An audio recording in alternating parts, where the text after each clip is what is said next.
Evening, everybody. Welcome back to The Crucible. I'm your host, Andrew Wilson. Tonight we have a special debate for you against Zen Shapiro and Vegan Gains on abortion and life. I think it's going to be a hell of a banger. Make sure you like, share, subscribe, do all the things that you're supposed to do. Make the algorithm like us. Notice tonight I went live a couple of minutes early and just kept up the background. The reason for that is a bunch of people have been saying they haven't been getting the notification. They hit the notification bell, but it looks like a fix for that, if you're not getting the notification, is to turn it off, like unclick the stupid bell or whatever, and then re-click it. And that seems to get rid of the notification problem. So I don't think it's like a shadow banning issue. I think it's just an issue of how YouTube operates, basically. So, in any case, make sure that you do that. We just want to make sure that, that we can kind of test that as we go. I always get the notification. That's good. I'm glad that people are actually getting the notification, but a lot of people don't. So that's why we popped in just a little bit early, just kind of testing it out. So, anyway, I'll be back in just a second with our debaters.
Tonight, as we have a head-to-head matchup between Vegan Gains and Zen Shapiro. Been looking forward to this one.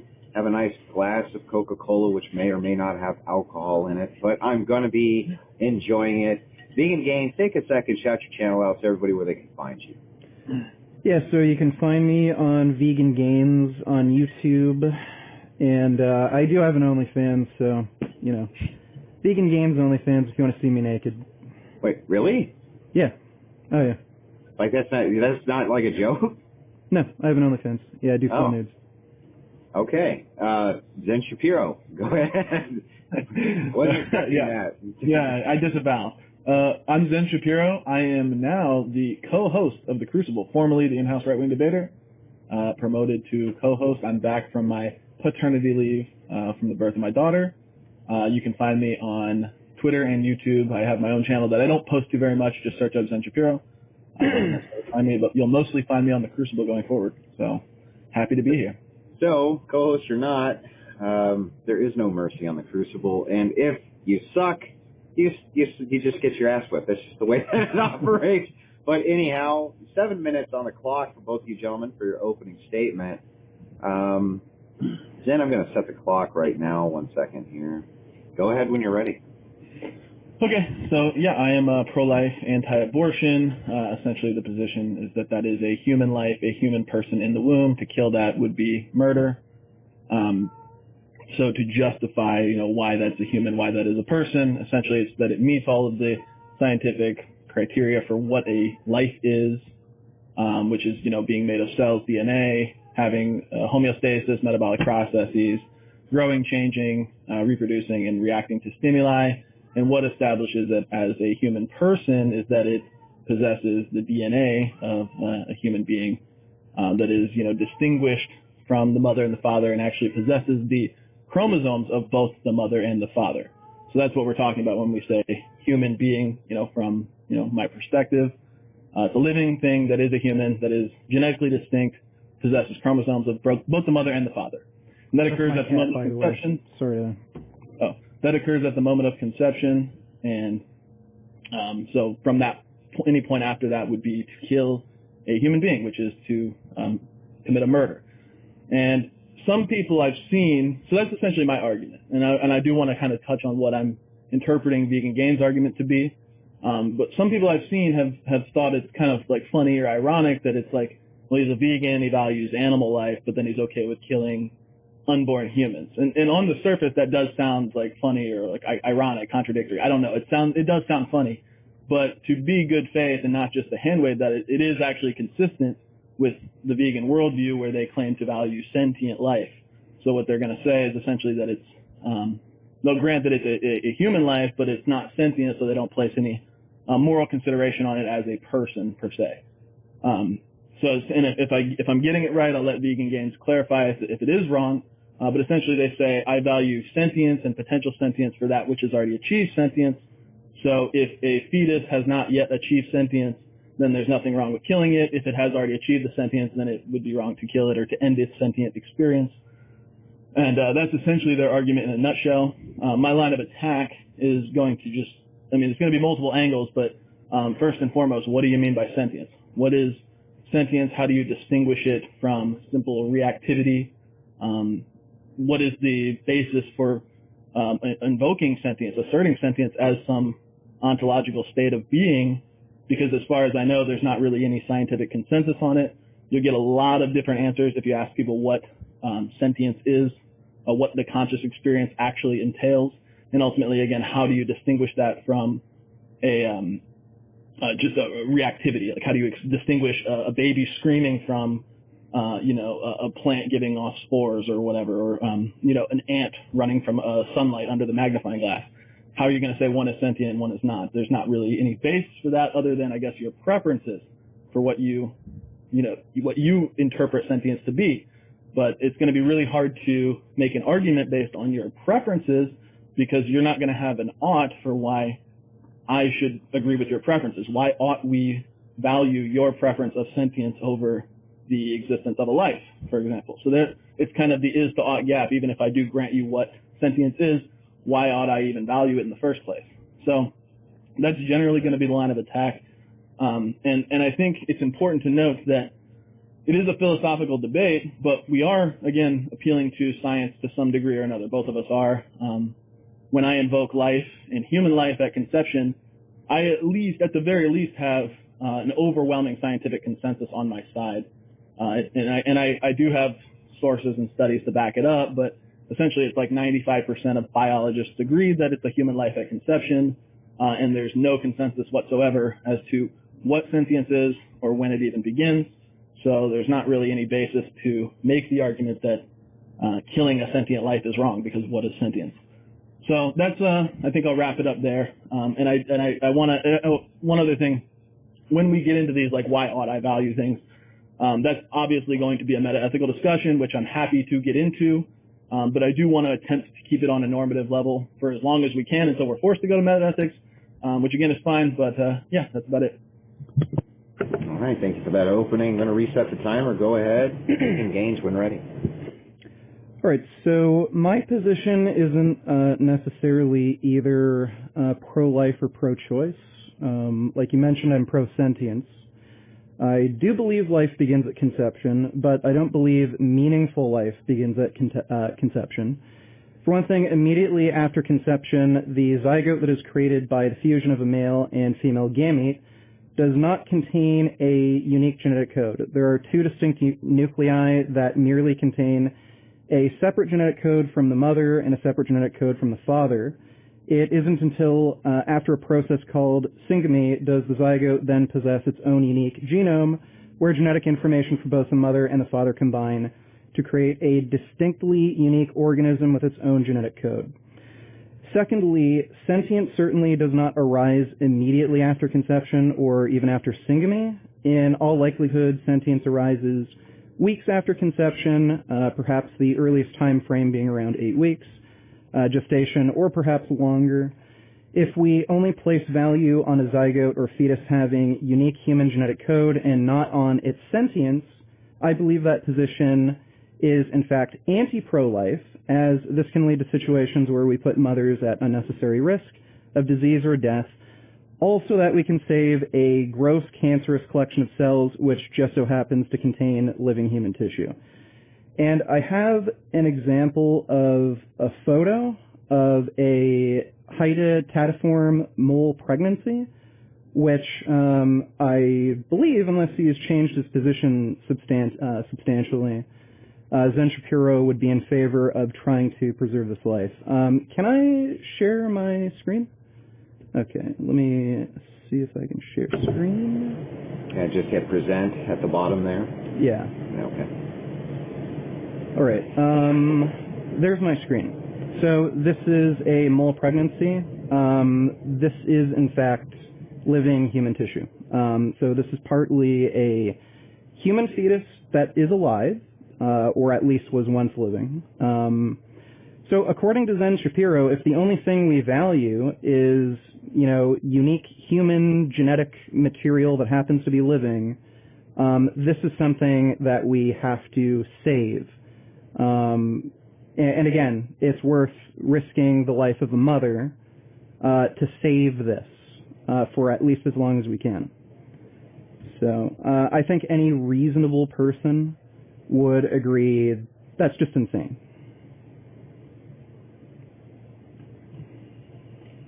So there you go. Is that your? I'm yeah. sorry. Okay, gotcha. So our openings are done. Ladies and gentlemen, before I open up the floor, remember that we will be taking callers tonight, and of course super chats. I'll give kind of the high sign when we're ready to start letting callers in, and you adhere to the mods. They'll kind of direct you if you want to call in either to ask Vegan Gains or Zen Shapiro a question. The lines will be open for that. So with that, make sure that you send in a lot of super chats because I need a new computer. So I'm kidding. Anyway, floor is open. Go ahead, guys. Okay, so where do you want to go first, syngamy or the molar pregnancy? Because I'm ready for both. Yeah, so I want clarification.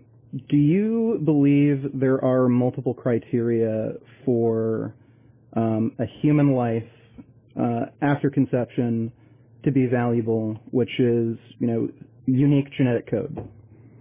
Yeah, being genetically distinct and, I don't know if maybe you weren't listening, but possessing the chromosomes of both the mother and the father. Did you hear that part? Right. So if you're going to have that aspect of it, unique genetic code, again, a zygote immediately after conception doesn't have unique genetic code. Yeah, so being a cell that possesses the chromosomes of both the mother and the father, that's what I mean when I'm invoking distinct genetic code. Okay, so you should just remove the stipulation of distinct because it's not distinct. Well, that's what I mean. I'm clarifying. Right. Okay. So at conception, that's what's occurring, right? Okay, so at conception, you don't care if it's actually unique genetic code. You just care if it is. I'm saying when I say unique or distinct genetic code, I'm saying it's a single cell that possesses the DNA and the chromosomes of both the mother and the father. Okay. Okay. So it's not necessarily unique. It's just that the single cell possesses. Well, both when I DNA say and unique, I mean like distinct. It's genetically distinct from the mother and genetically distinct from the father. It's both of them not combined. Well, actually, it is. It's not both of them single combined. Cell with the DNA of both. Well, it's not both of them combined. It's a single cell with both DNA. I mean, yeah, that's what I'm saying. It's a single cell that is not just the mother's DNA or not just the father's DNA. It is both and possesses the chromosomes of both. Right, but it's not a mix of the two.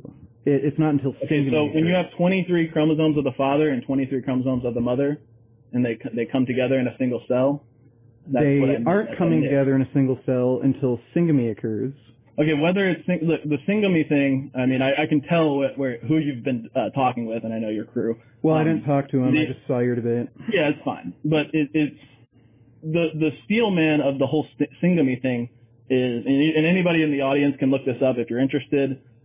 Basically, syngamy and fertilization are basically synonymous terms, and they're both essential processes of the conception. They're not synonymous. You can say that they're not, but I mean, anybody can look it up and you'll see that they are. They're not synonymous terms. You can have fertilization without. So it doesn't matter though. It doesn't matter. So well, either way, I'm going to say either way, whether it's syngamy or fertilization, I'm going to say that when it's a unique genetic code, when it's an individuated organism based on its DNA and based on its chromosomes of both the mother and the father, that's what we're calling a person. That's what I'm calling a person. And to kill that is murder. Doesn't matter if you're saying fertilization or syngamy. It doesn't matter. Okay. Again, fertilization is not the same thing as syngamy. So do you only care about fertilization? I'm saying it doesn't matter. It doesn't matter what you only care about fertilization. No, it doesn't matter what term you use. In fact, if you go back in my opening statement, I didn't even use the term fertilization because I know that these semantics can get touchy. But what matters is that it is a genetically distinct organism based on having the chromosomes of the mother and the father in a single cell. That's what I mean. So can you right? It doesn't matter if syngamy occurs. You only care about fertilization. I don't care what we're calling it. I'm saying that's the criteria that I'm valuing. Okay, so well, that's what fertilization and syngamy are two different things. I just want you to answer yes or no. You can keep saying that, and I'm going to keep telling you that it doesn't actually matter. It doesn't matter. Well, I just want you to answer yes or no. It's a simple question. Do you not care about syngamy? Do you only care about fertilization? I'm telling you that they're basically synonymous terms, and they're both part of the process of conception. They're not. Fertilization is separate from syngamy because you can have fertilization without syngamy. You can't have syngamy without fertilization. They're both part of the same process. No, they're not. Normally, syngamy does occur about 24 hours after fertilization, but you can have the whole process of conception. It's a varying process. But what I'm telling you is what matters is that when the sperm cell and the egg cell come together, create a new single cell that is possessing the mother's chromosomes and the father's chromosomes. That's what I'm saying. It doesn't. You can laugh. You can snarky laugh all you want. It's literally a yes or no question, and it seems like it doesn't even matter to you. So I don't know why you're dodging. Yes, because I'm telling you, I don't want to have this semantics debate. I want to get to the meat of the issue. Just answer yes or no. It doesn't even sound like you particularly care. I don't think it matters to answer yes or no, because you're going to get conflicting responses online. No. You don't find any conflicting responses. You actually do. Okay, so I would challenge everybody in the audience to look up syngamy versus fertilization, and you'll see that everybody will say that they're synonymous. They're part of the same process. There's so much overlap. We're not able to. The audience isn't able to understand what's going on. So we're going to start with vegan gains. Go ahead. Sure. So fertilization is separate from syngamy. You can have a male gamete fertilize an egg. It's just that there are two distinct nuclei within that zygote that's created. And it's a single cell, So one of the nuclei is a single cell, right? Yeah, it's a single cell. One of the nuclei is from the father. One of the nuclei is from the mother. I'm asking you, if syngamy does not occur, you only care about fertilization. I care about when it becomes a single cell that possesses the mother's chromosomes and the father's chromosomes. So you don't care about syngamy. You can have fertilization. That's a human life. Okay. I care about when it becomes a single cell that has the mother's chromosomes and the father's chromosomes, and that's what I mean when I say genetically distinct. I don't care about syngamy. Okay, so we can move on, right? Okay, you don't care about syngamy. Correct. So if we had a mass of cells that you would call human life, because they are human cells, but you have a cell line that ends up developing that only contains the father's DNA, and you have a cell line that's developing that contains the mother's DNA, you are having fertilization, you are having a metabolic process where cells divide and grow. Do you believe that if a mother is in a situation where there is this mass of cells that are growing, are you talking about the molar pregnancy? That mass of cells has to be protected? Are you talking about the molar pregnancy? No, that's not a molar pregnancy. That's a different thing. Yes, it is a molar pregnancy, dude. That's not a molar pregnancy. Molar pregnancy is when the sperm doesn't embed itself properly inside the egg, and then you end up getting like cancerous growths. Okay, so you don't know what you're talking about then, because what you just showed on screen for your opening statement, the layman term for that is molar pregnancy. I'm very familiar I'm pretty with sure it. those I knew you were are going to go two separate phenomena, but either No, way. they're not. Look, okay, so what is the thing that it's called a hypotidatiform mole? What is it called exactly? Yeah, it's hydatidiformal mole pregnancy. Hydatidiform molar pregnancy. Hydatidiform mole pregnancy. Yeah. Molar pregnancy. So you're already showing that you didn't actually do your research for this, I'm pretty sure those are two distinct phenomena, but it doesn't really matter. You can say you're pretty sure, but you would be wrong. And I would also encourage everybody in the audience to look up of cells. Yeah, I would also encourage everybody in the audience to look up hydatidiform mole and molar pregnancy. You'll find that they are the same things. It's just a semantics game, but molar pregnancy is like the layman term for this. And when you say that it possesses the mother and the father's chromosomes, maybe you don't know that it actually doesn't. A full molar pregnancy only possesses the father's chromosomes. So that actually wouldn't meet the criteria for person that I gave. Actually, it does. It contains both the mother and the father chromosomes. Nope. A full molar pregnancy only possesses the father's chromosomes, and it fills an empty egg. But a partial molar pregnancy does possess both, and there is fetal development along with the tumorous mass, whatever it is. And at that point, you actually would remain on the side of caution and preserve that, because there's a potential for the human life to actually survive and sustain itself. So. And again, this is what you're talking about. I think that's a very extreme version of it, and I think that would be a full molar pregnancy, so that wouldn't actually meet the criteria. I'm pretty sure but then this it's also isn't a full molar pregnancy. Well, let me finish real quick. Let me finish. It's also important to distinguish the so-called exception to the. Can we get this off screen, please? Can we please? Okay. So, well, that's what you're talking about. Yeah, I know. We've all seen it already. People can go back and look if they want. But it's important to distinguish the so-called exception to the pro-life position. It's more so just a caveat that if the mother's life is in danger due to the pregnancy, then it's okay to terminate said pregnancy. And the intent is not to murder the child. The intent is to save hang on. Let me finish what I'm saying. The intent is actually to save the mother's life or save her, her wellness, whatever it may be. And these molar pregnancies, the natural process for them actually is to be miscarried. Typically the process is that they get miscarried within like a month or maybe like the first trimester or whatnot. If they do not, then they run the risk of developing some severe cancer within the womb of the mother and would threaten her life, and at which point we're vindicated. So this molar pregnancy thing doesn't work. All pregnancies run the risk of death. In the U.S., I believe it's 19 per 100,000 births. That's incredibly rare. Yeah. And I think the highest is in some countries in Africa, like 400. If we have a situation where there's a molar pregnancy, and we can calculate within reasonable certainty that if we just allow that mass of cells, which includes living human tissue, to go on living inside the womb, and doing so would basically give the mother the same level or less risk than a typical pregnancy. Would you be in favor of that? You mean the thing that we've never seen before ever? Yeah. Would you be in favor of that? So basically what he's saying is that if we have a molar pregnancy that doesn't get miscarried and then just sits in the mother's womb for like some perpetual period of time and doesn't threaten the life of the mother, would it be justified to?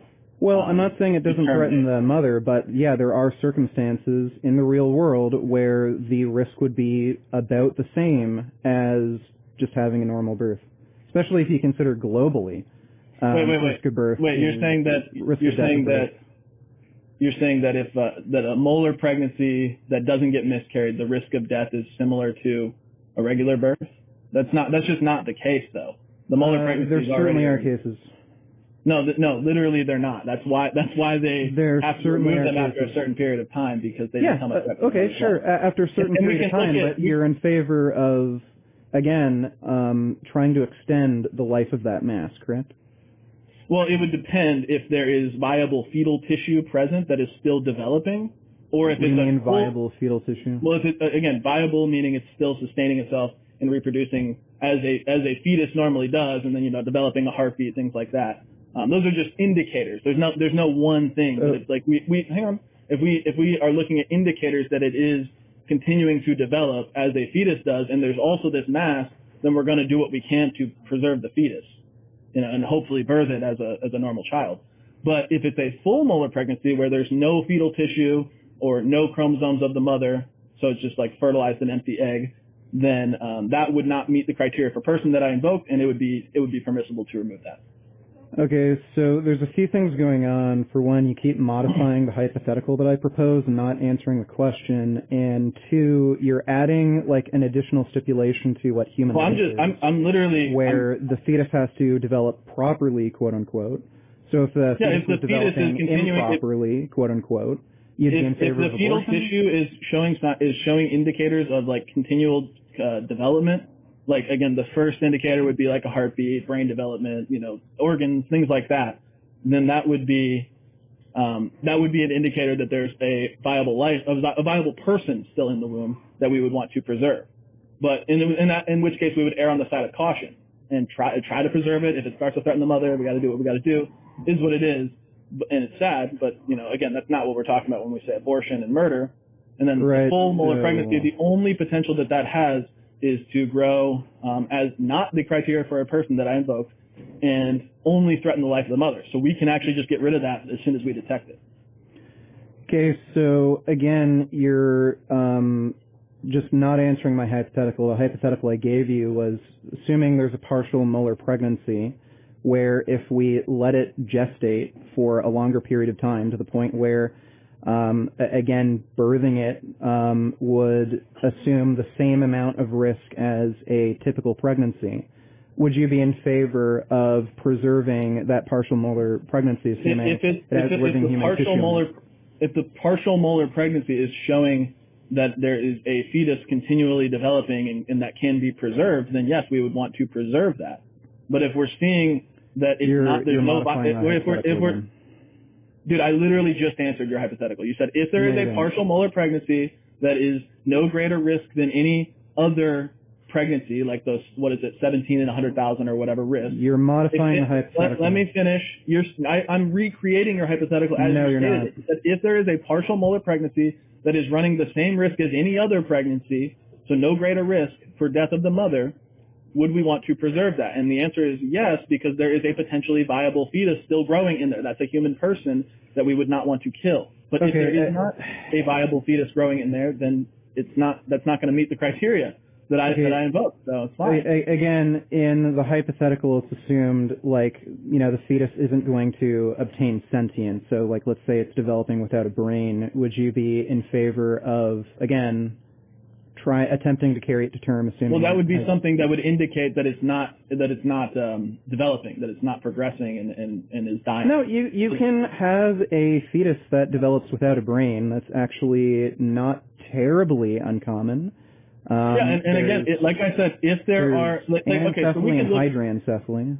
So we can look at the picture that you shared. We don't have to bring it up again, but it's like the emotional appeal of like, oh my God, look at this thing that Zen is calling a person that we need to preserve. Oh, tumor lives matter. Oh, but no, the thing is, you can see in that one there's no viable fetal tissue in that picture, and that's an extreme fetal case. tissue. No, not I said viable fetal tissue. What is viable? Define viable. Okay, so I'm going to finish what I was saying. That there's no viable fetal tissue in that, and it's ultimately just an extreme case that you're looking for shock value on to find a gotcha or something. But there isn't one because I've given you a clear criteria, a clear definition. No, you haven't. It would depend on You've whether actually added additional stipulations. It would depend on whether the criteria are met or not, whether we're going to preserve the life or not. Okay, so you started off agreeing that for something to be considered a human life, it has to have, living human tissue, which, has a human genetic code, and it has to have unique genetic code containing genetic code from both the mother and the father. Chromosomes from the mother and the father, yeah. Now you're adding an additional stipulation where the fetus has to be viable. And what do you mean by that? Define what a viable fetus is. Again, when I say viable, I'm just talking about indicators that we would look for that it's continuing to develop. That's all I mean when I say viable. I think the definition of viable on its face is far too vague to. Can you give me an example of a non-viable fetus? Yeah. So things that we would look for is like if we're 8 to 10 weeks into the pregnancy and there's no heartbeat, that would just simply be an indicator that the fetus is not developing properly and has probably died in the womb. Sorry, did you say 8 weeks? And I said if we do an ultrasound at roughly 8 to 10 weeks or 7 weeks, whenever you do your first ultrasound. There's no heartbeat at 8 to 10 weeks. Okay, you're wrong. No, there isn't. Yeah, you're wrong. You don't know what you're talking about. Again, no, there isn't. The sound is made by the ultrasound typically develops machine. at around 5 to 7 weeks, 5 on the absolute earliest, 7 to 8 or whatever. It's created by the ultrasound machine. There's no actual heartbeat. It's just electrical signals when you go to your first ultrasound and you see you can keep interrupting, but it doesn't make you any more right. When you go to your first ultrasound and you find that there's no electronic pulsates being indicated by the ultrasound machine. So then we're not talking about that we're classifying as a heartbeat. That's not a heartbeat. That would give us an dude, can you stop interrupting? Okay, well, you can't keep confusing everybody and conflating terms. There's no heartbeat. It's just electrical signals that are interpreted by the ultrasound. All right, hang on. We got to bring some semblance of order back into this. Okay, so Vegan Gains, restate specifically what it is that you want. Wait, he was interrupting me. Why are you giving him just because I'm going to pick on you. Just let him finish. I just wanted to clarify. There's no heartbeat at the gestational period. Well, I'll let you finish. I just wanted to clarify. There's no heartbeat in the gestational period you're talking about. It's electrical signals that are interpreted by an ultrasound machine as a beat. The sound is produced by the ultrasound machine. It's just an electrical signal in the area where the heart will eventually be.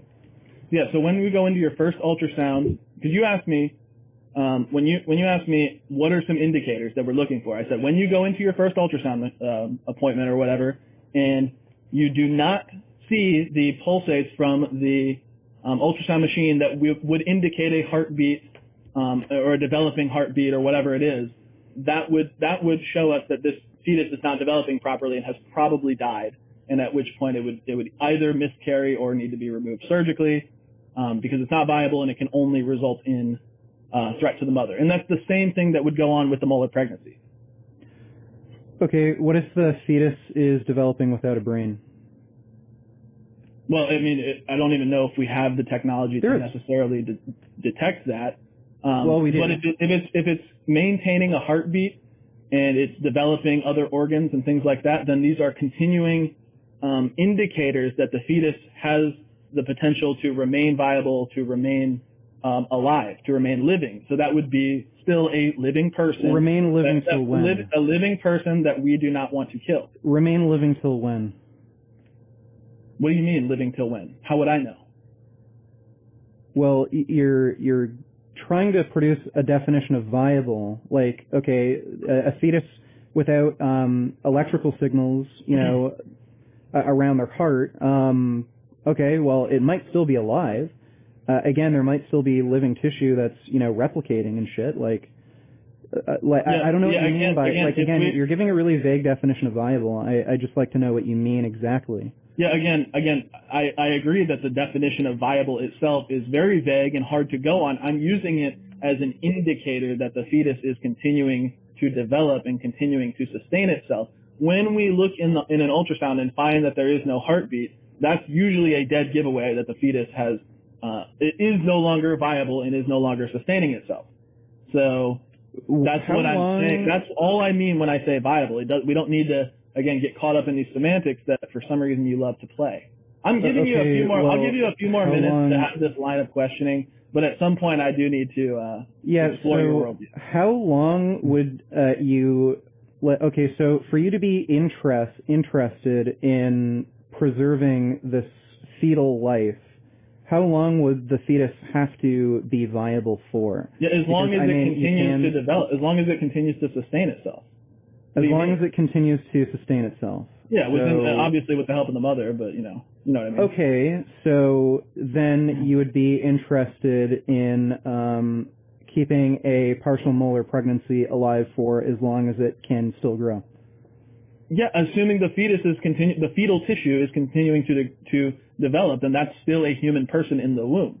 If the fetal tissue ceases to sustain itself, which again there are indicators of, I don't think there's any hard line definition to go on, but there's indicators such as a heartbeat and such as just organ development and whatnot, that would point to the fetus no longer being viable, no longer being able to survive. And at which point there's no reason. Can you share the screen again, please? Are we going to look at your shock value photo again? It's not. I don't know why there's shocking. Everybody's already Have seen you ever made a steak? Like, this isn't particularly shocking. Everybody's already look at the seen ground beef. You're just looking for an emotional. Yeah, look at the ground. This isn't particularly shocking. If you look at the ground beef you cook, this isn't much different. So again, this does contain fetal. This does contain fetal tissue. Especially knowing that this came from a human, yeah, it's much different. This is fetal tissue that was developing. It's just that this molar pregnancy was and then I would aborted. imagine that they looked through an ultrasound or some other detection system and found that there was no heartbeat and there was no continued fetal development. Well, let's assume there was a heartbeat and the fetus continued to develop. I don't even. Then we would understand preserve why it. I don't understand what's your mental issue here.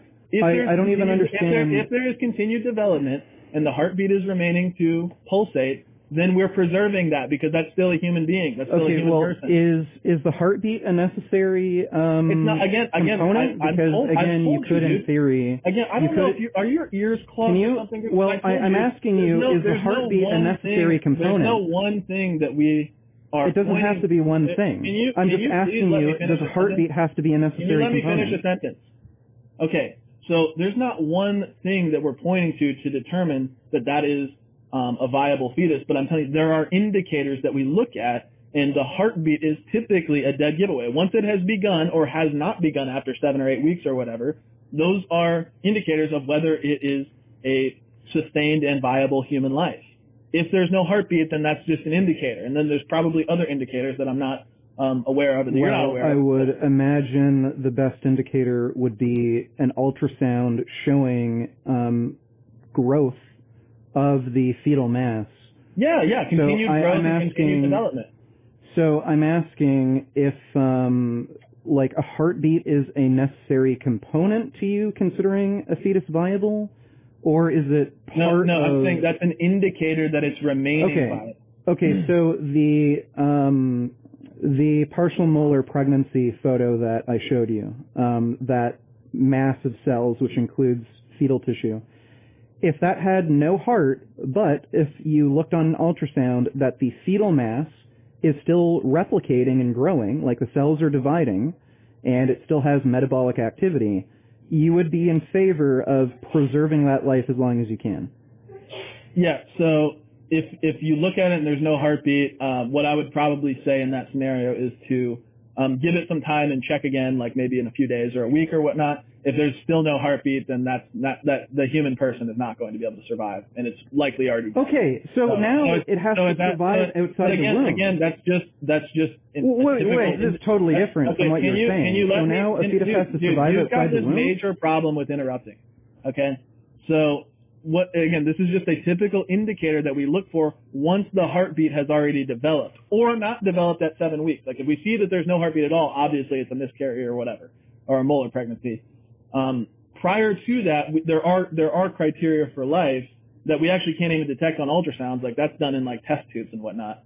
So like when we're talking about molar pregnancies, we have to be pragmatic here and discuss like what do you do in that scenario? Well, you would probably wait after you see that there's no heartbeat, wait a few days or wait a week or whatever. Go check again, do it with another ultrasound, and if there's still no heartbeat, then it's either going to be miscarried or need to be removed.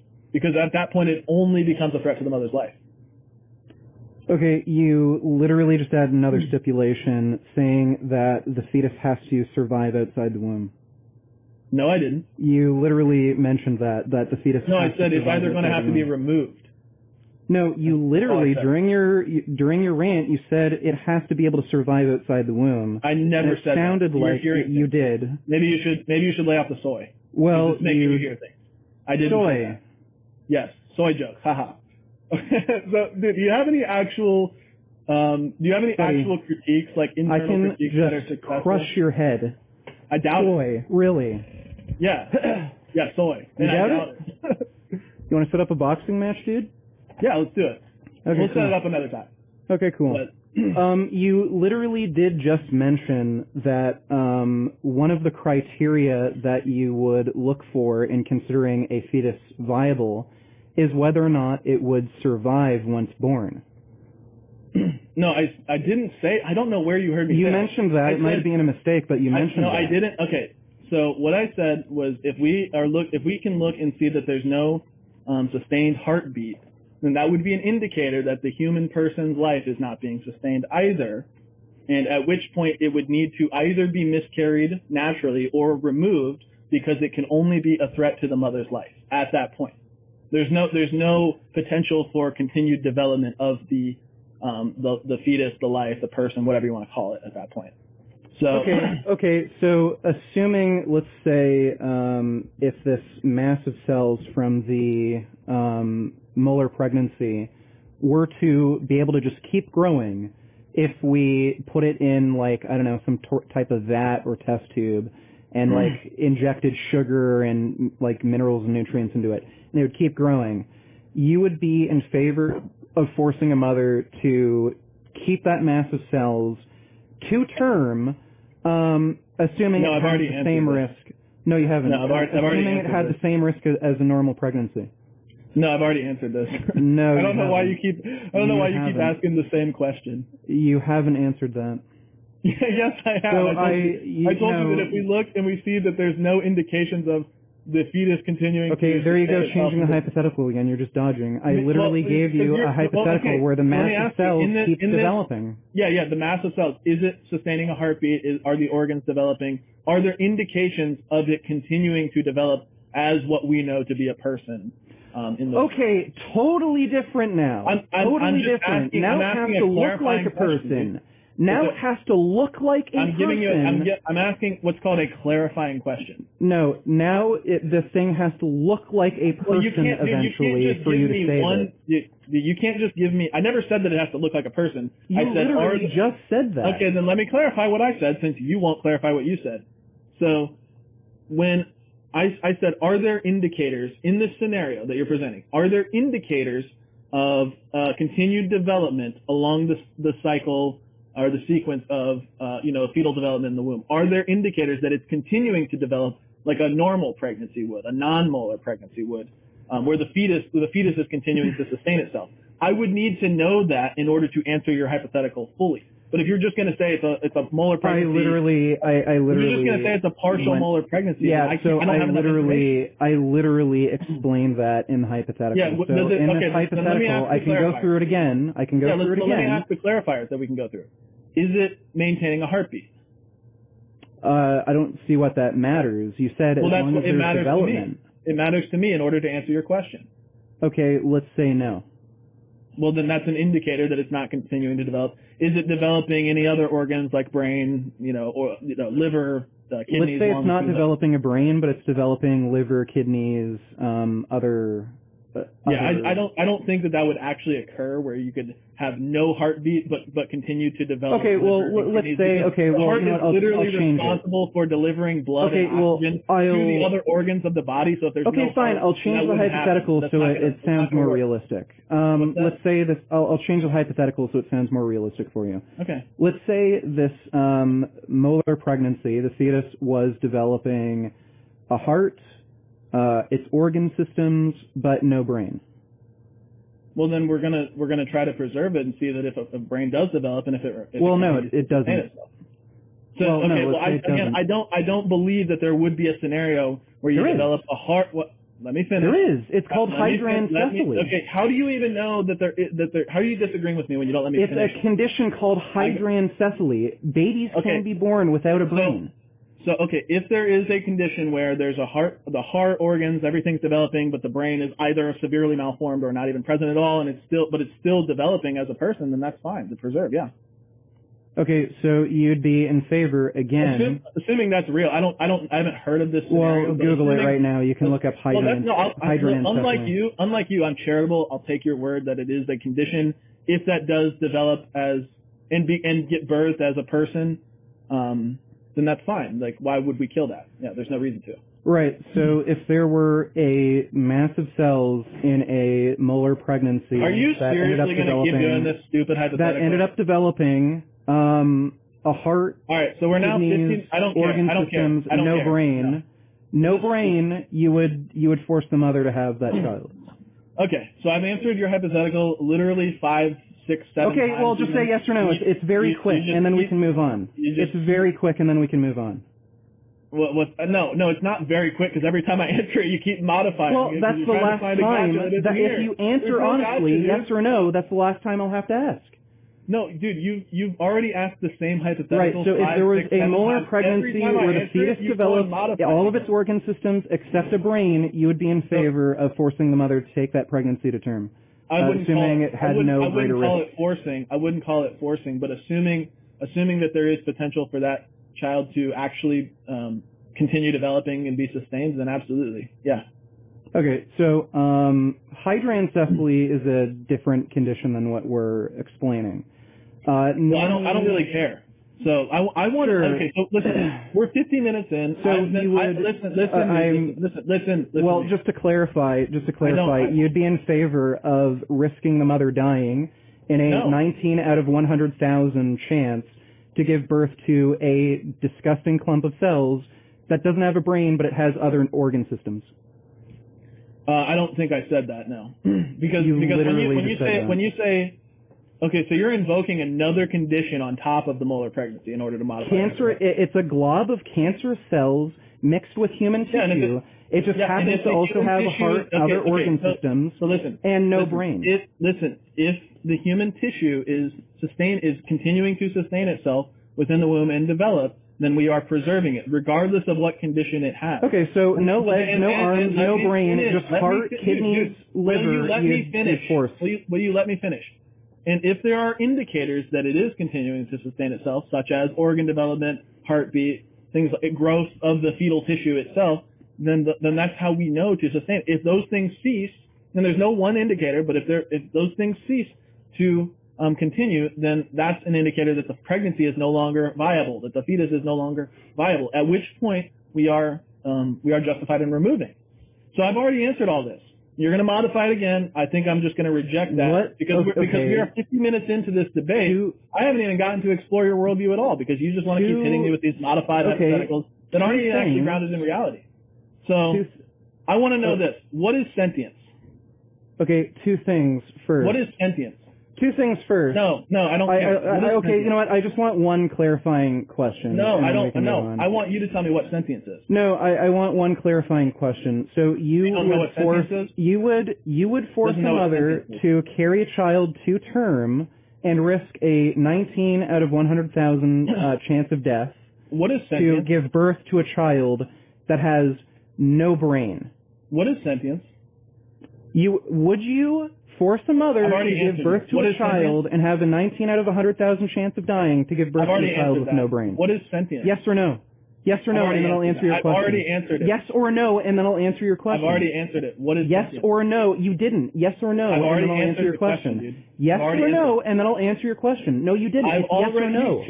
I will answer your question if you just say yes or no. It's not a yes or no question. There are variables that go into it that we need to clarify. It is a yes or no question. And you keep modifying because you're not getting what you want. It is a yes or no question. You would risk a mother dying to give birth to a baby without a brain. Yes or no? Dude, what is sentience? Can you tell me? Would you risk a mother dying to give birth to a baby who has no brain? Yes or no? I've already answered your question. You did not.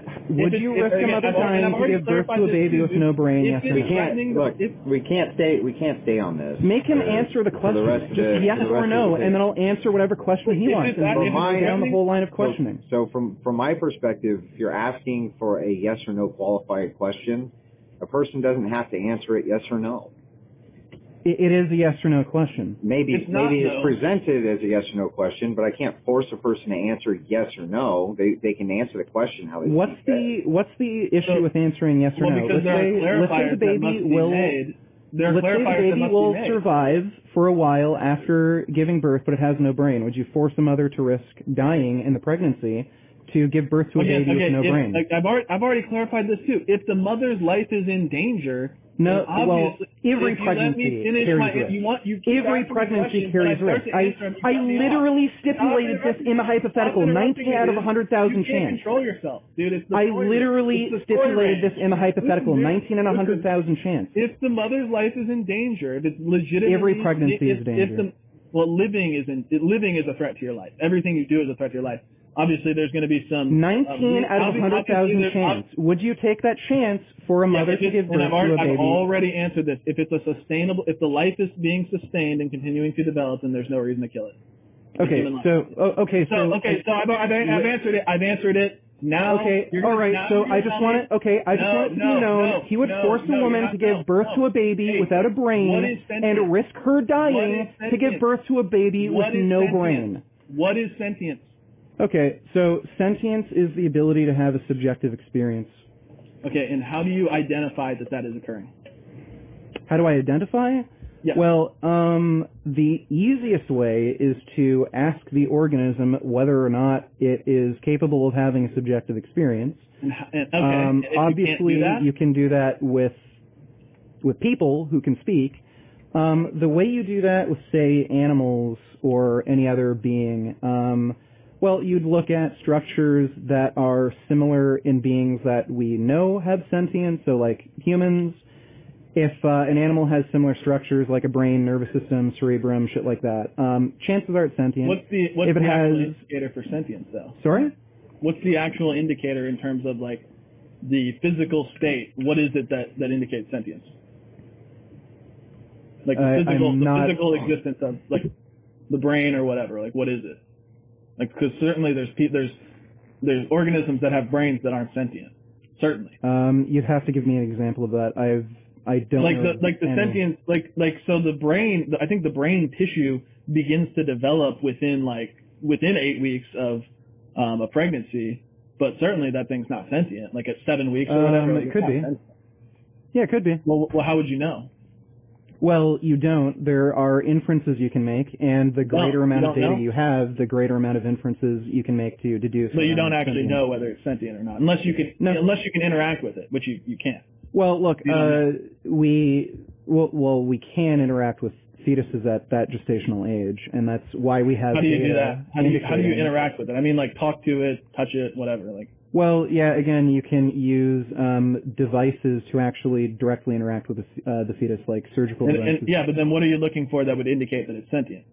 Well, you can look at things like brain activity, neural activity. You can actually look at how its nervous system responds to stimuli or noxious stimuli, and you can see whether or not it's reflex-based or not. Yeah, but this is the thing. There are many organisms that don't have brains or that don't have they just don't have brains. I mean, you could look at plants, you could look at ants, you could look at any small organisms, bacteria that are reacting to stimuli. Reacting to the external world, that you wouldn't call that sentience. Yeah, so bacteria can certainly react to stimuli. The difference. And how do you distinguish that from sentience? Well, again, you would look to see whether or not the organism has similar structures to other beings that do have sentience, like humans. Like again, a fucking similar elephant by has what a brain. basis? Well, again, structures that we know cause sentience in, like, humans. So, like, again, a brain, nervous system, eyes are a really good indicator of sentience because, again, if you have eyes and those eyes are attached to a brain, you would assume the being is able to have some sort of subjective experience, like visually anyway. But ultimately, when you determine something to be sentient, you're only doing so based on your preference for the definition, right? No. Well, okay, is there a scientific consensus on this then? Well, there certainly is on certain animals. Some animals, sure, it's questionable whether or not they're sentient. No, on the existence of sentience and when it begins. Is there some hardline scientific consensus on when this begins? I'm talking about humans in particular here, by the way. But. No, there's debate, but again, you can make a series of inferences, and the more inferences you can make, the closer you can, the greater degree of certainty you'll have when you make the deduction. But you don't actually know. You don't actually have that. You don't even have close to a scientific consensus. If I'm not mistaken, like, it's all over. I have no idea. Some people would say, I think you would probably say 8 weeks, because, your crew says that. Some people say 12 to 16, like Destiny. I don't think it's 8 weeks, actually. I think it's probably closer to between 12 and like 15 weeks. Your boys, Obby and Ask Yourself, they say 8 weeks. I think Malfi. Well, they say that's the earliest. Everybody in your guys' camp time says different things. You guys don't even have unified. No. What they say is that's the earliest possible time that we can make an inference as to whether or not it's sentient, and they use a precautionary principle. But that's just based on your judgment, your preferences. No. I don't know how that's based on my preferences. Again, these are inferences we can make towards whether or not it's sentient.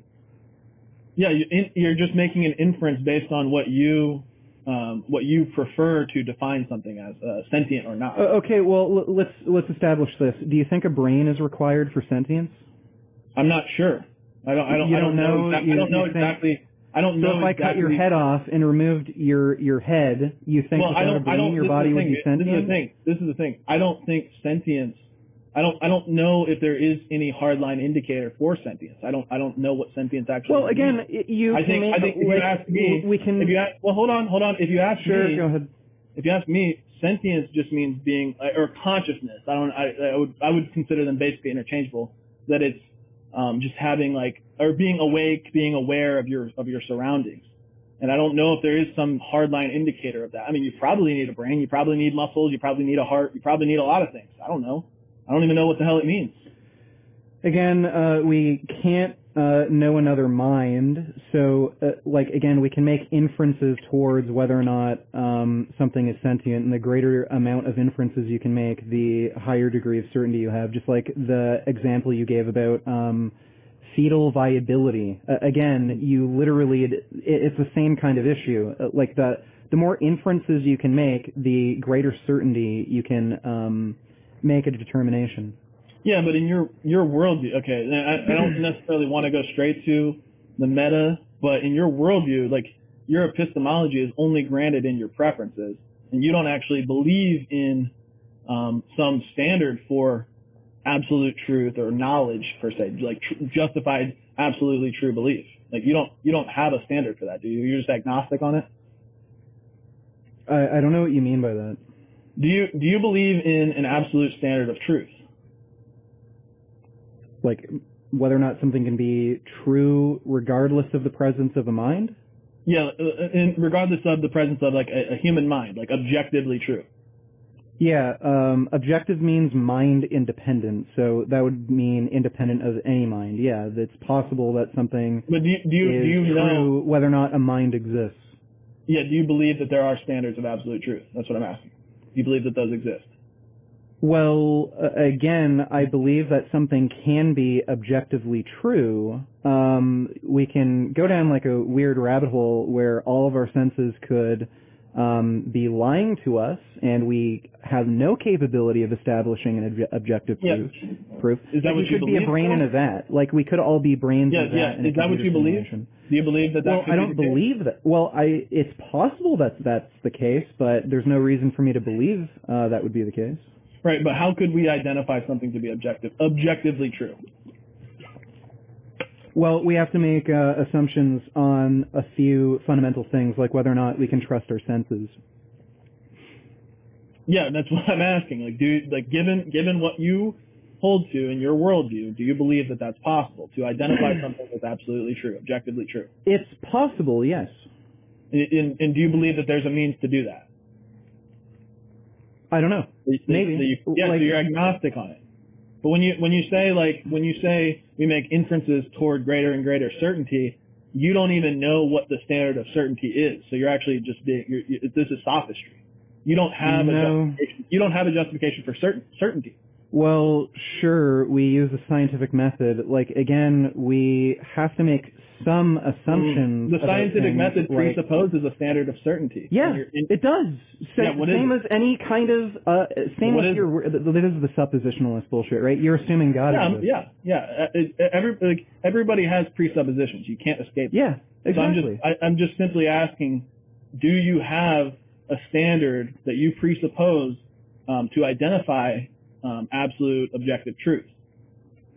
Well, again, I can't necessarily know anything is objectively true because I have to rely on my personal. This is all I'm saying here is that when you say we make inferences toward greater and greater certainty, then that does presuppose that you have a standard of certainty that you can strive toward, but you don't even know what that is. So how do you even know that you're going in the right direction? We make some assumptions, like we can trust at least some of our senses. I can try to get as close to an objective truth as I can using something like the scientific method. But okay, what point are you trying to make?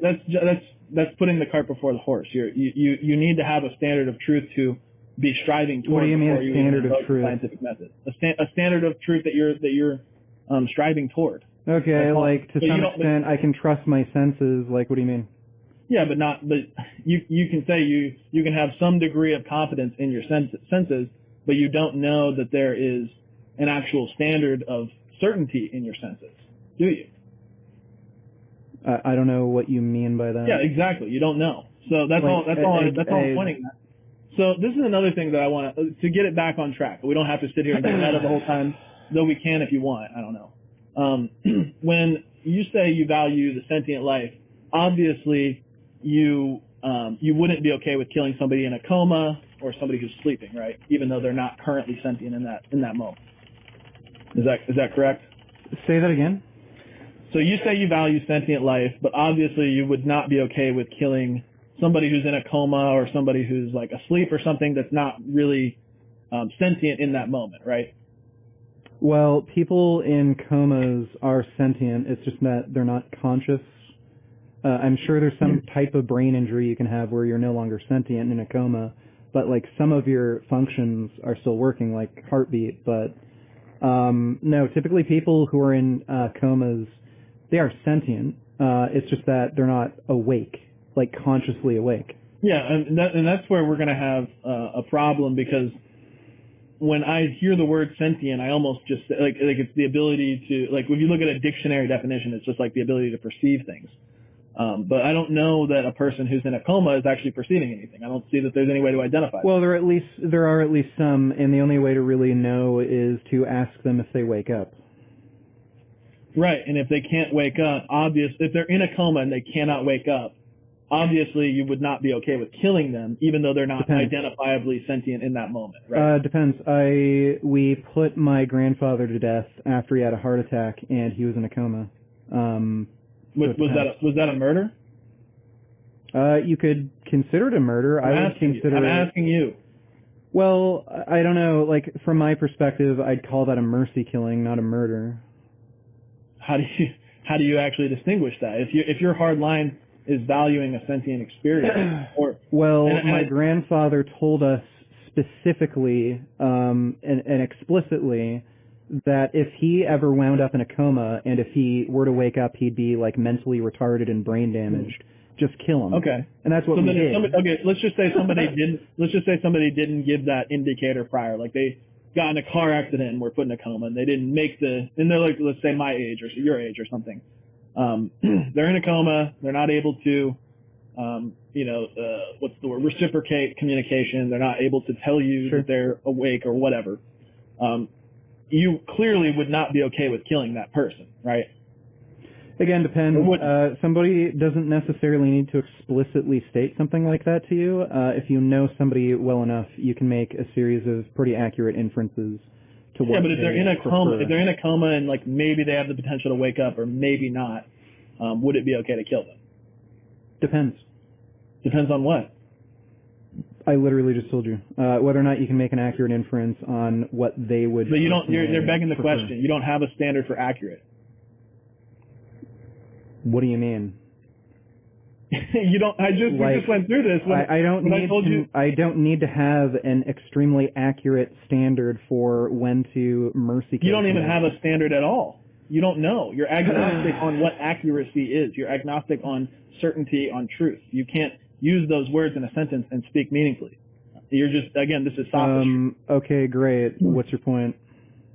My point is that you're begging the question. You're not speaking meaningfully. Do you know what begging the question is? Yeah. It means you're assuming the conclusion. Or you're assuming the conclusion within your premise, something like that. Yeah, you're assuming a standard of accuracy, a standard of certainty or truth, without actually establishing that. I don't need to have an established amount of accuracy. Like, again, this just comes down to personal preference. Somebody's personal preference for accuracy may be different than my own. So your epistemology is ultimately grounded in preference? To some extent, sure. Like, we're talking about normative values. Your ultimate standard for your epistemology is grounded in preferences, right? Like, you're a moral anti-realist, and you think that morals and certain metaphysical. What's a moral anti-realist? Well, do you believe that morals are real, or do you think that they're just subjective and preference-based? Well, yeah, they're subjective. That doesn't mean they're not real. Are they ontologically real? Like, are they objective? I don't know how they could possibly be objective. Can you give me an example of a moral view that exists without the mind? Yeah, so then you're a moral anti-realist. If you don't believe that there's some objective and human mind independent standard for morals, then you're a moral anti-realist. It doesn't need to be a human mind. It's mind, period. So it could be the mind of God. It could be the mind of a human, mind of a rabbit. You can say that. I don't agree with that. Objective means mind independent. Yeah, so God has a mind. If we assume God to have a mind, that would mean it would have to be independent of God.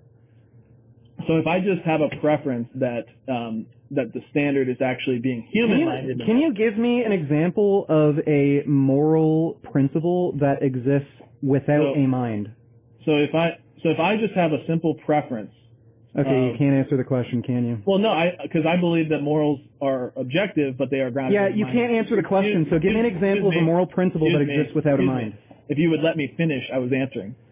So I believe that morals are objective and grounded in the mind of God, but all I have to say, given your that's a mind. Excuse me. That is a mind. Excuse me. God has a mind, correct? Excuse me. I don't know You literally just contradicted yourself. But when one person you literally just contradicted yourself.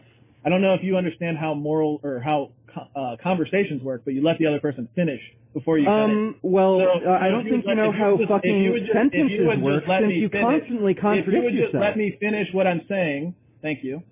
So, when I say morals are objective, and I'm going to have to start over because you can't control yourself, when I say morals are objective and I say that they're grounded in the mind of God, but I still consider that to be objective because God is the transcendental universal standard for truth, for morals, etc. But all I have to do this internal critique is I don't actually have to impose myself on you.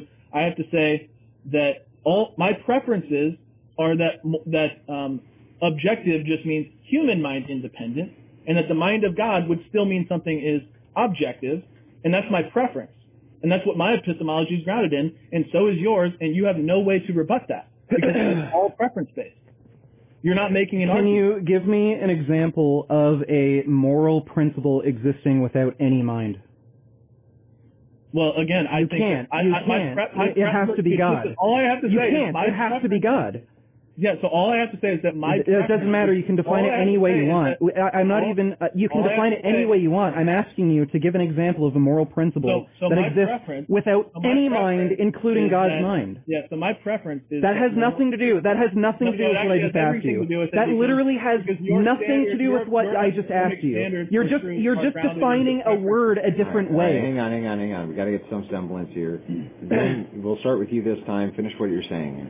Yeah. So again, what I'm telling you is that your worldview is, and your epistemology is grounded in preferences. So all I have to do as an internal critique, without even invoking my worldview, is say that objective standards for moral truth are grounded in the mind of God rather than a human mind, and my preference is to call that objective, and you have no way of actually rebutting. Yeah, I do. Because it's just my preference. Does God have preferences?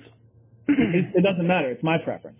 Does God have preferences? It Yes doesn't or matter. no? It's my preference. Does God have preferences? No, Yes or we're no? not talking about Can you that. give me an example of a moral talking about our principle existing without any mind? No, again, I've already told you that morals are. It's a red herring. That's a red herring. Has nothing to do with what I just asked you. How are you calling it a red herring? It has literally nothing to do with what I just asked you. Give me an example of a moral principle existing without any mind. You're ridiculous, bro. Give me an example of a moral principle existing without any mind. Yeah, you're ridiculous. Okay, so I've told you. You're literally just redefining the word objective. In my worldview. In your worldview, objective means subjective. You don't let me respond. No, in your worldview, objective means subjective. So I'm getting rid of that word you're using. Give me an example of a moral principle existing without any mind, including God's mind. Boy Gaines, listen, you're doing this thing where you ask a question and then you keep talking. So just shut the fuck up. No, you're not answering the question. That's why I'm asking you over and over again. Your question, and then you start talking again. Okay, all you have to do is give me an example of a moral principle existing without any mind. Shut up, dude. If you just shut up, I will answer your question. Okay, what you're going to do is then talk about how you use the word objective completely differently, which has nothing to do with what I just asked. Go ahead, waste your time. Go ahead, waste your time. Answer the question. That's right. Make your red herring, dodge, do whatever you need to. Go ahead. Just stop talking. I'm trying to answer you. Okay, so in my worldview and in the internal critique that I'm doing, morals are grounded in the mind of God. So to reiterate your question, don't interrupt. I know you want to. When you say, can you give me an example of a moral preference or a moral principle that is not grounded in a mind, the answer is no, because morals are grounded in the mind of God as the transcendental ultimate. So the answer is no. I could say my morals are grounded in my mind. What difference does that make? How is that any different? How is that any different? I promise I'll let you respond. So just to finish that off, when I say grounded in the mind of God, I'm still invoking that as objective and universal. Not objective. Not objective. It's mind dependent. It's just dependent of God's mind. I can literally do the same thing. I could say morals are grounded in a duck's mind. I could say morals are grounded in a rat's mind. I could say morals are grounded in that homeless guy's mind who smokes crack. Literally, that's literally how you're defining objective. You're just choosing what mind is grounded in some sort of truth. I don't think you know what you're talking about. You're literally choosing what mind you're grounding your ethics on. In your case, it's God. I could ground it in something else. That doesn't make it objective. That's still subjective. It's dependent of a mind. Based on who? Based on your preferences? Based on your preferences? This has nothing to do with preference. When you say what are you talking about? Dude, you have a preference in grounding your morals in God. You have your preference in grounding your morals in God. When you say anything at all, you are ultimately grounding the epistemic assertion in your preferences. You don't have a mind-independent standard for anything that you say. Okay, well, you know what? Your God has a preference to let children get raped. Your God has a preference to abort children. Your God has a preference to let people starve to death. Yeah, no, that's not true. Yeah, that is true. So explain to me how your God lets children get raped. Your God's sitting up there in the sky watching children get raped. Is he a pervert? Your God's a pedophile, right? Is he jerking off when he sees kids getting raped? Weird, dude. Does your God jerk off when he sees kids getting raped? He doesn't do anything about it. He doesn't stop kids getting raped. You ground your morals in a being that just watches children get raped? Yeah, so that's where you're grounding it? But you're just having more soy rage. I don't know. No, I guess you ground your morals in a God that loves watching children get raped. Your God just strokes it every time a kid gets raped. Every time a child gets raped, your God just fucking strokes it and watches, sits back, right? That's what you ground your morals in? That sounds like rejection, bro. That sounds like rejection from you. Maybe that's what you do. I hope not, but... Well, anyway, your God wouldn't mind because he just sits back and watches. See, your God wouldn't mind, would he? He wouldn't stop me. Your God wouldn't stop me. Would he? No, he just sits back and jerks off. A soy rage breakdown. Yeah, right. Your God just sits back, watches children get raped. That's who you ground your morals in. A fucking piece of shit that watches children get raped when he has the power to stop it. You ground your morals in a being that is all-powerful and allows children to get raped. Your God is pro-rape. No, your God is pro-child rape, clearly. Let me know when you're done, okay? Right, that's what you ground your morals in, a fucking God that lets children get raped. Let me know there you go. Yeah, okay. I'm done. I'm done. I didn't get through. Okay. I'm done. Thanks. prove it and shut the fuck up. So, yeah, I didn't get to respond to any of that, but I don't think you actually wanted a response. I think you just wanted to soy rage. But I do find it funny. I think you were projecting, and ultimately, no matter what kind of gotcha you're trying to throw at me by strawmanning my worldview, I can point to the question I asked you like 2 weeks ago when I asked you, would you prefer a world where people have sex with cows instead of eat them? And you said yes. So that's straight from the vegan soy horse's mouth. Okay, dumbass. If there's only two options, I'd obviously choose. If there's two options, I'd obviously choose the least bad option. Yeah, and would you rather live in a world? Okay, let me ask you this: would you rather live in a world where only adults get raped or only children get raped? Would you rather live in a world where only adults get raped or only children get raped? Would you rather live in a world where only adults get raped or only children get raped? Would you? Answer. No, listen, dude.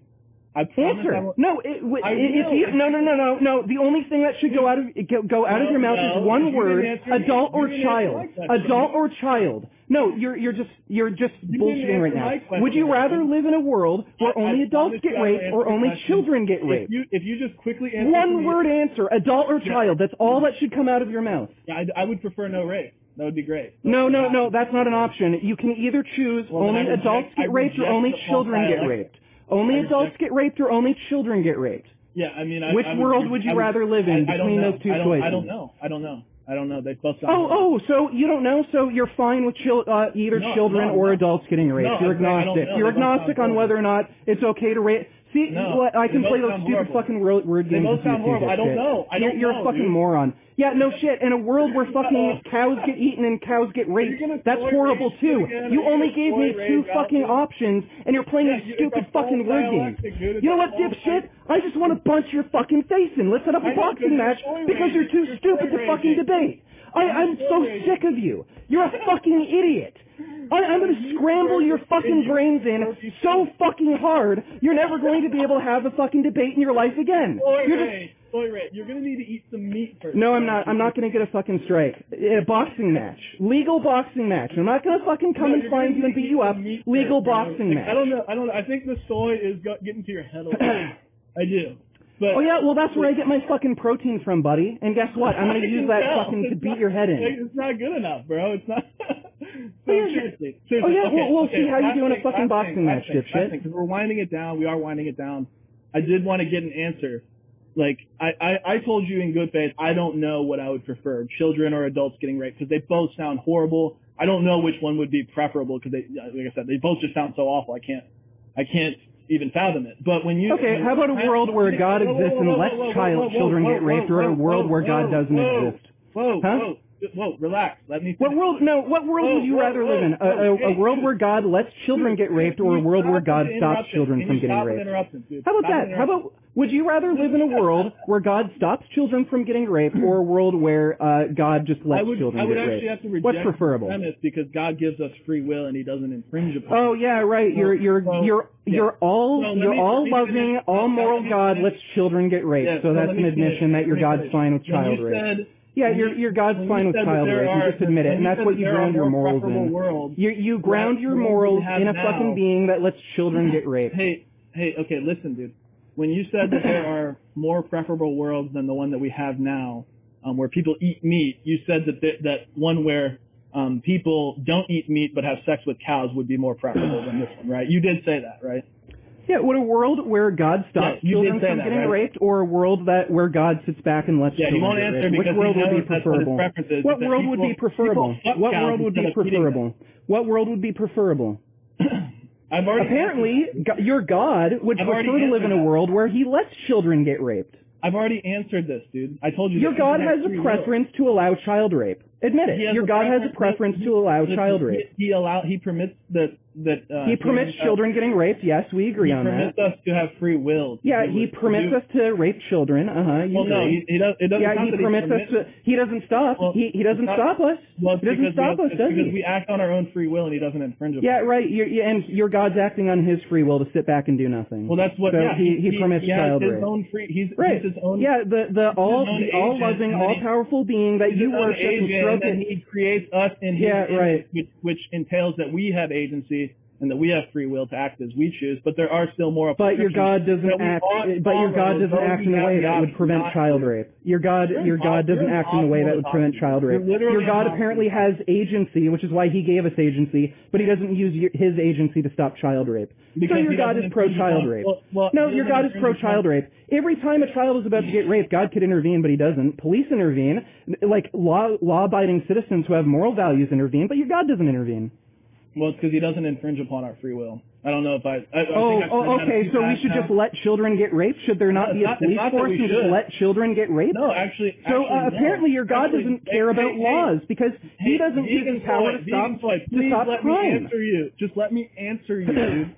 No, we should not allow children to get raped if we can. Well, your God does. Shouldn't we emulate your God? Shouldn't we emulate your God? Shouldn't we live just like God does? So we should just sit back and let children get raped. Please let me finish my answer. Shouldn't we follow what God does? Shouldn't we follow what God does and just let children get raped? You're not here to engage in good faith. No, should we just do what God does and let children get raped? This is why you guys should not be vegan. Right. Okay, well, your beliefs are fucking stupid and you know it, and you've been dodging this entire fucking debate. You should not consume soy. No, your debates are fucking ridiculous. No, sorry, your beliefs are ridiculous and stupid. You're pro-bestiality? Okay.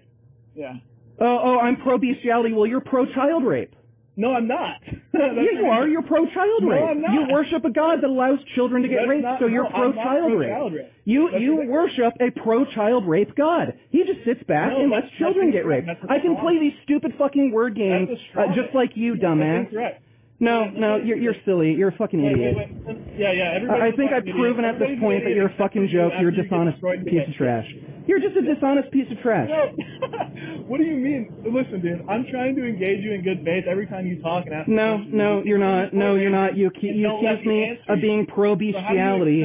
You accuse me of being pro-bestiality. You're not arguing in good faith. You're just a fucking clown. This entire debate you've been dodging. To this current world. You prefer bestiality. Yeah, and you prefer child rape. You prefer child rape. You prefer a world where children get raped. No, yes, you do. You prefer a world where children get raped. You just said it's good that God gives us free will to rape children. You would rather live in a world where children get raped. You would rather live in a world where children get raped. You're a pro-child rapist. If you let me answer you.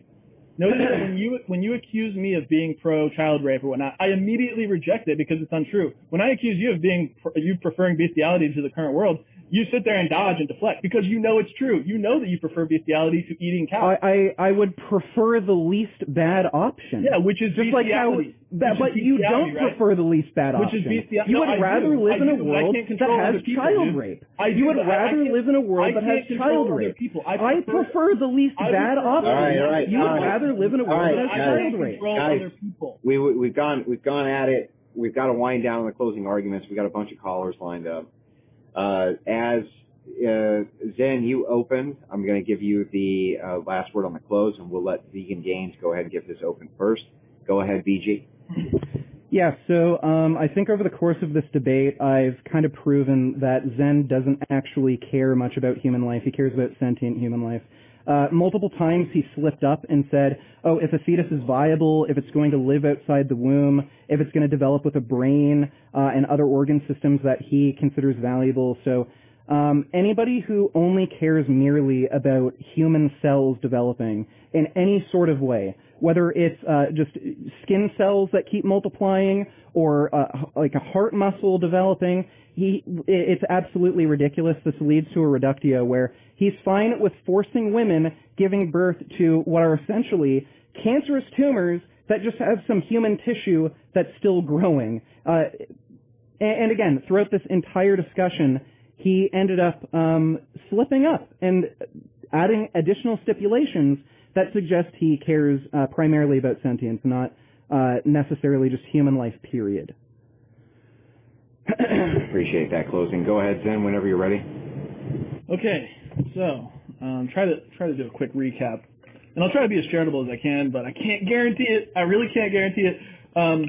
So I gave Vegan Gains here the line of questioning to start. He started investigating the whole stingamy versus fertilization thing at the very beginning.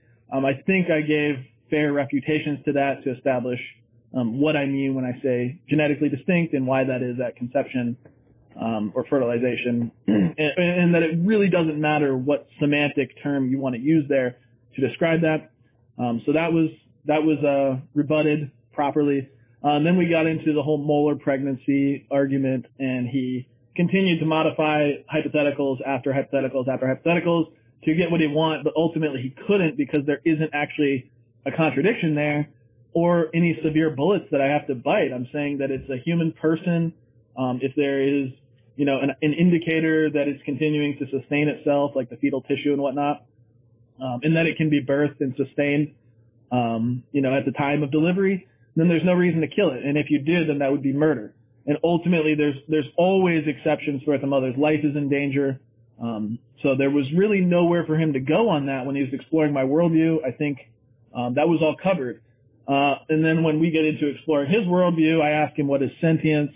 How do you actually establish what sentience is? Like, is there any scientific basis for this, a scientific consensus? There's really not. You get a bunch of mixed answers from no matter what source you look at, you're always going to get different answers, and you just have to make a preference claim as to what sentience actually means, and then you fall to relativism. You don't actually have an argument. You don't have an ought claim that somebody ought follow or ought agree with your definition of sentience. And it's also interesting that I didn't hear a clear distinction between subjective experience and just simple reactivity to the external world when you look at like bacteria cells or ants or whatever that vegan gains would not claim to be sentient, but they are still reacting to the environment. So it's interesting, like, how do you actually establish that? And then when we get to the meta-ethics, we find that his epistemology is ultimately grounded in preferences. And really all I have to say to that is, my preferences are that you're wrong and I'm right, and that objective can still be mind dependent on the mind of God as the transcendental, universal ultimate that gives us ises and oughts. So there's no problem with an is to ought gap here in my worldview, because the is and the ought are coming from the same place. And then what we saw after that was me calling out the absurdity of the vegan worldview, in that they would have to say that bestiality is actually more preferable to eating steak. So if we could move to a world where people stop eating cows but instead had sex with them, vegan gains would have to agree with that and prefer that. And then he could proceed to strawman the Christian worldview and say that we're pro-rape and whatnot, which is ultimately, like I said, a strawman. It's not true. And then you guys got to be entertained by soy rage. So I did my best, but you guys are welcome for the entertainment at the end there. And I had fun, and I hope there's no truly bad blood vegan gains. I know that these things do get contentious, and I'm sure there's going to be more back and forth going forward, but I do appreciate you coming on and doing the debate. So that's all I got. Gentlemen, appreciate it so much. Just so everybody knows, we do things a little bit differently at the Crucible. When the closing statements are done, we do consider the debate to be closed. The moderator takes notes throughout the debate. I always have a couple of questions of my own. I don't know if we'll be able to get to them tonight or not based on call volume and super chats. We're going to go ahead and move into the caller portion of this. Chase, can you hear me okay? Yeah, I can. Can you hear me? I can. Go ahead when you're ready. Yeah, so Richard, I have a couple questions. Do you think words all have univocal meaning? Like they all mean the same thing? Words all mean the same thing? What do you mean? Like if I say the word world or good, it's going to mean the same thing regardless of what someone's no, it depends on the context, depends on how you personally define something. There's other cultures that use similar words or the same words, but they mean different things. Yeah, definitely. Cool. So when you say that objective means dependent on a Christian worldview isn't objective because it's dependent on the mind of God, you realize that you're treating a subjective and objective like they have univocal meanings. Well, they do. Wait, Words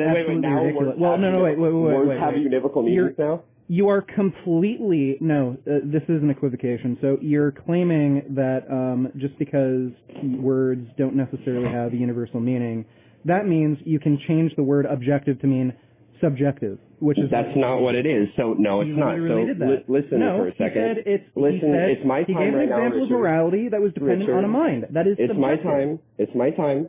Okay?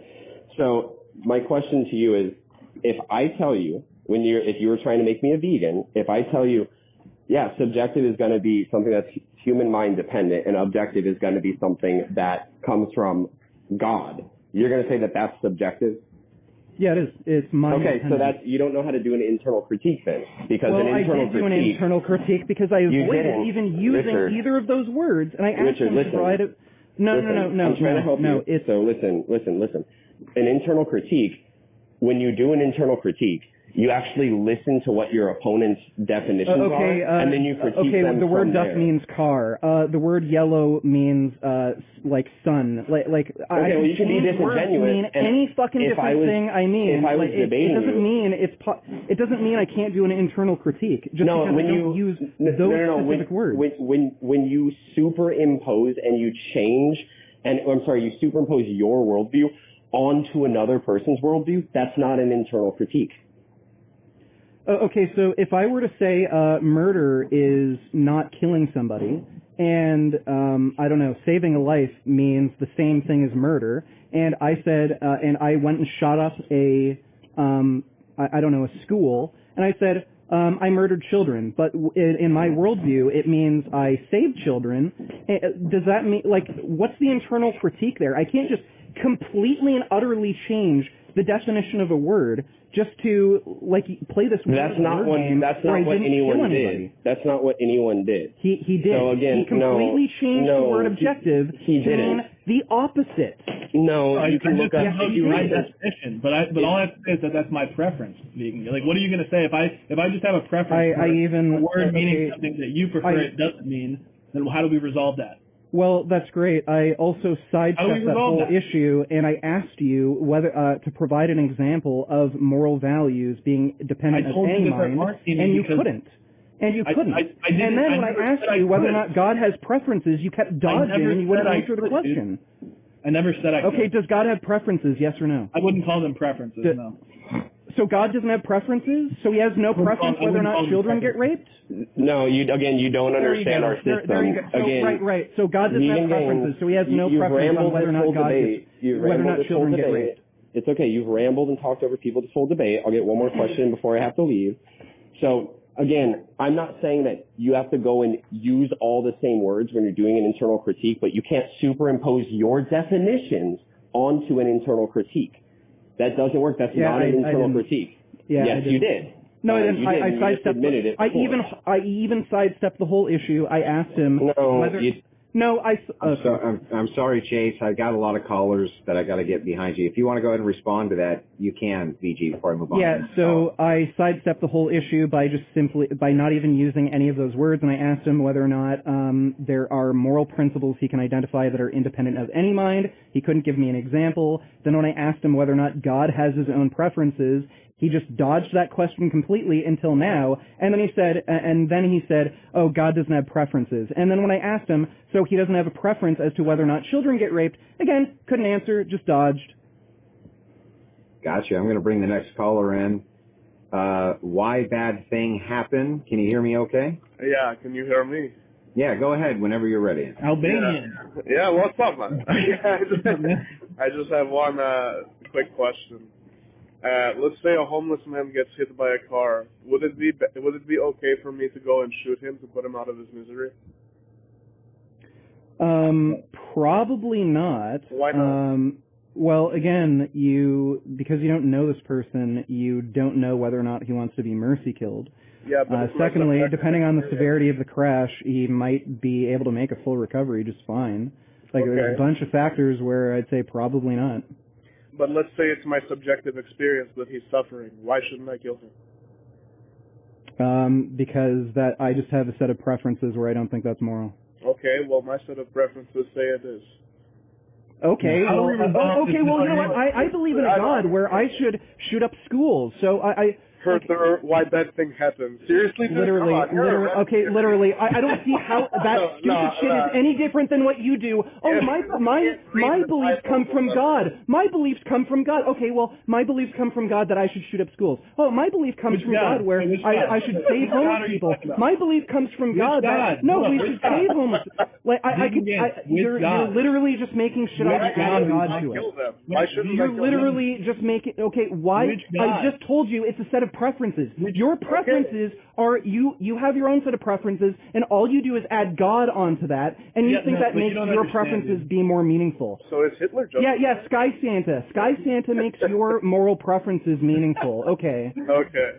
That's it for my question. That's all I want to say. Yeah, Sky Santa. Right. I want to explore that a little bit, though. When you say, like, all I have to say is my God, it would follow, you would have to be able to articulate the entailments of that God. Like, what are the properties, the attributes, the nature of said God? Well, look at Islam versus Christianity. There's different views. Real quick. If it's the same God that I am invoking or that any other Christian is invoking, then you wouldn't actually be able to say that. So that's all. Like that God says. What do you mean? What do you mean? There's disagreements within Christianity, certainly. Look at when it comes to something like murder, just something simple like murder, killing a 5-year-old for no reason whatsoever. There's no Christian worldview or version of Christianity that would... Who cares? I could say I don't believe in that God. I believe in some other gods. So which God? That's what I was saying. Like, which God is that? Well, okay, well, I don't know. Thor, the God of War, like Kratos. Like I don't. It doesn't matter. Would you I actually could say a God did that. But just real quick, if you were to invoke a God like that, did you say Kratos? You invoke. You can invoke your God. I can invoke my God. Do you think you'd be able to defend it? As well as you can. Like, you just make shit up. Would you be able to tell me? You literally just make shit up. That's all it is. Would you even be able to I could get a satanic Bible. Okay. I could get the Quran. You wouldn't even be able to tell me what the property set of Thor is or what Kratos Sure is. I can. I can make up a whole bunch of shit. Yeah, you can make it up. You could make it up. There you go. Yeah, sure, just like you do. Right, just like you do. Like Guess what? The Bible was made up. The Bible was written by people. It's a collection of different writings from over hundreds or thousands of years. It was made up. It's a collection of stories. Same with the Bhagavad Gita. Same with the Quran. Same as Scientology. It's all the same. I can make up whatever I want and invoke God into anything. You're just saying, I believe in the one true God. You don't. You're just wrong. You're just wrong. How are we going to resolve that if we're not going? Yes, you got it. How are you to resolve religious differences if all you're going to say is, I believe in the true God. You're wrong. Yeah, you're wrong. I'm right. How are you going to resolve any difference if you're only going to use your own secular, non-secular values? I'm right. You're wrong, and that's my preference, and you have no way to rebut that. Okay. You have no way to rebut that. You have, no, the Christian God doesn't exist. The only gods that exist are the Norse gods, like Thor, Odin. So, rebut that. No, prove that Thor doesn't exist. You know what, there's more evidence for the existence of Thor. Do you see any ice giants? Thor said he'd get rid of ice giants. Do you see any ice giants around? How do you justify Thor's existence? See, Thor exists. Where's your God? How do you justify Where's the evidence for your God? How do you justify Thor's existence, like as a necessary? There's no ice giants. No, as a necessary. And when I pray to Thor, he gives me necessary. You didn't understand the question because you cut me off in the middle of it. As a necessary precondition for intelligibility, for metaphysics, epistemology, and ethics. How do you justify Thor as the precondition for that? Sorry, for what? For what I just said. For your metaphysics, your epistemology, and your ethics. How do you justify Thor as the precondition for that? How do you justify answering a question with a question? No, how do you justify answering a question with a question? How do you justify your God? Answering a question with a question. No, I'll do the same thing you do. How do you justify your God? Move on, because you can't answer. No, I'll do the same thing you do. How do you justify your God? Give me an example of how you just. Give me an example of how you just. No, you can't do it. You can't do it because all you do is make up shit. All you do is make up shit, and everything you say is right because God said so. God said so. But my Sky Santa. Well, I believe in the right Sky Santa. It's Thor. No, Thor. There's no ice giants around. Thor promised to get rid of ice giants, so Thor exists. You can't even justify your fucking beliefs, and then you're trying. But do it. Justify your beliefs. Justify your beliefs. Okay, so the reason I'm actually not going to answer your question Not only because you could not. You're not going to answer my question because you're a lying, dishonest cunt. All you do is make up bullshit. Excuse me. I let you slurg out. Fuck you. I let you slurg out. Fuck you. All you do is make up fucking bullshit. All you do is make up bullshit and invoke God. And then when you challenge my beliefs, and I ask you the same question to justify your beliefs, you can't even do it. You're a lying, dishonest fuck. If your God exists, you better be fucking worried because I think he'll send you to hell for lying so much. Let me know you're not. No, hold on. Let me answer before you. No, let me. All right. Go ahead. Hey, he can answer real quick. Go ahead, then. I'm just simply. He's not going to answer anything. Fuck him. He's not answering anything. He's just fucking wasting our time. Just shut up for 5 seconds. Fuck you. Fuck you. Dude, you're like a high school girl, like pissed off about it. Okay, well, you know what? You can face me in a fucking boxing ring, and we'll see who the fucking high school girl is. I don't fight women, bro. I don't fight women. Sorry. Well, yeah, because you get your fucking ass kicked. All right. You got it. Just real quick. Okay. Then I got to get these other callers. I asked you how you justify Thor as a precondition for, Yeah, how do you justify your God? Just let me speak. You're not going to answer because you just make up bullshit. We can move on as soon as you let me speak. I don't even understand that fucking question. It makes no fucking sense. Let me speak, dude. Stop. Just stop. Okay, calm down. When I asked you that question, you answered it with the question because your paradigm. He's wasting our time. Just go on to callers. He's not going to answer the fucking question I asked. He's just wasting our fucking time. Just go on to callers. No. Why is he even talking? Why is he even talking? He just said a bunch of gobbledygook. How do you justify your meta-ethical beliefs and da-da-da? What does that even fucking mean? It means nothing. And when I ask him to do the same thing, he can't. He can't do it because he just asked a bunch of gobbledygook to waste our fucking time. Okay. And then you tried to spin the question back on me because you could not answer it, and the reason I'm not You can't answer it. You can't answer it. You can't answer it. You asked a completely nonsensical question to make it seem as though I don't know what the fuck I'm talking about. You don't know what you're fucking talking about. You just jibber jabber. So yeah, Sky Santa. My Sky Santa exists. My Sky Santa is real. I know my Sky Santa is real because the Bible. See the Bible. How could my Sky Santa be fake if the Bible didn't exist? You are literally a child. No, you're a fucking child. You waste everybody's fucking time. All right, enough. We got to get to the college. Enough. Soy rage. Toasted. You can't talk about anything because you're going to soy rage.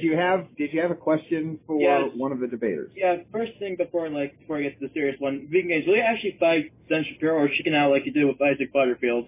I literally went on Isaac Butterfield's podcast, and he said he never had any intention of fighting me. I wanted to set it up. He wouldn't message me. Tried emailing him, tried messaging him on Facebook. Not a fucking peep. And when I went on his podcast, he admitted it was just a joke, you dumbass. Okay, fine. Good. And one other thing before the whole God thing, you say God condones child rape, but in the Bible, if you rape a child, you go to hell. You get the death penalty. Okay, well, the child still gets raped. Right, but I mean... So you're saying an all-loving, all-powerful God would allow a child to get raped and then give somebody an infinite, eternal punishment for a finite crime. Does that make any sense to you? That's a straw man. Does that make any sense to you? That's a straw man. That's not a straw man. That's not a straw man. That's not a straw man. It is a straw man. Yes, it is. That's not a straw man. Yeah, it is. He just said child rapists go to hell, so God would allow a child to get raped and then punish somebody infinitely for a finite That's not time. my worldvie's. That's a misrepresentation of how. That's his worldview. He's the one who asked the question. Okay, fair enough. Unless I'm misinterpreting. And for the next thing, I find you mentioned the whole child being born without a brain, because that's actually a pro-life argument to people that say life doesn't begin until the brain comes. But the thing is, your case that you mentioned with it coming out without a brain, whatever you call it, it actually does have a brain. It just doesn't have the thinking cord. It has a brain stem. No, hydranencephaly, they don't have a brain. They just have a brain stem, I believe. Yeah, exactly the same. That's what he just said. That's not a brain. That's a brain stem. Right, exactly. That's what he just said. He said it has a brain stem. He said it has a brain stem. A brain and brain stem are two different things. No, I said it has a brain stem, dude. Yeah, okay, well, it has a brain stem, great. It's not sentient. Which, in the sense, is more than many. Like a whale, if you ever saw a whale's skeleton, it basically is all brain stem, barely any brain. Whales have massive brains. They're way larger than ours. Yeah, it's basically a huge brain stem, though. It doesn't have any... Okay, what does that matter? So I'm saying that has more sentience in a sense than that whale. No, where is your evidence that brain stems provide the ability to have sentience? Well, why do you believe a whale has sentience? Where is the evidence that a brainstem is, on its own, is capable of providing sentience? I mean, a human with a brainstem probably has more sentience than an ant or a fish. I mean, fishes are brain dead. Why would you assume that? If it's only a brainstem, can you provide me any kind of source showing that brainstems themselves are able to provide sentience? Well, first, yeah, of course, because like people have brain stems, they could still react to pain or stuff like that. Even though I think even the zygote. No, they're reflexes. Yeah, so that's not sentience. Reflex is not the same as a conscious reaction. I mean, what do you consider conscious? Because like in neurologic, and many of pro-abortion people have this view. I think even maybe it's Peter Sanger. That even a baby, because babies are basically... I don't agree with Peter Singer. Peter Singer's a fucking idiot. He's a wacko. He's been banned from universities because he thinks it's okay to murder children, like full-grown children. Exactly, and also something, so, just a quick question. People that are born without brains, do you believe we should be allowed to kill them then? Yeah. Really? They're not sentient. So I could just kill them, like, they could just put them on this? Well, no, you can't just go and find a fucking non-sentient baby and kill it. Like, you have to consider the mother and the father and parents. Why if they wanted to, sure. Why do they have the right to kill it? Why? Because it's not sentient. Or why could they kill it and I can't kill it? Okay, well, there's a reason you can't key somebody's car. It's theirs. It's theirs? I didn't know. The child is not theirs, so why? Yeah, it is. What? So because it's not sentient, it's not theirs? Okay, I guess all the non-sentient objects you own aren't yours because they're not sentient. Can I steal your car? Wait, vegan gains. Can humans be owned as property then? Okay, when I say their child, big oof. Do you think when I say their, and yes, they are children are your property, by the way. Interesting. Okay. That doesn't mean they don't have rights, but yeah, they are functionally your property. That would probably object to like biblical slavery or something. Okay, dumbass. When I say your children, is that a misleading statement? When I say someone's child, is that a misleading statement? You're an idiot. Does that imply slavery? Does that imply slavery? Yes. You're an idiot. Okay, wait. When you're talking to people in normal everyday life, do you say your child or their child? Or do you use some other kind? Games is retarded. That's what I say. Yeah, okay, right. So more dishonest bullshit, dodging questions, you can't answer fucking anything, and you play stupid fucking word games, and you only make yourself look dumber. Good. Seth, can you hear us okay? Make it quick with this retard. Holy shit. Okay. Zen's already upset. Zen, I have a question for you. Yeah, I've got a question just for you, buddy. All right, you made this weird, is-odd argument about vegan gains ethics. But I don't understand how your position solves the is-odd gap either. Moral realists don't solve it. I already said it. I already said how it does. Because it doesn't. The is and the ought are coming from the same source. No, it doesn't. You're just assuming that, and that doesn't solve the is-odd gap. That doesn't solve the is-odd gap. You're just saying God does. I'll wait till you're done. Well, just before we move there, right? Then that's just going to be unrelated to the is-odd gap. Saying they come from the same source wouldn't mean that there's not a gap. So the same God that makes everything that is the same God that prescribes. Yeah, just because they come from the same source, it doesn't mean there isn't an is-odd gap. I'll just wait till you're done. Go ahead. Go ahead. I just said it. Just because it comes from the same source, it doesn't mean there isn't an is-odd gap. Yeah. Even assuming what you're saying is true. The God that makes everything that is the same God that prescribes everything we ought to do. The Sky Santa. So there's your answer, Sky Santa. VG is right. But in your guys' worldview, everything just is. You don't have to take the issue. Right. How do you cross the is-odd gap? Really quick. Wait, just a second. Sure. So Zen. Yeah, sorry about that. Zen, the issue with the argument is it's not a problem for moral realism. The problem is one of deduction. You're not going to solve it because they come from the same source. Is statements will never be able to deduce into an ought statement unless you're defining ought as some kind of is statement. It's the only way you're going to do that. No. God is the transcendental mind that can bridge the gap between the physical, the metaphysical, and prescribe us ought that are immaterial based on the material world, like what we ought do in the material world. And that's how the is-ought gap is Sky called. Santa. There's your answer, Synth. Can you go ahead and give me a syllogism then, right? Just a quick syllogism, maybe two premises, right, where there's no ought claim and the conclusion contains an ought claim. Can you do that? Say that again? I want you to give me a syllogism where there are two premises that don't contain any ought claims, and then the conclusion contains an ought claim.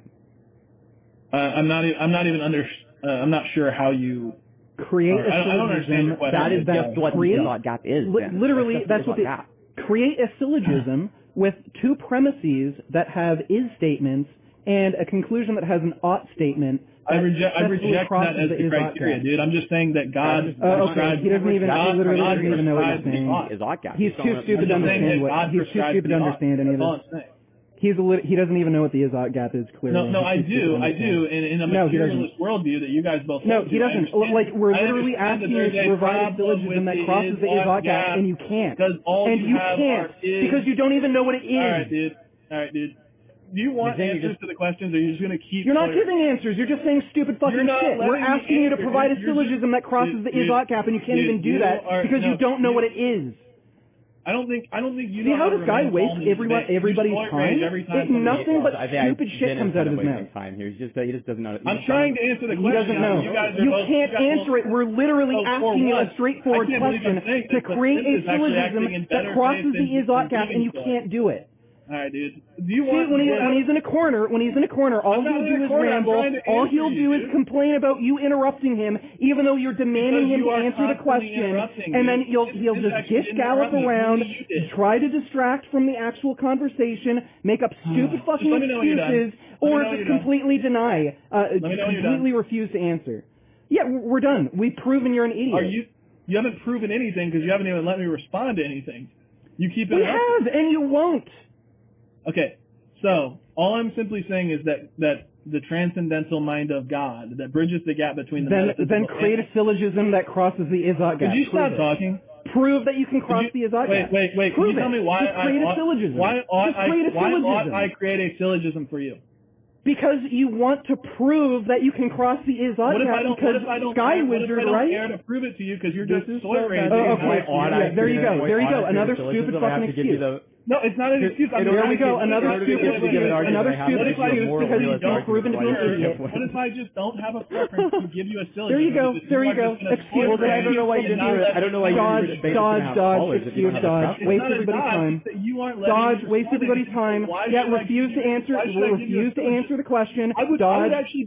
Yeah, keep blabbing. Keep making up excuses. Why don't you complain that I'm talking over you? Go do that. Complain that I'm talking over you. Just keep rambling, complain that I'm talking over you. Keep going. Complain that I'm talking over you. Don't answer any questions. Keep coming up excuses. Like, I know I'm not the mod here, but I would have actually been willing to engage. No muting. I'm sorry, Synth. Did you just have like a final wrap up that you wanted to say? I don't want to like kick you off before time. But. I just wanted to clarify what the is-ought gap is, right? The whole point of the is-ought gap is just that from is statements you can't deduce an ought statement. It's a problem with deduction, right? Like any moral realist, me included, is going to know this. It's just not the case that your position is it's not the case that your position, because you're a moral realist, solves the is-ought gap or bridges the is-ought gap. It doesn't do that. That's not the point. There's just not a problem. That's not even the point of the position. It's just like the claim that you can bridge the is-ought gap is just ridiculous. All right. Yeah, appreciate the call in, by the way, Synth. Have a good night, man. And if I could just answer without being interrupted, I'm just simply saying that the Christian God, the Christian triune God as the transcendental, metaphysical, universal, provides ought statements to us, tells us how we ought act in the world, and is also that which created everything that is. Great. You're wasting everybody's time. Doesn't answer the question. Doesn't show that you can cross the is-ought gap. Justified by the ought prescriber. So it's not about an is-ought gap. We have the ought and the is. So. Earth. Solar rays. I don't know how to say that. Is it just Urk? Yeah, let's go with Urk. It's a Western saint. It was a convert of St. Patrick. I don't know how to say his name either, but okay, anyway. Go ahead. Yeah. So, my name's Eric, and when I was picking a patron saint, I didn't know there was Western saints, and I knew there was, but I didn't know there was a Saint Eric. But anyways, I'm not quite as smart as these guys here, right? But so my best guess, real quick, I just want to start with this, is the sentence, right? So here's the premise: the judge is a liar. And I would say that implicit in that statement is an oughtness, because the word judge implies that a judge provides justice, which has to do with righteousness and truth and equity and all of these things. And if that judge is a liar, then if there is a contradiction there or a discongruency, and therefore implicit in that is an oughtness. So there's a premise that leads to an oughtness. I don't know if that answers Vince's question. Oh, okay, well, that's a premise. That's not a syllogism. That doesn't cross the is-ought gap. Well, it does cross the is-ought gap because saying the judge is a liar implies that there's an oughtness to what a judge should be.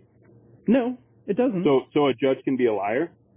Absolutely. Look at Brett Kavanaugh. What do you mean? But ought a judge be a liar? Well, again, that will come down to your personal preference, but that doesn't cross the is-ought gap. He said, look at Brett Kavanaugh. I just caught that. That's hilarious. Well, he did lie during the whole weird investigation. No, answer that question though. Ought a judge lie? Well, in my personal opinion, no. They should be as truthful as possible. But again, that's just one premise. That's not a syllogism. You have to create a syllogism but with it's presupposed within the definitions of the words. No, it's not. A judge acting. No, it's not. No, it's not. Do you believe? You have to create a separate premise that says a judge should not lie. Well, no. A judge should not lie. No. The word judge is a liar. No, the word judge literally means... No, it doesn't. No, it doesn't. You're just presupposing that a judge shouldn't be a liar, and that's fine, but that's not part of the premise. You'd have to create a premise. The judge is a liar, the judge shouldn't lie, therefore he ought not to be a judge, but that doesn't cross the is-ought gap because in one of the premises you made an ought claim. So are you a nihilist, vegan? Yeah, I'm an existential nihilist. Oh, okay. Well, then this entire debate's meaningless because you have no standard of truth or objectivity. Yeah, okay, Sky. Okay, you know what? I'm not a nihilist. I believe in Sky Santa. There. Oh, okay. I believe in truth and subjectivity now just because I can invoke God? Well, I've been lying constantly throughout this entire by fucking what debate. Standard? Wait, lying by what standard? Oh, well, I don't know. Let's see. Dodging every hard question, making up stupid fucking excuses, red herring. I don't want examples. I want a standard. Yeah, no. Lying by what standard? But this is my genuine question because, and this is my question that I'm coming in with is, do you live this way, like vegan, and I'm not trying to be a dick or I'm really curious because I'm an existential nihilist, so I just make everybody makes up their own personal preferences and finds meaning in life in some way. You've just chosen to find that meaning in God, like a made-up fucking fantasy character. I can do the same thing. I can worship Odin and think following Odin's will is giving me a higher purpose in life. I can do that with any god, any pantheon. It doesn't matter. I can do that with anything. You're not doing anything differently than I am. The only thing you're doing is invoking God on top of that. Wait, do you make up standards of truth? You make up standards of truth. Answer the question. You make up. Has God literally come down from the sky and talked to you directly? So you make up your own truths. Do you make up your own standards for truth? I don't know what that means exactly. But hold on. Can you explain? So my question though, do you have family? When people are born around you, are you happy for them? Do you? No, not necessarily. Really? So do you have brothers or sisters? Do you have do you have people in your life? I have a brother and a half sister. Gotcha. Okay. So I think that honestly gives a lot of people insight because I don't know how you can live that way. If you have someone that you love that's close to you that has a child, how could you not be happy? I don't love my dad. I don't care about his kids. What are you talking about? Right. I don't really go out with my dad. I don't really care much about him. No, I don't care about his side of the family. Why would you expect me to care? Right, and I'm not. Again, I'm trying to give everyone, including myself, just insight, because this affects your beliefs. Oh, I'm a terrible person. Look at my upbringing. He doesn't believe in magical sky Santa. Oh, it makes sense now. No, I'm genuinely asking because that sucks, dude. No, it doesn't. I don't care. No, I'm just saying. I'm not saying to be a jerk or to make you feel bad. I'm just saying if you don't feel happy for children being born around you or people getting married around you or why would I inherently be happy that children are being born? those children might be assholes. They might turn out to be assholes. They might have fucked parents that are drug addicts. They haven't done. Why would I necessarily inherently be happy if children are born? So practically speaking, who are you closest to? Like, who's a person? My wife. Oh, your wife. Do you guys have children? No. She had her uterus removed, so she can never have children, and I've gotten a vasectomy. Okay, so of your course wife. You have. So who's closest to your wife? Like, who's like her best friend? Me. Okay, well, so let's say someone she's really close to died. Would you just be like, fuck that person, there's no point in life anyways, or would you comfort her? No, I'd comfort her. But it doesn't matter in the end. Not objectively. Can you prove to me that objectively, independent of any mind, that matters? To me, it matters. Okay. Yeah, no, at least you're being consistent with your nihilism. I mean, nothing matters. There's no meaning in life. Words have no meaning. There's no oddness, and everything is just meaningless. You develop your own meaning the way you want. You just invoke God to make it seem as though everything's more meaningful. It doesn't. Okay. Thank you. That was my question. I appreciate your call. Have a great night. You exhibit signs of being a sociopath, bro. I am. Seriously.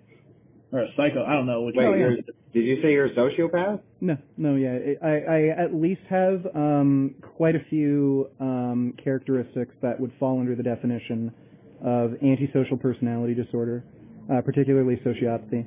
I was diagnosed by somebody who's actually a psychologist, but it wasn't in a professional setting. It was just a friend of mine. Yeah, I would just say try not making judgments on other people's I can do whatever morality I want. That's just your narcissism speaking. No. Try not making judgments on other people's character. No. If you're a selfish I can make whatever judgments I want. Yeah, because you're a narcissist. You're lying, dishonest jackass. Lying by what? No. You're a nihilist. You're a nihilist and a sociopath because you're a narcissist.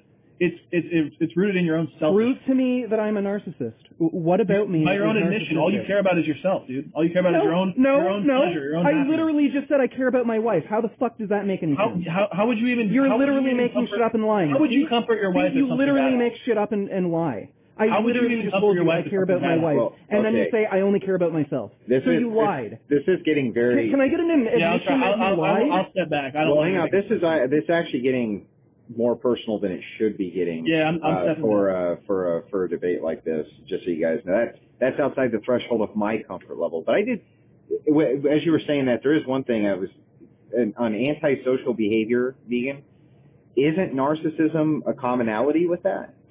Yeah, so there's narcissism, sociopathy, psychopathy. In the recent DSM-5, they got rid of narcissism because there's a lot of people who have narcissistic traits that it doesn't necessarily make sense to give a particular diagnosis. So I think psychopathy, sociopathy is still there, but they give individual diagnoses based on character traits when it comes to narcissistic what was previously referred to as narcissistic personality disorder. But so a lot of psychopaths and common, sociopaths. Right? Yeah, so a lot of psychopaths and sociopaths are narcissists, but not every narcissist is a sociopath or psychopath. So now, if you're going to get a diagnosis for antisocial personality disorder, what they'll do is they might give you a diagnosis of psychopathy, but on top of that, there will be another list of character traits like selfishness, self-grandiose ideas. They won't give you another separate diagnosis for narcissism just because there's so much variation. I see. Lemon, can you hear me okay? Yes, I can. As Zen and Shapiro, I want to wish you, especially Andrew, a blessed feast of St. Andrew on the new calendar. Blessed feast to you both. And my question is for vegan. Hang on. Did you know that people keep on asking me if I'm going to take a saint's name, right? And I always say, yeah, I'm going to take St. Andrew, just because, why confuse it, right? Anyway, go ahead, Lemon. So I have a question for vegan. How is... Wait, I can't... what is a person who is brain dead? Well, not brain dead. Let's just say they're in a coma. Are they a person? Yeah. Are they sentient? Depends. If they have a certain type of brain damage, maybe. If they have a different type of brain damage, maybe not. Let's just say that they're in a coma for medical reasons. Like a medically induced coma? Yeah. Are they sentient? Yeah, they are. All right. So let's say that it's a person who is dying and may or may not be brain dead. Why not kill them? Because they might not have a preference and they might wake up again. Might not have a preference. Like I said, they personally may have a preference where they would want to continue living, and especially considering it's a medically induced coma and they may wake up again, like a fairly good chance. Based on that, I'd say that would probably be wrong to kill them. All right. And my second question is this. What about people who have autism? Should we kill them? No. What if a mother finds out the child has autism or will have autism? Should she kill that child? No. Then why kill children in the first place? What? It comes down to... I don't see how this follows from anything. Well, I think it's interesting. If you want to continue, go ahead. Sorry. So like, are you asking me, like, pre-sentience, if somehow they'd know if the child has autism? Yes. I guess that'd be their preference. All right. So in theory, that child, before it's born, is life unworthy of life. Lebenswert ist Leben. No. Why? If it is not sentient, I don't care about it. If it's after sentience, then yeah, I think it has moral value. All right, that was an interesting. Let me ask you this, vegan gains. So hypothetical, it's hopefully not too far fetched. Let's say you've got a 95-year-old person who has like some terminal illnesses, cancer, whatever, and they've been put into a coma by some whatever means, and they are suspected to wake up within, let's say within 3 days. Let's say they're projected to wake up in 3 days, but then they'll die shortly after. And so we've got that person, and then we've got another scenario. We've got a fetus, which is like say 11 weeks and 6 days old, and it's projected to acquire sentience tomorrow. And then it would obviously develop. It's a normal pregnancy, develop and be healthy, whatnot. Which one, if we had to save one and kill one, which one would you prefer to save? The 95-year-old in a coma that might wake up and die shortly after, or the fetus that has not acquired sentience yet but will acquire it tomorrow? Which would I prefer to die? Yeah, like which one would you prefer to kill and which one would you prefer to save if you had to save? Likely the 95-year-old, because the fetus would likely experience a lifetime of potential well-being. But with that said, I wouldn't think it would be immoral to abort the fetus if it wasn't sentient. But yeah, right. But it's just funny that in those two scenarios, you're gonna preserve the 95-year-old that's on its deathbed anyway, versus a healthy fetus that just hasn't acquired sentience yet by your definition. Again, it's a preference that I'd have, kind of based on potential well-being. But if the mother decided to abort before it was sentient, I don't. So there's a greater potential well-being for that fetus than there is for that 95. Well, sure, but I don't see how these two things are interlinked in any way. Well, I'm just exploring a hypothetical. Like if this were a hypothetical where I could either force a woman to give birth when she doesn't want to, force her to just take that child to term rather than her abort it before being sentient. Or I could allow that,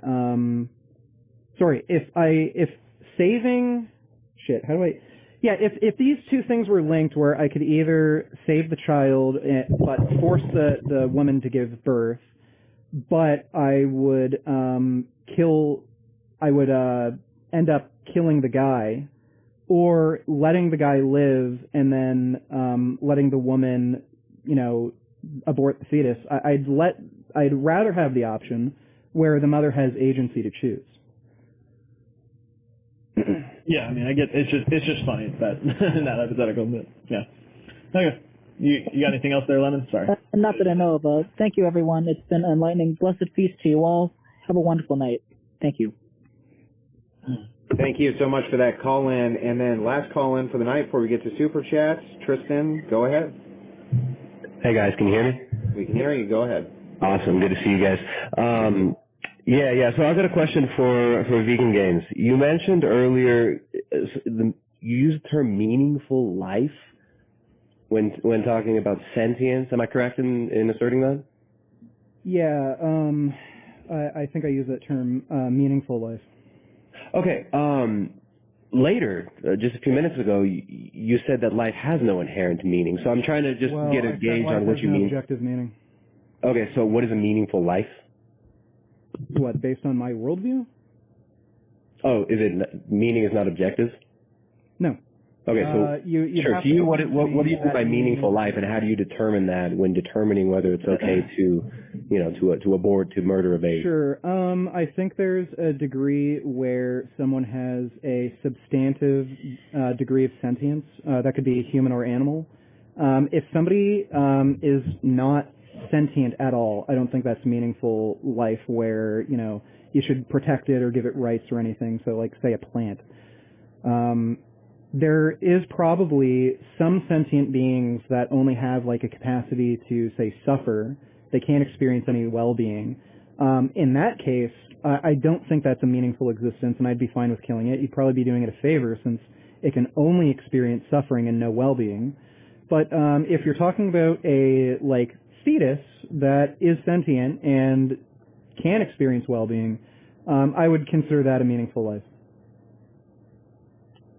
Okay, last question. What is sentience? How do you define that, and how do you measure that objectively? The ability to have a subjective experience.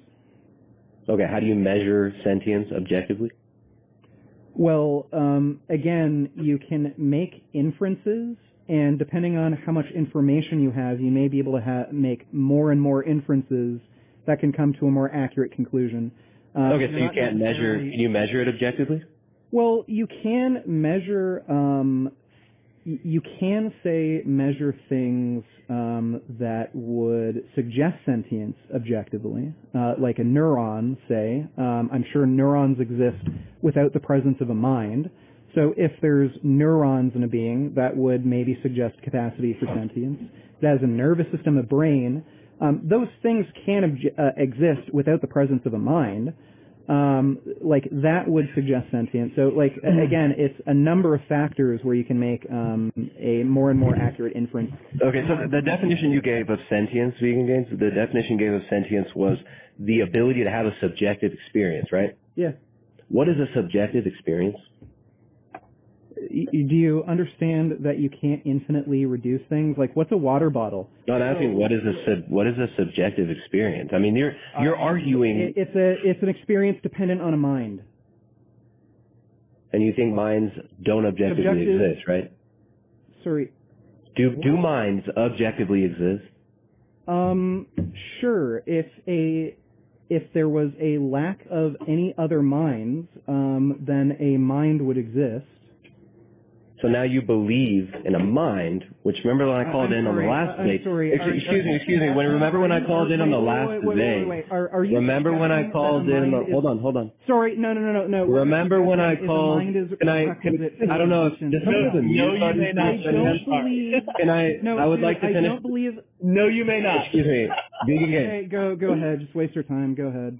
Okay. Remember when I called in on the last debate, and you said I asked you. If non-physical things exist, do non-physical things exist? Do non-physical things exist? Yeah, that was an equivocation. Do non-physical things exist? That was an equivocation, and I can explain. When you ask, I'm asking a simple question. I don't know. Is that an answer? No, you're not going to fucking railroad. No, you're not. Do non-physical things exist? You made an equivocation. Let me explain. So you can have something like a concept like right and wrong. You can have a concept like right and wrong, and you could maybe have the existence of like a metaphysical being like God. Is God a concept? You're just making an equivocation. I asked you a question. If non-physical things exist. There's no way to answer that because you're not even explaining what you mean by existence. Are you talking about a metaphysical being like God that doesn't have any physical presence in the world but exists in some sort of weird metaphysical space? Are you talking about? I asked you if non-physical things exist. Okay. How about this? How about let me frame it this way. Vegan Games. I'm talking to retarded precepts. Vegan Games. Yeah, no. Vegan Games. Look, I'm sorry. Dude, I know you're what game you're playing. I know what game you're playing, and you're not. I know you're upset. You're doing the same shit. This is not a game. This is a basic You're doing question. the exact same shit that Vegan game. Last question. A weird, vague question. No, this is a very specific question, no, sir. No, it's not. Okay, this is a very specific question. Do metaphysics objectively exist? Metaphysics? Does metaphysics objectively exist? What are metaphysics? Does metaphysics, you just used the term in the way that you just used it. Does metaphysics objectively exist? You're the one who claimed God is a metaphysical being. Do metaphysics, I didn't say that. What are you talking about? I asked you if non-physical things exist. Explain what metaphysics are. It's a branch of philosophy. Okay, explain what a metaphysical thing is. I asked you if metaphysics exist. Just kick him off. All right. So anyway, so you're gonna make claims. You're gonna make claims about things. Gaslight other people. I don't fucking gaslight. No, this is not gaslight. So you're not understanding. Go be stupid. We do. These are basic questions. When I ask him a clarifying question, he can't even answer. Dude, you're asking a clarifying question, he can't even answer. No, you refuse to answer any of the questions. You get upset and you rage. I'm asking you a clarifying question and you won't answer. Just kick him off. Maybe I can help. He's wasting our time. He's wasting our time. Hold on. He won't answer my clarifying question. What's the clarifying? He wants to know what metaphysics are, and it's just simply something. Meta means beyond. It's just it's a branch of philosophy where you're going beyond the physical and exploring the immaterial world. Do you believe? You're dealing with things like being, knowing, right? The concepts that exist in the abstract, right? Well, do I believe abstract concepts exist? Sure. But Objectively? No, it's mind dependent. Yeah, so it's all. But you can't define mind. But you can't define mind either. I just said a mind is something, so I define sentience. Sentience is the ability to have a subjective experience. A mind is something that allows one to have a subjective experience. All right. Tristan, I appreciate the call in very much.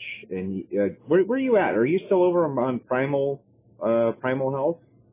No. My YouTube channel is called Tristan Haggard. Tristan Haggard. And if anybody wants to see vegan games, if you want to have a debate with me on my channel, I'd be more than happy to host you and make you look like an idiot again. Oh, again. If anybody wants to see what happened the last time Vegan Games and I debated, I suggest you go to my channel. You literally ran. You literally ran. I literally ran. The fact. All right, enough, guys. We gotta move on. You guys have a great night. Andrew, thanks a lot for having me on. I appreciate you having my call. Zen, Vegan Games, you guys have a great night. Okay. You too, man. Take care of yourself. Can I ask one quick thing to Vegan? I wanted to ask this at some point. I just never saw a good opportunity to. When you say you value sentience as a vegan, you don't eat meat and whatnot. Okay. What do you think about eating eggs, like chicken eggs? And to be clear with this, like not factory farming. Like if I just have a chicken coop in my backyard, I sustain these chickens and feed them, but I also collect their eggs and eat them. Is that a problem? Yeah, so in a vacuum, it's not a problem. The issue is with selective breeding and exploitation. So in order to have those chickens, you need to selectively breed them. What if I just let them roam free and breed as they see fit and just collect their eggs? Well, again, the way they got there in the first place was through selective breeding, and likely the male chicks were murdered. So the problem I have is, what if they weren't? I was going to say they weren't. Okay, sure. Like if these were wild chickens or something, and they just ended up going into your property, and then you took some of their eggs, I don't see an issue with that inherently. Interesting. Vegans are okay with eating eggs then? Got it. No, that's not what that means. Okay, guys, we're going to move into the super chat portion of this. We really appreciate both of you coming on. It's been a spirited debate, to say the least. Let's go ahead and move to 2.2 acres and an otter. Says, for the Confuser Fund. I don't know what he means by that. For $11, appreciate that very much. $5, Awood91 says, question for Ben. I think he meant Zen. You assert abortion is murder. If we assume you want murderers stopped or punished, would you then be in favor of laws that force child rape victims under penalty of law to carry and give birth? it is either murder or it isn't. Yeah, I wouldn't frame it that way. I don't like using the word force, but I'm consistent in my worldview that there's no exception for rape and abortion. That's still an innocent human person that didn't actually have anything to do with the rape itself. So we shouldn't kill it. And to be clear, like to make an analogy, and this is like knockout, is that when somebody commits a crime, like if your father committed a crime, like robbing a bank, for example, you're not going to go and punish the child of the father. Like if my father went and robbed a bank, I shouldn't go to jail for that. So if my father raped my mother, I shouldn't be killed for that either. So that's the same thing with rape and abortion, is that if father rapes the mother, we don't kill the offspring. We should punish the father, absolutely. Don't kill the baby, absolutely. Could I ask you something? So there was a young girl that was raped. She was 12 years old, and her rapist impregnated her. You'd force her to keep the child and bring it to term? Yeah, again, I don't use the word force, but I would not permit her, if I were the lawmaker, I would not permit her to murder her child. And if she did, I would want her to be punished. Even 12-year-olds? Yes. Okay. If she were to murder her child, I would want her to be punished. Mm-hmm. Absolutely. I have a quick question I was thinking about as you guys were going back and forth. When we use the term force, because I did hear that a bunch, force for abortion. It's you're forcing them to do a thing. Would it be, I mean, you're okay with like forcing kids to wear clothes in public, right? Yes. Yeah, and are you okay with forcing women who are fully adult women to wear clothes in public? Yeah, like I'm fine with topless attire, but yeah, like bottoms, sure. Yeah, why not the full Monty? Why not a top? No, just because, like why can't they do the full Monty, like just walk around naked? Oh, there's a number of reasons. Things like hygiene, I think safety, like sexual assaults, various reasons like that. So if a woman wanted to walk around naked, would you force her to wear clothes? Well, yeah. If it was in a normal public space, like pants, sure. Okay, gotcha. So, yeah.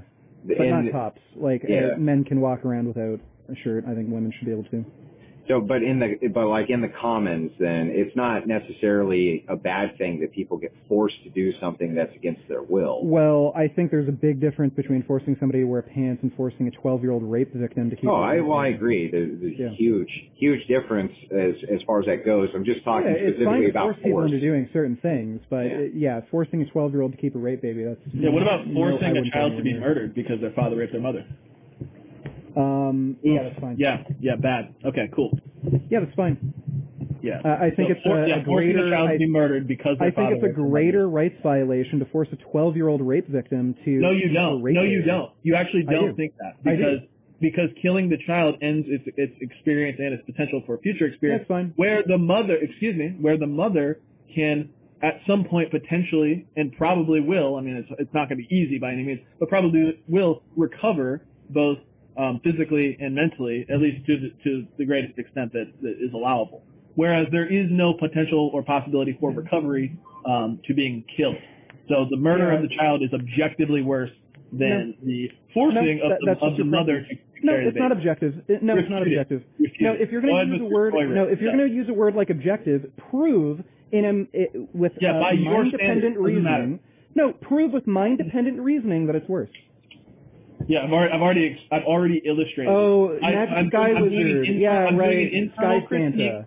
I'm doing an internal critique of your worldview where my worldview. No. You don't understand my worldview. That was not an internal critique. That was not an internal critique. That was not an internal critique. You used the word objective. You used the fucking word objective, so that couldn't be an internal critique because you know I'm a fucking nihilist. You're lying again. You are literally lying again. You know I'm a nihilist. You know that I don't believe in objective moral views, and you literally just claim you were making an internal critique with my worldview. That is impossible. You used the word objective. There you go fucking lying again. You better hope that your God doesn't exist because he's sent you to hell for lying so much. Like a soy spurt. There you go. There you go. And he's surprised that I react this way. You are a fucking annoying asshole lying child. Don't move on. There we go. We're done. We've proven he's a liar. We've proven he's lying again. We've proven he is lying and making shit up again. Okay, are you done Soisberging? Okay. So what I'm simply saying is from an internal critique. That wasn't an internal critique. No. That wasn't an internal critique. Okay, I'll wait till you're done. You said the word objective. You said the word objective. That was a critique from your worldview. It could not possibly be from my worldview because you used the term objective, which doesn't exist in my internal worldview. Do you need a baby bottle? No, you need a fucking dictionary. I think you need to learn the word fucking objective, subjective, and internal critique. You want a pacifier? You need a fucking dictionary. It's my kid's pacifier. Okay, you keep lying even after I pointed out your flaw in your lie, and you keep fucking lying. Here, I got a binky for you. All right. I got to move. Just go on. He's going to keep lying. He's going to keep lying. That was not an internal critique. Admit that was a critique from your perspective. Well, let him finish so that No, that wasn't an internal critique. Well, maybe not, and you can respond to it, and I promise I'll let you respond to it, regardless of what he says. Okay, fine. I will let you respond to it. As long as I can respond to it, that's fine. Yeah, go ahead, just let me finish it. Go ahead. Let me finish it, and then you can respond. I promise you get to respond. But I'm just saying, from your perspective, and that's why I'm saying internal critique, from your perspective, you value the sentient experience above all else as the greatest rights violation when you take somebody's sentient experience from them. So when you kill somebody, you end their sentient experience permanently. There's no possibility for a recovery or to gain sentient experience back. I'm granting you that. I'm granting you what sentience is. And that's what happens when you kill somebody. Now, when somebody is raped and has to go through the trauma and has to carry a pregnancy even as a result, don't interrupt. I'm almost done. Don't interrupt. They have to go through a traumatic experience, and that's awful. And the pregnancy is going to be really hard. I agree. But it's something that can be recovered, something that can be repaired, both physically and mentally. Said this. Albeit, hang on. Albeit difficult. There he goes. Albeit difficult. Dude, just stop. I'll let you respond. Albeit difficult, I understand that, but certainly possible to recover from, whereas killing is not. So the killing is the greater rights violation than the forcing to carry the child. So that's that. Yeah, so that wasn't an internal critique. He used the word objective to describe why that is morally wrong. Again, in my worldview, there is no such thing as objective morality. Everything is subjective. And secondly, he didn't even represent my worldview properly. I see forcing a 12-year-old girl who's a rape victim to keep her rape baby as a greater rights violation than killing a sentient fetus. The degree to which the fetus is sentient is nowhere close to the degree to which a 12-year-old could suffer being forced to take a pregnancy to term. So, no, I don't think it's nearly a substantive enough amount of sentience to... Well, real quick, I won't respond to this. I just want to know your answer. If there's, say, like a 16-year-old that is at home alone, or no, let's just say it's a young adult that has their own place, their own apartment, and somebody else has a baby, they don't want it, and they drop it off at her doorstep, and she has nowhere to take it. She doesn't really know what to do with it. Can she kill that, or would she be obligated to take it somewhere and preserve it? Like a newborn baby that has less of a sentient experience. I don't think she'd have an obligation to help. She'd just have an obligation not to harm. But by leaving it there, it would be harming it. Well, no, it wouldn't be harming it. You're not intervening. You're doing nothing. Yeah, but it's sitting on your doorstep. Well, sure, I guess the morally good thing to do would be to call the police or something and have it sent to, like... right, so she would have an obligation to preserve it, even though it's No, I didn't say that. I didn't say she'd have an obligation. I'd say that it would be a morally good thing to do. Would you consider a woman who did that, though? Because I'm thinking this through in my head. Yeah, she'd be a piece of shit. Yeah, you wouldn't like her, right? Okay. So for $5, Runmouth says, yelling from the throat is soft compared to speaking from the diaphragm.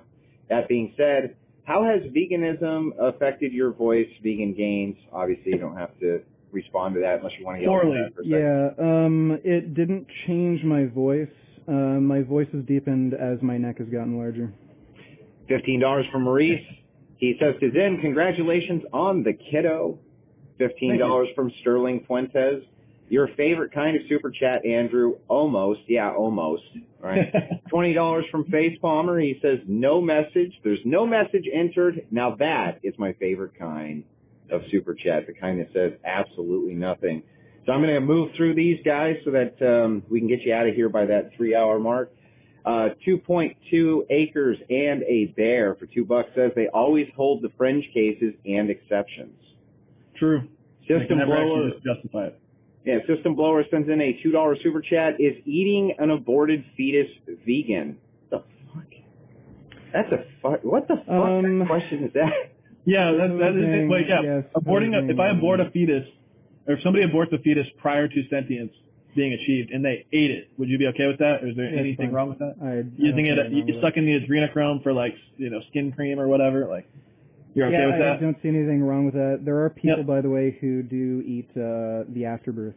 That is a common practice in some countries. Well, oh yeah, I've actually heard about that. The placenta eating or whatever. System Blower sends in $2 and says, oh, I'm sorry, I already read that. System Blower sends in another $2 and says just soy, just one word. Borp sends in a $2 super chat. Doesn't gear usually lower men's voice? What the fuck is gear? I'm not on. He's talking about steroids. I'm not on steroids. Gotcha. Borp sends in another $2 and says VG needs some weed. I don't know if you smoke weed or not. But disavow. I used to, but I don't anymore. Okay. Miles per hour, 1876 says this is sad. We should pray for this guy. I have no idea who he's talking about. He's talking about vegan gains, and I agree we should. King Cash YouTube sends in $2 and says this is what happens when you go vegan. Thomas Aesthetics sends in $2 and says VG doesn't say child rape for 1 second challenge. There was a lot of talk about that, I must admit. Danny Walsh sends in a $5 super chat. Here's a penny for every time VG has soy raged. Okay. You're going to be a rich man. Redfish Bear sends in a $9.99 super chat. Says nothing. Appreciate that. PM Auras sends in a $10 super chat. In your worldview, vegan gains is the highest principle hedonism, life with the most pleasure? No, I don't think so. I'd say life without violating others' rights is probably more important. But not violating their rights would maximize their pleasure, right? No. Not the subject's pleasure, depending on what subject you're talking about. Danny Walsh sends in a $5 super chat and says, we do things a little different here at the Crucible. Impromptu boxing match. Let's get it on, I guess. So that happened. Eric D sends in a $5 super chat asking Vegan Gains if he would kill a person in a coma was genuinely a great angle.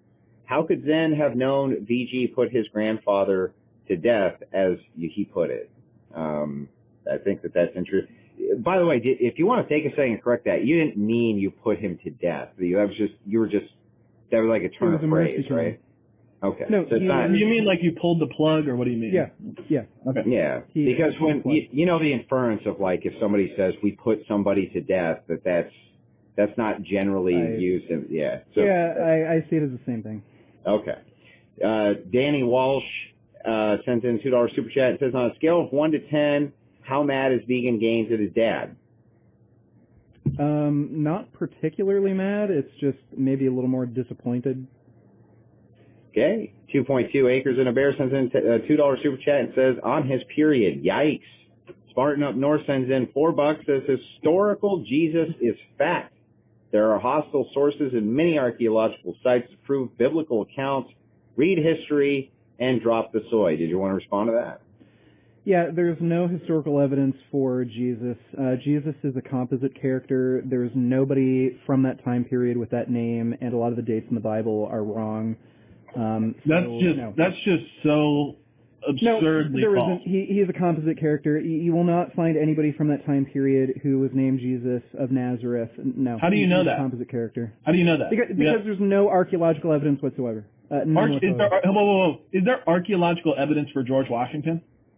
Yeah, there is. There is? Well, historical evidence. I don't know if you'd call it archaeological. Oh, you mean like people's writings? You mean like people talked about him and wrote about him? Well, not only did people talk about him, but there's like literally a grave. You can find the person. Do you know that there's a fucking tomb where... No, have you ever heard of the Church of Holy Wisdom in Jerusalem? That's literally the tomb where Jesus... of Jesus' burial. There's a giant fucking building on it. So you're saying there's a place where Jesus was buried, but apparently he floated up to heaven, so how could there be a body? Well, there's not. Okay, wait. Where's the body of George Washington? I don't know. You'd have to look that up. Yeah, but you believe he existed, right? Have you seen his body? Yeah, there's a big difference between confirming George Washington existing than confirming somebody who existed 2,000 years ago who nobody wrote about at the. But everything that you're going to be was through second-hand or third-hand sources hundreds of years after the fact. This guy says that it's in Jerusalem. That's what I said. The tomb is in Jerusalem. But show me his body. Where's the evidence that this is? Yeah, dude, I could point to any historical. It didn't have to be George Washington. You just point to any historical figure, and I guess the criteria is that you have to see their body. But again, there are historical figures where there is sometimes more and sometimes less confirmation that they. Yeah, but your confirmation is always just going to be based on people's writings and historical evidence, not necessarily. No, not necessarily. There can be physical evidence. Again, I'm sure George Washington has a burial place. What is it? But how do you know that he's actually in there? Somebody didn't just make it up. Pluto's mentor, he might not have actually existed. There's not much evidence for his existence. Again, man, I really want to take an angle here, but it's not TOS friendly. Again with historical figures. The key word is Cookie Monster. That's it. All right. Again with historical figures. You can confirm we can move on. More or less information on their existence, and with Jesus, there's none. Okay. This is from, Danny Walsh. He sends in $2, and he says, there it is. VG is very mad at his dad. I think he sent that into the 34 minutes into the debate, so maybe that's what he's talking about. Sorry. Yeah, maybe. Martino Berto sent in a $2 super chat and says, VG is a denialist, not a nihilist. Adam W. sends in a $5 super chat and says, I'd like Zen to prove free will exists. If I cannot choose to change my preferences, how can I truly have free will? What do you mean, can't choose to change your preference? You can choose to change your preferences. I don't know if you're gay and you have a preference for having sex you can resist that. Yeah, absolutely. Well, you can resist having sex with men, but your preference is to have sex with men. You're saying you can change your preference to you can. I mean, it's not like you can just snap your fingers and change your preferences in the click of a button or something. It's going to be a process a lot of times. So why? But your preferences are temporal. So why is there absolutely no evidence in favor of conversion therapy? And every psychologist on the planet now, including in the DSM-5, says I didn't say that. Wait. Do you mean the what's it called? The shock therapy? I don't really know. No, he's talking about Christian conversion therapy for homosexuals. Oh, I mean, you could point to examples of people that are formerly homosexual that became. Oh, you can't? No, you can't. You can't. There's not a single example ever. No, there's not a single example. Every single one. I could name two. I could name two that I'm familiar with. I mean, and ultimately you're going to have to take them at their word, but one is Milo Yiannopoulos. Ex-gay, sodomy-free, and now born again. Excuse me. He admits he has a preference to have sex with women. Excuse me. Ex-gay, sodomy-free, born-again Christian. And there's also a guy, I don't know if he's popular or whatnot, but his name is Joseph Sciambria. I only know him on Twitter, but he's an ex-Roman Catholic that was molested as a child. He says he was gay because of that, but then ultimately was converted out of it through his faith. And he's now Orthodox. Milo openly admits that he's gay. He just chooses not to live a gay lifestyle, so that's not even a good example. And again, why? No, gay is an action on the planet. So. Why? Yeah. Well, no, gay is a preference. So he formerly had the preference to engage in sodomy. He no longer does that. He still has that. He still has. I mean, everybody has urges and temptations, but. So you can, dude, listen. We're done. You literally admitted you can tailor your lifestyle and your decisions to help you. Dude, can you let me finish a sentence? You didn't even let me finish. You can finish. We're done. You've okay, then you stop talking. I will continue talking. Yeah, cool. Vlad, because I'm not done. You might be done. Well, there we go. Complain about me saying something. Waste our time. Yeah, because you can't shut the fuck up. There we go. He's doing it more. Listen, dude. obviously we have urges and things that we have to fight against, temptations and whatnot. But you can change your lifestyle, you can change your life decisions, your diet, whatever it may be, to help you curb those temptations and eventually not even have those preferences anymore. So preferences are not something just absolute. Urges and temptations, they're always going to be there, but you can resist them, absolutely. And the argument for free will, I don't know if I'm the best at making it, because like there are arguments against it, but I'm not the guy for that, so I would let somebody else do that. RDC sent in a $10 super chat. It says nothing. Appreciate that. Adam W. asks, VG, how long would Zen last in the ring? Not more than a round. I'd smash his face in. His brains would be fucking scrambled. Well, I don't fight women, so. Well, no, you don't fight people who are bigger, stronger, smarter than you who could kick your fucking ass. Well, there are no women that are that, so. Yeah. Let's see. Who has more muscles? Let's take a look. Okay. Who has more muscles? Who has more muscles here? I don't know. I don't have to. No. Show us your biceps. I don't Who have has to more justify. muscles? I don't. Right. You don't fight people who are bigger and stronger than you and can kick your fucking ass. Are you nervous? You don't fight people who are bigger and stronger than you who can kick your ass. King Cash YouTube sent in a $5 super chat and says, how can you be a nihilist if you value the life of animals, vegan? Again, nihilism doesn't mean you don't personally have any values. It's just a recognition that there's no objective value. So you can make up your own personal values, but at the end of the day, they're your own subjective, preferences and values. Godzilla sent in a $3.76 super chat and says, absolutely nothing, which defeated the whole purpose, you fuck. Shield Lab sent in a $10 super chat and said, this is for Zen's baby, doing God's work. Keep having kids and defending the values of human life. We appreciate it. Juke sent in a $10 super chat and said, Zen's Kiddo Fund. Bane Bear sent in a $2 super chat and said, I can hear my stomach making poop. I don't know what the fuck. Maurice Smithville sent in a $2 super chat and said, did you get my dono? Yes, I got your dono. I read a bunch of donos off dono chat. Maybe you guys just weren't paying attention. I don't know. Bane Bear sent in a $5 super chat. VG, having a vasectomy ups your chances of getting prostate cancer by 50%. Andrew might still be smoking after you're gone. Look into it. Feelsy. So it doesn't increase risk of prostate cancer. There is an association between men who've gotten vasectomies and higher testosterone and higher DHT levels. That is just cross-sectional data. It's an ecological association. Chances are people, like men who have more testosterone, who are more interested in having sex without pregnancy, just have higher testosterone levels. It doesn't mean they have higher risk of prostate cancer as a result of getting a vasectomy. There's no such research showing direct evidence that men who get vasectomies have higher risk of cancer. It's just assumed that maybe because they have higher testosterone and DHT levels, which is an agonist for prostate cancer, it might increase risk. So wait, how can you say you're a nihilist when you care so much about your manhood being snatched from you before your eyes live on the Crucible? You felt the need to flex. Oh, let's see who's bigger. You said you're weaker than me, and I'm a woman, so you should be bigger and stronger. No, you are. Right? He's not going to show his bicep. He's not going to show his muscles because I don't need to justify my manhood to you. You're a little fucking pussy. Yeah, you're a man when you have no fucking muscle.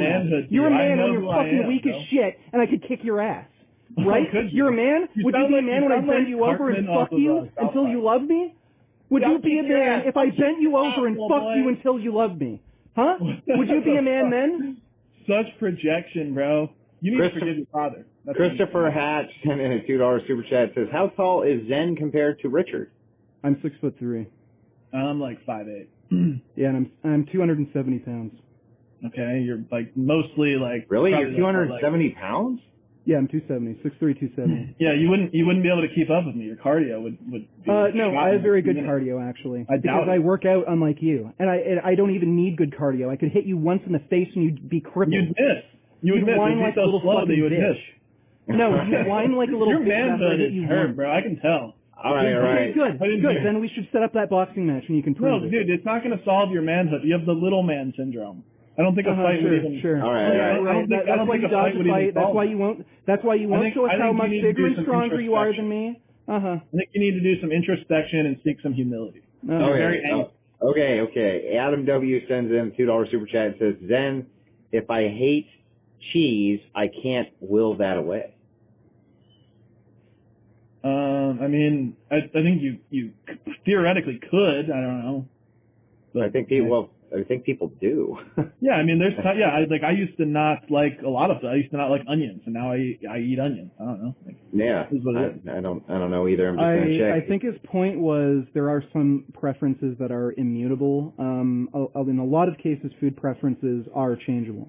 Okay, $4 from Shandul. He says, vegan gains, if everything is relative, on what basis is your view correct or good? Even if it is, does this mean it's objective? And if it isn't the debate over? No. So we can argue about morality. Just because I have a view that morality is subjective, that doesn't mean we don't agree on some base fundamental axiomatic principles. Ultimately, the idea of morality, it's a list of pro-social behaviors. So they're just preferences. There are going to be people who share a greater degree of preferences with me, and again, we can discuss this and see how many people prefer the outcomes to, the set of preferences that I have. Gotcha. For $4, Casey Wills says, vegan gains, please stop debating these retard presuppositionalists. They're giving me brain cancer. I think this moron is part of the same circle jerk made from Jim Bob is. Yeah, I am a Jim Bob fan. I like Jim Bob. So.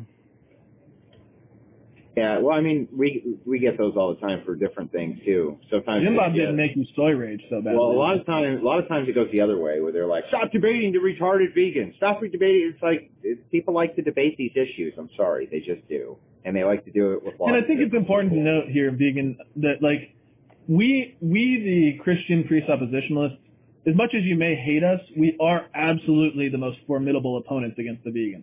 I don't believe. I will even grant you this. Every vegan debate that I've seen where you guys are going up against secularists, even your debate with Destiny, I think logically, from a logical perspective, I don't think Destiny actually made a good argument against you. A lot of these materialists and people on the left that you guys debate on the name the trait stuff, I think you guys do win. I think you do, because they don't know what the fuck they're talking about. And I think Christian presuppositionalism, our paradigm is the only true weapon to combat it with. So you guys got to deal with it. You're right, no matter what. When you can say, like I said, you don't have to like it, but we are your opponent. Yeah, you're right, because Sky Santa. Okay. That's why people call you retarded. Well, ladies and gentlemen, that's it for the super chats. We appreciate them so much. I don't think I missed any. Vegan Gains, you want to shout yourself out one more time before you go? And by the way, we appreciate you coming back on the Crucible. Yeah, sure. I'd love to come back if you have any other debates. Of course. I'd be willing to come back. So you can find me on YouTube, Vegan Gains, and of course I have OnlyFans. I don't know how many gay dudes or women are in your audience who are into that sort of thing, but whatever. Yeah, I have no idea, but you're hardly the only one who's ever shouted out their OnlyFans on the channel. It's totally up to the preference of the person coming on. Zen Shapiro, go ahead. Yeah, Zen Shapiro, the new co-host of the Crucible. And I broke my position in pretty well tonight, hopefully. But I'll be around more, doing more moderation for debates and just more streams on here in general. So you'll be seeing even more of me than you already did as the in-house right-wing debater. You can also find me on Twitter, and I have my own YouTube channel that I don't really post to, but you can look me up, Zen Shapiro. So this was fun. I really did enjoy it, and it gets heated, like I said. I really hope there's no bad blood going forward. I do try to remain civil, and if I'm being quite honest with you, man to man, I don't think it's worth fighting somebody over a disagreement or a debate, even though it did get heated. But I will apologize if I ever got too personal with you. I don't want to step out of line and make you actually hate me as a person, because I don't hate you. So that's all I got. Thank you for having me on. All right, thanks guys. Have a great night, each of you. Appreciate it very much. Some upcoming debates that are going on. You can take a look at our schedule this week. We still have, I think, 8 or 9 to go before, or maybe it's 10, right, for the 14 straight days of debate. We're gonna continue with the trend. Of course, this Friday, I get back in the arena with Naomi. That one's gonna be a major banger, I promise you. Tomorrow, you're gonna be able to catch Posh Redneck right here against Kale on Gnosticism. Holy shit. I know you all want to see that. I know that I want to see that too. I see that Enslaved by Truth is in the chat, but I warned you, didn't I, Enslaved by Truth? I did tell you, right? You can't be in the chat. You got the ultimatum. Everyone's got the ultimatum. We can't do it. It's too dangerous. So, appreciate it very much. Everybody who tuned in tonight, right? Stable around 330 live viewers, about 350 cross-platform. Great night. Appreciate everybody coming out. And we got to do the exit here, right? We got to do the typical thing that I do. So we'll get into that mode real quick. From all of us here at the Crucible, to all of you out there in Crucible land, have a wonderful night.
DyerRadio, stay tuned for more DyerRadio. Classic Dyer, inglorious reality. Hurts and boomers, got to listen to DyerRadio. I'm married to my Michael.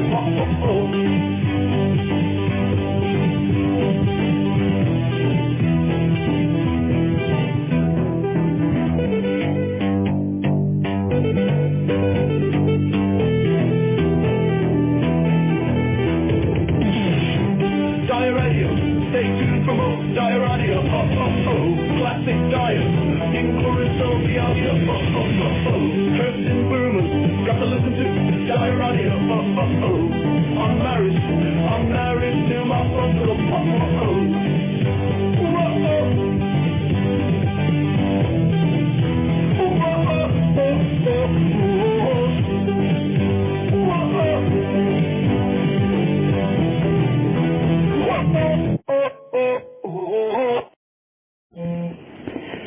Welcome to the Jay Dyer Today Show, a show that brings classic Dyer directly into your YouTube newsfeed. See what I did there? And now, your host, Jay Dyer.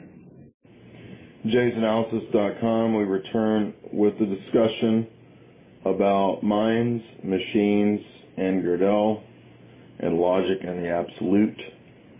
So we're going to be getting into some pretty heavy philosophical territory today. I want to go ahead and tell you from the outset that these might be a little bit difficult, but they're not undoable. You can do them. I'm going to try to make the ideas that we're talking about here palatable to an audience, yet at the same time not be too watered down. So if you've followed along with the previous discussions, it'll tie into the talks that we've had with Plato, different metaphysical talks I've done, and the last talk, which dealt with atheism, God's existence, and so forth. So this is going to be in the same vein, but we're going to touch on some of the insights that we get from Gödel and from Philip Sherrard, because I see a fascinating parallel between these two scholarly essays. I'm not sure who the author is on this first one. It lists different names. Maybe there's different authors, but this is apparently a well-cited article on minds, machines, and Gödel, which I will link. And we're going to go through and hit the highlights and figure out what he's saying, and then look at the Sherrard essay on Platonism and the problems for Platonism, the reasons for his not accepting outright Platonism and preferring Christian theology. And then we're going to look at how this relates to last week's talk with God's existence, and see if we can get a good picture of the problems for materialism, for the idea that we can just create a computer analog of the human. I apologize, my allergies are going crazy today, so bear with me. Is the mind just a blank slate that we can program? Are humans just biological robots? And can a perfect analog be created in terms of artificial intelligence? So these are all hot topics, of course.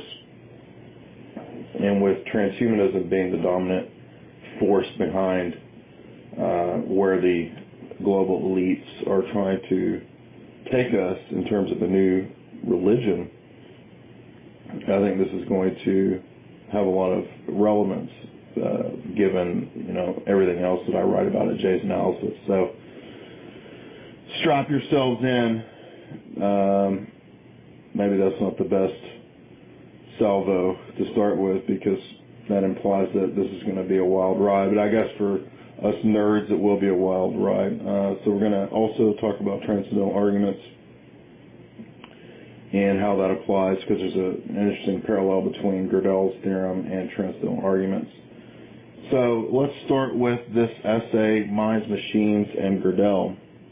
So in this first essay, the author is trying to demonstrate that there's never going to be a machine that perfectly matches up to the human mind and consciousness. And he's going to show that by using Gödel's theorems. So if we think about Gödel's theorems, we're immediately presented with, just to boil this down to something really obvious, that for any set of axioms or any numeric set, if we were to take the set as a whole, there's always going to be some truth that is provable but is not part of the set itself. So the set at some point as a whole will have to appeal outside of itself.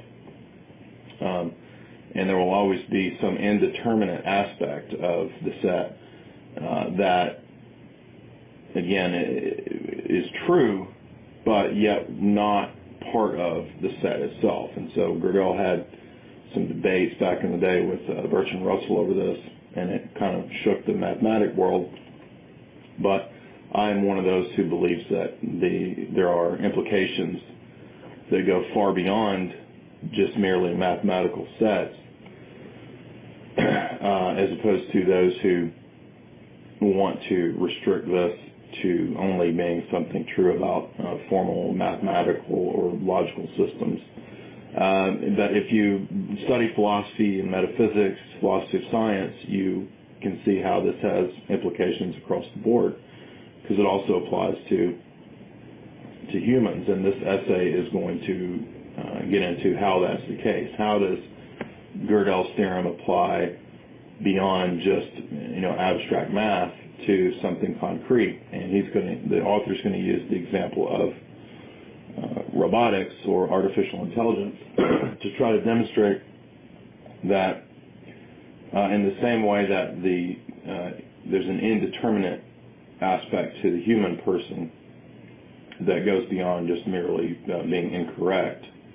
In other words, we're not just a determined mechanistic machine that's going to always do X, Y, Z in this or that situation. There's an indeterminate aspect to us that distinguishes us from machines, and one way we know that is because we can see the truth of Gödel's theorem, whereas any machine that's created that you input this data into, it can always give the correct calculation in some algorithm or some function, but it can never see the truth of the fact that there's a truth outside of that system. You see what I'm saying? So if we had some set of numbers, some big long set, doesn't matter, there will always be something true that pertains to the set that goes outside of the set itself, and therefore is indeterminate, but nevertheless true. So this has kind of been floating around in philosophy for a long time. We can think of the history of Greek philosophy, and there were philosophers who posited things like, this sentence is false. Okay, so there's kind of a paradox there, because if we read the sentence and accept it, we're automatically caught in a kind of a loop where we don't know what to do, because even though the sentence grammatically, syntax and so forth can be correct, if we accept it as true, we're also accepting the truthfulness of the statement, that the statement itself is false. This is not a contradiction. It's a paradox, and this is an example of how there's a distinction between a contradiction and a paradox. There's nothing inherently contradictory in that sentence or in that phrase, because it's indeterminate. We can't know if that is actually the case or not the case, right? So mathematical examples of this can be given in terms of, telling a printer, print and not print. So the machine's only going to do, depending on how the machine's programmed, maybe to do the first command that was input or the last command that was input, right? So the machine's not going to be able to determine what the correct answer is when it's given two conflicting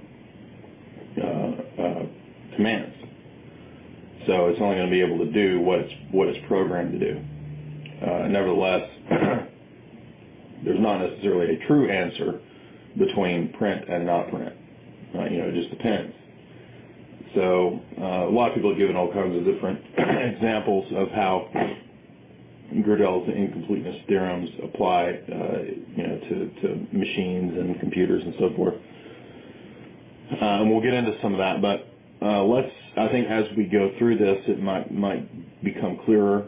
I also recommend, it's not easy, but for more advanced readers and probably people more advanced than me, there's Douglas Hofstadter's book, Gödel, Escher, Bach, which really fleshes out how what Gödel talked about applies to things across the board.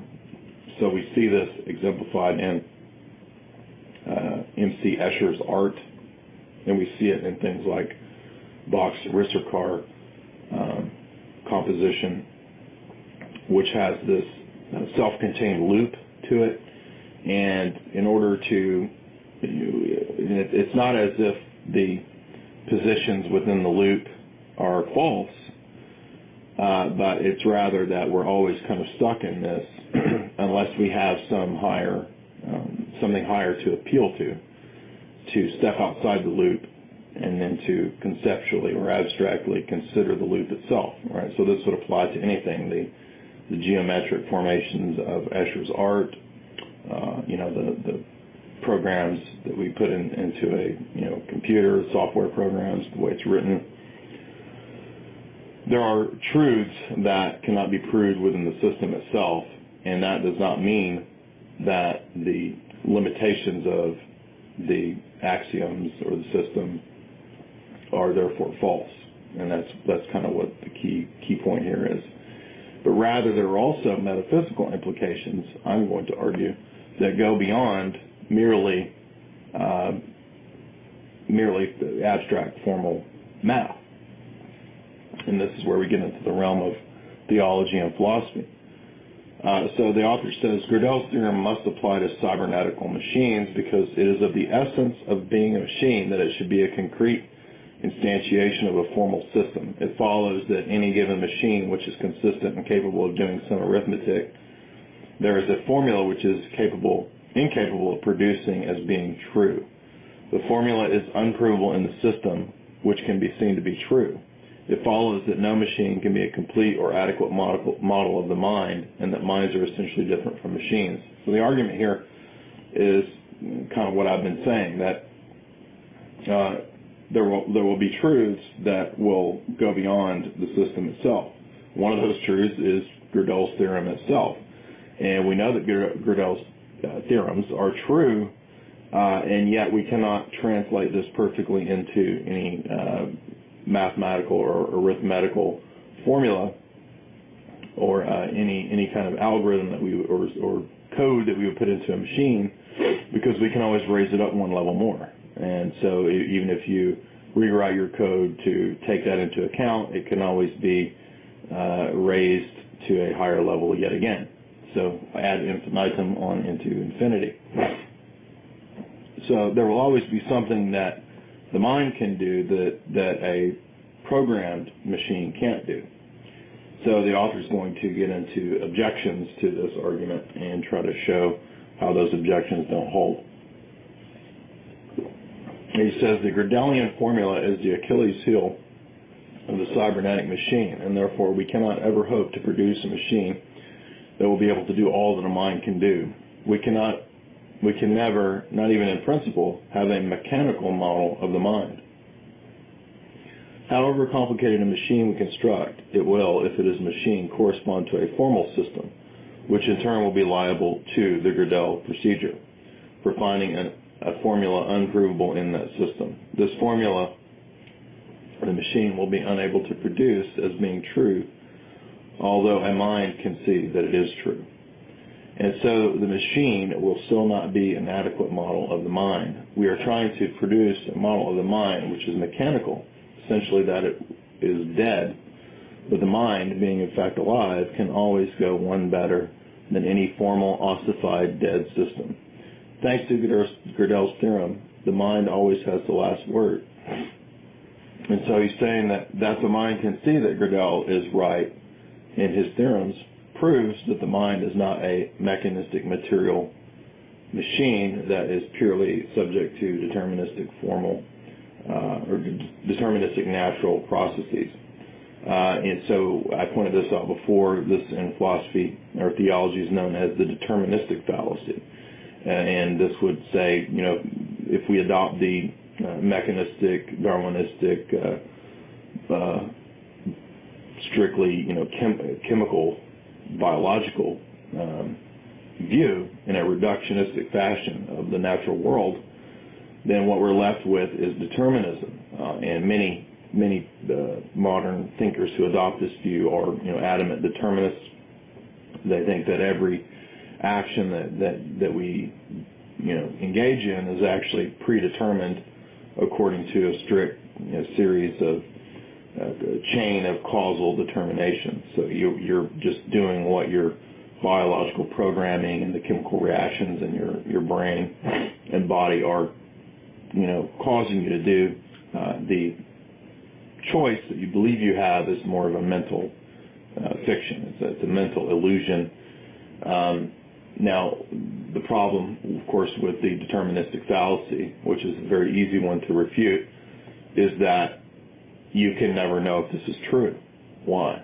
Well, because your discovery of the deterministic fallacy is also merely part of your illusory determined process, right? So the discovery that you think you've made of the truth of determinism is illusory. It was merely what you were determined to discover by natural processes that have nothing to do with a self-conscious agent.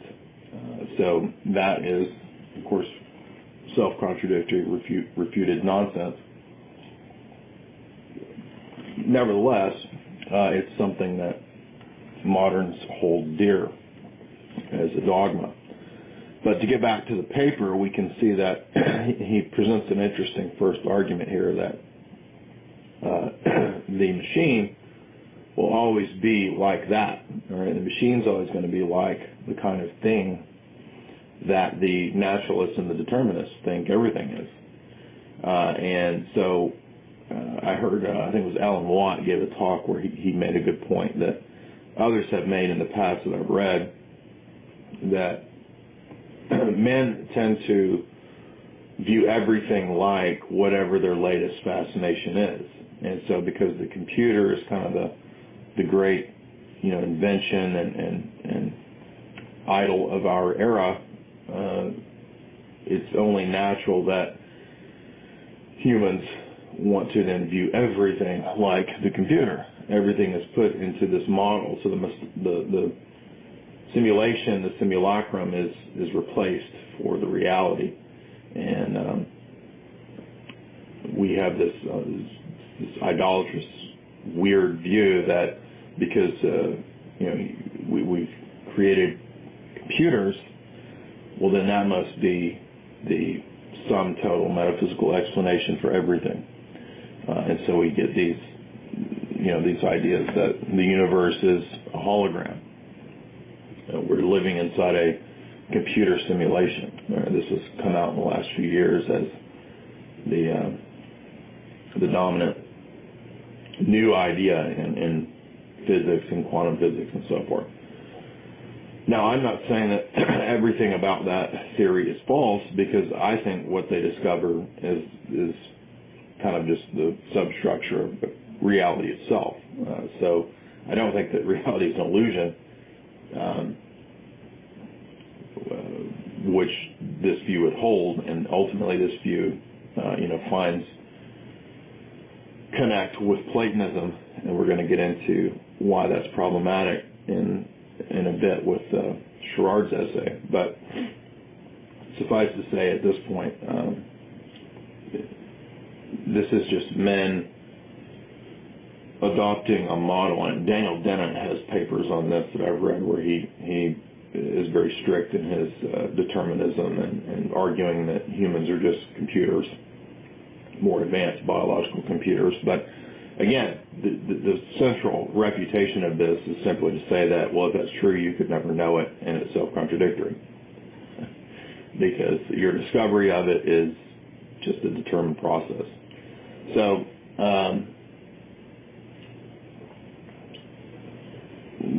back to the essay, he says, in a sense, just because the mind has the last word, it can always pick a hole in a formal system presented to it as a model of its own workings.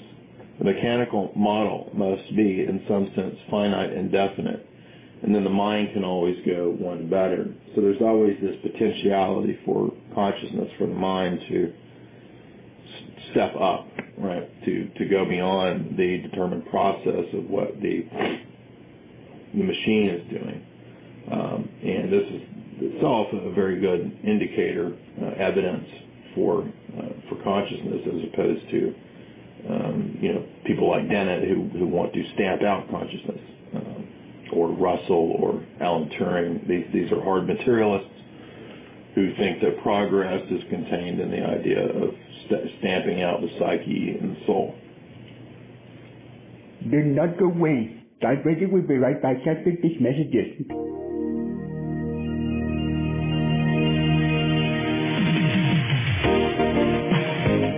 Reflection on the Bible by Matthew McConaughey. Well, you know, so Cyrus out here is just sitting here in front of me, and, you know, when I read the Bible, you know, it's like, I don't know what to do with that burning bush. You know, I don't know what to do with a talking donkey. I don't know what to do with a burning, talking bush in front of me. I mean, what do I do with that? And it's like the word unbelievable. You know, I don't like that word. You know, I don't believe in that syntax and that grammar. You know, maybe you do. That's all right, but you know, when I see a burning bush, you know, what do I do with that? I don't know. Or like if I'm walking down the road and I see a floating axe head, what do I do with that? There's a lot of philosophy stories, but what do I do with, you know, something flying dragons in space? You know, one time I took a Lincoln into space, and the book of Revelation says maybe there's a dragon flying in space. I don't know what to do with that. I just kind of, you know, I let that flying dragon have the middle lane, and I just kind of took the park lane and let him fly on by. So, you know, when I read the Bible, what do I do with that? You know, I don't know what to do. This is Matthew McConaughey, and thanks for hearing me out.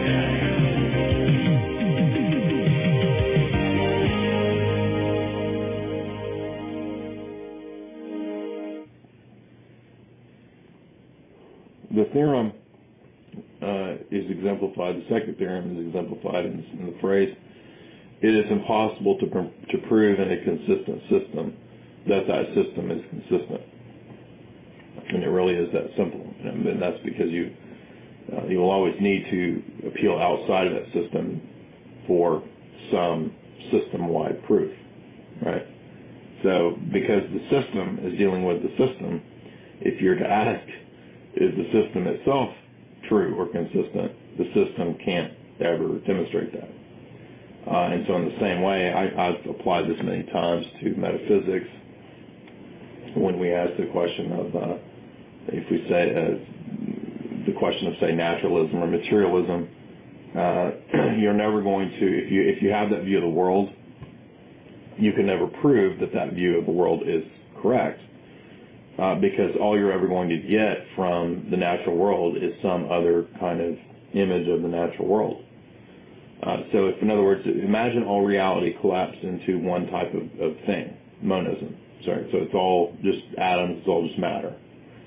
So everything can be conceptualized or formalized or collapsed into one type of thing. And in philosophy, this is called monism. And it doesn't really matter what kind of thing, because some people are idealistic monists. They think that everything is at base just idea. That would be Platonism. And some people are materialistic monists. They think that at base everything is just matter. Regardless, either one of these worldviews collapses all of reality isomorphically into the same type of thing. And so what that means is that distinctions are ultimately imposed or illusory. So the idea that I'm distinct from you, or that chairs are distinct from couches and popcorn is distinct from candy, that's all illusory. Everything is ultimately just the same thing, just in different shapes and forms. Regardless, everything is one thing. So if we have that view of the world, you can never, ever get outside of that. And it's that simple. That's what I'm getting at, right? So because anything that you appeal to, any idea that you have, any thesis that you have, is all still part of merely this one type of thing. And it's just, again, for most of these people, just a determined chemical reaction. The ideas that you have, the truths that you supposedly think you're discovering, they're not really truths. They're just determined chemical processes that you are deluded into thinking are true propositions or truths about the world. They're not actually true, and you'll never ever know if they're true. They're just some sort of chemical reaction process going on in your head that you are deluded into thinking is true. Now, this is the ultimate absurdity of where these positions lead. They pass themselves off as being these, grand, complex, rational theories, but they are at base completely irrational, and that's the tension in the atheist worldview. A cosmos that is ultimately chaotic and irrational, but yet for him must at every point be completely rational and explained. This is the nonsense and incoherence of that worldview. So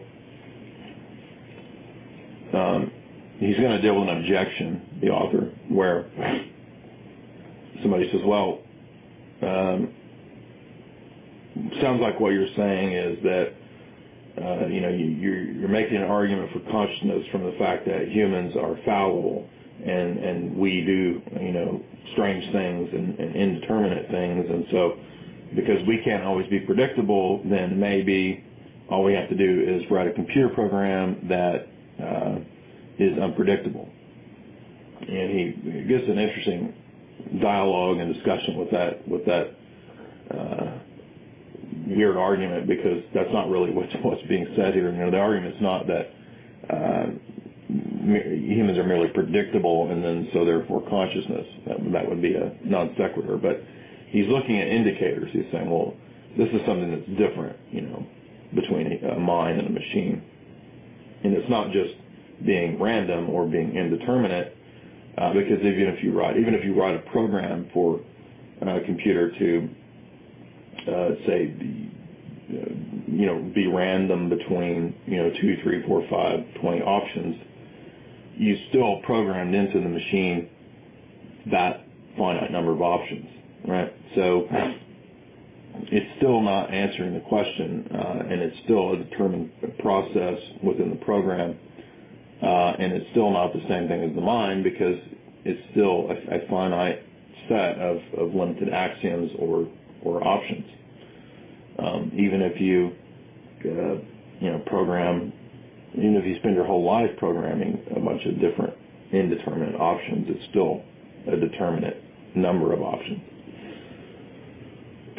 So he says,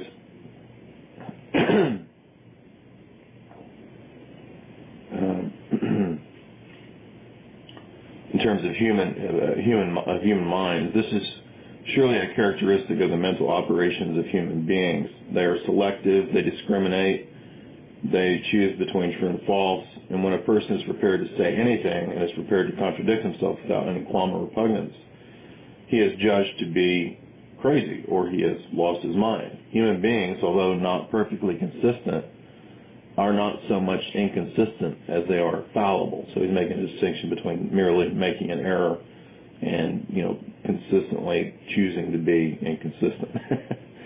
A fallible but self-correcting machine would still be subject to Gödel. That's the point here. Only a fundamentally inconsistent machine would escape, but a fundamentally inconsistent machine, of course, would not work very well. So that argument is not a very good argument, he says.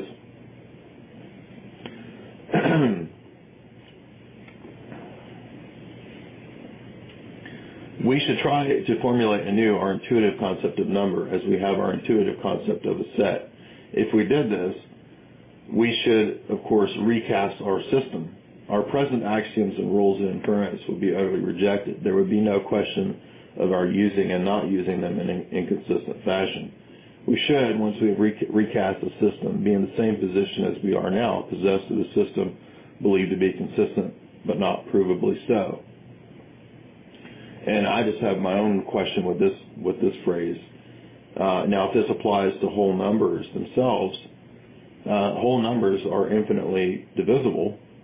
So if we can infinitely divide whole numbers, it seems to me that the Gödel question applies everywhere. So it's not just a set of axioms, but it would ultimately apply to any infinite set. And so since a whole number could be divided infinitely, it has the potential to be an infinite set. And if it's an infinite set, then we are at the kind of point that Cantor made, that there are multiple infinities. So if there's multiple infinities, then there are infinities of infinities, because you can always raise a set to a higher level of infinity, or just raise it one, and then raise that set to one, right? And then that set of raising can ultimately be an infinite set, and then that set can be raised. So this never ends. And so infinity is present at every point, and in my mind, that would seem to suggest that Gödel's theorem doesn't just apply to a bunch of algorithms that we put into a machine, but it would apply to numbers themselves. And that seems to be what the author's kind of hinting at, but I'm not really sure, because he doesn't go on to flesh that idea out. He says, we can see how we might almost have expected Gödel's theorem to distinguish self-conscious beings from inanimate objects. The essence of the Gödelian formula is that it is self-referring. It says that the formula is unprovable in the system. When carried over into a machine, the formula is specified in terms which depend on the particular machine in question. The machine is being asked a question about its own processes, and that's key. That's what the machine will never be able to transcend. We are asking it to be self-conscious and say things it can and cannot do. Such questions are notoriously paradoxical, right? So it'd be like asking Siri, what are all the things that you can't do? Right? Well, she doesn't know about them, right? So she can't respond. So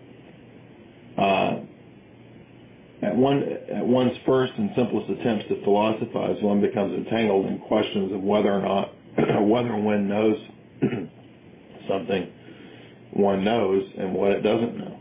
and when one is thinking of oneself, is being thought about, and what is doing the thinking. So this is all the canard of the idea of the computers becoming sentient and self-conscious, which is stupid, because the only people who believe that are the people who believe that consciousness itself is illusory and just a determined chemical process, neurons firing, right? So if we can just create a computer that has all the same on and off switches in terms of electricity, well, then it's the same thing as the mind, right? So it'd be like me saying, the penny with Abraham Lincoln on it is the same as Abraham Lincoln because it's the same Abraham Lincoln, right? Well, no, they're two different things, right? They have similarities, but the only way to make them the same is to collapse all reality into one type of thing. That's tremendously problematic. Continuing, the author says, after one has been puzzled and bruised by this problem for a long time, one learns not to press the questions. The concept of a conscious being is implicitly realized to be different from that of an unconscious object. In saying that a conscious being knows something, we are saying not only that he knows it, but that he knows that he knows it. And then he knows that he knows that he knows it, and so on. As long as we care to pose the question, we recognize an infinity here. But it is not an infinite regress in the bad sense, for it is the questions that peter out as being pointless rather than the answers. The questions are felt to be pointless because the concept contains within itself the idea of being able to go on answering such questions indefinitely. Although conscious beings have the power of going on, we do not wish to exhibit this simply as a succession of tasks that they are able to perform. Nor do we see the mind as an infinite sequence of cells, supercells, and super-supercells. Rather, we insist that a conscious being is a unity. And though we talk about the parts of the mind, we do so as a metaphor, and we do not generally take it to be literal. This is Kant called this the transcendental unity of apperception, and that's that we can't prove that our consciousness and its perceptions are unified by any empirical data or evidence. We merely assume that it is so, and with good reason. And this is another good example of the transcendental argument is the unity of apperception. So the ability of the mind to perceive things and to coherently do this over time and to form patterns and to have the ability to recognize, identity in objects in the world over time. That book that's there today on my desk is the same book tomorrow on the desk. Has all the same features, all the same pages, all the same color properties and so forth. So the ability of the mind over time to do this is not something that we can empirically demonstrate. It's just something that appears to be the case. Humans are so constituted such that our mind perceives objects and their identities over time. And so this is a transcendental argument, because to deny it would be to deny the very ability to perceive objects at all. And so we would immediately be lost in complete incoherence and nothing would have any meaning. And then therefore the denial of the transcendental unity of apperception presupposes the truth of the transcendental unity of apperception. So this is, again, he's hinting at a Kantian type of transcendental argument. Again, I'm not supporting Kant because Kant is full of problems. I'm just merely looking at the transcendental argument. Well, let's cut and paste that out of Kant, okay? Because that's something that I think is a valid argument on its own. It has nothing to do with whether the totality of Kant's philosophy is correct or not, because it is not. Kant ultimately ends up being an empiricist, but a kind of solipsistic idealist empiricist in a way.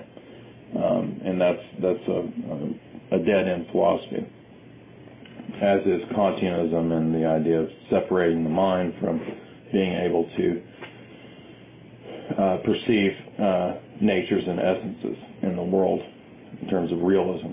So Kant is a divorce from classic realist metaphysics, and so that's not a road we want to go down. But again, this argument itself is a great argument.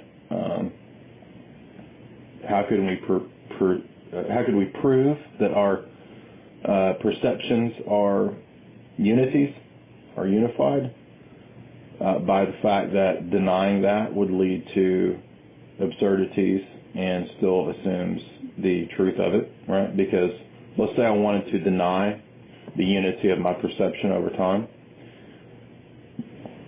In order to use Kant's argument, in order to affirm that was false, I would still be relying on past perception of things that I've learned. So my learning in the past about true and false would be presupposed in the act of denying the unity of my perception, and to deny the unity of my perception would then call into question my learning of true and false in the past. See? So it's nonsense. But it's a great argument in terms of the transcendental argument. And again, what is a transcendental argument? Well, it's not exactly the same thing as something a priori. That's just, in classic, in modern formal logic, that's, the idea of something like knowing something apart from empirical perception. And so that's not exactly what we're saying with the transcendental argument, because we're not just simply saying that, we know an unmarried male is a bachelor. That's an analytic proposition. We're not just saying something a priori, that 2 is the number 2 or 2 plus 2 is 4. We're going beyond that. We're saying that there are certain categories of things or certain types of things that are necessary for cognition or for being or for science or for life even as a whole that cannot be empirically proven but can be proven in an indirect way, by an indirect form of argumentation. So that's what we're saying with a transcendental argument. And one of those things, for example, is the unity of our perception over time. And there's absolutely no way to prove this with empirical data, because I can't go and put my mind under a microscope and see if it sees correctly over time. Likewise, I can't put somebody else's mind and their thoughts under a microscope and see for sure that they are perceiving the same objects over time. At this point, we're not able to do that. I think maybe DARPA can get a vague image of different thoughts from fMRI, scans the brain, but they're not able yet to completely empirically perceive someone else's perception. I mean, even the fMRI scan of someone else's thought is still an image. It's not the actual thought. So, getting off track, but you see the point I'm getting at here is that even if it's just so outlandish to think that we're going to create, a sentient, self-conscious artificial intelligence when we don't even really have any way to demonstrate or prove what human intelligence and consciousness or psyche is, right? So that's why this is such a hot debate, and why a lot of these guys are so dogmatic about their materialism, is that we don't know. It's still mysterious. And I mean, the Bible even says, Paul says in one of his epistles, who knows the spirit of a man, who knows what's in a man but the spirit of, who knows the spirit of a man but the spirit of God, right? So we don't even know the depths of our own spirit, soul, psyche, much less how to, create a robot version of this. Turing is suggesting, let me go back up to this, he talks about Alan Turing, and Turing, of course, came to the fore with the rise of computer science. This is a different article. I'll put this up. Turing's 1936 paper on the computable real numbers marks an epistemological break between idealism and materialism in math. Prior to Turing, it was hard to get away from the idea that through mathematical reason, the human mind gained access to a higher realm of or domain of Platonic truths. Turing's first proposal for a universal computing machine is based on an implicit rejection of this view. Actually, Turing was not the first person to propose a universal computing machine. Leibniz was. His machine is intended to model what a human mathematician does when calculating or reasoning, and by showing what limits this machine encounters, he identifies constraints which bind mathematical reasoning in general. So this is a different article by Paul Cockshott, who is a Oxford Fabian socialist who, we already know what he's all about, right? So Oxford Fabian socialism. And naturally, Turing, Russell would be heroes to this kind of guy, because Turing was a materialist, also homosexual, and I don't mean to bring in ad hominems here, but I think it's important to realize that people's motivations for why they believe things and do things is not always logical, and this is the case even for highly logical people. No human is able to be completely objective and robotic and, not influenced by desires. So the point I'm getting at is that for a lot of these transhumanist materialist types, they're part of a certain clique. They're part of a certain worldview. And that clique, that worldview, is very much dominated by, Fabian socialist dysgenics, not even eugenics. Eugenics is old school, done with. And so the transhumanist ethos, which is to, you know, evolve out of this older materialism, is very important for understanding where all of this is going. Okay, so all this AI stuff, you know, Turing, materialism, these aren't things happening in a vacuum. They're all connected because they're all part of the same Royal Society agenda of where they want to take everybody. And that's, you know, it's the Huxleys that coined the term transhumanism. You know, it's the Huxleys that talk about creating Brave New World. So, again, very much by design. And that's why this stuff matters so much.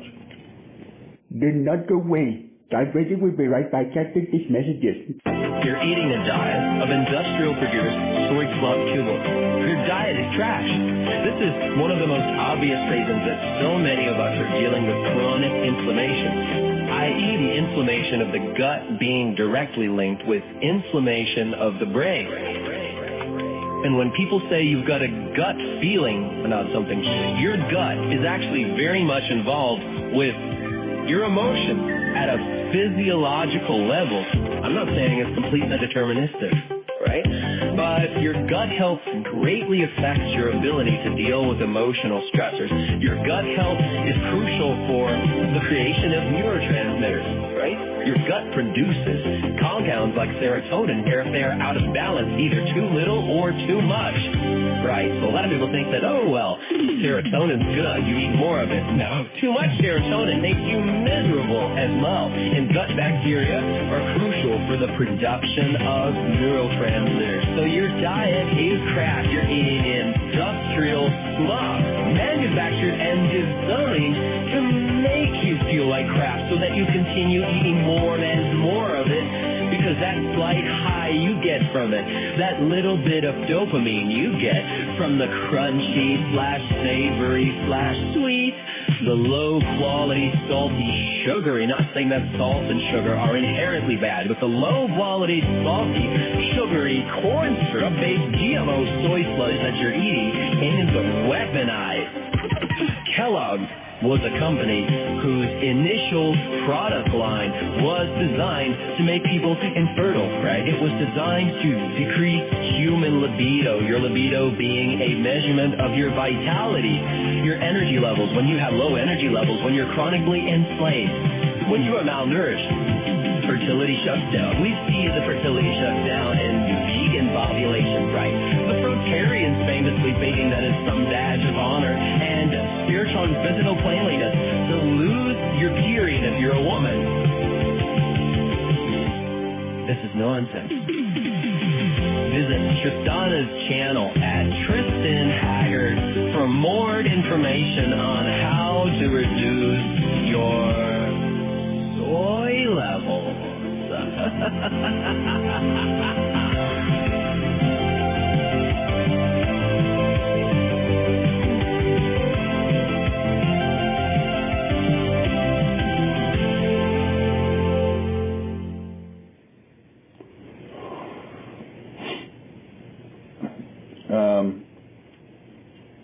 Turing suggests that it is only a matter of complexity, right? So for Turing, consciousness is not soul psyche, it's just a matter of levels of complexity.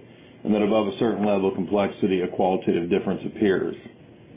So that supercritical machines will be quite unlike the simple ones. Okay, but, I mean, again,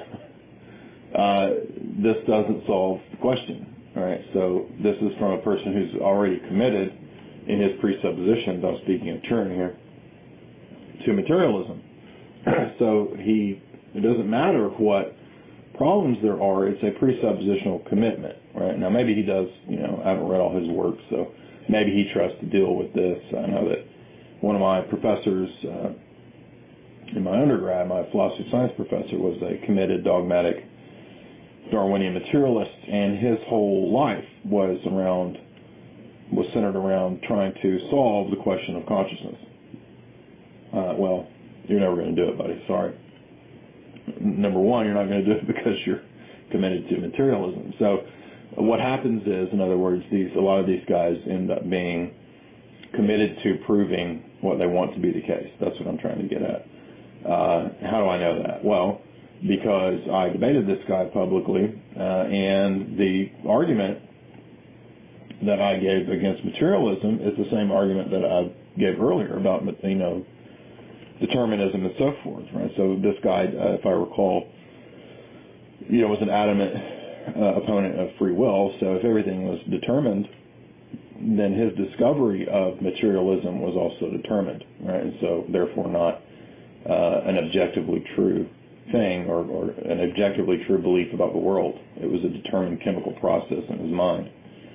And again, there's no way to answer that problem as a materialist, and that's why these guys spend their whole careers, academic careers, trying to solve this dilemma, which they will never solve because they don't have any humility about what man is and man's place in the universe.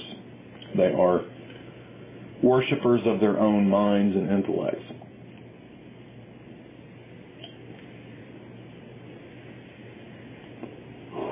So,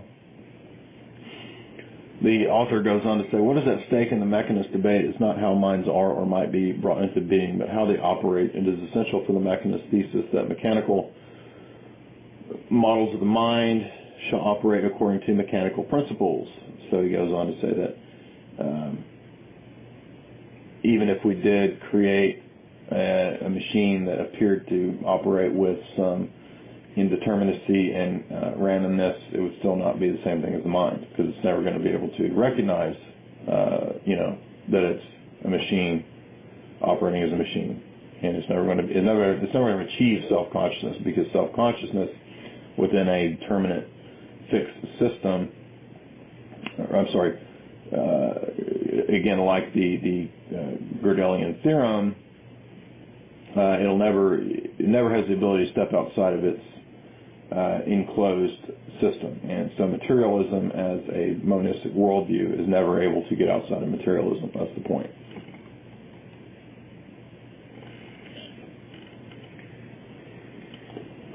So the author, after making some really good points and arguments, and of course I've added a lot of my own in this talk, concludes with, the proof of the falsity of mechanism, this mechanistic view, is of the greatest consequence for the whole of philosophy.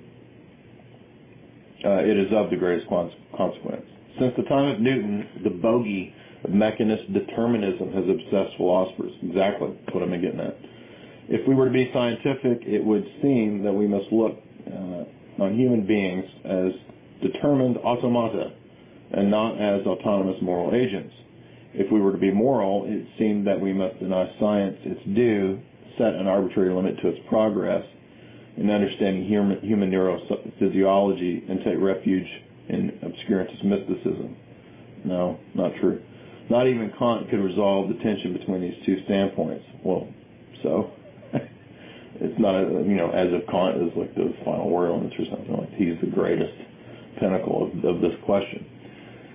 No, he's not. But now, even though many arguments against human freedom remain, the argument for mechanism, perhaps the most compelling, has lost its power.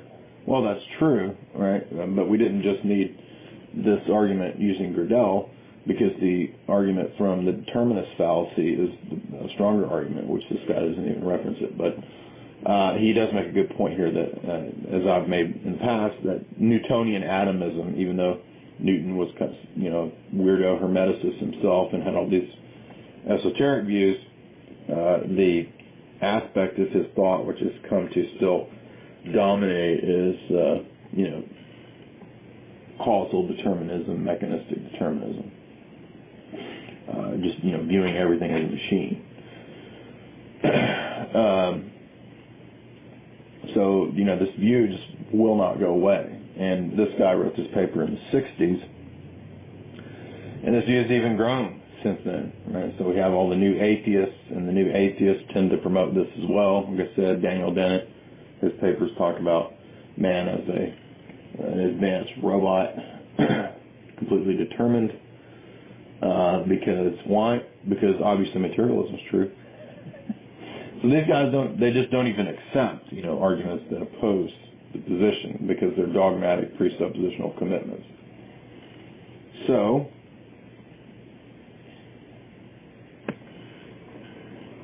my notes here. The idea of how these guys think is, the mind is a tabula rasa. It's programmable with input and output like a computer, and so therefore we'll just make a computer with input and output, and therefore it's a human mind. And all these movies, all these dumb movies, are all funded to promote all this same stuff. And so the mechanical model of the world that comes out of Descartes and Newton is then translated into the all-encompassing grand narrative explanation for man. Man is the grand narrative, and we're supposed to be supposedly done with grand narrative explanations of the world, but as you can see, Darwinism, neo-Darwinism, transhumanism, scientism, mechanism, these are all still grand narratives, right? The great computer, God, is going to save us. The Red Queen, Skynet is our God. She will save us. Viewing everything like our latest creation, right? That's what I'm saying. So we all like video games now. Well, we must live in a big computer simulation hologram. We're in Resident Evil, I guess, apparently. So what systems analysis does, which is what we've kind of been doing here, what Gödel's looking at, the same principle or pattern of the systems analysis that Gödel is doing with formal logic and math is the same thing that I'm doing across the board with all of these philosophical ideas. See? So we can do this same systems analysis with worldviews or with different metaphysical principles, and that's the transcendental argument that I've been talking about. And there are a bunch of transcendental arguments, and like I said in the previous talk, when we bundle them all together, we can ask an even higher level meta question.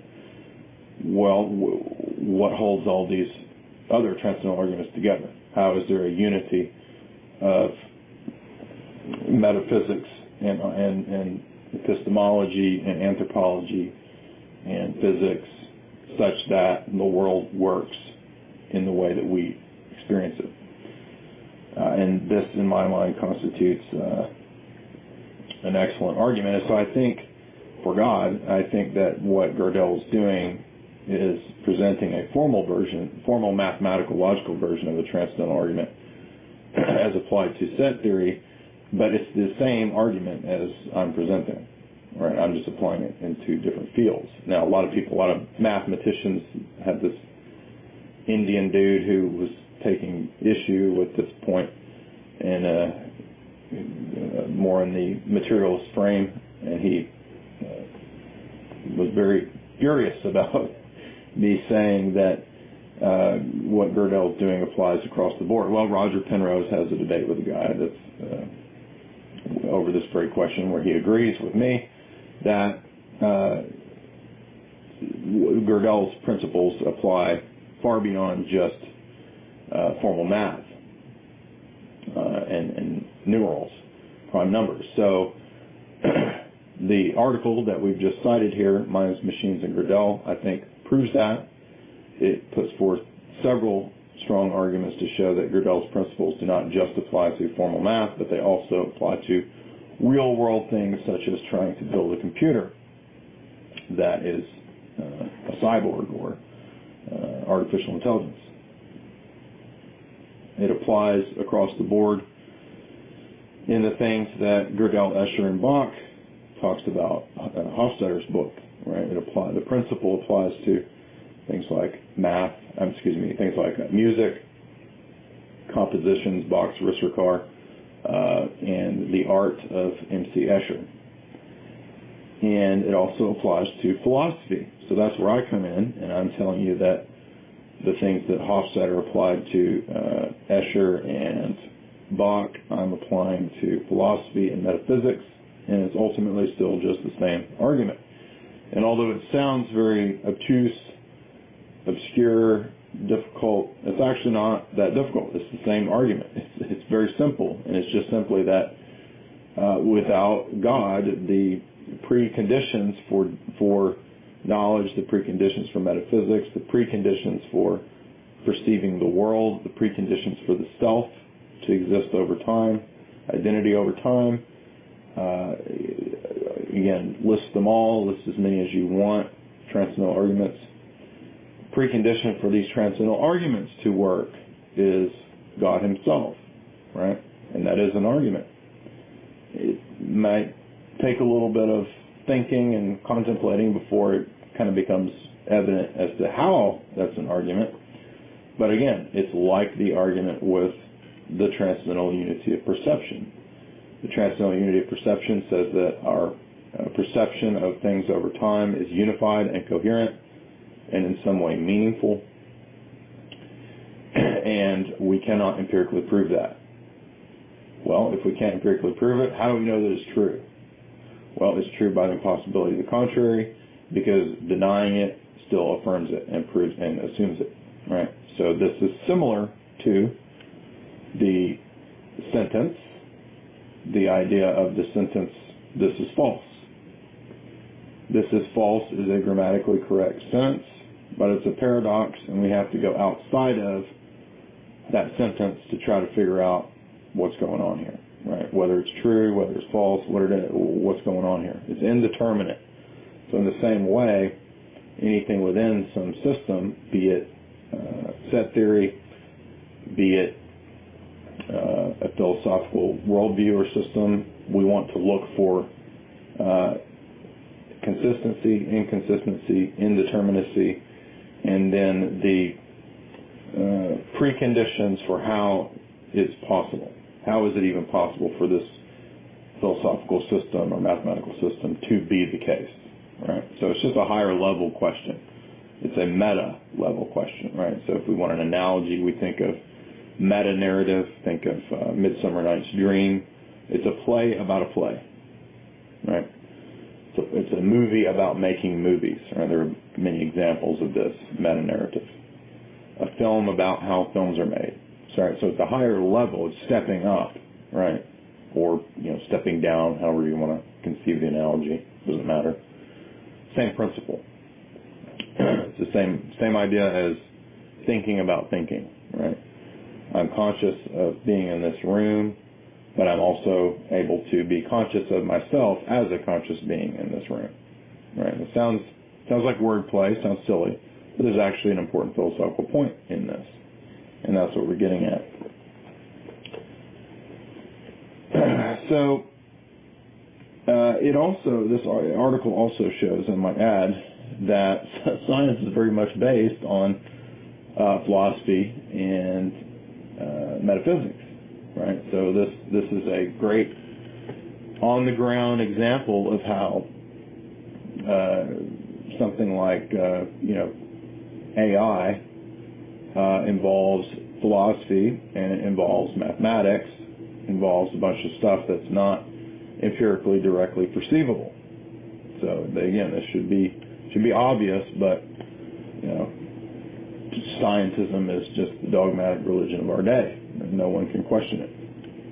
You're not allowed to consider the possibility that science is based on philosophy and the philosophy of science because Neil deGrasse Tyson said so. And he says philosophy is useless. We have science, so that solves all these debates, all these questions. So you could throw out this whole essay here that makes all these great arguments, minds, machines, and Gödel, because Neil deGrasse Tyson said it doesn't matter. So now we're going to move to the question of how this relates to Platonism and the Philip Sherrard essay, Logic and the Absolute. So this is going to come home. We're going to tie this together, and we're going to see how it's related to the excellent essay by Philip Sherrard. And I had questions from readers as to, okay, so you made all these points. We've been going through the Platonic dialogues, and you referenced the idea of there being problems in Plato. What are your problems with Platonism? So we're going to get into that in the next half and tie all this together. So the first half, as you probably know now, is free to the public and those who like Jay's analysis, the second half of this talk will be for paid subscribers. And what I do is every week I do a podcast, a talk relating to philosophy, comparative religion, theology, etc. And you get this sent to you in a private email, so you can have your own private education that is university level, free from Marxist, feminist indoctrination, which you would get at most of the state public schools, and even now private schools are now tainted with this through the Rockefeller-controlled educational standardization plan that's been in the works for so long. So if you want to move in the direction of the classical education, then what I do is I offer lectures in differing levels of advanced to beginner in terms of philosophy and metaphysics, which metaphysics just isn't even taught anymore. So it's a discarded treasure. But as I point out in many articles, metaphysics is actually the real science, the real essence of how the alternative system that the elites work on and how they make these great advancements. They're doing an alternative version of these things. You were listening to DyerRadio on the Jay Dyer Today Show. Thanks for tuning in. Don't forget to like, comment, and subscribe for more Jay Dyer Today.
Okay, so listen, people are starting, the MDE fan base is getting older and people are starting to get money, which you need to send me.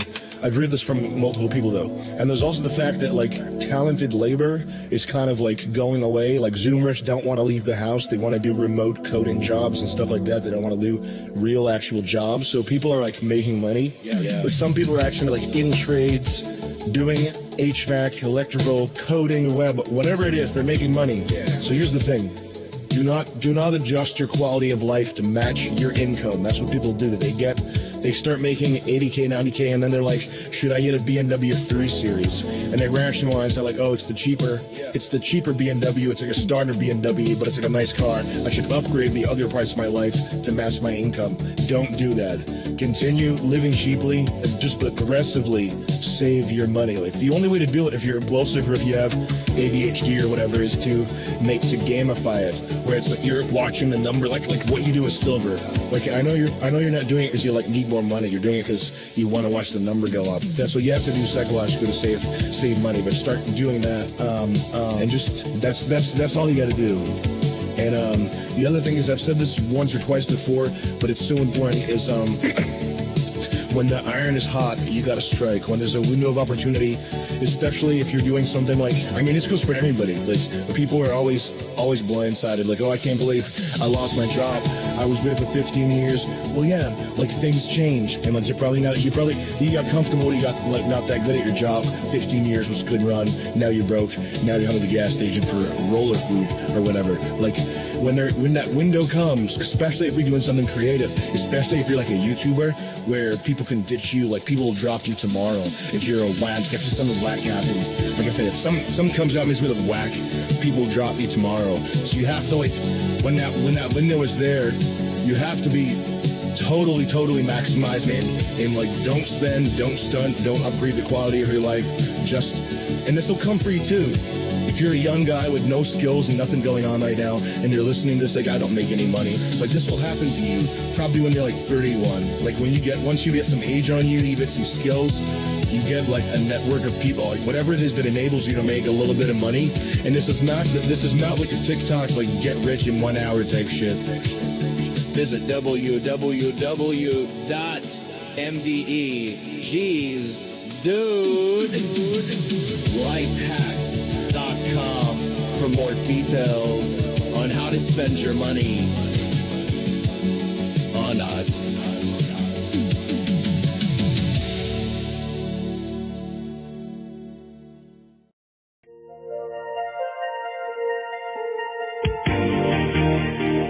Guys, we have a show sponsor which helps you to be not a gamma male and not, hopefully, a beta male. And that is chalk.com. Use promo code J60Life, J60Life, to get 60% off all those great chalk products over at chalk.com.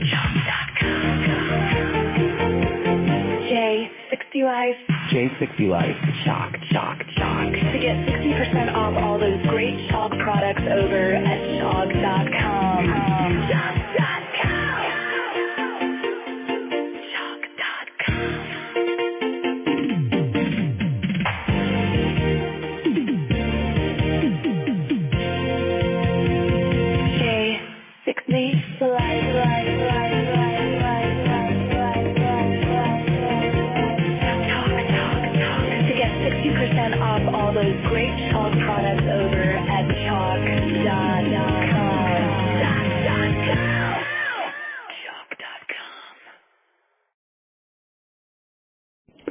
Now it's time for Jay Dyer Debate on the Jay Dyer Debate channel, where you'll get to experience some of the highlights of Jay Dyer's debating career.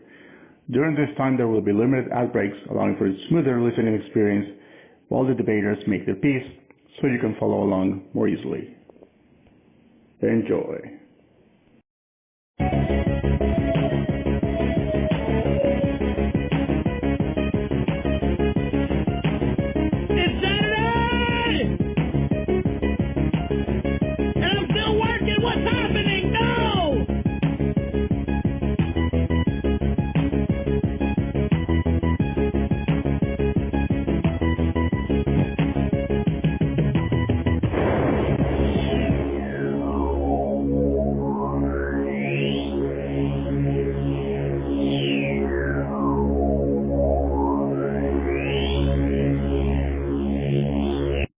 Hello and welcome to the Kill Stream. I am your host, Ethan Ralph, the owner and the editor-in-chief of the Ralph Retort, founder of the Kill Stream, all-around internet legend, here joining you as the host of this program. So we're doing a debate today. I've been talking about it for a few weeks. I think actually this was the first one we had set up in our Blood Sports Survival series.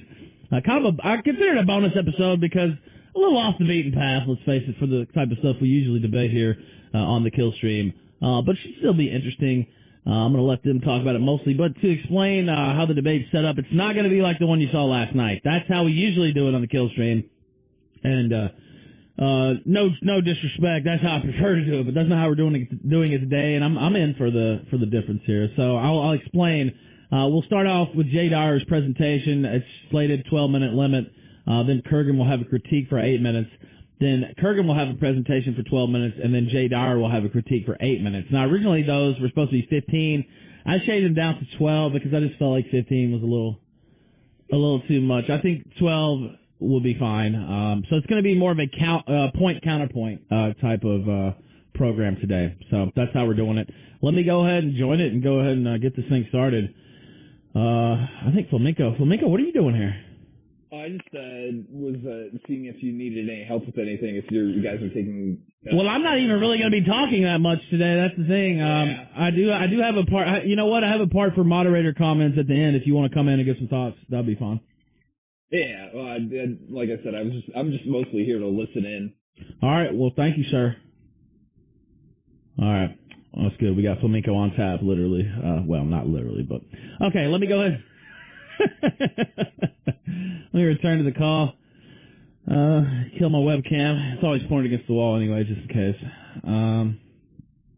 Okay, I'm here. Let me switch the scenes here so people can see.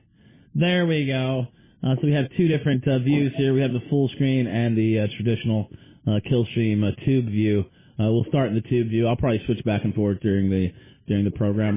Now, the way it's structured, I just explained that to the audience. But before we do get into the debate, Kurgan, you've never been on the program, and I'm also going to let Jay speak too. But why don't you introduce yourself real quick before we start, Kurgan? Oh, okay. Well, very briefly, the name Kurgan was given to me by a bunch of people that sort of hang out on Voxday's blog, and they got the name the Dread Ilk by sort of people who don't agree with Vox, and I hang out with them and we talk, and they named me that apparently because of my friendly attitude, I guess, after the bad guy in Highlander.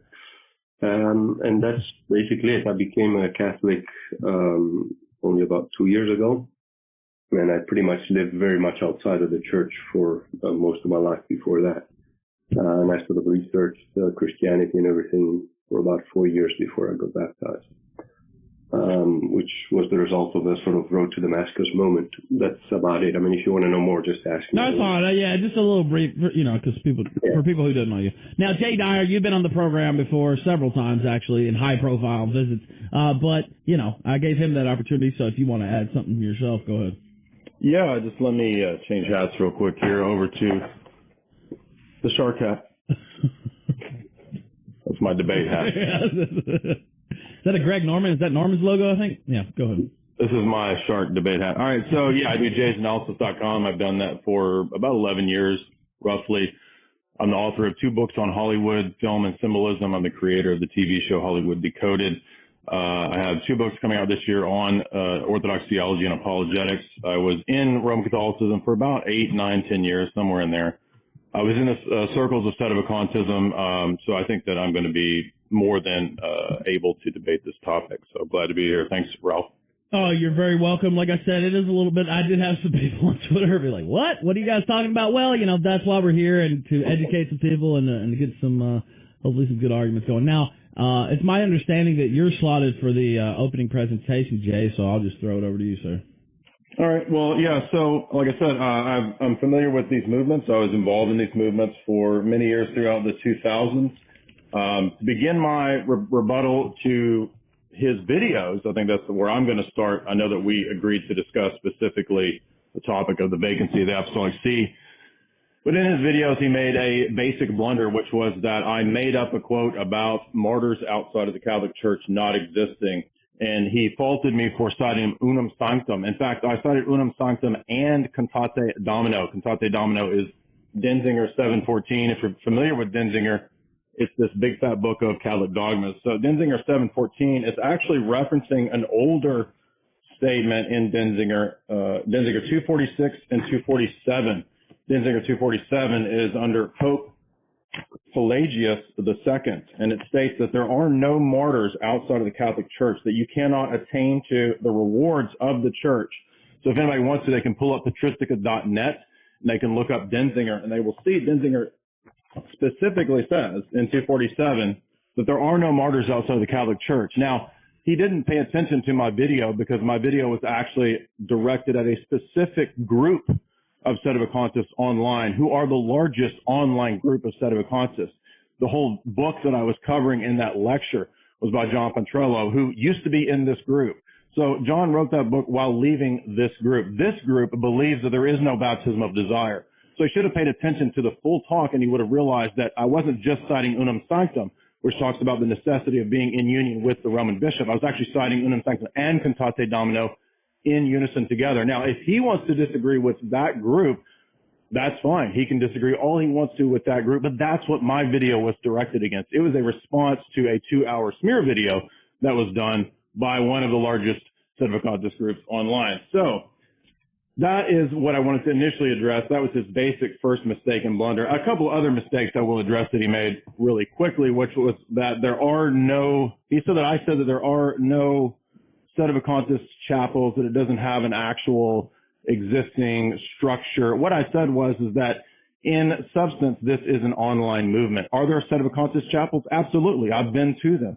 I attended masses that existed in Hampton Inns when I was in the circles of sedevacantism. So I'm aware that there are chapels. My point was that the link that he gave underneath his video was to 100 or so chapels throughout the world who are a bunch of disparate groups who all disagree amongst themselves on basic doctrines such as sedevacantism versus sedepravationism, baptism of desire versus Feeneyism. My video was against Feeneyism, so he attacked a position that is irrelevant to what I'm actually arguing. He set up a straw man. I'm arguing specifically against this whole crew of people in this movement, that they don't have a coherent position based on what Vatican I, Satis Cognitum, Mystici Corporis, and canon law, the old code of canon law, say about what the Roman bishop and his essential constituent properties are of the Roman See, right? So the Roman See has specific essential constituent properties, which I covered in my video, that will endure until the return of Christ, until the end of time, as Vatican I says. These are dogmas that you have to hold to. So we're going to address some of these here in a second, but I want to point out that the Constitution on the Church of Vatican I, which is Pastor Eternus of Pius IX, this is Denzinger 1821 through 1824. These list certain properties that are, again, essential constituent properties of the Roman See. I'm going to put them up here for you.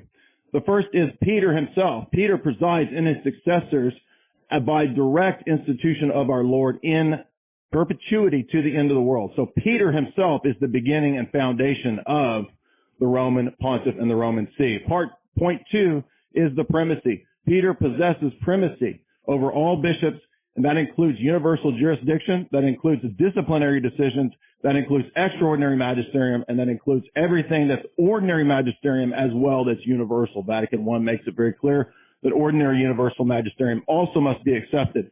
Point 3 is that the Roman See also includes the Roman Curia. Now, I imagine the opponent is going to try to cite the older Code of Canon Law because he thinks that the new Code of Canon Law has fake canons that are added to it, which actually just presupposes his position that his Seder version of Catholicism is true. Well, he hasn't actually demonstrated that yet. Maybe he will. But it doesn't matter whether we pick the new Code of Canon Law in 1983 or the 1917 Code of Canon Law, because the Code of Canon Law in 1917, in 149, in 218, in 154 through 160, in 230 through 241, in 162 and 164, and 180 on, all specify the exact same points, that the Roman Curia, the Holy See, consists of the Roman congregations, the Roman Curia, all of the holy offices that are there, basically the holy office of the Congregation, Doctrine of Faith, etc. All of those offices, when they are signed onto by the Pope, are part of the Holy See, the Apostolic See.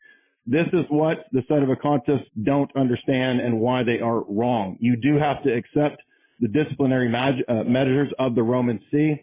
The Roman See includes the Curia and the congregations. And then finally, the Roman living pontiff, which Vatican I says will exist in perpetuity to the end of the world. The Roman pontiff exists as the source of the four marks of the church: one, holy, Catholic, and apostolic. He is the source of unity. He is the source of how the church remains universal and Catholic. He is the source of apostolicity, because you only have jurisdiction and licit rights to celebrate the sacraments in unity with the Holy Roman See. All of those things are absolutely necessary. So, what is the essence of the church in the Roman Catholic dogma? The church is indefectible, okay? The church is in perpetuity, right? The church is public and it is visible. It has a Petrine office that makes it public and visible. This essential characteristic is defined at Vatican I and in Statis Cognitum to exist until the return of Christ, specifically, until the end of the world. It's not saying, oh, at the end of the world there's going to be a 100-year period, a 200-year period where there's no actual existing Roman successor who has the prerogatives of Peter.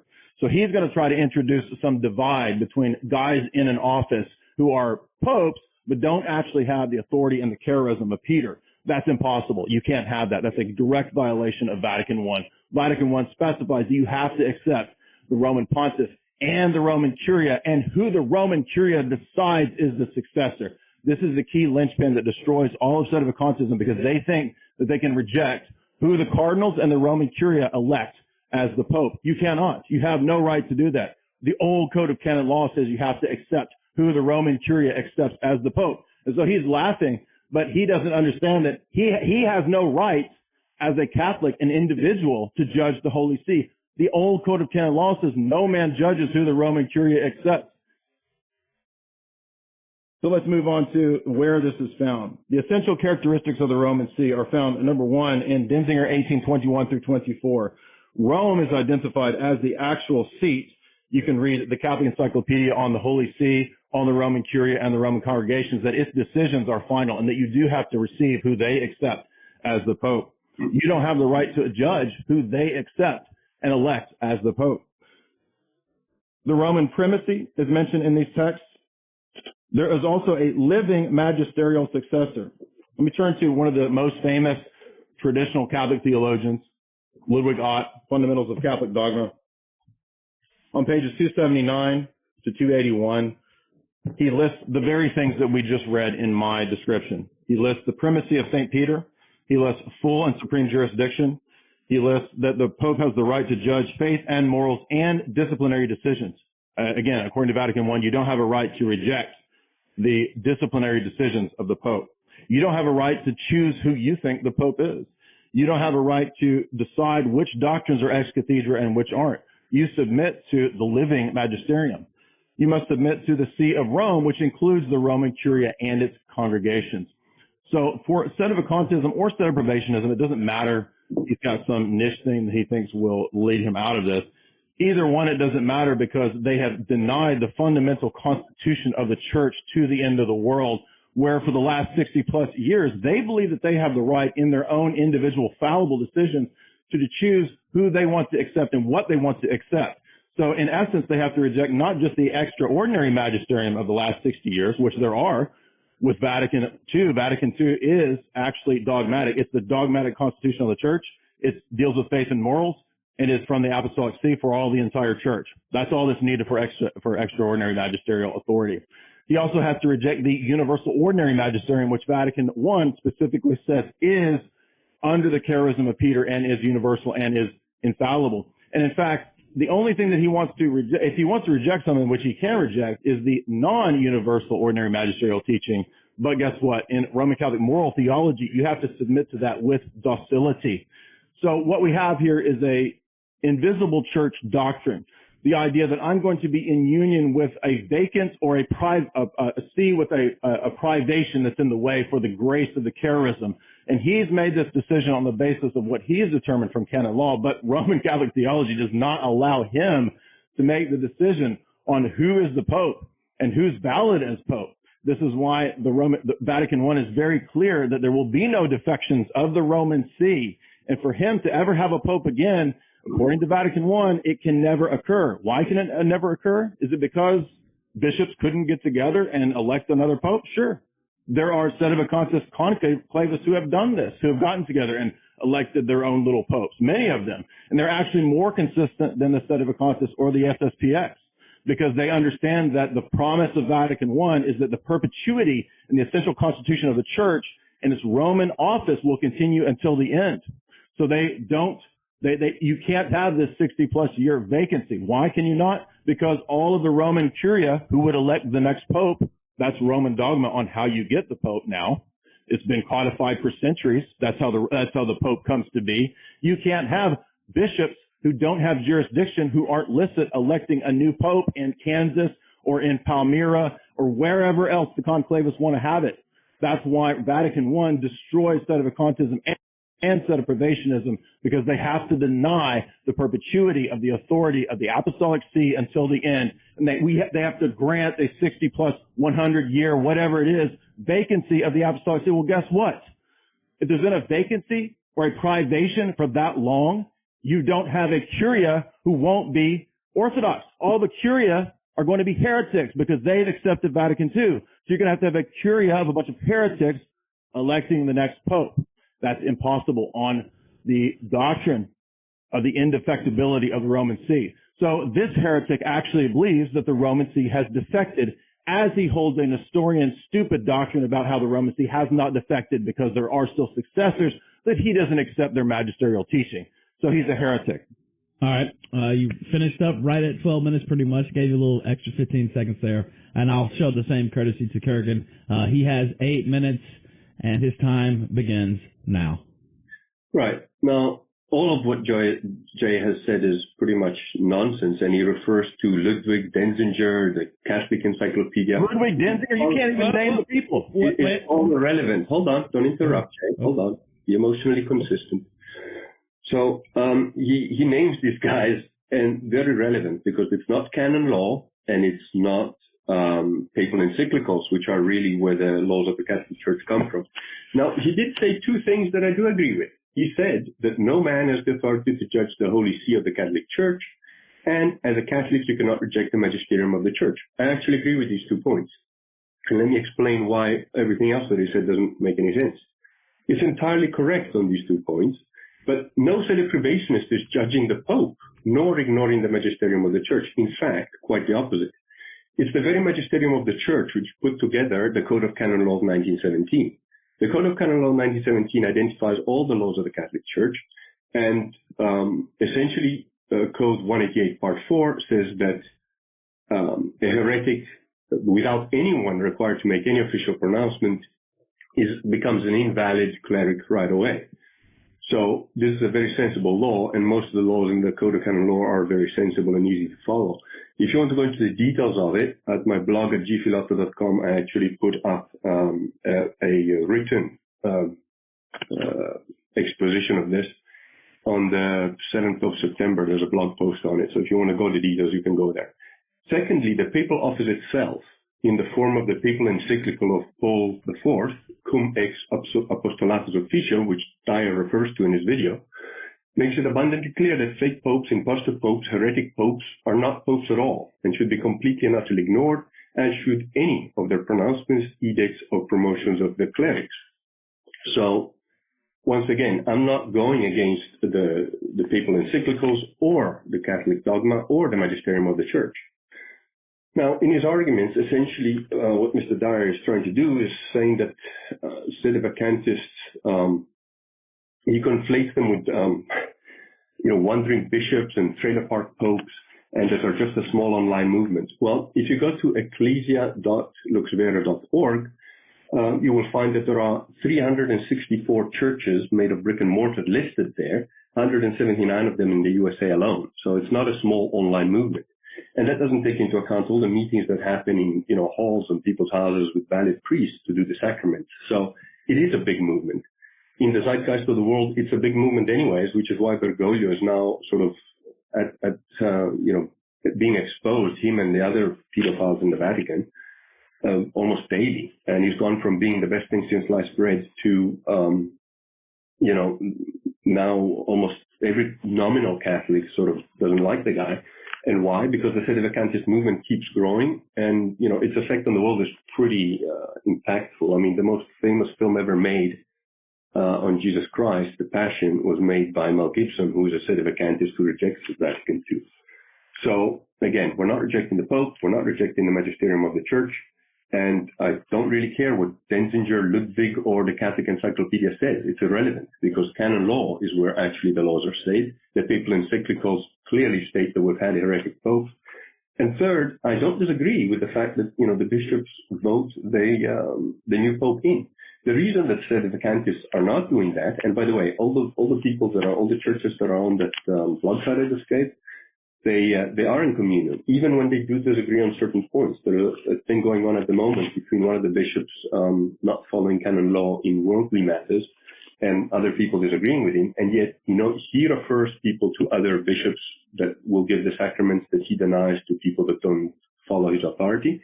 And the other bishops say, yeah, that he's wrong in that, but you can still take the sacraments with him if you just keep quiet, because he doesn't actually have any worldly authority. And the reason they're not electing a new pope is simply because, again, people like Jay Dyer would say, oh, you're just a bunch of crazy guys electing your own pope. It makes no sense. Let's wake up all the Catholics to the reality of the facts, which is happening. It's taken a long while because it's been a long time since Vatican II, and it was a massive blow to the church, but not a fatal one. The church is still around, still visible, and in my rebuttal, which happens next, I will go through the details of exactly how that works. So, I think that's basically it. I don't know how much time have I got left because I didn't check. Let me unmute myself. You still have about 3 minutes left if you want to. All right. So, let me, those 2 points about sedevacantism being a fragmented little movement that's mostly online. I believe that Mr. Dyer is fully aware that this is not the case because, like I said, he was a sedeprivationist himself, or a sedevacantist, whatever you want to call it.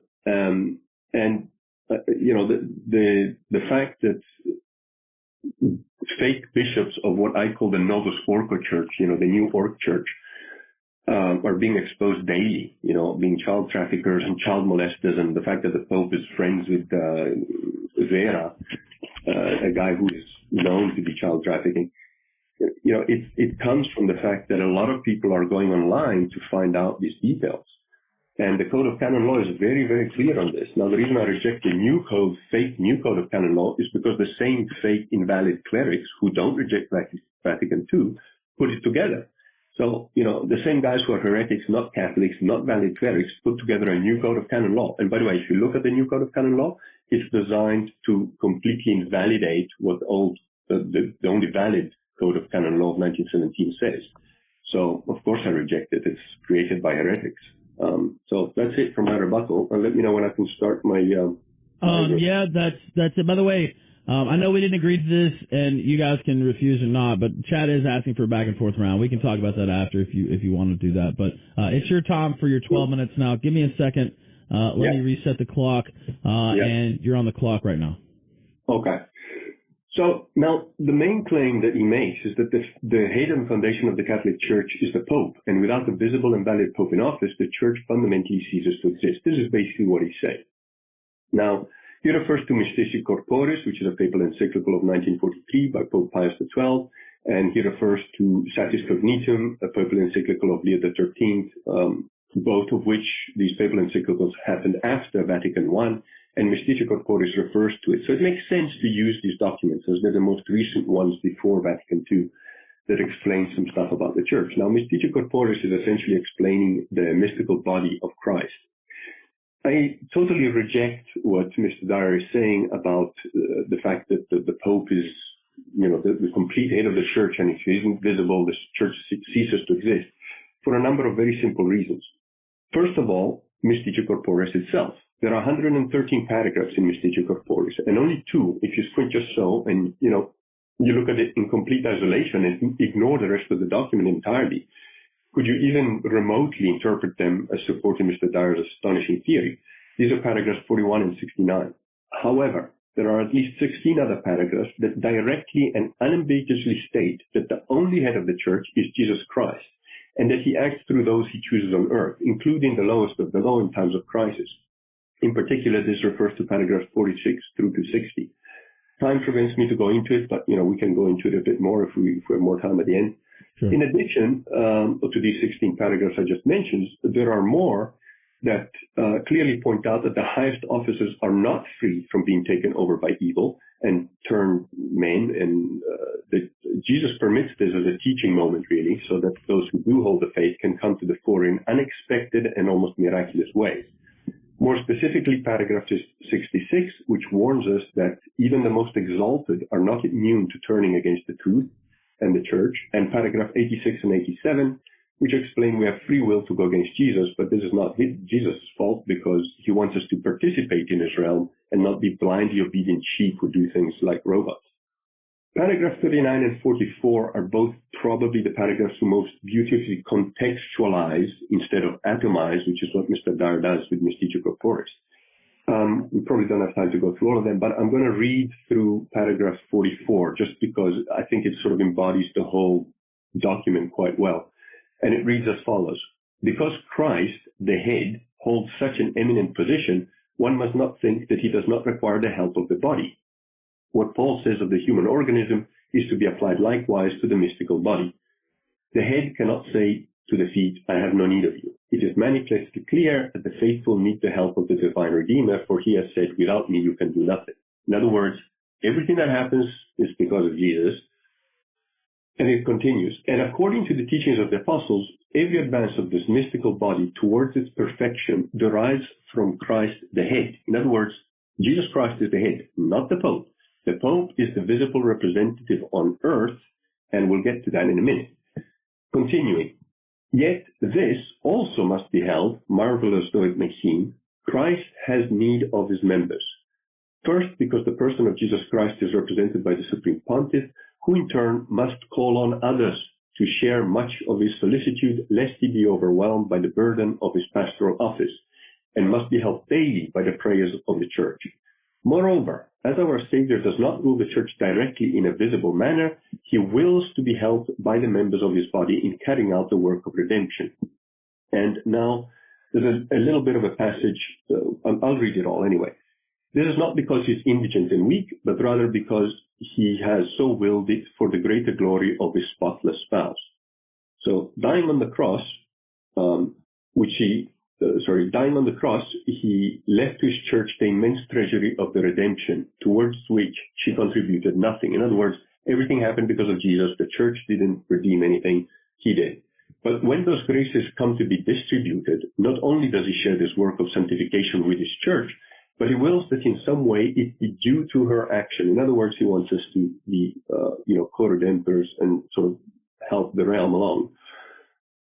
This is a deep mystery and an inexhaustible subject of meditation, that the salvation of many depends on the prayer and voluntary penances which the members of the mystical body of Jesus Christ offer for this intention, and on the cooperation of pastors of souls and of the faithful, especially of fathers and mothers of families, a cooperation which they must offer to our divine Savior as though they were his associates. It goes on in other paragraphs to state that in times of crisis, normal people come up, and people who do hold the faith strongly come up to prove the point. So again, one of the most fundamental people that are required are fathers and mothers, which clearly are not the clerical, the clerics of the Catholic Church, since they can't be married and so on. Now, so I advise everybody to read Mystica Corporis. It's online at papalencyclicals.net, and you can see for yourself, so that I'm not making it up. Secondly, he quotes Satis Cognitum, or pretends to quote Satis Cognitum itself.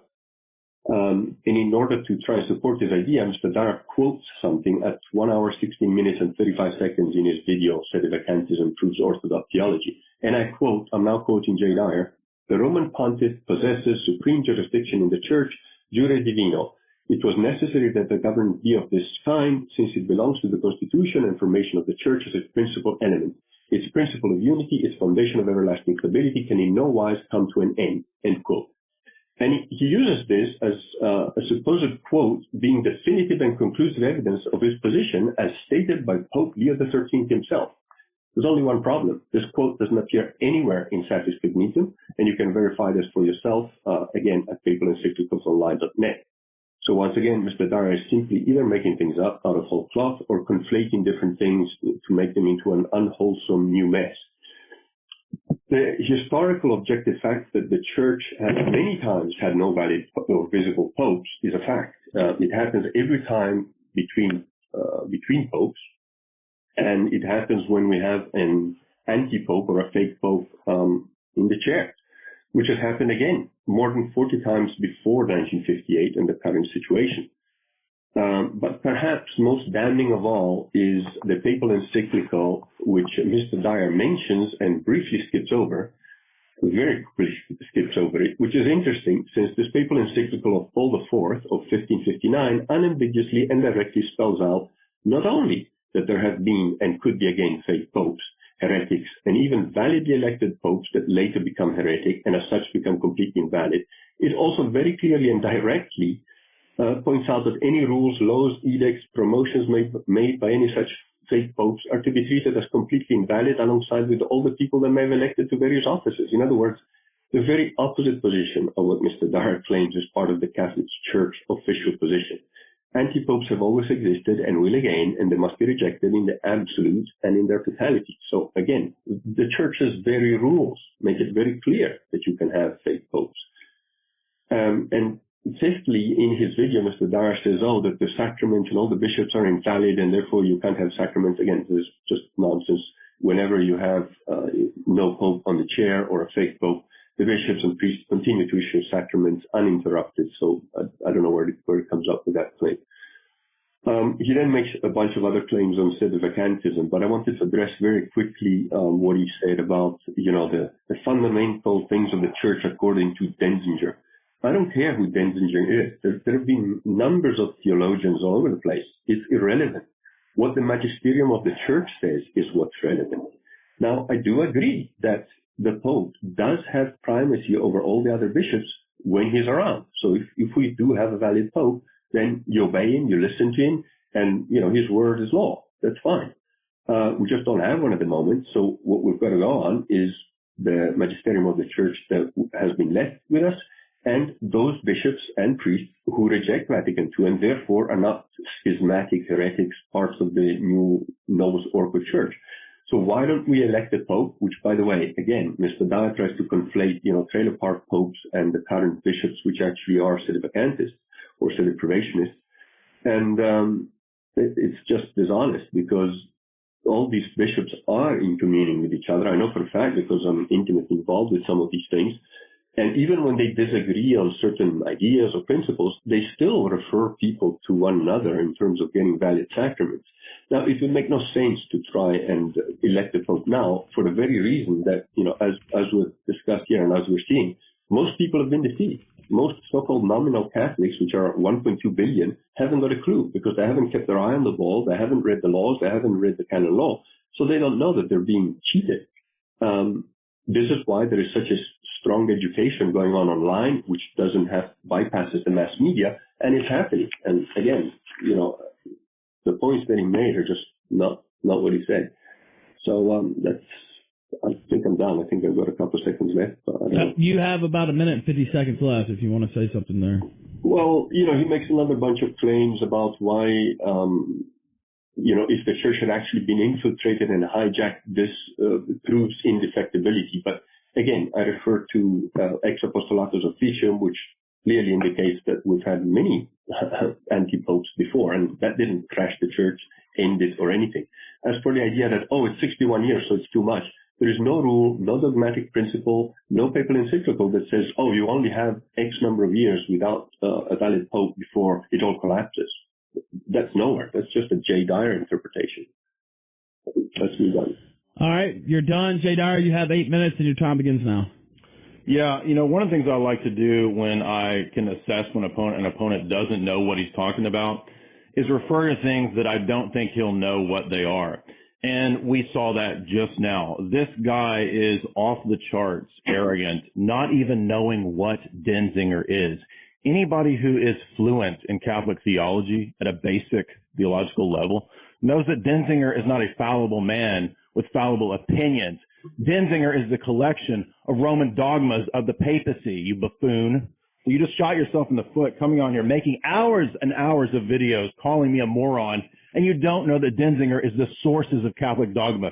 You called it, I quote, Ludwig Denzinger? I cited Ludwig Ott as a Catholic theologian. No.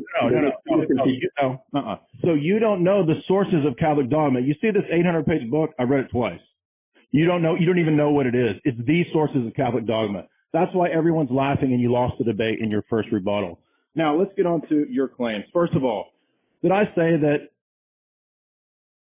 What did I say about the election of the Pope? I said that if we've had a vacancy of 60 plus years, who elects the Pope in Roman Catholic canon law? You said I didn't cite canon law. I cited multiple code of canon law from the 1917 code. I did too. I listed them. Maybe you weren't listening. Maybe you didn't hear that, but I cited canons 149, canons 219, 154 through 160, 162, 230 to 241, 164, 180 on. The Roman Curia elects and decides who the Pope is, not you. You don't care? That's your code of canon law, Goofus, the one that you said I didn't cite. That's fine. Vatican, no, it's not fine. You said I didn't cite it. I did cite it. I listed them. You didn't listen. Vatican I says who the head of the church is, and it's the Pope. Session 4, Chapter 2 says the Pope is the head of the church on earth. You said that it's Jesus who's the head of the church. Yeah, Roman Catholic dogma says that Jesus is the head of the church, and that the visible earthly head is the Pope, who is in perpetuity in succession to the end of the world, having visible successors. That's what Vatican I says. You don't know what Pastor Eternus is. I didn't just cite Satis Cognisum and Mystici Corporis. I cited Vatican I. Exactly. So you'll look at Session 4, Chapter 2, which calls the Pope the earthly head. And it says that his office and the essential constitution of the church continue to the end of the world. Did you not notice that? That was the argument. You don't care. You don't care. So you don't accept the last 60 years of successors. So that fundamental office of Peter has lost its essential properties. It doesn't function the way it did for the last 1800, 1900 years, correct? No, it functions fine. How does it function fine when you don't accept the last 60 plus years of successors? Well, it's just not there. So what? So it doesn't function if it's not there. That's why you're a Gnostic heretic. No, it's not there because it's not there. It's happened before, plenty of times. Yeah, that's why you're a heretic. You reject Vatican I. It says it exists in perpetuity in the exact same form with visible successors until the end of the world. It doesn't actually say that it has to. It does say that. It says until the return of Christ. It says until the end of the ages. Has Christ returned? Yeah, so the See of Peter exists in the same form as it did at the time of Vatican I until the end of the world. The time of Peter all the way to the end. It doesn't say that, Jay. It does say that. It says until the return, till the end of the ages. Has Jesus returned? No. Okay. Therefore, you don't know that there isn't going to be yet another pope at some point in the future. It says that the office and the fundamental constitution of the church can't change. So you have a defection of the Roman See. No, we've had a defection of the Roman See plenty of times by your definition. That's not a defection. No. Vacancy is not a defection. We've had anti-popes. We've had vacancies that... So what? It's not a defection of the Roman See according to Vatican I. There's no defection of the Roman See. It says it's impossible. Right, and there isn't one. I don't know why... You just said there was a defection with anti-popes. Pardon me? Oh, my God. I didn't hear what you said. We move on. So he said I didn't cite canon law. I cited many. I cited a canon law which says you don't judge the Pope. He said I didn't cite encyclicals. I cited Denzinger, which is above encyclicals. Denzinger includes encyclicals. It's the ordinary universal magisterial teaching of the church. You didn't even know what Denzinger was. He said that there are hundreds of chapels. I'm responding to you. Yeah. Well, you haven't read it because you would know what it is, right? I have. What is that? This is the code of Pioneer Benedictine canon law. Which I'm talking about Denzinger, and I listed for you all the canons. These are the laws, not Denzinger. Denzinger is the papal dogmas, you goofus. You didn't even know that. Yes, it is. What do you mean no? You just lost the debate. Enchiridion Symbolorum. It's the papal dogmas. It's the list of papal dogmas. It's not Denzinger, his opinions. No. You didn't know what it was. The laws of the Catholic Church are in one book. They're here. No, they're not. Yes, they are. No, they're not. You don't know what Denzinger... You just made a fool of yourself. You lost the debate. And you talked nonsense for hours. And you just got demolished. I told you I'd demolish you. Whichever theologian you want. It's irrelevant. It's not a theologian. It's the dogmas. And every trad Catholic knows that. It's not the magisterium of the church. And this is the magisterial teaching of the church. No. Every trad Catholic knows that. This is. That's canon law. That's the application of the dogmas. Exactly. This is the dogmas. No, the dogmas of the faith. Yes, it is. Yes, it is. There is not a Catholic in the world who will deny that Denzinger is the dogmas of the church. Okay, Jay. I guess people will just have to find out for themselves. Everybody already knows it. The entire chat knows this.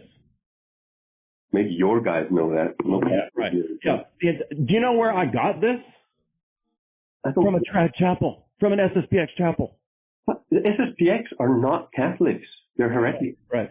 But the trads agree amongst themselves, right? Oh, wait, the SEDAs agree amongst themselves, right? Yeah, the SEDAs do. And SSPX. No, they don't. No, they don't. I cited in my video the largest online group, which are Feeneyites. When you made your video, you went against Feeneyites. I don't know who you're talking about. You don't agree. I don't know who you're talking about. I don't know these people. And I'm pretty... Well, then you should have paid attention to the video that you were responding to, because that's who the video was against. Yeah, I can quote some random little schismatic idiot. It doesn't mean that it's the largest online group of Sedevacantists. That's what you say. They're way larger than you. No, you don't even know. There's no group. There's no like little name. Okay, so there's no Diamond Brothers. There's no Vatican Catholic with 100,000 subscribers on YouTube. The Diamond Brothers or me or whoever is just a guy talking. I said they're the largest online group of Sedevacantists is what I said. But there's no cohesion of the online groups. They're just people like myself. There's no cohesion of the groups at all. They don't cohere. There's cohesion. The group that you listed in your list of chapels, they don't agree. No, the clergy do all respect. No, they do not. Total nonsense. Again, you're just talking shit. No, I'm not talking shit. I was in these groups, and everybody who's spent time in these groups knows that these groups fracture more than Protestants. That's your interpretation, mate. Yeah, okay, whatever. Sedevacantists, Sedeprivationists, which of these positions is true if they're unified? Well, it's a misnomer because Sedevacantism comes from the Latin and simply says empty chair.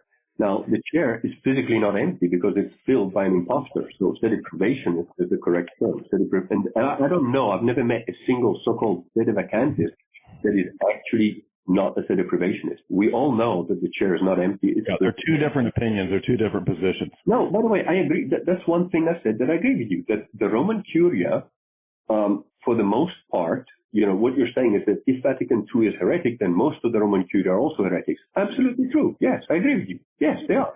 Except those bishops that did not stick with Vatican II, that rejected it. They're not Roman Curia. They're not the Holy See. They are. Any bishop. No, they're not. The Roman Curia is the holy congregations in Rome. No. Catholic Encyclopedia. That's what canon law defines it as. This is again in Mystici Corporis. It clearly explains it that all the bishops of the Catholic Church are part of the Roman Curia. And they're not. What is the Roman Curia? I'll read it for you at Catholic Encyclopedia. Strictly speaking, the ensemble of departments and ministries which assist the Roman pontiff. These are the Roman congregations, the tribunals, and the Curia, the cardinals, and the pontifical family. That's not every bishop. That's the ones in Rome. Jay, cardinal is just a worldly thing. In the Roman Church, you've got bishops and priests, and the Pope is just another. They're the Roman Curia. The Curia of Rome. Not every bishop in the world is part of the Roman Curia. All that, you're trying to use these Latin words as though you understand what they mean. All that Curia means is the bishops and priests. They're the tribunals of the Holy See. Yeah, the Congregation of the Doctrine of Faith. Yeah, not every bishop in the world. Not every bishop in the world elects the Pope. The Roman Curia does. The ones that are elected to do so. And it can be anybody. Some of them can even. No, it cannot. No, the Roman Curia, according to canon law, is who elects the Pope. Yes, and if the Roman Curia defects, another bishop replaces them quite clearly, as in Ex Postulatum Officio clearly states, anybody elected by a heretic pope is an invalid cleric. So you've admitted the defection of the Roman See. There is no defection. The Roman See currently... You just said the Roman Curia defected. I said that, yeah, what I'm saying is that... No, that's what I said. I said all the people that accept Vatican II are not Catholic clerics. End of. So the Roman See has defected. How are you going to have another pope? Because the Roman Curia elects the pope. The Roman See continues to exist in the bodies of those bishops that did not defect. It's very simple. No, that's not possible because the bishops that did not defect are not the Roman See. Any bishop is part of the Roman See. No, they're not. The Roman See is the one in Rome. Okay, Jay, again, this is where I think you're a bit of... Vatican I. And you're trying to put your interpretation of things on laws that are... The Roman See is not a guy in Kansas. I agree with you. You just said it can be anybody. No, I didn't say that. You were saying that. You said any bishop. You said any bishop is the Roman Curia. No, they're not. Any bishop is part of the Roman Curia. No, they're not. That's the basic wonder. Yes, they are. Your code of canon law in front of you tells you, in the ones I listed earlier, who elects the Pope and who the Roman Curia is. It's not every episcopate in the world. No, it's the valid bishops that hold their office. If those offices have been vacated by them not being valid bishops, clearly they can't elect a new pope. It's not difficult, Jay. Why are you confused? Because the Roman See is defined, according to Vatican I and according to many other places like Sessis Cognitum, to be the see over in Rome that possesses the Roman Curia who elects the Pope. That's what the Roman See and the Holy See and the Apostolic See are. You know very well that the see does not have to be in Rome. In fact, we had papacies that were in France. It is invariably tied to Rome. It doesn't have to be in Rome, but it is tied to Rome, and that's what Vatican I says. That's Denzinger 1821 to 24 makes this point. A very simple reason that it's tied to Rome is because Peter the First exactly right died and got martyred. Of Peter tied to the See of Rome. The seat of Rome can move to Avignon in the Roman Catholic view. I understand that, but it's still successors to Peter. Pardon? Say again. Still successors to Peter wherever the See of Rome is. Absolutely agree with you. Absolutely agree with you. Wherever presently the See of Rome is the one that's in Rome because that's what the cardinals recognized at the time of Vatican II, and that's what the whole world recognized as the Pope. Maybe we're talking past each other. Let me see if I get you right. I'm going to try and explain what I think you're saying, and you tell me if I got it right. You're saying that because the bishops in Rome have all become heretics and apostated, therefore the offices of the Apostolic See, whether it's whichever offices are all empty, and therefore you don't have people left that can validly elect a pope. Is that what you're saying? I'm going to draw it out for you once again because you didn't listen. No, mate, I'm just asking a simple question. Did I interpret what you said correctly? I'm going to draw it out for you again because you didn't hear what I said. Well, all right. When we read Denzinger 1821 to 24, you do have to accept Denzinger, and this is why you lost the debate. Yes, you do. It's just lists of dogmas, you goof. An interpretation. That's why you're laughing because you didn't even know that. You came to the debate and you didn't know that. Interpretation of dogmas by somebody. It's not an interpretation of dogmas. It's just a list. It's accepted by the whole world as dogma. No, Jay, Yes, it is. No, you're just making stuff up.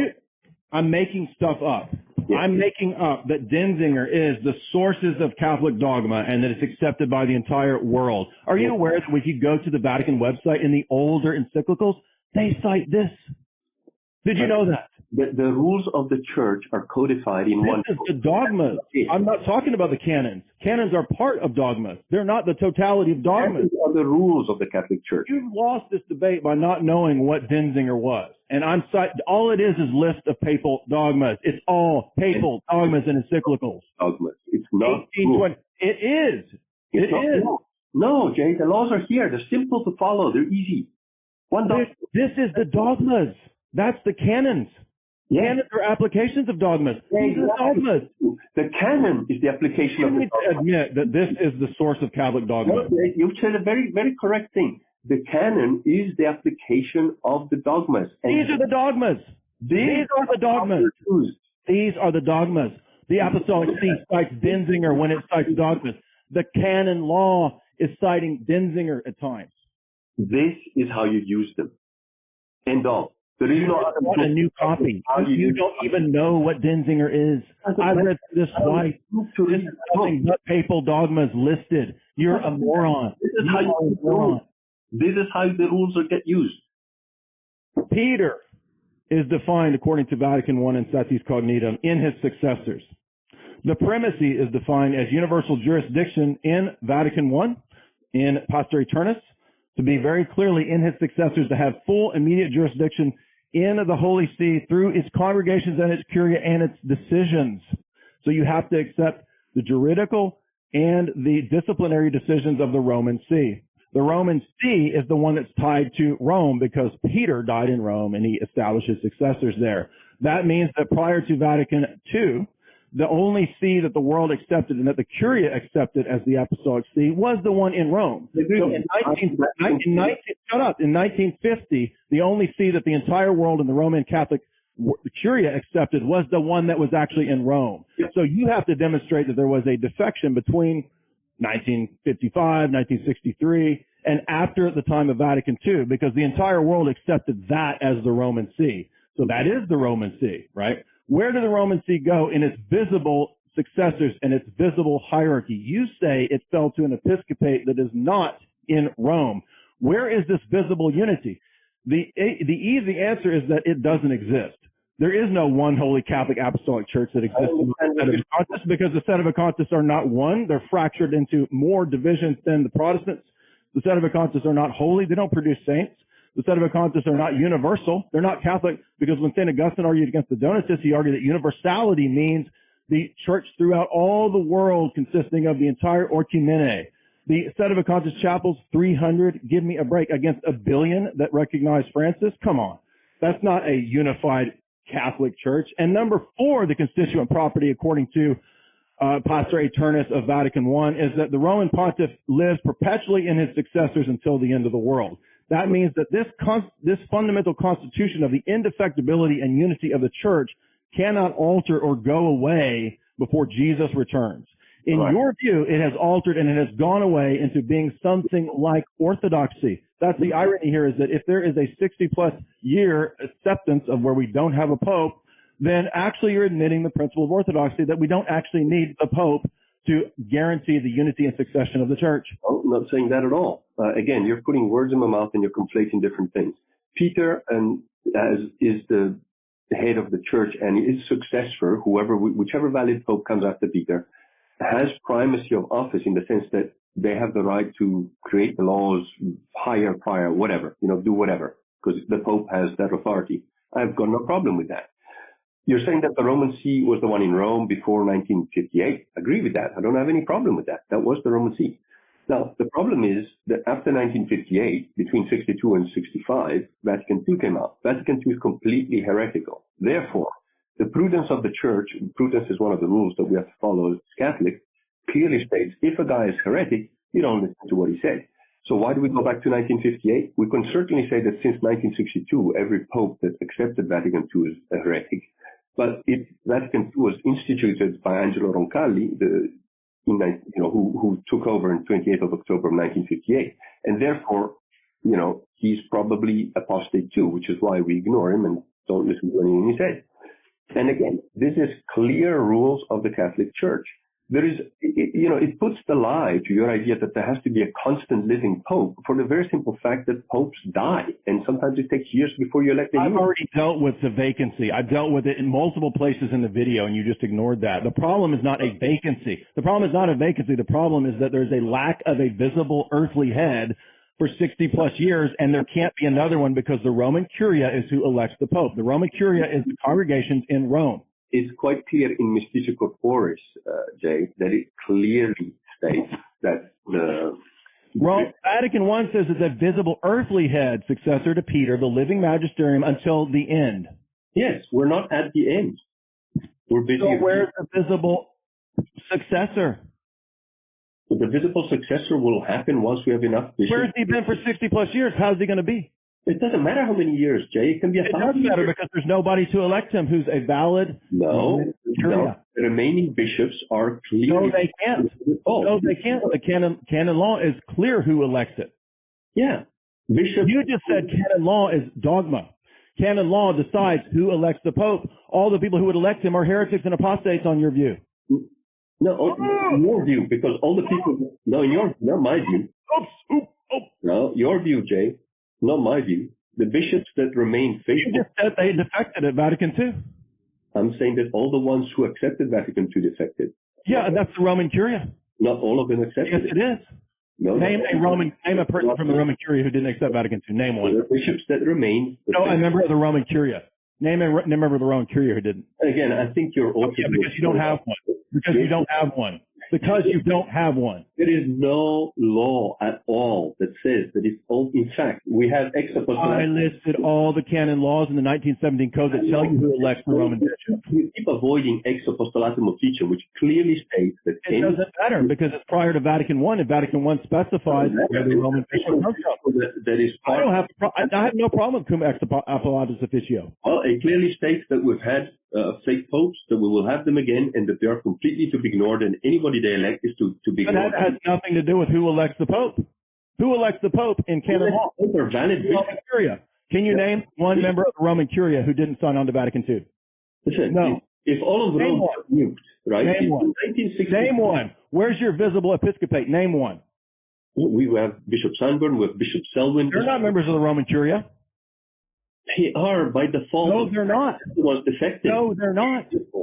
You have been demolished because of your pride. No, it's not spent hours attacking me. Logical You don't know what Benzinger is. You don't know what Vatican I says.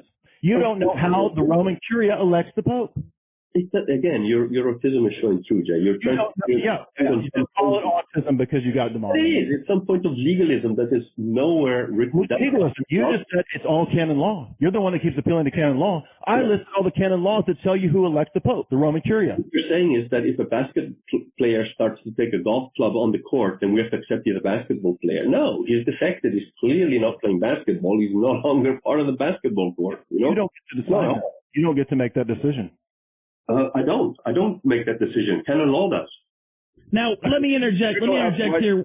Canon law. Jay, can you explain, now, we're having an argument about the Roman Curia. I will admit that's not my strong suit, so I'm going to let you, can you explain why those people are not members of the Curia and what the Curia actually is and stuff like that? Catholic Encyclopedia, look at Roman Curia. Strictly speaking, it is the ensemble of departments or ministries which assist the sovereign pontiff in the government of the universal church. These are the Roman congregations, the tribunals, the offices of the Curia. The congregations, being the highest and most extensive departments of the pontifical government, are treated elsewhere under the Roman congregations. This article deals in particular with the offices of the Curia, the cardinal, and the pontifical family. That is not every bishop. Every bishop is not part of that.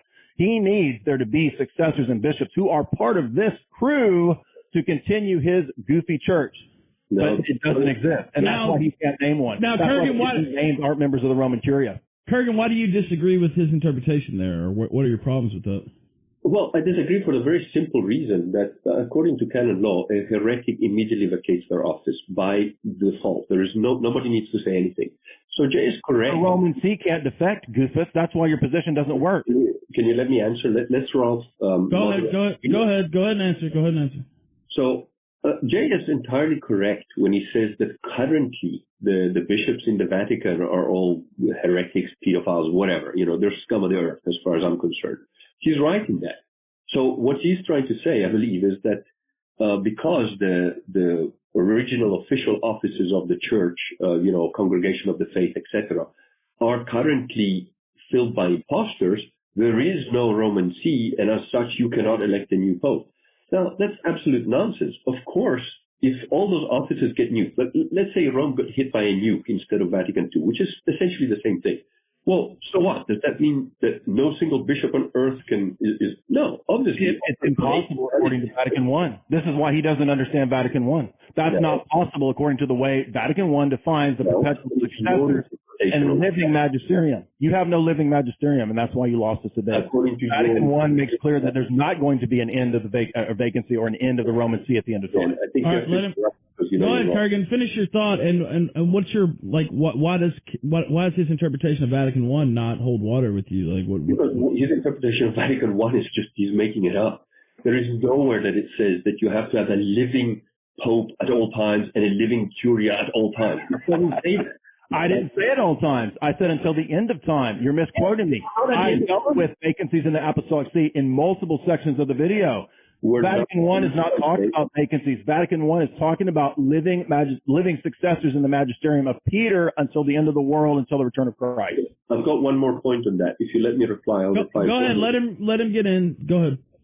So, Jay keeps going on about until the return of Jesus Christ. First of all, Jesus Christ does not return. So, Jay... groundbreaking argument there. Hey, thank you for letting us know that. All right, go ahead. Let him get in. Go ahead. Hold on. Go ahead. We also, quite clearly we're not clairvoyant. We do not know that there isn't going to be another pope at some point in the future before Jesus' return. So, again, Jay is just making assumptions. However, we know for a fact that whoever is left must necessarily take on the offices eventually because it happened before. We know for a fact. Again, the Ex Apostolatum Officium is very clear. Heretic popes are not, relevant. So doesn't matter. The fact that there's a current... There's no such thing as heretic popes according to Vatican I, so he doesn't even know what he's talking about. Session 3, Section 1 says that the Constitution of the Church will continue in its present form until the end of the world, until the return of Jesus. If we skip down... Okay, I haven't actually finished. I want to... All right, go ahead, let him finish. Now, we do have no disagreement that Jesus has not returned to the earth. That's not right. Okay. All right, so we do have agreement on that. Okay, now go ahead, Kirk, and finish up your thought. I know Jay's chomping at the bit to get in some more, but go ahead. I mean, again, if Jesus has not returned, the church has not ended. We've not come to end of times. However, there are plenty of prophecies in Catholic thought, and I believe also there is a certain interpretation of Revelation, which quite clearly states that at the end, even the head of, the seat, the leaders of the church, even that is going to become the seat of Satan. So again, what we're seeing here is sort of all on course. I'm glad you mentioned that, because La Salette is prior to Vatican I. Vatican I negates the possibility of La Salette being true, because Vatican I says that the seat of Peter will continue until the end. Session 4, Section 3 says that the Constitution of the Church, as it is, will continue until the end of time. We're not at the end of time, so the Constitution of the Church, with living, visible successors in the office of Peter, will continue until the end of time. You don't know what the end of time is? Yes, we do. No, you don't, Jay. The end of time, the end of time is defined as Jesus coming back, right? That's you said out of your own mouth that Jesus hasn't returned. So where is the essential Constitution of the Roman Church according to Vatican I at the present? Jay, if Jesus returns tomorrow, okay, let's say Jesus returns tomorrow. Where is the essential Constitution of the Roman Catholic Church presently? Again, let me finish my thought. If Jesus you had your talk. You had your talk. No, I'm answering the question. Let me answer the question. Go ahead, let him. Go ahead. So if Jesus returns tomorrow, then quite clearly what's happened up till now is clear evidence that the church got, kind of almost destroyed. We're told that it's not very clear. What was the Roman See in 1957? They have all become happy. The guys that were at that time in the Vatican. That's why you're a heretic, because Vatican I says that it can't defect. No. Holy See can't defect. Let me finish. The ones in 1957 that were currently in the Vatican, I don't know that every one of them defected. I can't know that. What I do know is that by 1965, anybody who did not reject Vatican II was de facto a heretic. All right? The ones that did not do that did not defect. And no, it's very hard. You couldn't name a single member of the Roman Curia who could even elect another pope. It doesn't matter, because you're not getting the argument of what Vatican I says that the office of Peter is. I recognize, and the people at Vatican I recognize, that there have been vacancies in anti-popes. That has nothing to do with the point of the argument. The point of the argument is that the essential Constitution of the Church, in terms of its indefectibility, in terms of the constitution of what makes up Peter and his office, right? Do I need to list them for you again? I can. No, but that's your interpretation, Dave. It's not what it says. No, it's not. It's directly from Vatican I. It's directly from Satis Cognitum. It's directly from Denzinger, 1821 to 24. Denzinger is citing Pius IX, you clown. It doesn't matter what you're saying, Jay. That's not what it does matter, because all I'm doing is citing your dogmas. You're not actually quoting the document. You're making shit up. No. Well, do I need to just read Denzinger for you? I don't care about Denzinger. I love it when you say that. Keep saying this. Because it's nothing but papal quotes. The rules get You don't care what the papal quotes are. The rules get applied according to canon law, not according Now, let me ask you that this has been a point of contention. Why do you not care about Denzinger? I'll admit this. He doesn't know what it is. He didn't even. He thought it was Ludwig Denzinger. Question, Jay. Go ahead, Kirk. Why do you not care about this book? I don't, because that book is a collection of supposed dogmatic beliefs of the church. Blah, blah. All right, let him go ahead. Let him finish. Go ahead. Hey, can't you control yourself? Come on, man. Go ahead. Go ahead, finish. So, it's a collection of theological thought, dogmas, whatever, which has interpretations to it. Now, no, it doesn't. No, it doesn't. That's a lie. Stop That's incorrect. You're wrong. It doesn't have any interpretations. Wait your turn, mate. Go ahead. Now, all the dogmas of the Catholic Church are collated into a set of rules right here. No, they're not. Full of canon law. You are an idiot. How you don't even know what dogmas is supposed to be. All right, let him finish. Go ahead.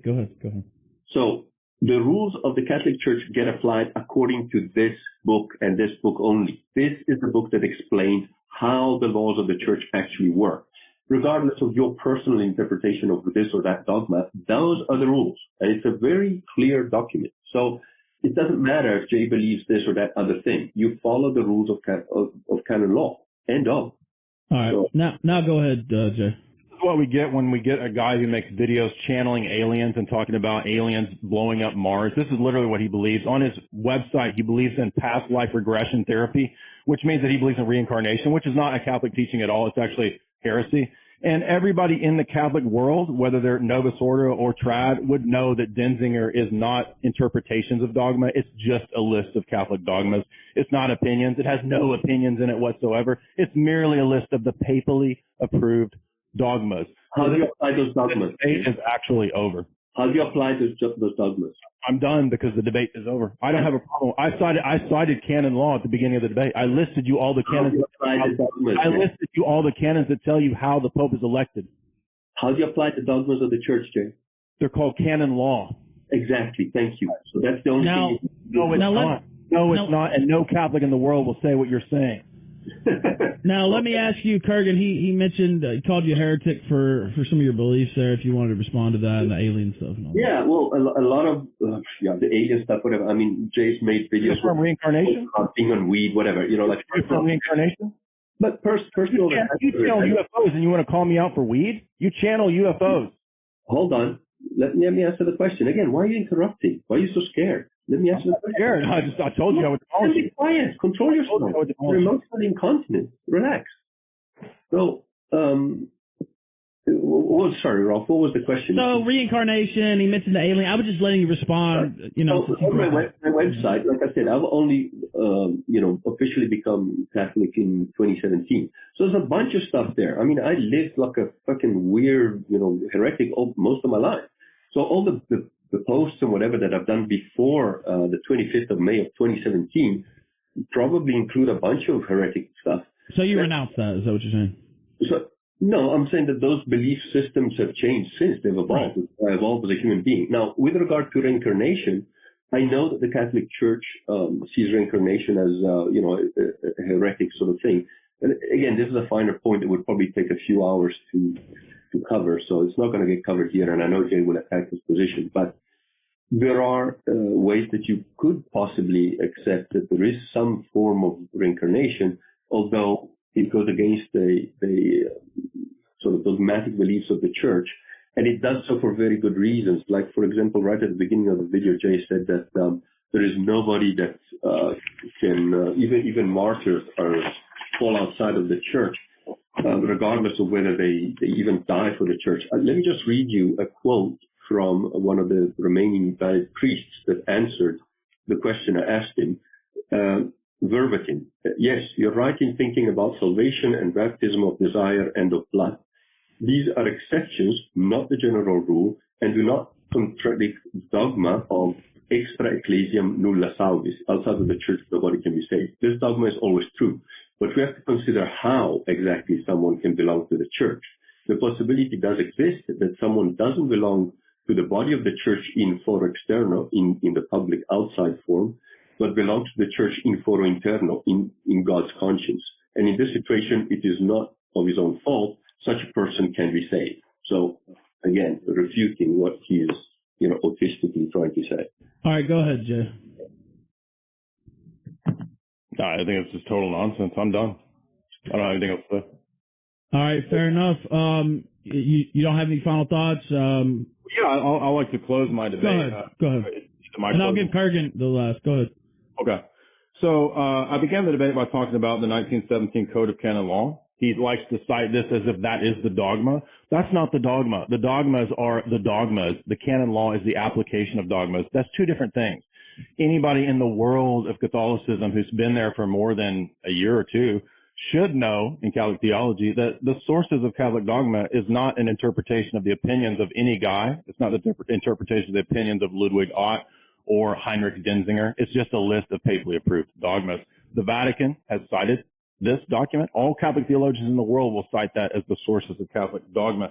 It can be found at any traditional website that sells Catholic books, whether it's the SSPX or the Sedevacantists. I got mine from Seda Chapels.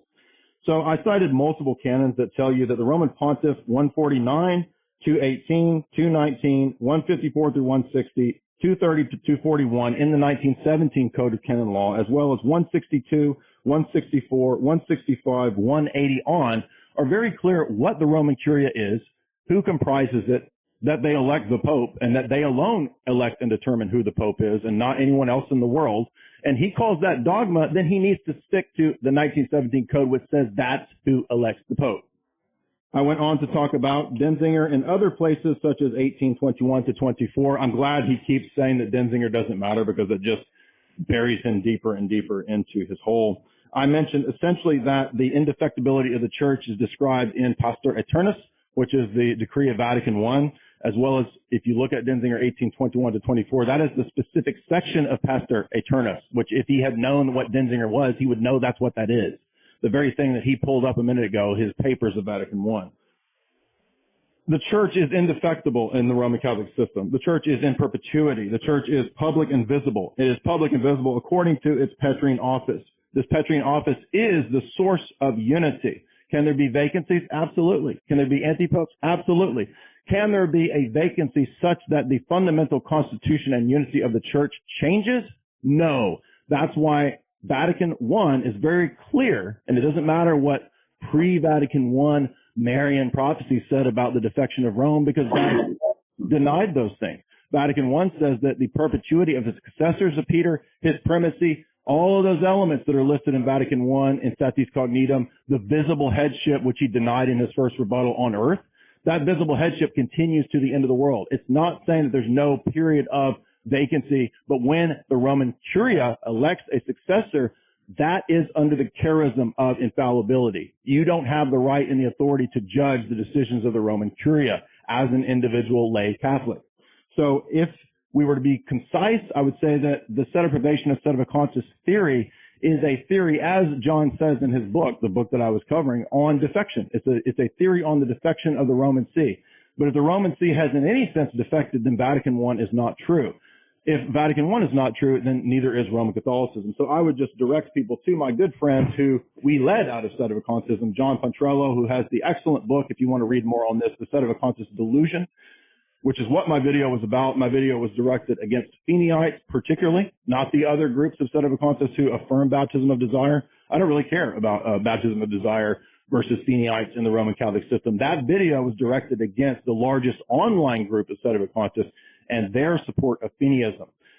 There is no one holy Catholic and apostolic unity that exists amongst the sedevacantists, and I would encourage anybody who thinks that there is to go experience the world of sedevacantism and see if you actually see that visible unity there. You will not find, again, the four marks of the church. There will not be holiness. You will find nothing but squabbling and picking each other apart over nonsense, splitting more than the Protestants do. You will find no holiness, no saints. Where are the sedevacantist saints? They ought to be blasting light rays from their eyes if they're the true church. But what do we see in those groups? We see episcopi vagantes, wandering bishops of spooks, kooks, and disinformation. And I was in that world. I know what the sedevacantist world is like. Many of those bishops are complete frauds and kooks, like Archbishop Tuke himself, whom many of these people claim to have their apostolic lineage from. Tuke was a kook, quite literally. The only sedevacantist guy coming out of Vatican II that a lot of these people claim their lineage from. These guys are actually insane. So it doesn't possess Catholicity in terms of universality. There's no universality in this tiny movement. And he says, oh, there's 300 chapels. So what? 300 chapels is nothing compared to the billion people who accept Francis in Rome. So that's not the Catholic Church. You are in the Catholic Church. You're in a Donatist schismatic sect. And universality is not there. And it's not apostolic because the apostolic see, according to Vatican I, continues in perpetuity with all of its constituent properties of Peter, primacy, living Roman pontiff, and connected to the seat of Rome for all eternity, until Christ returns, until the end of time, until he brings into time eternity, right? So that's there according to Vatican I. I already listed the sessions and the sections. And so not only does sedevacantism and sedeprivationism fail to achieve its end, it actually verges into, on the one hand, affirming a union with an empty seat, a union with a headless body. And it's very ironic that he calls himself the Kurgan when, as he pointed out, that's the headless guy in the Highlander, he gets his head chopped off. Well, and that's very ironic because the whole series of the Pseudo-Conscious World is a fractured bunch of fringe groups with no head. So I think that that's very ironic. It's a fitting name for him. All right, Kurgan, you have the last word here. By the way, I appreciate you guys doing a little back and forth. I know that wasn't part of the original thing, so I'm glad we got I'll mix it up a little bit. So thank you guys for that. And go ahead, Kurgan. Well, I've already addressed Jay's points. He keeps hammering the same things as though repeating them makes them valid. It doesn't. The dogmas of the church are interpreted and applied according to canon law. The fact that the Curia in Rome is currently completely apostate is a reality, but that absolutely doesn't mean that the remaining valid bishops are invalid in any way. And it's a simple point of canon law that common sense follows. So we're also told, again, I just want to address this point that he keeps going on about that if the papacy was hijacked, if the Catholic Church was actually hijacked by infiltrators, regardless of their origin,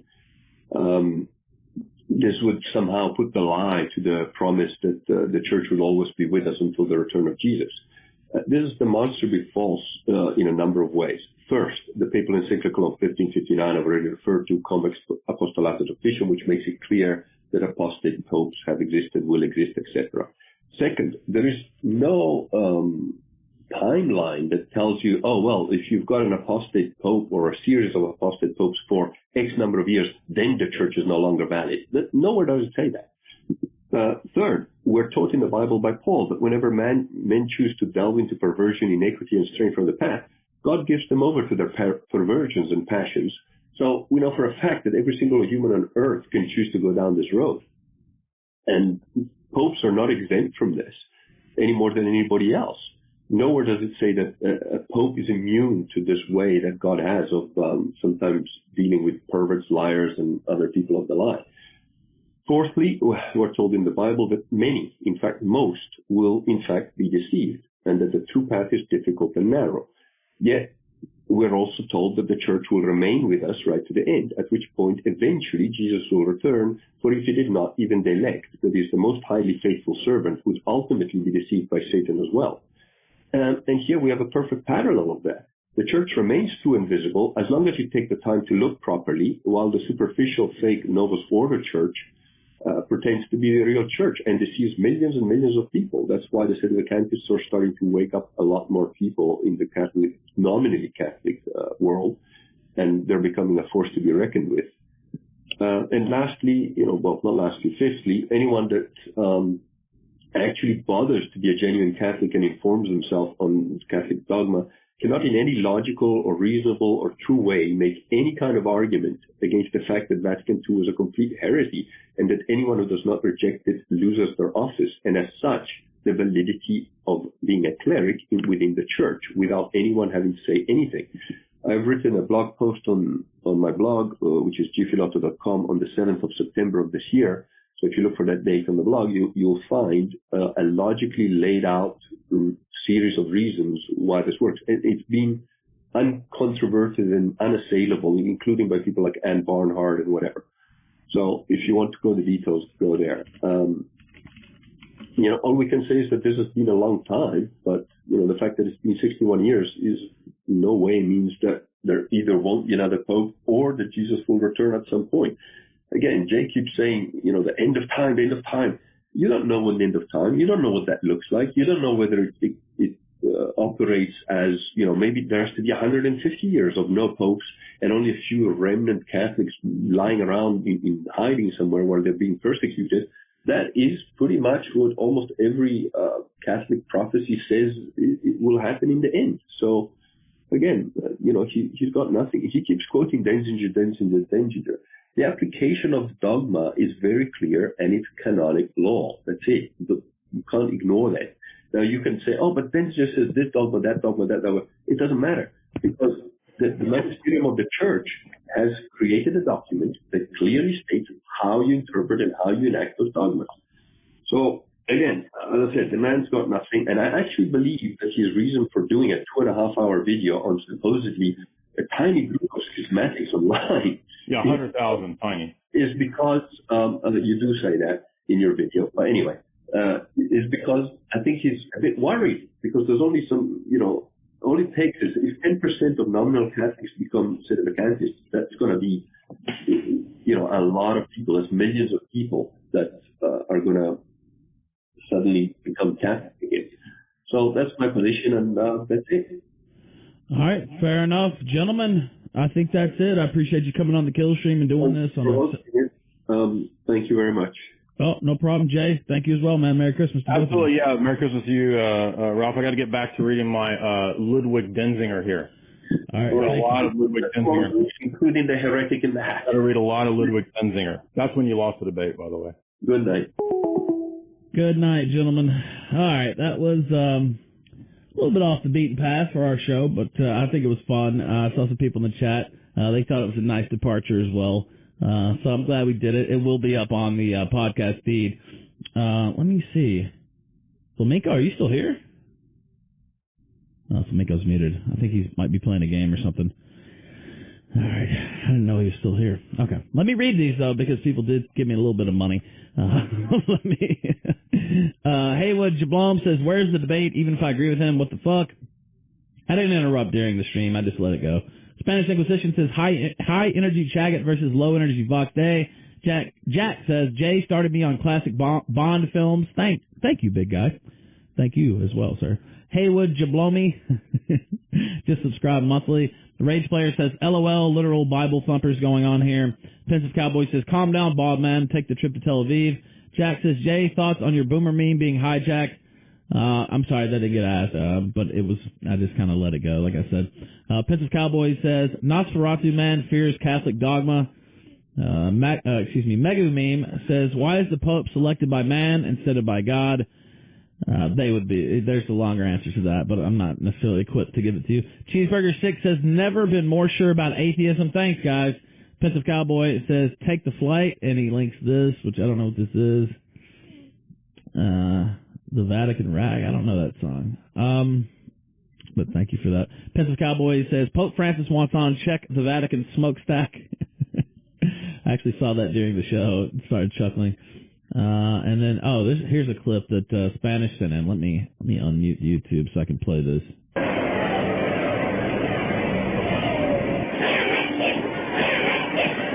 There we go. Rage Player says, got a lot better once the blood sport started. Yeah, and I was hoping that would happen. And I wasn't going to push it, but so Kurgan started kind of interrupting during Dyer's segment. I think it was his critique segment. That was the one he interrupted, and I was like, okay, well, gloves are off at this point. I'm just going to let it go. So I'm glad he was the one who initiated that so that I can't be blamed for it. Because I wanted that to happen anyway. I wanted to fight like that. So, but once he interrupted, I was like, all right, I'm just going to sit back now and just let it go. It's going to be a bare knuckles fight at this point. So I was glad it happened, though. So, and I thank Kurgan for doing that. Let's see. Sigma Zero says, Jay Shapiro of a cod. I think chat like that too. Dead Kulak says, Flam succumbed to his bleach. I think that's it. I'll see you guys on Monday. I'm not sure if Ashley Ray Goldenberg is coming on Monday or Wednesday. We'll figure that out next week. The next Blood Sports match is going to be on Thursday, and it's between Vincent James of Red Elephants and Nick Rekieta of Rekieta Law. A longtime guest on the Kill Stream, Nick Rekieta, going to be making his Blood Sports debut this Thursday, December the 19th at 9:30 p.m. Eastern. That's going to be a big one. And then, of course, on December 22nd at 2 p.m. Eastern, on a Sunday, we have Sticks and Hammer versus E. Michael Jones, pornography debate. So, yeah, I'm ready. Also, I'm very tired, so I'm going to go to sleep. Oh, my God. All right, I'm looking good. Looking forward to both of those. I'm looking good, too, but that's a separate topic. I'm going to find the outro song, and then I'm going to go away. Let's see. Outro. I'll see you guys Monday, 9:30 p.m. Eastern. The Kill Stream. Check this out on the podcast if you came in late. I'll probably also be running replays on the channel now that I'm able to do that during the weekend. So join in. Have some fun. It's the Kill Stream. Merry Christmas. Very well.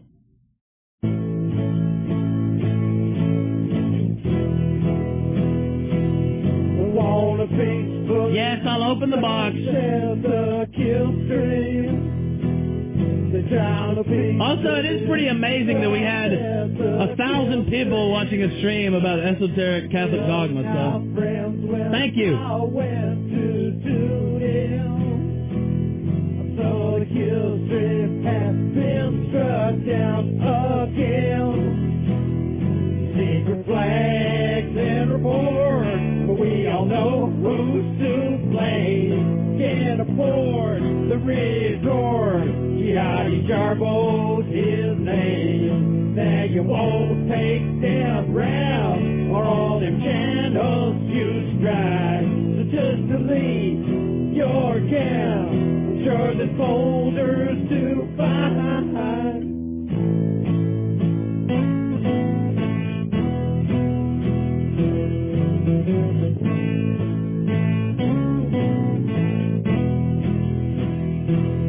You can't take bullets, some steps on the kill street. You never take bullets, some steps on the kill street. You won't be bullet, some steps the kill stream. You never be bullet, some steps the kill stream. You won't be bullet, some steps the. Let's do one more song, an encore.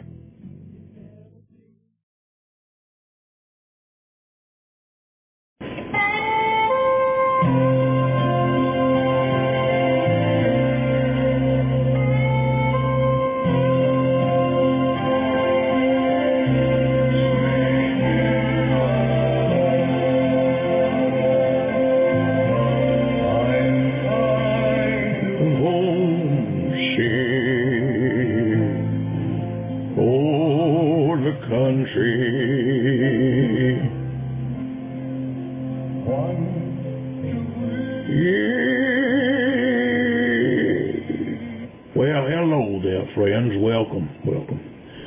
This is Brother Billy Baptist. This is my gospel hour on WTNA, and I want to welcome you so much. Want to welcome you home to our little radio and to our little church, Beulah Baptist. First of all, I would like to address the issue of last night's show when we had several young teenagers doing what they call they prank calls, calling in and making fun of the name of the station. I don't understand. There must be something that the kids are watching on the Mickey Mouse programs or something. I don't understand the jokes, but I want to ask first of all that we be serious here on the Gospel Hour, and I want to let you know that what we've got planned for you tonight is a very, very special show. I've got my good friend John Hagee is going to be popping in for a little while, and today he's going to talk about some Bible prophecies. I'm going to do a little bit of Bible prophesying on myself. I'm going to exercise the scriptures for you to let you know what's happening in the book of Revelation, a book that many people find to be very confusing. It doesn't need to be confusing. It's a book given to God's people, as all of God's people. And I've had several dreams and visions that have come to me from the Lord, and I'll let you know, of course, what the answers are. But first of all, let's see if we can, Boozy, can you get John on? Let's get Brother John Hagee on. Damn it, Boozy, come on. Can you ring the damn phone, Boozy? Boozy, this is why I got you saved, so you could do this right. This shit right. You're going to bleep that out now in the edit, won't you? All right, now, let's ring it. See if you can ring it. Come on, Boozy.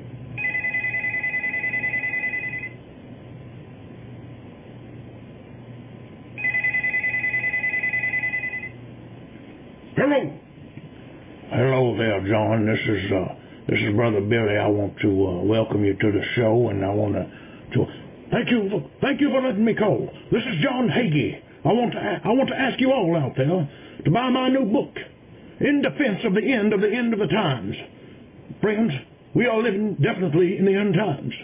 The Bible prophesies many times over there will be those who will come in the last days denying the end times. These deceivers and liars are all part of God's plan. God's plan for the end times and the rapture. Thank you, Brother Billy. Well, we're going to have to go rush to the commercial break here. I want to thank you, Brother Hagee, for popping in there to plug his new prophecy book, which I'm sure will be a classic. And I want to remind you that we will be having the potluck, of course. Let's just get a little look at this here. I'm told that the kids are going to put this on the YouTube, and they're going to have videos for us. Boy, look at that cake there. Look at them layers. It's like the 12 layers of the 12 apostles. Let me tell you, that cake there about like Sister Susie, and each one of them layers is. Well, we won't go talk about that right now. We're going to get into Bible prophecy, as it says. Now, this image here. We see the buffalo, and of course that represents the American Indians, and the clouds there, and what we have this the Statue of Liberty there is, of course, America, God's country, and the Statue of Liberty has commissioned the buffalo to run, right, of course, across the field there, and then you have God in the sky with the book. Now this here represents the beast. And that beast here has many horns and crowns on all of his horns, and it's sort of like it's as if what this picture's telling us is that this beast will rise up out of the sea, and it's going to be a very wet beast. He will probably smell tremendously awful. So you will know this is happening when you begin to smell the beast. Other aspects of prophecy, we will begin to see men who are genetically modified into half horse, half man. Here is a picture of this as we see, for real, in reality. So probably in New York where all the queers are. Now this image here represents the rest of the beasts, and you have something from looks like Final Fantasy there on the bottom. That bear, of course, represents California because of the bears on the flag of California. And you have that man there. The man is a man made of metal, and that's a robot. That represents robotics, as they are called in Bible prophecy. And so we're going to see these strange creatures being made, and robots with golden heads and golden skirts on. That represents homosexuality. Now, this image here is designed to explain what's happening in the book of Ezekiel and Revelation. Of course, those are the spaceships that will be doing the rapture. As you can see, there is a young girl here being lifted up into this spaceship. Boy, I wish I was. I have to tell you, I hope I'm on that spaceship when the rapture happens and we lift all the ladies up into it. Now moving on to the next picture. This is a real quick Bible chart. Now you need to jot this down for you because it'll make it simple. Now, I hope you got all that. Now here in this picture, what's going on is this is designed to help you understand through visual imagery the meaning of Bible prophecy. Now, the woman in white there is the bride. She looks like, of course, like my third wife, Maybelline. Not really. I'm not too happy about that. But then now this woman here on as you see on the riding the beast there.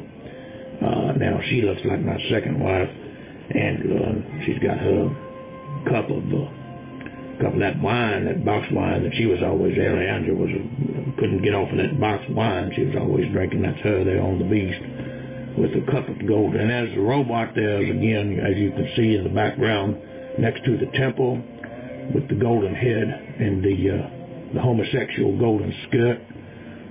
And then, of course, there's the old man in the corner and the spirits, those lamps. I'm not sure what that represents, but But that's today. That's all for today's Bible prophecy.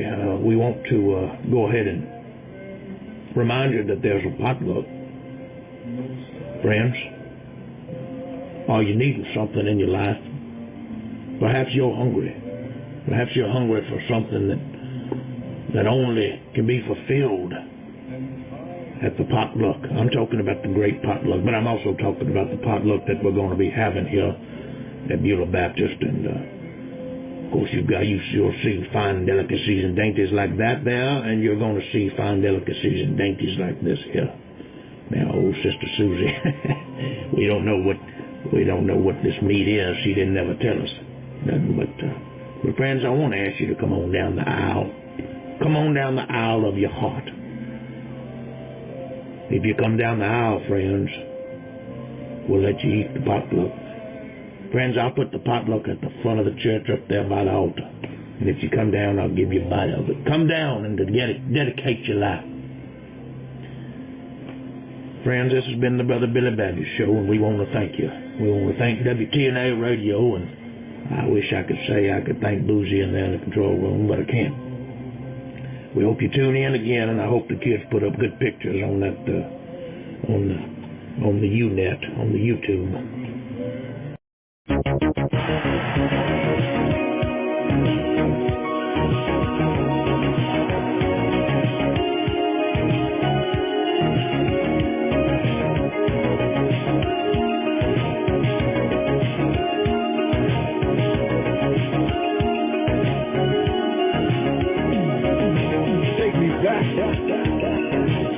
Era.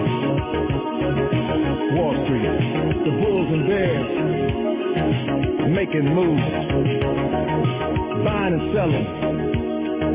Spread the word, civic, nationalism.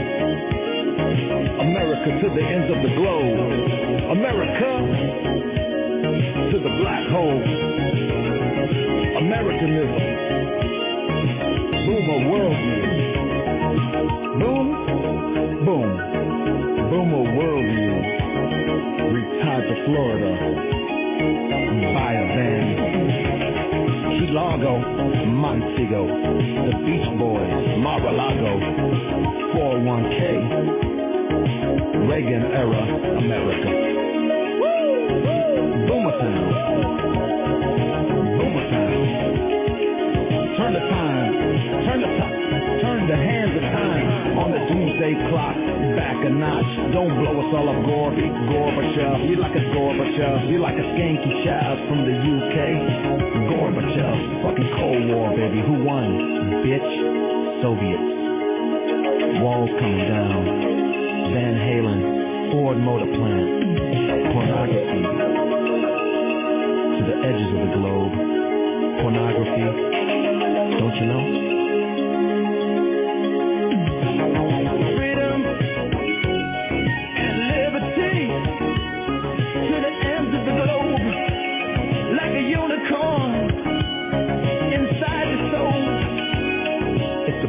Song from the heart of the boomer, baby. To you, America. The 60s, 70s, and 80s, America, baby. Turn back the hands of time on that doomsday clock. Put me in that ring with Gorbachev. Fucking child. We're gonna put a subway in Iraq one day.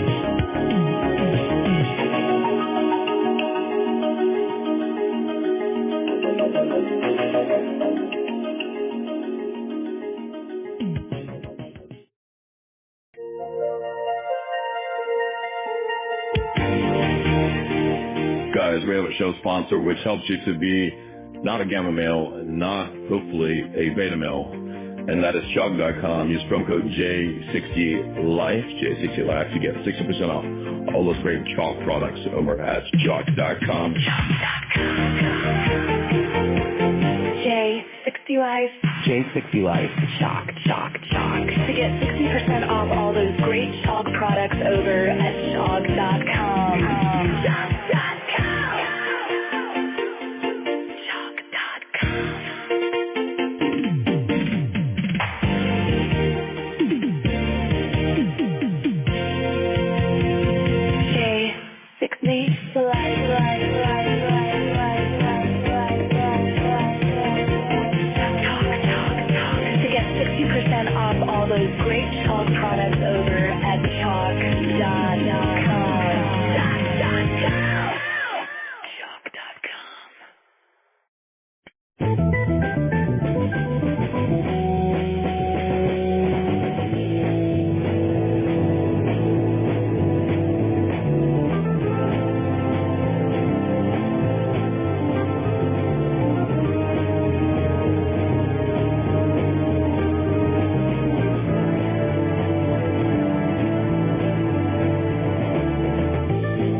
Welcome to the Jay Dyer Today Show, a show that brings classic Dyer directly into your YouTube newsfeed. See what I did there? And now, your host, Jay Dyer.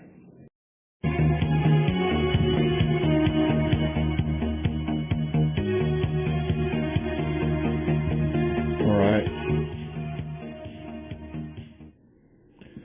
Welcome. Doesn't have anything to do with boomer tech. Has to do with the way that this is set up. The Catalina update has made OBS incompatible. Has nothing to do with the boomer tech. Welcome to tonight's stream. Let's cross our fingers and hopefully it won't crash. Worked good last night. I don't know what the deal is. Welcome. It's finally time to deal with this with its proper treatment. Now, sedevacantism is not a significant movement. It's not a movement that has a significant number of people. It is an online movement for the most part, aside from a few independent chapels, aside from a few people who are online, a bunch of e-LARPing groups. There's not really a significant sedevacantist movement because I think people kind of intuitively know that this whole papal system falls apart if the papacy is not the papacy. Right? If there's been some defection on the part of the Roman See at some point in time, that's pretty arbitrary. If there's been some hijacking, coup d'etat, wherein the Roman See itself has now become the seat of Antichrist, then essentially the fundamental components of the Roman Catholic Church, as it's conceived of and defined according to the Roman Catholic Church, particularly at Vatican I and in documents like Satis Cognitum and Mystici Corporis, the fundamental constitution of the Church has been altered, and that's what we will see tonight. So we will be working principally from our friend John Pontrello. Shout out to John Pontrello and his excellent book, Sedevacantist Delusion. Can't get the light right. John C. Pontrello. You can buy this book on Amazon. And of course not totally, but we helped John Pontrello come to Orthodoxy. He wrote us a nice little note there. So we welcome our brother John to the Orthodox Church. I don't remember the exact date of when he was received, but he sent me a nice little note there about a year ago, last year.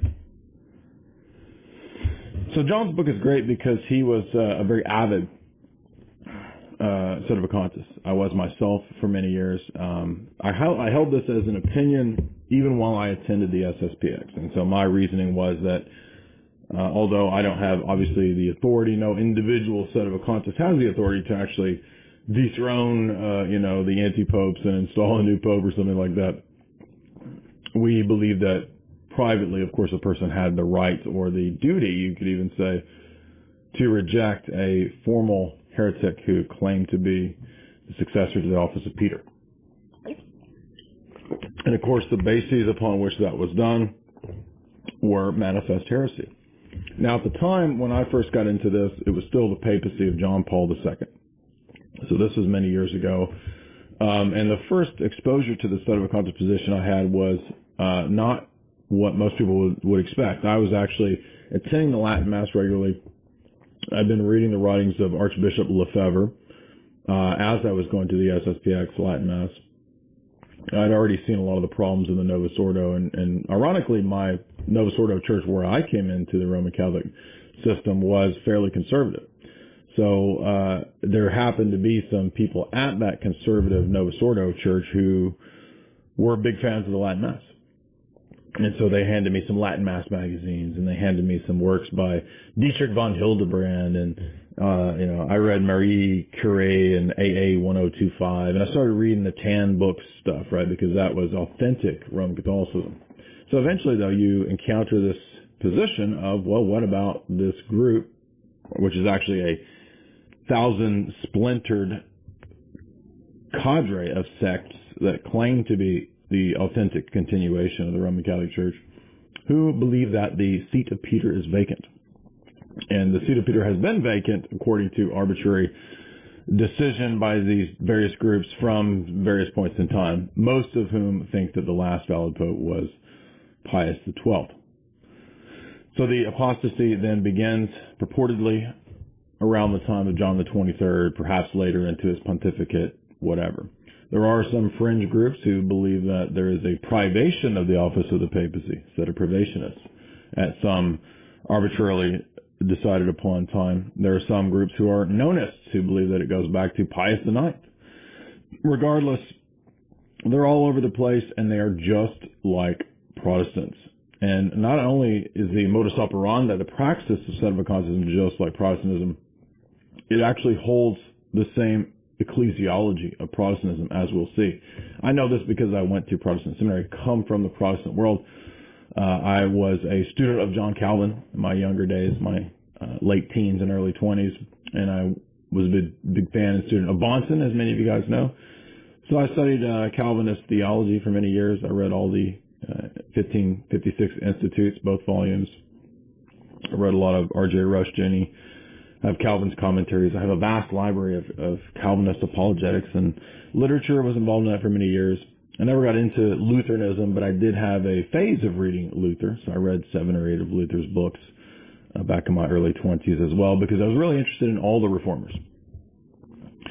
And I don't think anybody's unclear on the fact that the Roman Catholic, or that the Calvinist ecclesiology is the doctrine of the invisible church, which is that the true believers in Christ, the true elect, of course, are a invisible elect, unknown group amongst perhaps various groups that claim to be Calvinist or Protestant.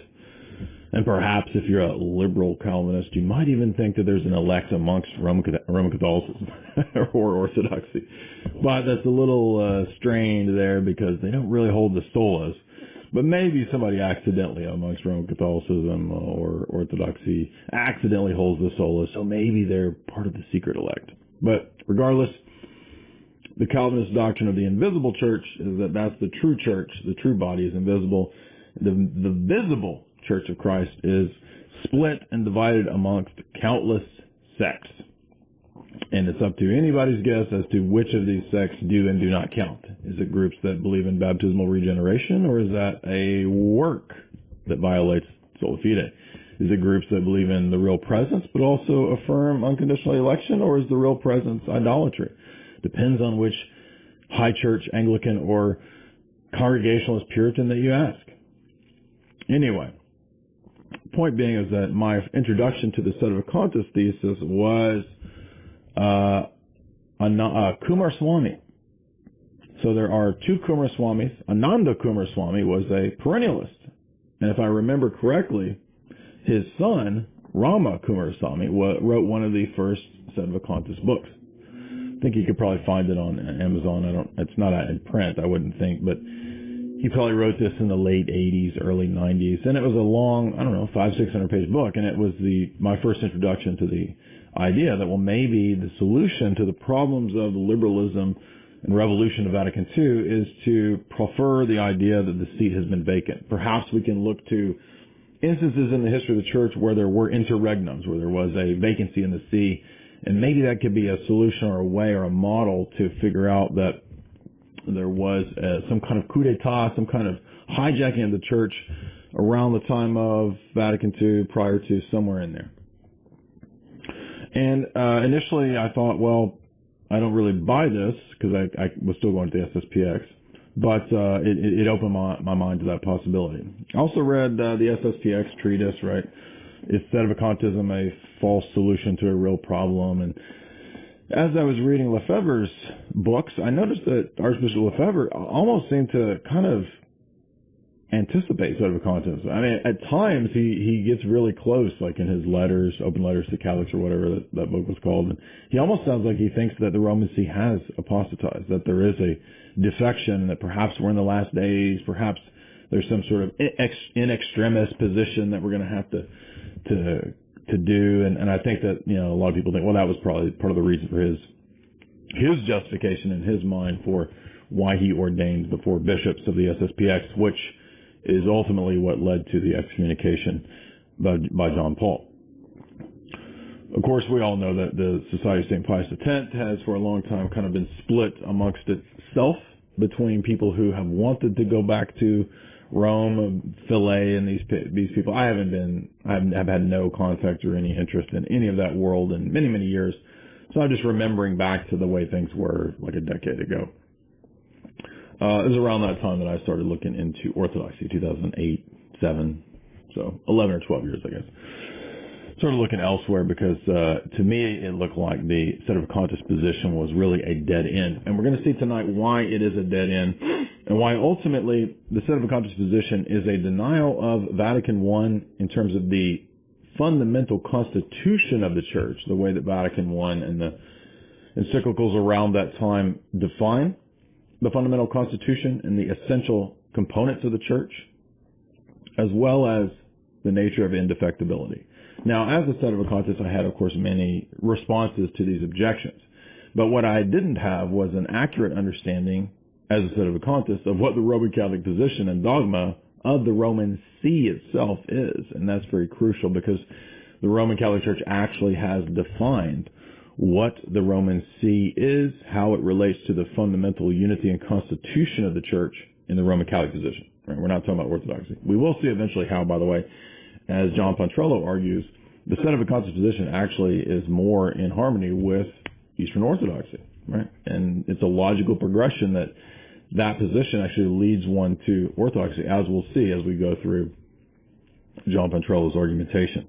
So John, I think, I had already kind of moved out of the world of Sedevacantism at the time that John Pontrello was still involved in it, and he continued to be for many years later, only coming into Orthodoxy somewhat recently in the last few years.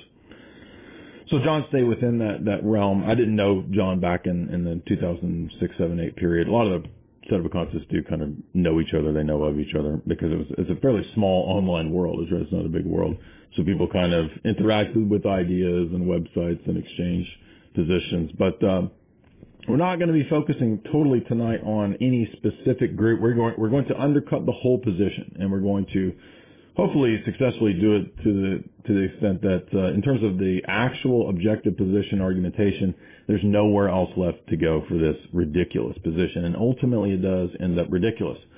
One thing I want to point out, though, about John's book is that he does recognize that both the Novus Ordo position and the Sedevacantist position have points that are correct, and they both have points that are incorrect, and that's why it's such a difficult clash, a difficult argumentation amongst the world of Roman Catholicism, right?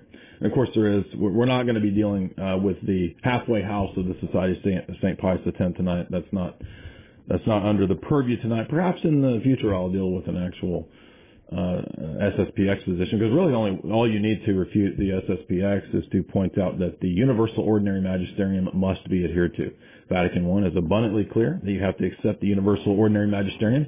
And this is actually a point that Sedevacantists make against the Society of St. Pius X, that they're not, strictly speaking, consistently papal. They actually undermine Vatican I, and the very modus operandi of the Society of St. Pius X in rejecting Universal Ordinary Magisterium is itself schismatic. Absolutely. In the Roman Catholic system, the Pope has absolutely the authority to determine who are and who are not bishops, who possesses jurisdiction, licit sacramental dispensing, etc., right? The office of the keys, jurisdiction, right? All of that validity, whether it's illicit or illicit sacraments, that's all determined under the purview of the Roman See. The SSPX position,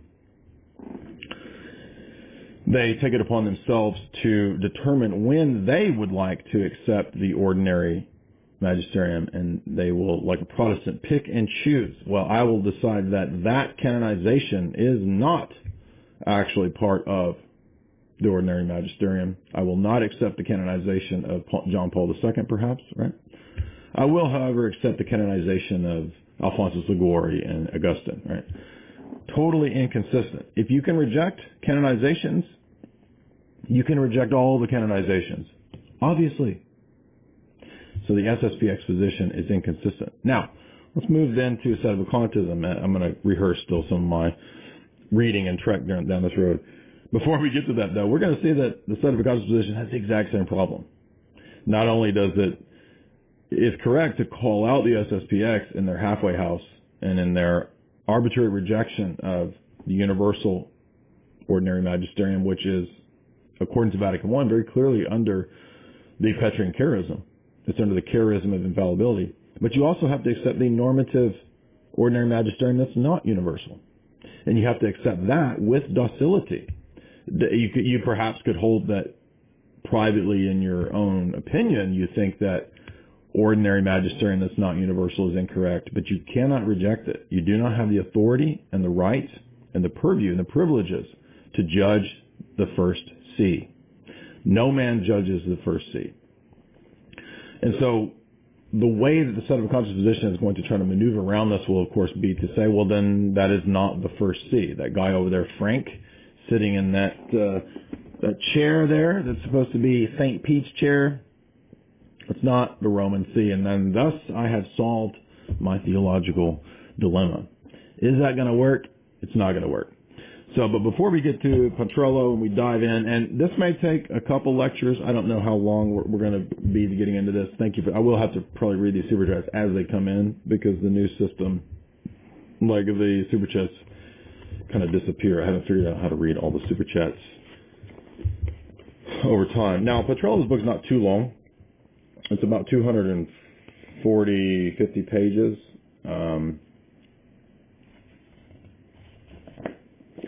And it's well sourced, very clear, very to the point. I can't see how. I mean, there's a few set of economists who've given him bad reviews, but I can't see that they actually read this book because, I mean, John's argument is pretty airtight. I mean, maybe there's a couple places where you could launch a criticism, but I mean, so what? I mean, that's typically what Roman Catholics do. Is like when I debated over the issues of uncreated grace, and they spent. Like they acted like they'd refuted me because I used the wrong term when the substance of my argument was unchanged. Like I said infused substance, and I should have said infused accident. As if that changes the fact that the grace itself is still dogmatically taught by the Roman Church to be created. I mean, that's how these people will operate, is like total shibboleth, obsessive people. They'll ignore the overall thrust of your argument, hyper-focus on the pronunciation of a word, and ignore everything else that you've said as if that constitutes an actual argument, and it doesn't. But what we need to understand is that the sedevacantist position is a reaction, and it's in a way, a legitimate reaction within the world of Roman Catholicism. The problem, of course, is that it's trying to reconcile things that don't reconcile. But before we launch into it, I wanted to say, so I moved from reading that stuff, and I was also still reading a lot of the SSPX literature. I mean, I subscribed to SSPX materials. I would get them in the mail. I would even still read people who weren't SSPX. I would read the traditional sites and the traditional authors. I read all of Michael Davies' treatise on Vatican II, and I read Attila Guimarães, and I read Tradition in Action. I read their books, and then I got the Radecki's, right, the twin brothers Radecki's, who have their book on Vatican sedevacantism, and I launched into that. And then other groups, I read their works as well. And I had some email interactions with a lot of these different groups. I had friends that were in the Society of St. Pius V, one of the sedevacantist groups, and I knew some people who attended the CMRI, another one of the sedevacantist sects. And a lot of people's consensus about these groups is that there's a lot of sincere people in those groups, but that they're kind of run by just kooky cult leaders. And then I started learning about the wandering bishops phenomenon, the Episcopi Vagantes, which is a thing you should look into if you're not familiar with it. But it's kind of like these people who seek out valid succession to start their own apostolic succession cults. It happens in the world of non-canonical churches, whether that's Orthodox, whether that's Nestorian churches, Oriental Orthodox, or Roman Catholic. The world of Episcopi Vagantes is fraught with fraudsters, con men, kooks, and spooks. And I don't think anybody who has any knowledge of that world will doubt that. I mean, even to the point of some of these people being just outright lunatics. And this is where it starts to verge on the people who are like the conclavists, right? The Palmyrian sect, the people who declare their own Pope Michael, Pope Boniface on Twitter. If you've seen Pope, there is actually a Twitter Pope. I can't tell if it's a troll or a guy who takes himself seriously, but he's pronounced many excommunications on me from Twitter. So if by chance everything that I've said is wrong, and gosh darn it, the last valid Pope actually is that dude Boniface on Twitter, then I'm in trouble. But I mean, come on.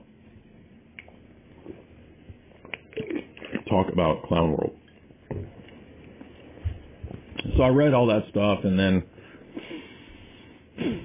I read all of the set of material that I could get my hands on. And I met with Jerry Mattis one time, and we had a big detente discussion debate, because that was right around the time I was thinking maybe this is not where it's at. Maybe Orthodoxy has a better approach to ecclesiology in the church. Maybe the papacy itself is part of the problem. And I think once you're out in the sedevacantist thesis position or entertaining it, or you've been in that world for a little while, you start to realize the kookiness of it, the constant arguments and splits. They split worse than Protestants do. The guru cult mentality of a lot of their leaders, the absolutely absurd, unworkable nature of the position, that it kind of leads to the idea that there's not really any hierarchs left. It's very hard to find out if there are any hierarchs left.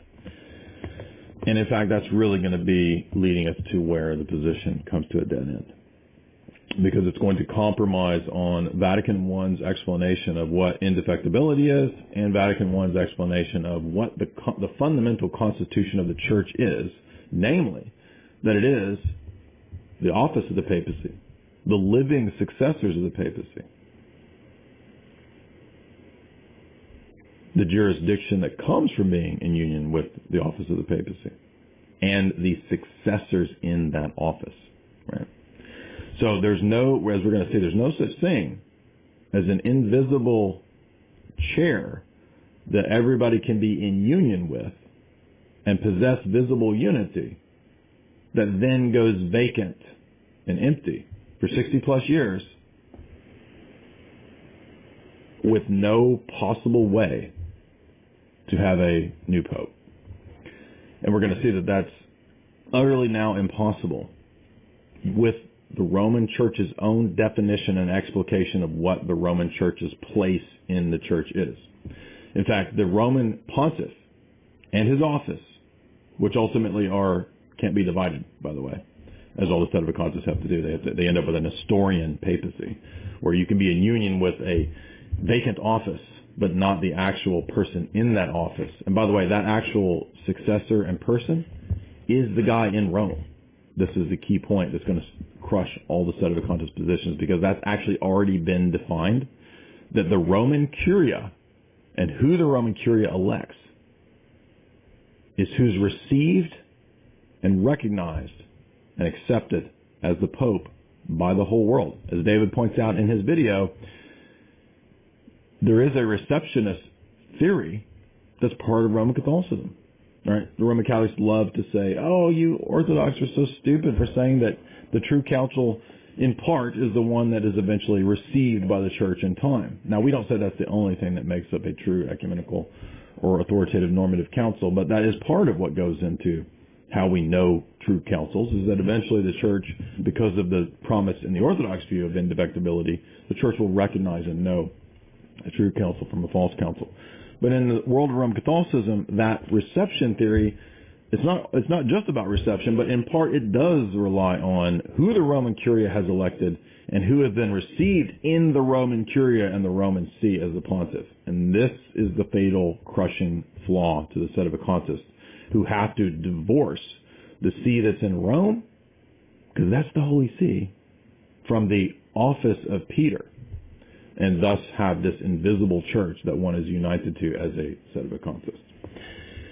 So let's get into Pontrello's arguments. Now, John launches into the fact that the sedevacantist position early on in his book, in the introduction, is that it's really an online movement. It's not an actual position.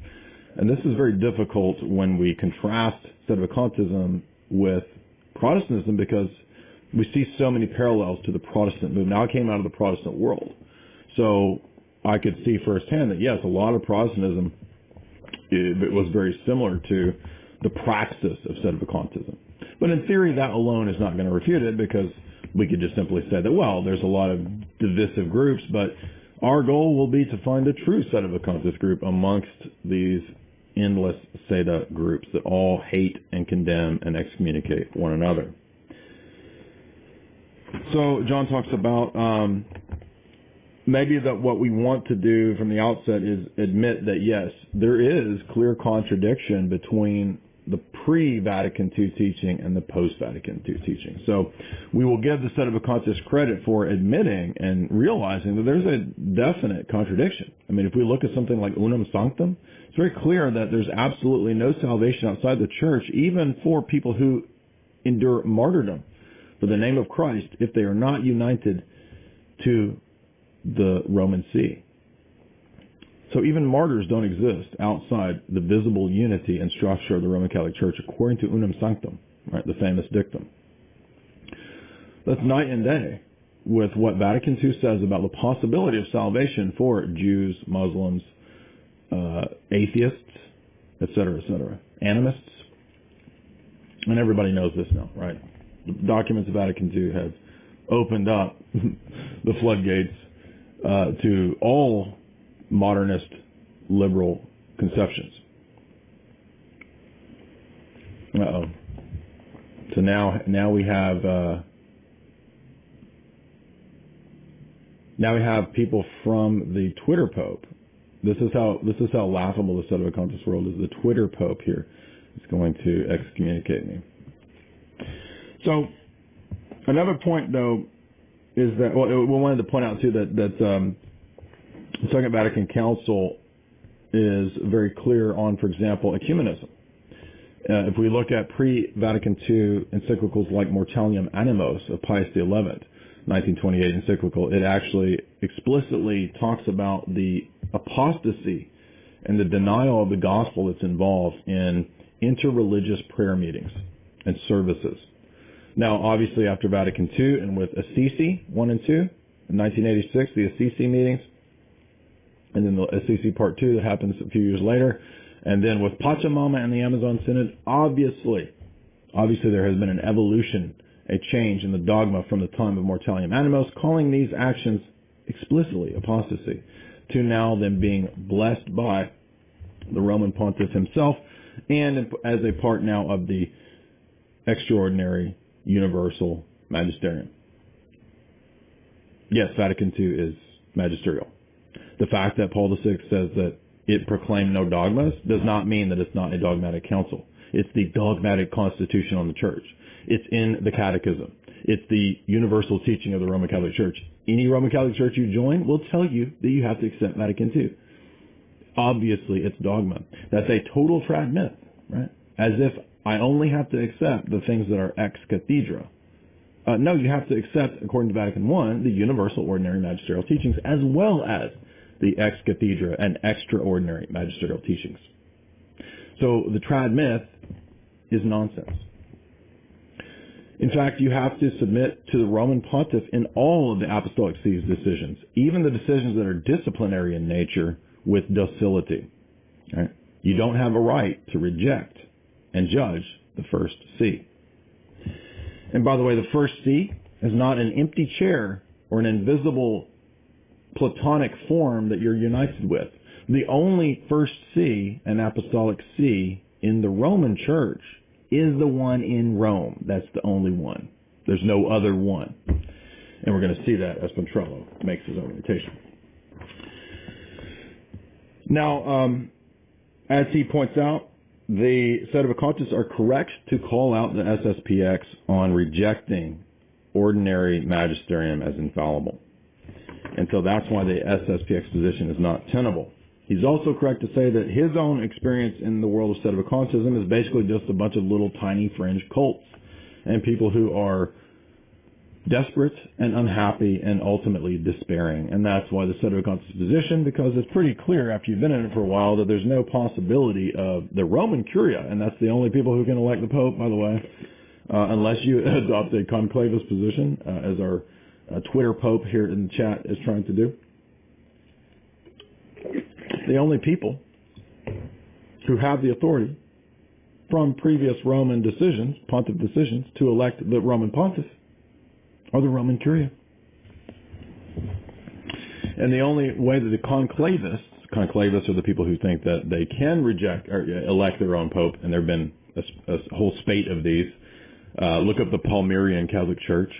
The Pope who got his revelations directly from Mary. Mary directly talks to him and tells him what he's supposed to do. Oh, and by the way, he ended up leaving the Palmyrian Catholic Church. So now they have a new one, actually. They have a new, I guess, elected by Mary. Mary decides now.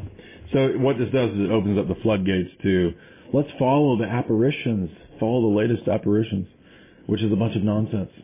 And we're even going to see that they don't even use La Salette correctly. They lie about La Salette. Because La Salette doesn't trump Vatican I. And La Salette is prior to Vatican I.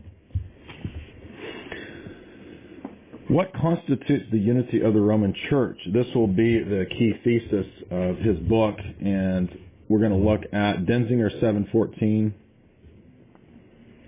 And this is key because this is one of the points that he makes about this is Cantate Domino. I'm going to read it directly to you. The Roman Catholic Church firmly believes, professes, and proclaims that those not living within the Catholic Church, not only pagans, but also Jews and heretics and schismatics, cannot become participants in eternal life, but will depart into everlasting fire, which is prepared for the devil and his angels, Matthew 25:41, unless by the time of the end of their life, these have been added to this flock.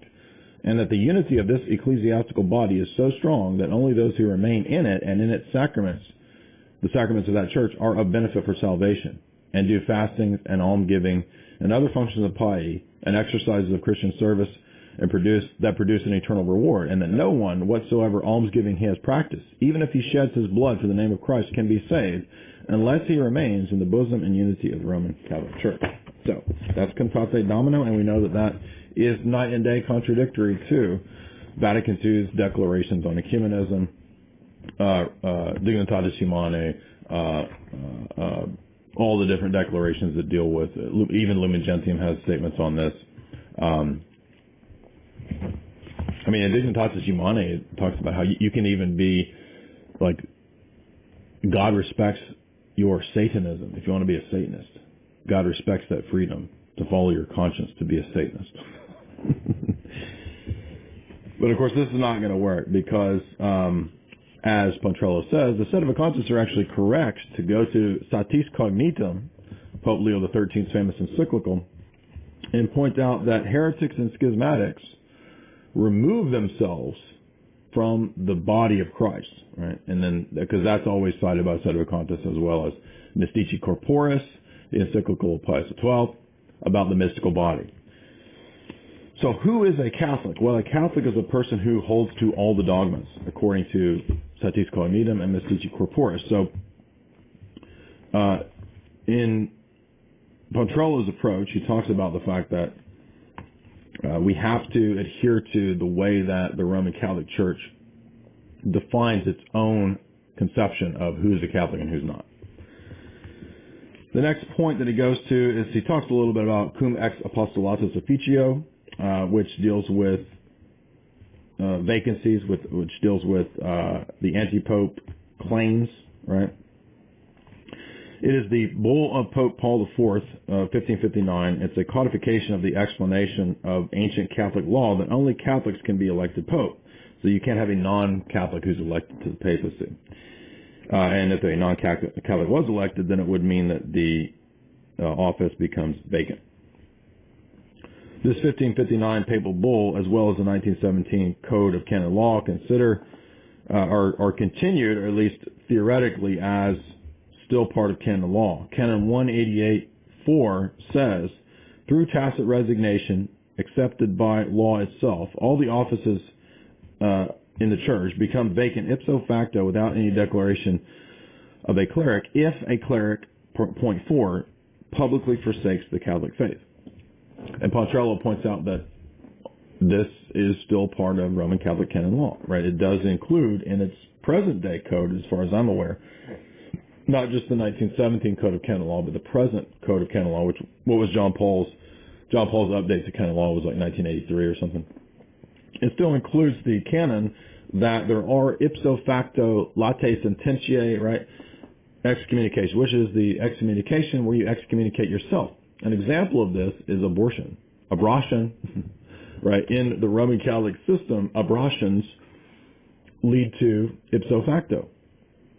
You are ipso facto excommunicated, right, if you procure abortion. And that's one of the many sins that removes one from the body, right? So we're laying out the argumentation of the Sedevacantists here, right? So Cumax Apostolatus Officio talks about that non-Catholics cannot be elected to be pope. And the Code of Canon Law 188.4, which reads that if a person publicly defects from the Catholic faith, then there is no need for the declaration of a cleric or a council because that person has left. Now, the point of debate, of course, with the Sedevacantists is that does that actually line up with Vatican I? Now, in theory, yes. I mean, you could say that Cumax Apostolatus Officio allows for the office of the papacy perhaps to become vacant if the Pope were to ever adopt a heresy.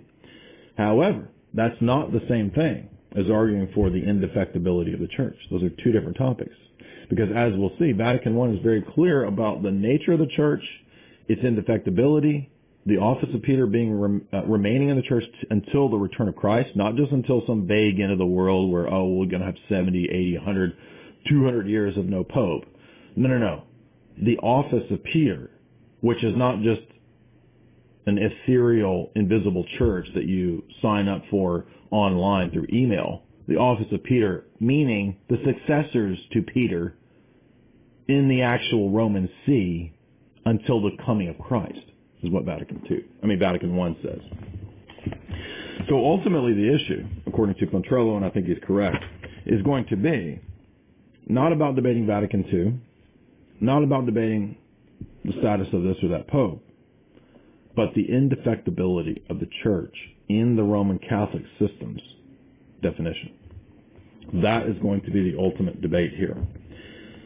And he posits, Sedevacantists have successfully shown that the defection of the Catholic Church happened at Vatican II or perhaps subsequent, around the time of Vatican II. The problem is going to be that how can the Church of Rome or the Church in Rome defect and the Catholic Church still remain the Church?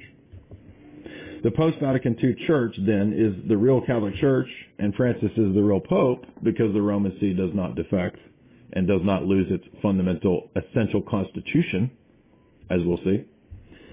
Or, infallibility of the papacy is a myth, and the papacy is not part of the original foundation of the Roman Catholic Church.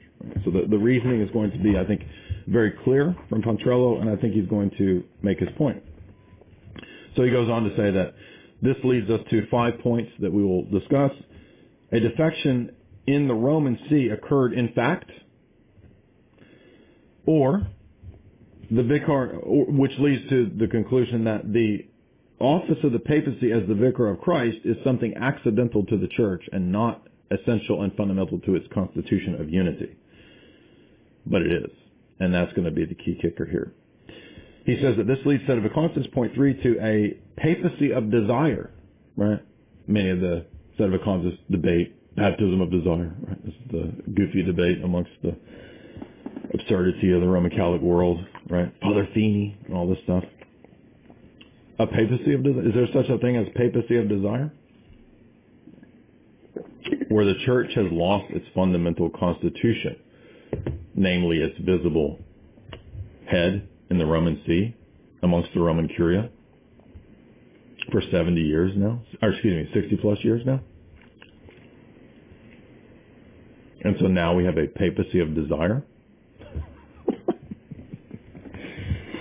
Is visible hierarchical unity something accidental to the Church or fundamental to the Church's constitution? If Sedevacantism is true, then visible hierarchical episcopal unity is not essential to the Roman Catholic Church. It's been lost. Because there's no, I don't care who you are, there's not a single Sedevacantist who can honestly come on here and claim that Sedevacantism represents the true Catholic Church and possesses unity. Protestants possess more visible unity than this clown troupe, okay? Is apostolic authority and episcopal order merely accidental to the Church, or is it a fundamental, essential constitution of the Church in the Roman Catholic view?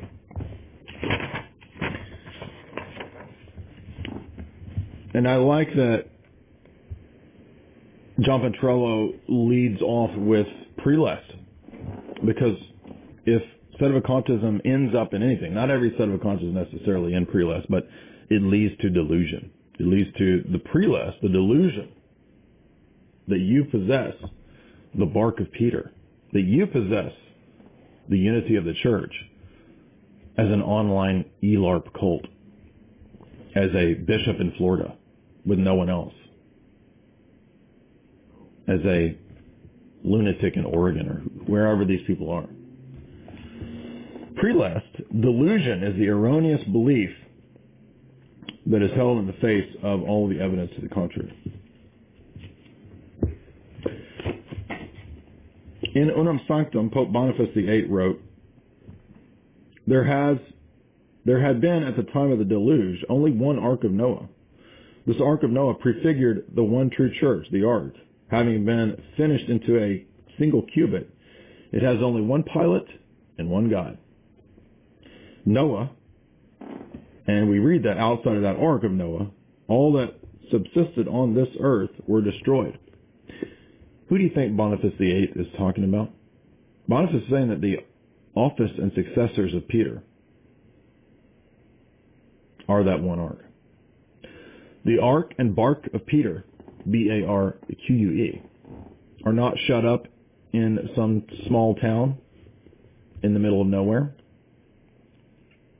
They're not a band of crazy people living in the desert who think that the episcopacy has died and that there's maybe one priest left. No. All of those things end up denying the indefectibility of the church in the Roman Catholic system. So let's see how that's the case.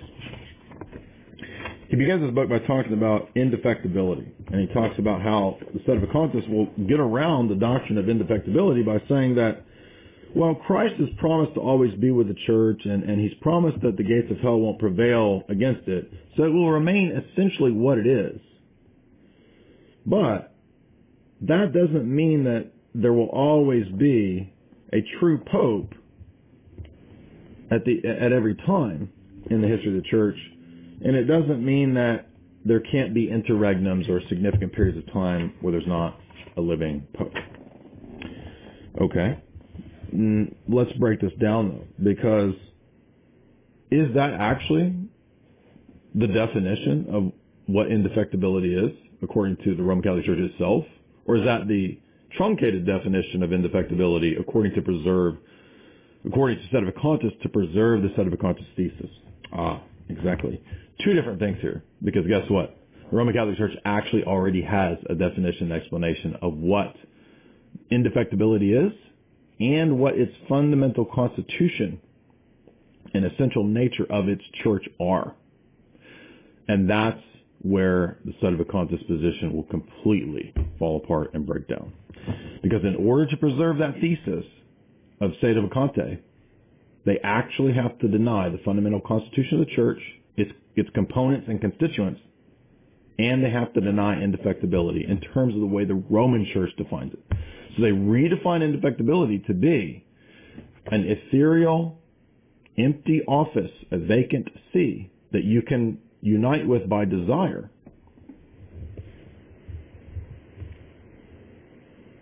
but doesn't exist in actuality. So there's papacy in potentia, but not papacy in actuality. In other words, this is a goofy version of Protestantism, right?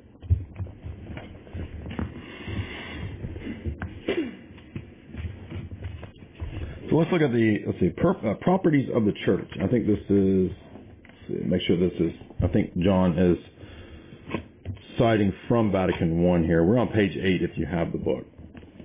The essential constitution of the church. Can it change? Can it alter at any point in time, regardless of whether it's the last days or not? Can Vatican I tell us about the indefectibility of the church? And in fact, it can. Let's see the properties of the church according to Vatican I. The church has many other properties that are inherent and essential to her. Principal to these are the indefectibility in her being and existence, the infallibility in her teaching, and authority and power in ruling and governing.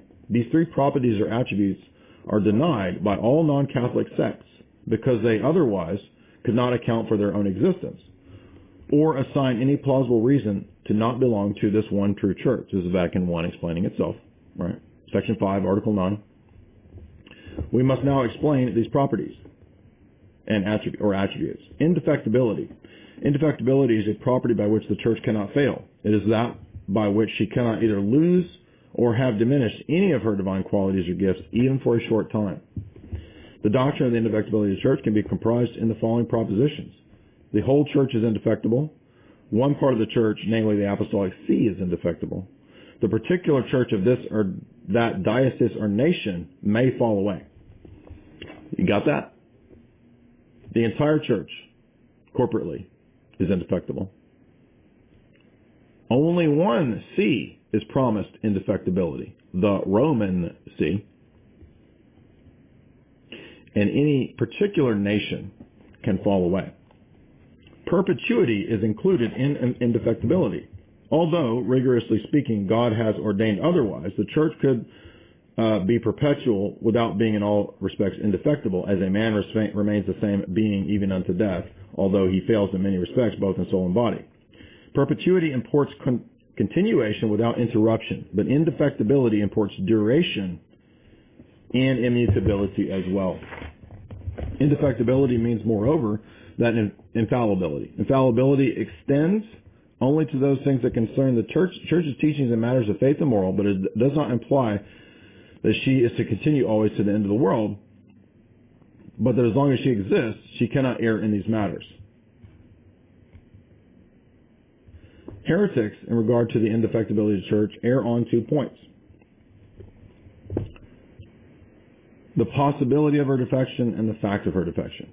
They have held various opinions about defection of this church.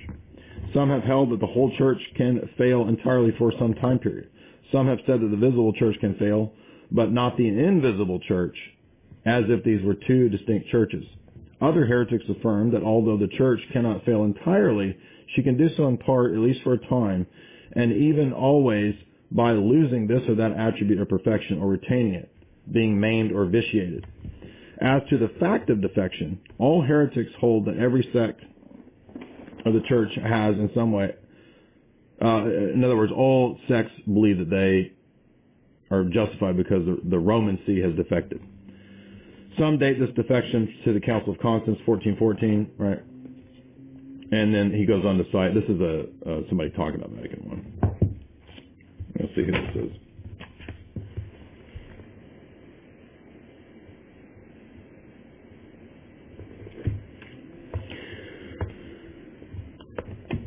This is the writer, this is a writer who's explaining what Vatican I says. We'll look at Vatican I here in a second, by the way, so we realize I'm not making this up. His footnotes are small here. So this is a book, a traditional Catholic book, The Creed Explained by Arthur Devine from 1903. So we see that this is right at the time of Vatican I. It's a classical definition. And we'll have this deciding Vatican I explain what Vatican I says about indefectibility. So this guy goes on to cite various Protestants who have different dates for when they think the Roman see defected. And then it goes on to say about proofs of indefectibility. The church's indefectibility. The promises of Christ are listed as follows: that he would be with the church all of her days to the consummation of the world, that he would be with his church without fail, so that the promises of Christ would be fulfilled and the gates of hell would not prevail against it. And he would never cease to be with his church. Therefore, the church, in order to not fail, must be indefectible. The properties and attributes that are essential to the church flow from her original constitution and cannot fail. The church cannot lose them or suffer them to be impaired. For if she lost any one of them and then failed, and then there was some wanting a period of time in which the church ceased to exist, then the promises of Christ would be found to be false. At all times and all places, then, she must be able to supply with all due means of salvation, and thus she ought always to be capable of being deemed the one true church. So we'll see this later, because for the church to fundamentally alter in its own constitution, it would not have the ability to dispense sacraments to the world to save it.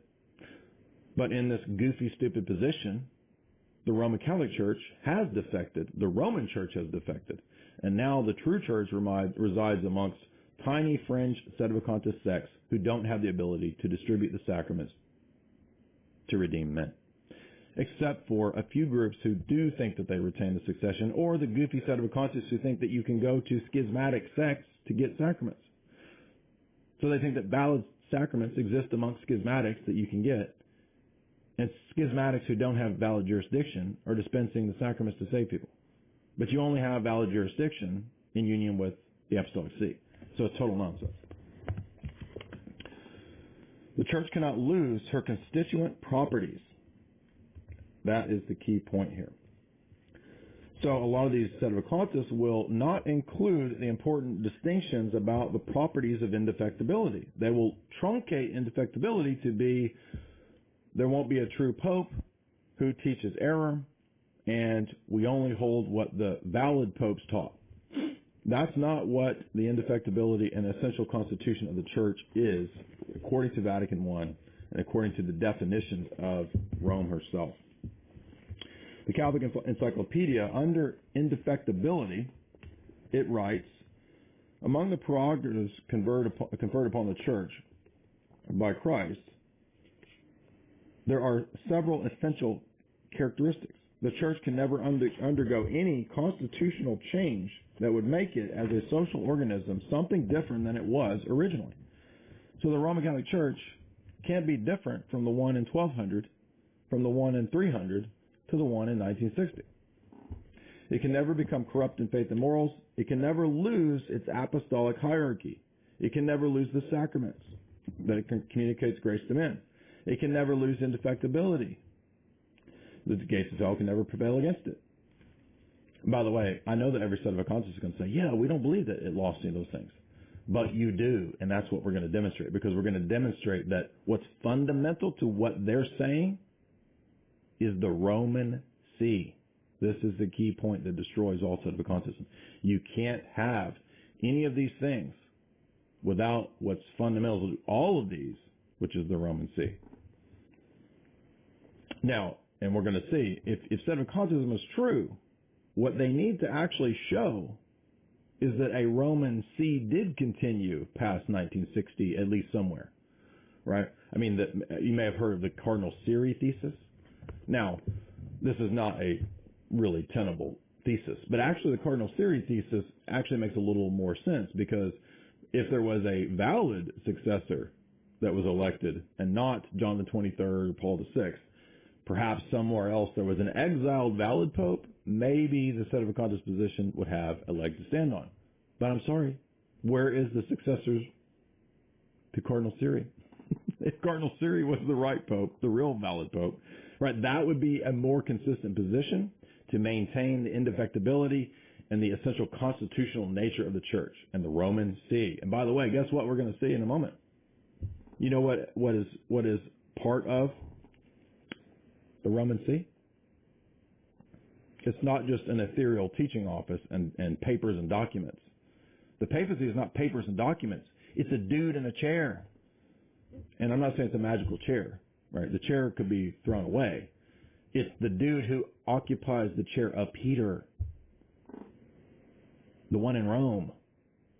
And yes, theoretically, he could move that seat to another town, like the Avignon papacy and all that nonsense, right? Yeah, but it's still the office of Peter who's continuing that succession, you see. So what we're going to start to see and realize is that in the sedevacantist thesis, in order to preserve its view that it is the true church, the fundamental constitution of the church has actually changed. It hasn't just changed for an interregnum period. It's actually changed in its own nature in terms of the Roman See itself. And Pontrello is going to hammer that home chapter after chapter after chapter. Because the sedevacantists, if they're going to be consistent, they can't just have a vacant see in Rome. They have to toss out the Roman Curia. Because who's going to elect another pope, right? What does an interregnum assume? An interreign. It assumes another successor. And you can't have one because all of the Curia are apostates. That's why this position is so stupid. It's such a dumb position. You have to be dumb to believe this and really hold on to. That's why the only people who hold on to this are fanatical weirdos. It's a dead-end position. The Roman Curia is part of the Roman See. Look up any of the Catholic Encyclopedia definitions of what the Roman See is, and it will explain to you very clearly. I'm going to show you in a minute that the Roman See and its Curia are all part of the Roman See's jurisdictional governance of the church. That's why you can't reject the Holy Office. If the Holy Office says your teachings are heretical, you can't reject it. And you can say, well, I reject the Holy Office and the Pope that confirmed the Holy Office. Now you've rejected the Roman Curia and the Roman See, and you can't do that. There's no such thing as an invisible church Roman See. And this is what destroys all of sedevacantism right here. And John Petrello actually makes a good point. He says that if sedevacantism is true, it actually makes sense to either have a cardinal Siri thesis where there's a successor, and the Roman Curia or the Roman See continues on somewhere, or the fundamental constitution of the church changes. Like it's got to be one of the two, right? Now or you got to be a conclavist. But there's a problem, because if you're a conclavist, not only do you have a bunch of literal lunatics and guys in trailers and guys in their mom's attic, like Pope Michael in Kansas or Canada or wherever he is.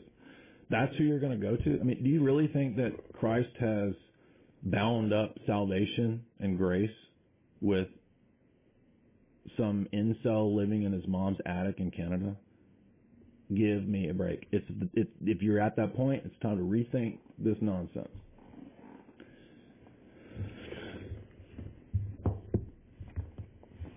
So the trad understanding of indefectibility severely limits indefectibility and the constitutional nature of the church. This demolishes the sedevacantist position. And Pontrello outlines that very clearly on pages 14, 15, and 16. Let's talk about the essential constitution of the church. Pontrello writes, the Roman Catholics, in Roman Catholicism, neither Jesus Christ nor Peter's profession of faith is the foundation of the church. Although the church's foundation is revealed by Peter's profession, his faith per se is also not the foundation. Interestingly, the foundation of Roman Catholicism is not a doctrine directly pertaining to God or Jesus Christ, such as the Trinity or the Incarnation or the Resurrection. In fact, from a Roman Catholic perspective, the foundation of the Church has been so firmly established and so well known and accepted by all Roman Catholics that it's not even included in the original creeds. Isn't that very interesting that the creeds don't have anything to say about Peter, anything to say about this indefectibility, nothing like Vatican I in the ancient creeds, but that's the foundational stone of the Church? Wouldn't it be in the creeds? How does John Damascus write an entire exposition of the Orthodox faith in his time, right, in the 7th century, and he forgets the office of Peter? By the way, he's a doctor of the Church in Roman Catholicism. A careful study of Vatican I's dogmatic constitution, as well as other authoritative teachings of the magisterium, make it very clear what Roman Catholicism views as the dogmatic constitution of the church. Right? Christ set blessed Peter over the rest of the apostles and made him the permanent principle of both unity and visible foundation of the church. For no one can be in any doubt that indeed in every age the holy and most blessed Peter, Prince of Apostles, the pillar and faith of the church, is the foundation of the Catholic Church. The Episcopal body of the Church, according to the Catholic Encyclopedia, that, by the way, was Denzinger 1821 and 1824. Catholic Encyclopedia says the Episcopal body of the Church is also infallible, but only in union with the See of Peter. And the See of Peter is not just a vacant chair. It's not just a Platonic form. It's not just an invisible church. The See of Peter is an actual see in an actual city, in an actual Vatican, occupied by actual successors who are human beings. There's no Nestorian papacy in the sky and then this human papacy that you can reject. It doesn't work like that. The ultimate touchstone is found to be in communion with the Holy See. On Peter, Christ founded his church. Those who are not joined to this foundation are not part of the house of God. We have now identified the first component of the foundation. It is human. The foundation is Peter. But it's more than just Peter. Vatican I's dogmatic constitution on the church speaks of something called the sacred primacy. The sacred primacy, this is the point. So Peter is where we begin. Point 2, sacred primacy. Not the idea of Peter, not letters about Peter, not Peter's letters, not the Bible. Peter, the dude. And that's going to be very important because this is an aspect that continues on. The successor to the dude, who's also a dude. Not a thought form. Not a rational proposition that you made up. Not an online thing. Not an email. Not a tweet. A dude. The next component, so that the gates of hell would not prevail against the church, according to Denzinger 1821, is the primacy. Peter and primacy. The sacred apostolic primacy. Now notice, do the Sedevacantists point out that these are the fundamental constitutional aspects of the unity and essence of the church? No. They talk about being united to the vacant see and the true popes. They don't talk about what is fundamental to the constitution of the church. That's why John Pontrell's book is so devastating. And this is Denzinger 1821, and then it's followed by Satis Cognitum of Pope Leo XIII. So we've got Peter, and we've got the sacred apostolic primacy of Peter in this office over the rest.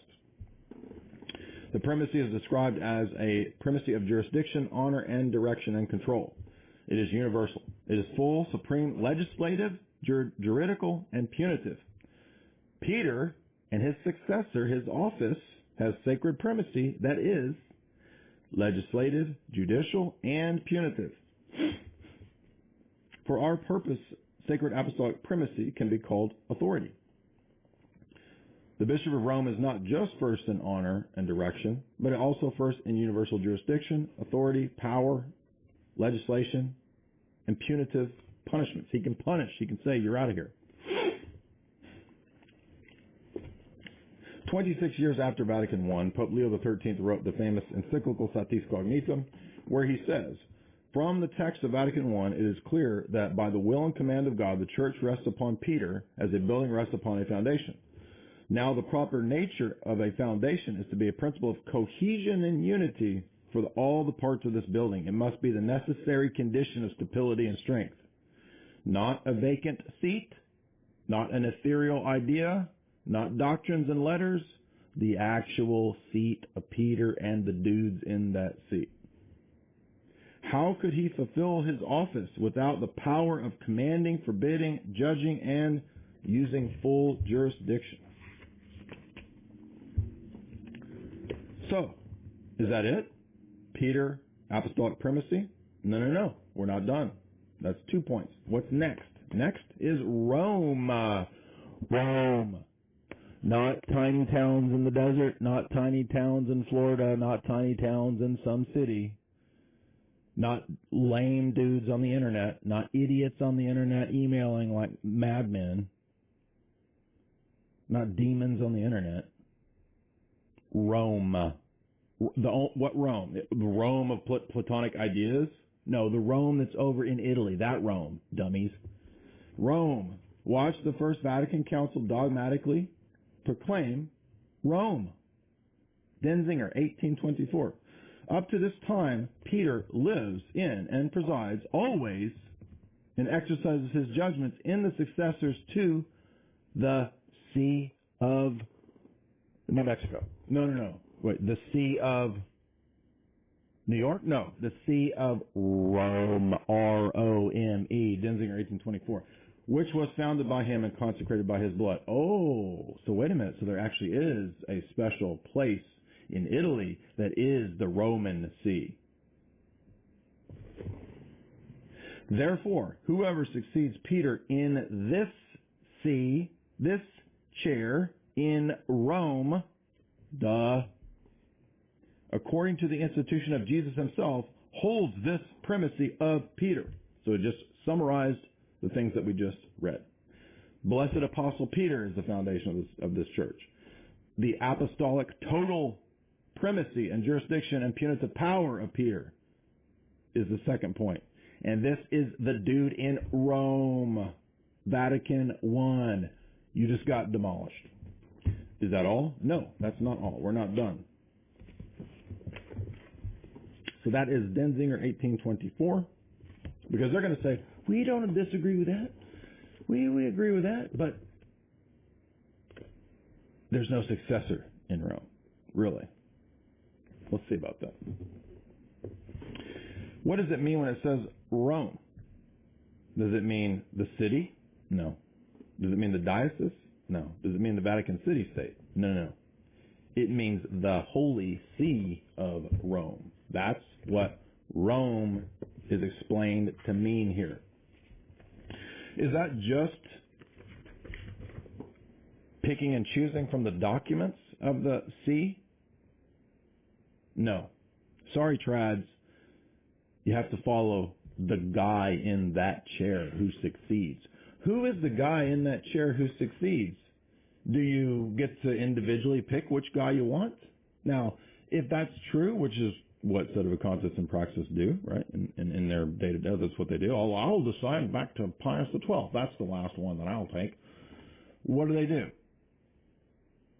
They do that. They pick, right? No. Because guess what? When it says the Holy See, that includes the Roman Curia. This is devastating. The Roman See, the Apostolic See, the Roman Church, and the Holy See. In a canonical and diplomatic sense, the term is synonymous with Apostolic See. The Holy Apostolic See of the Roman Church and the Roman Curia. Because guess what? When the Roman Curia makes decisions on things, do you know why it's authoritative and binding? Because the Pope signs off on it. That's why. That's why you have to accept the juridical decisions of the Roman See and the Roman Curia, because the Pope signs off on it. Duh. You can't reject it. Because the Universal Ordinary Magisterium is under the Petrine Charism of Infallibility, and the Ordinary Non-Universal Magisterium must be accepted with docility, even if you think it's wrong. So you can't reject excommunications. You can't reject the punitive decisions of the Pope, because no one judges the first see. The first see is not arbitrarily which guy you think is valid or not. The first see is the guy that the Roman Curia recognizes as that guy, that successor to Peter. You don't get to make that decision. Therefore, you're a schismatic and a heretic on your own stupid church's definitions.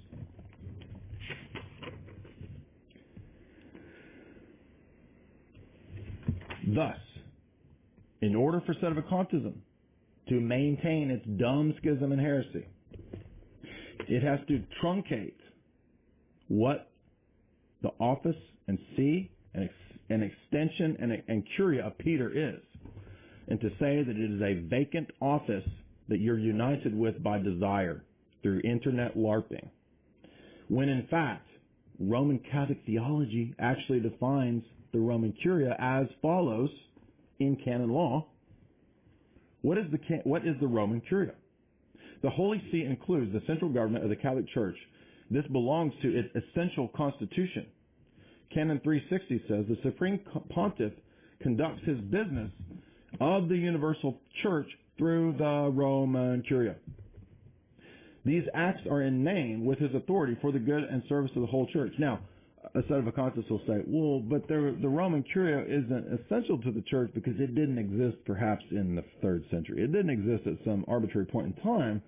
It doesn't matter because this has already been established now for many centuries as to how the popes are recognized and received. It doesn't happen in any way other than the Roman Curia in Rome picking the next guy and receiving him, and then the rest of the world accepting him.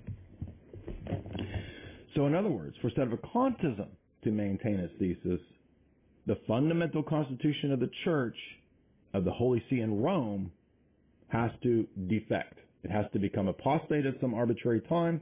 It has to lose its essential constitution and structure and be truncated down to not these things that I listed as successors in the Roman Curia, an indefectible guy in Rome. Oh, now that was done with in 1958, Vatican II, whenever, pick your date. And we need to then understand, well, then at what point did all of the Roman Curia apostatize? Because now the constitution and competence of all of these tribunals and institutes is also lost, according to Sedevacantism. In this code, the terms of apostolic see do not mean only the Roman pontiff, Canon 361, but also the Secretary of State, the Council for Public Affairs, and all the other institutes of the Roman Curia. This is why it makes no sense to say, I'm only going to follow the Pope, and what I decide I think he's saying is true, and if the Holy Office were to say something heretical, I don't accept it. You have to accept the decisions of the Holy Office because they are part of the Roman See and the Roman Curia. This is basic Roman Catholicism. All of these above comprise the Roman Church. The Roman Curia is part of the Roman Church. This is explained in the Catholic Encyclopedia on the section dealing with the Roman congregations and the Roman Curia. I'm going to put those in the chat for you because these clowns won't even think that's true. They won't even read it or look it up. So there's the Roman Curia. Did I put Curia or congregations? There's the congregations and the Curia. You have to accept those. You don't get to pick and choose what aspects of the Roman See and Curia you will accept. And all the Sedevacantists do. They truncate it down to what they want it to be, and they say, I'm not going to accept a perpetual successors in that office over in Rome, in the guys in Rome and the Roman See and the Roman Curia and all those cardinals who elect him. I'm not going to choose that. I'm going to pick the guys that I want to accept. Definition of schismatic, right there. And not only is it schismatic, the fundamental constitution, according to Vatican I, of what the Roman Church is, which includes the Roman Curia and all the stuff I just listed, has now defected. That's why you lose in this losing headless body position. What is the Roman pontiff? Ludwig Ott states, according to Satis Cognitum and Leo XIII, the divine founder of the church, Jesus Christ, willed that the church should be one in faith, one in government, one in communion, and he appointed Peter and his successors to be the foundation and center of the unity of the church. You had a headless body for 60 plus years, therefore the fundamental constitution and unity of the church has obviously been lost. Is that unity invisible? No, it's visible, and it's visible episcopal successors. That doesn't exist anywhere in the Sedevacantist world. You've been duped by dumb cult leaders.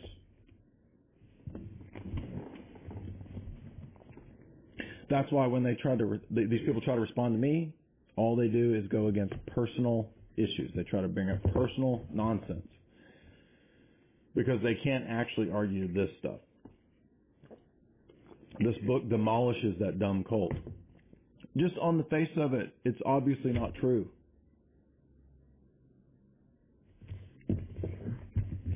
What about living successors? Guess what? It gets worse, Sedevacantists. Because there's living successors. There's no baptism of desire. There's no papacy by desire. There's living successors to Peter. Until the end of the world. Until the coming of Jesus. Vatican I does not say the successors to Peter are at some amorphous until the end times, and then we insert the stupid sedevacanist thesis of 60 plus years of no head of the church, a headless body for 60 plus years. No, it does not say that. It clearly says until the return of Jesus. And again, the fundamental constitution of the church would be lost according to Vatican I and Satis Cognitum's explanation of Vatican I and Ludwig Ott's explanation of Vatican I and Satis Cognitum if it's a headless body for 60 plus years and we're in the end times. It's just retarded.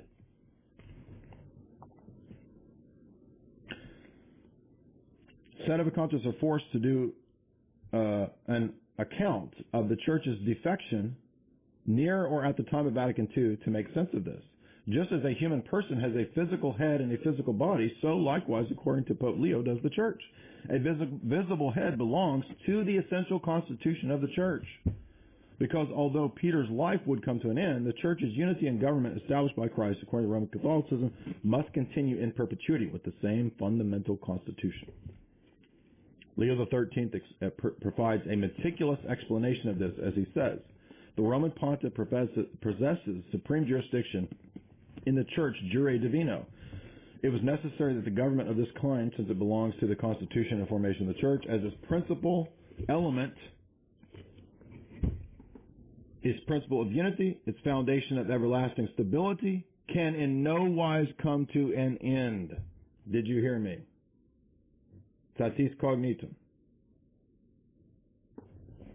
For the Sedevacantist thesis to be true, this fundamental office, characteristic of unity and jurisdiction, has come to an end for 60 plus years. How dumb are you?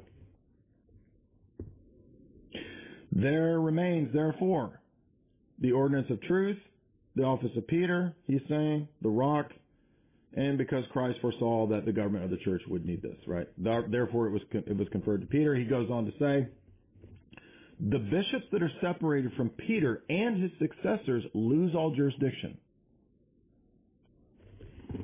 Now, if there's not been a successor to Peter for 60 years, and the entire Roman Curia who could elect the next pope are all apostate Vatican II heretics, then there's no jurisdiction, dummies. The entire church has lost jurisdiction, which is fundamental to her constitutional unity. You only have jurisdiction and union with the successor to Peter. So guess what? The interregnum argument doesn't work. This is not comparable to an interregnum, because an interregnum presupposes a successor. You can't have one, because all of the people who would elect the successor are heretics, and thus outside the church. Thus, the fundamental constitutional unity of the church has altered since when? 58, Vatican II. It doesn't matter, because all of those cardinals who would elect the next guy are heretics, because they also accept Vatican II, dummies. Give it up. It's over. It must be clearly understood, according to Leo, that the bishops that are deprived of the right of jurisdiction, they lose this if they secede from Peter and his successors, because in this succession they are separated from the one foundation, the only foundation upon the whole which the whole edifice is built. Again, the whole edifice is not built on a vacant seat. It's not built on a bunch of epistles and encyclicals. It's built on Peter and his successors. And by the way, we're going to see that's until the coming of Jesus. It's not up until some amorphous 100-year period, 200-year period where there's no pope. That's obviously not what Vatican II says. But the Sedevacantists all lie in order to maintain this goofy thesis. All those, therefore, who are outside of this edifice are separated from the fold. They are excluded from the kingdom of God, and obviously they don't have jurisdiction. Now, note, Leo XIII is talking about the authoritative government that Christ gave to the church, and it belongs to her constitution and formation. This is the essential constitution of the church. He stated that the office of Peter would have ended with Peter's death had Christ not arranged for its transmission through its human successors. Did you notice that? That he actually says the human successors are fundamental to this office. All of Sedevacantism necessitates that is not fundamental to the constitution of the church and to that office, because they don't have one for 60 plus years. So they have to say that it's not fundamental to the church. Otherwise, the church has not been around for 60 years. Well, since they believe the church obviously hasn't died, then the office of Peter in terms of successors is not fundamental to the church and her unity and her jurisdiction. But they are, according to all these documents, dummies. So, what's needed? Blessed Apostle Peter. What are the fundamental constituent parts of this foundational structure that John Petrella lists? The 4 marks of the papacy, you could say. What are the 4 marks of the papacy? According to Pope Leo XIII, Blessed Apostle Peter himself, the apostolic primacy of Peter, the Roman see, and the Roman pontiff who sits in that see. Sedevacantism has none of these. Because guess what? You can't get half of these. You can't get 2 of these. You get them all, because they all go together. You can't be a Nestorian papist. You can't have the office of the papacy and not the actual papacy, dummy. And to say that you can is to deny the fundamental constitution of the church and her indefectibility and her ability to provide the redeeming sacraments to the world. If the Second Vatican Council marks the defection of the church, then Christ has not provided to the world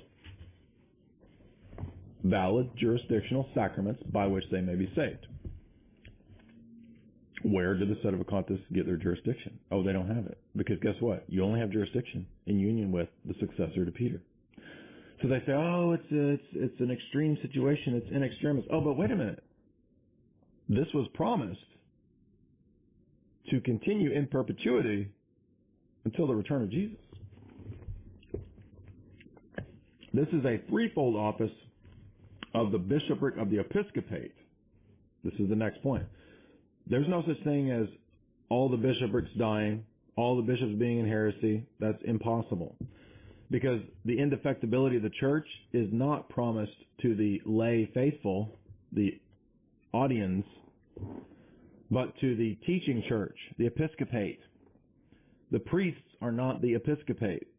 They're lesser members of the episcopate, the presbyterate, but they're not the episcopate. The episcopate is the bishops. And many of these Sedevacantist groups don't even have bishops. They don't know where to go. There aren't any. Where are the valid bishops? And guess what? You don't have licit sacraments and jurisdiction without being in union with the successors to Peter. And if you don't have successors to Peter, then the church has defected, dummy.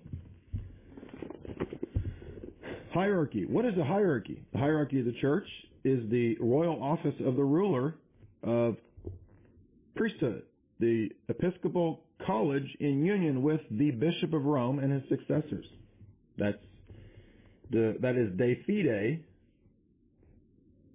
And Father Hardin, he defines that. The Council of Trent states that the Catholic Church and its hierarchy are a divine ordinance which consists of bishoprics, priests, and ministers. And if you don't believe that, then you are anathema. So you can't hold that there are no episcopate anymore, and some of these Sedevacantist groups do hold that. Now, some of them will get around this and say, well, maybe we just don't know if they're in. We don't know where they are. We don't know where they are. Oh, wait a minute. I thought that the visible church can't lose her visible structure and unity, but nobody knows where the valid, truly Catholic bishop is? But guess what? It can't just be some random bishop. The indefectibility is not promised to random ass bishops.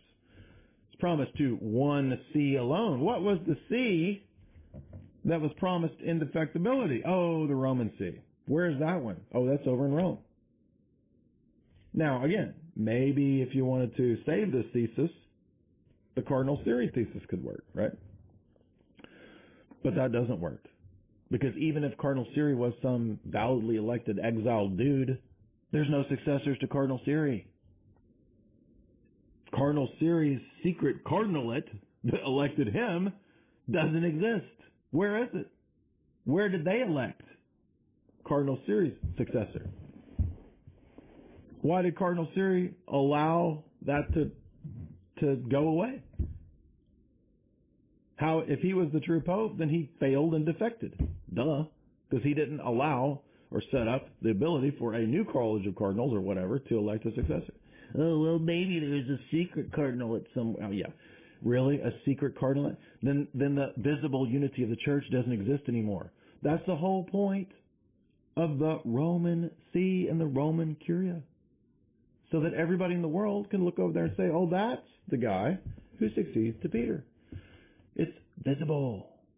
But no, on this dumb thesis, Jesus has allowed the entire Roman See to defect, apparently, in terms of its visible successors, and thus the entire visible church has lost its fundamental constitutional unity. It doesn't exist in the same way that it did for the last 1900 years, according to the Roman Catholic view. The Roman Catholic episcopate is the church, not the laity. This is made very clear in Catholic theology. There is the teaching church and the church that is taught. The lay people are the taught church. The episcopate are the teaching church. So that episcopal body cannot fail. The episcopal body, the Mystici Corporis, does not exist outside of the successors to the Roman See. That is made clear in Mystici Corporis and in Satis Cognitum. For the Sedevacantis thesis to be true, it must lose that head for at least 60 plus years. The bishopric, however, according to Leo XIII in Satis Cognitum, belongs to the essential constitution of the church. Now, wait a minute. Is that any random bishop? No. Again, the only bishopric that exists that's valid and licit and has jurisdiction and continues that fundamental constitutional unity of the church since the beginning is the one in union with the See of Rome. Where is the See of Rome? Is it in New York? Is it in Texas? Is it in Pope Michael's basement? No, it's the one in Rome. It's the one that the Roman Curia elects the successors to Peter in. That's the only one. What are the marks of the church? Does Sedevacantism retain the 4 marks of the church that every Roman Catholic knows? Well, of course they don't. The marks of the church are unity, sanctity, authority, and infallibility. Do you see unity in Sedevacantism? No. It's the most divided bunch of lunatics ever. Do you see holiness and sanctity? No. You see a bunch of lunatics and demoniacs who go crazy and start cults, who are the most pharisaical, most prideful, prelest, obsessed people in the world. Do you see Catholicity? No. Does Catholicity exist shut up in some trailer park somewhere? No.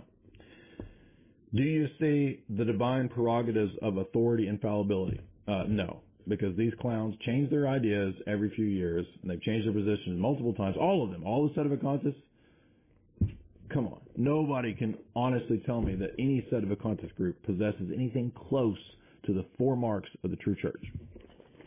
Well, but it's the end times, and it's extenuating circumstances. And yeah, but it doesn't matter, because you still have to have the 4 marks of the church, even in the end times and the extenuating circumstances, according to the Roman Catholic dogma of the papacy.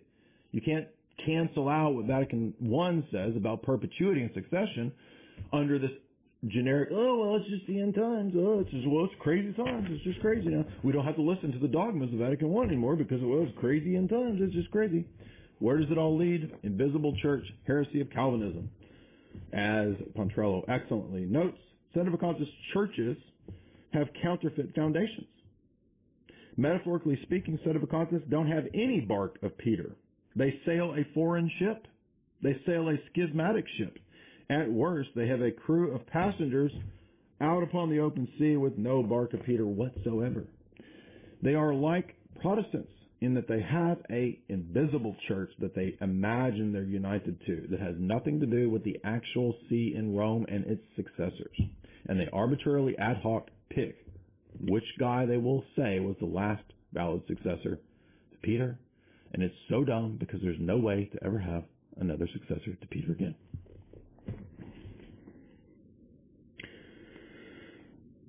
Let's talk about the next crux issue here, which is the metamorphosis of the fundamental constitution of the church in the Sedevacantist mindset. In the Sedevacantist mindset, the Roman Catholic Church was, up into the 20th century at least, to Pius XII, still the Roman Catholic Church. And then at a certain point, the fundamental constitutional unity of the church in Rome, in the Roman See, defected. Now, we understand that the Sedevacantist explains this by saying that, no, Rome never defected because true Rome is a vacant see. But again, they're mistaking the fact that the Roman See is the Roman Curia, and the whole Roman Church under the successors to Peter, the living magisterium. This is what they ultimately have to deny, is the living magisterium, and the bark of Peter. So the question then becomes, when did the actual indefectible defection in Rome, whatever your view of the See of Peter is, when did that actual defection occur? Did it happen at the time of Vatican I? Did it happen by John the 23rd? Did it happen when Vatican II happened? Because, here's the key question. If the church that entered into the Second Vatican Council was not the real church, then the real church must somehow be accounted for immediately preceding the council. Moreover, that church's departure from Rome must be traceable from some time to the present day, or again, the Catholic Church would have suffered a defection. Perhaps a better way to explain the problem is to pose a multi-part question. Where was the Roman Church, and who comprised its offices before Vatican II, at the time of the council and immediately following the council, and to this present day?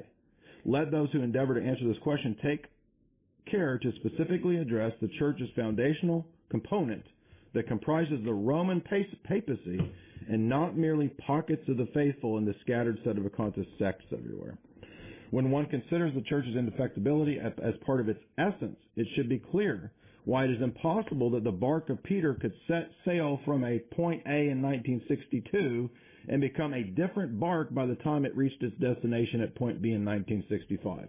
All of the essential elements that constitute the Catholic Church, including the Roman See and the bark of Peter in 1962, which were identifiable to the whole world by the time of 1965, suddenly don't exist.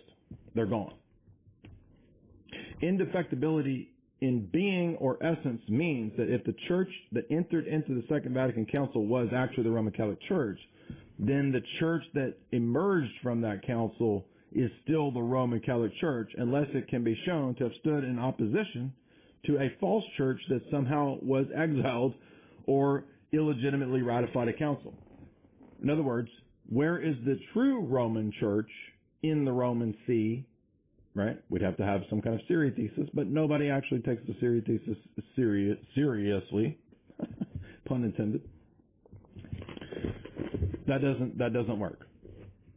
But again, if we were going to salvage this dumb idea, that's what we need. We need a successor in Rome or exiled out of Rome who's recognized, and that nobody has that. So the fundamental constitutional unity of the church has lost its visible source of unity and structure. Did you hear me? It's lost it. And it can't be restored because all the cardinals who would elect and recognize the successor are all heretics according to the Sedevacantists. This position is so dumb, it is so easily refuted. The Roman Church, the Vicar of Christ, and its episcopal body either defected from the church formally and espoused heresy, or, this is the two options of the Sedevacantists, or non-Catholic infiltrators overthrew the Roman Church and replaced it with a bunch of phonies and counterfeits. So this is the two options that the Sedevacantists go to, right? Either the Roman Church defected or the Roman Church didn't defect. It's somewhere, hidden, secretly maybe, in an underground bunker, and it's been replaced by a bunch of infiltrators and body doubles and imposters.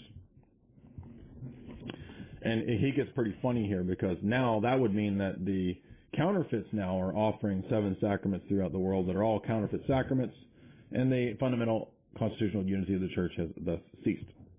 He goes on to say, Both of these theories are arbitrary, and they pick a day and they pick days upon which they think the church apostatized, and they cannot decide what is correct. Nobody actually knows the actual date or time of this transformation. It really doesn't matter, because what is of consequence here is the belief or the theory that it could occur at all. It is the actual transformation of a living, visible organism being the Roman Church into not being the Roman Church. And I want to zero in on this because I am certain that Sedevacantists cannot explain this without contradicting the indefectibility of the church.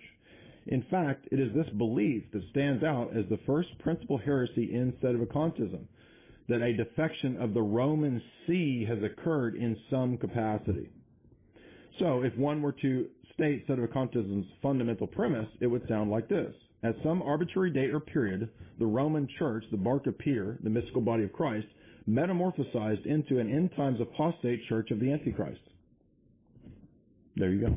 That refutes all these idiots. How do we explain this? Excuses. Time to bring in the excuses. It is the last days apostasy. It is the end times Kool-Aid. Jesus has allowed this massive defection to test the faithful, but he already promised that in Vatican I, the fundamental constitutional episcopal unity of the church would not alter until his coming. So Jesus has lied. Or the Roman Catholic Church just simply isn't the church. The Sedevacantists will offer multiple explanations to the true church, catacomb church type thesis to explain away the defection of the See. Sedevacantists have the Holy See as an entire episcopal body defecting, leading the rest of the church into the great apostasy. This is an active-passive definition, an active-positive defection of the church and its hierarchy, going back to the actual Bark of Peter itself. The legitimate captain and crew would have sabotaged the bark and its passengers, and thus the promises of Christ to the Roman See no longer matter. In the second theory, Sedevacantists have the church's enemies orchestrating a coup d'etat of the Roman Church and its foundation. This is a passive negative defection from the faith because the hierarchy would have allowed the coup d'etat to occur. So both of them don't work. In the first Sedevacantist thesis, the Roman hierarchy and curia are actively participating in the defection and apostasy. In point 2, they're just actively allowing it. Oops, they neglected their duty. It doesn't matter because both of them are a defection. Dummies. It doesn't matter whether they're actively participating in it or allowing it because this is the same defection. The point is that indefectibility is the Roman doctrine of the Roman See. This Roman See and its successors can't defect. Catholic Encyclopedia states, the gift of an indefectibility is promised to the church by Christ in the words in which he declares the gates of hell cannot prevail against the church. And since the gates of hell, in order to overthrow the church, if it were possible, arise from all sides against its divinely established foundation, we necessarily proclaim that for the protection and safety and increase of the Catholic flock, with the approbation of the, this is Denzinger, 1821, the sacred apostolic primacy is fundamental to the church. That is what the solidarity of the whole church consists in, the sacred apostolic primacy. That's the See of Peter. Not guys out on their own. Remember, the foundation Vatican I is referring to is the papacy. It's not articles of faith recited like the Nicene Creed. This is key. That Denzinger 1821, when it talks about the sacred apostolic primacy, is not talking about the creed. It's not talking about the faith. It's talking about the office and successors to the papacy. That's why Sedevacantism fails. Because it has to transfer it away from the actual See in Rome to arbitrary, invisible church. I'm going to pick the encyclicals that I think are orthodox papal encyclicals. He then goes on to talk about the loss of sacraments throughout the world, the loss of episcopal unity, if the Sedevacantist thesis is true, the loss of jurisdiction. Who is now possessing jurisdiction? Self-constituted apostolic hierarchs, that namely all the Sedevacantist bishops, a handful, there's not even that many of them, a handful of them, who all hate one another and disagree with one another. So there's another debate now between the two schools of sedevacantists as to prevailing theories that explain the transportation and transformation of the Roman Catholic Church. The apostolic hierarchy and its sacraments continue after Vatican II by way of self-constituted in extremis random-ass dudes who are out there, namely the sedevacantist bishops, who are a bunch of kooks, clowns, and spooks, who all disagree with one another and obviously don't possess any visible unity. The other option is that the apostolic hierarchy and its sacraments have been lost indefinitely. That's your only two options, goofuses. But guess what? The church cannot lose her constitution and her essential property. She can't lose apostolic hierarchy and the offering of sacraments. The formal and material elements of apostolic succession are essential to apostolicity. However, sedevacantism must propose that apostolic succession is perhaps inessential to the apostolic nature of the church. Somehow there's a transmission of the church without sacraments, but again, visibility of sedevacantist bishops, priests, and chapels somehow suffice for this hierarchical unity. That is a joke. Nobody actually can believe that the sedevacantist chapels actually possess the visible hierarchical episcopal unity that is promised in Vatican I. Because again, they don't have the Roman See. The Roman See has defected. And the Roman See is not an ethereal, ideal thing that you can be. I'm united to the office of Peter, but not any successors past 1958. That doesn't exist, according to Vatican I's definition, satis cognitum, mystica corporis, and every explanation of what the foundational unity of Peter and his bark offer.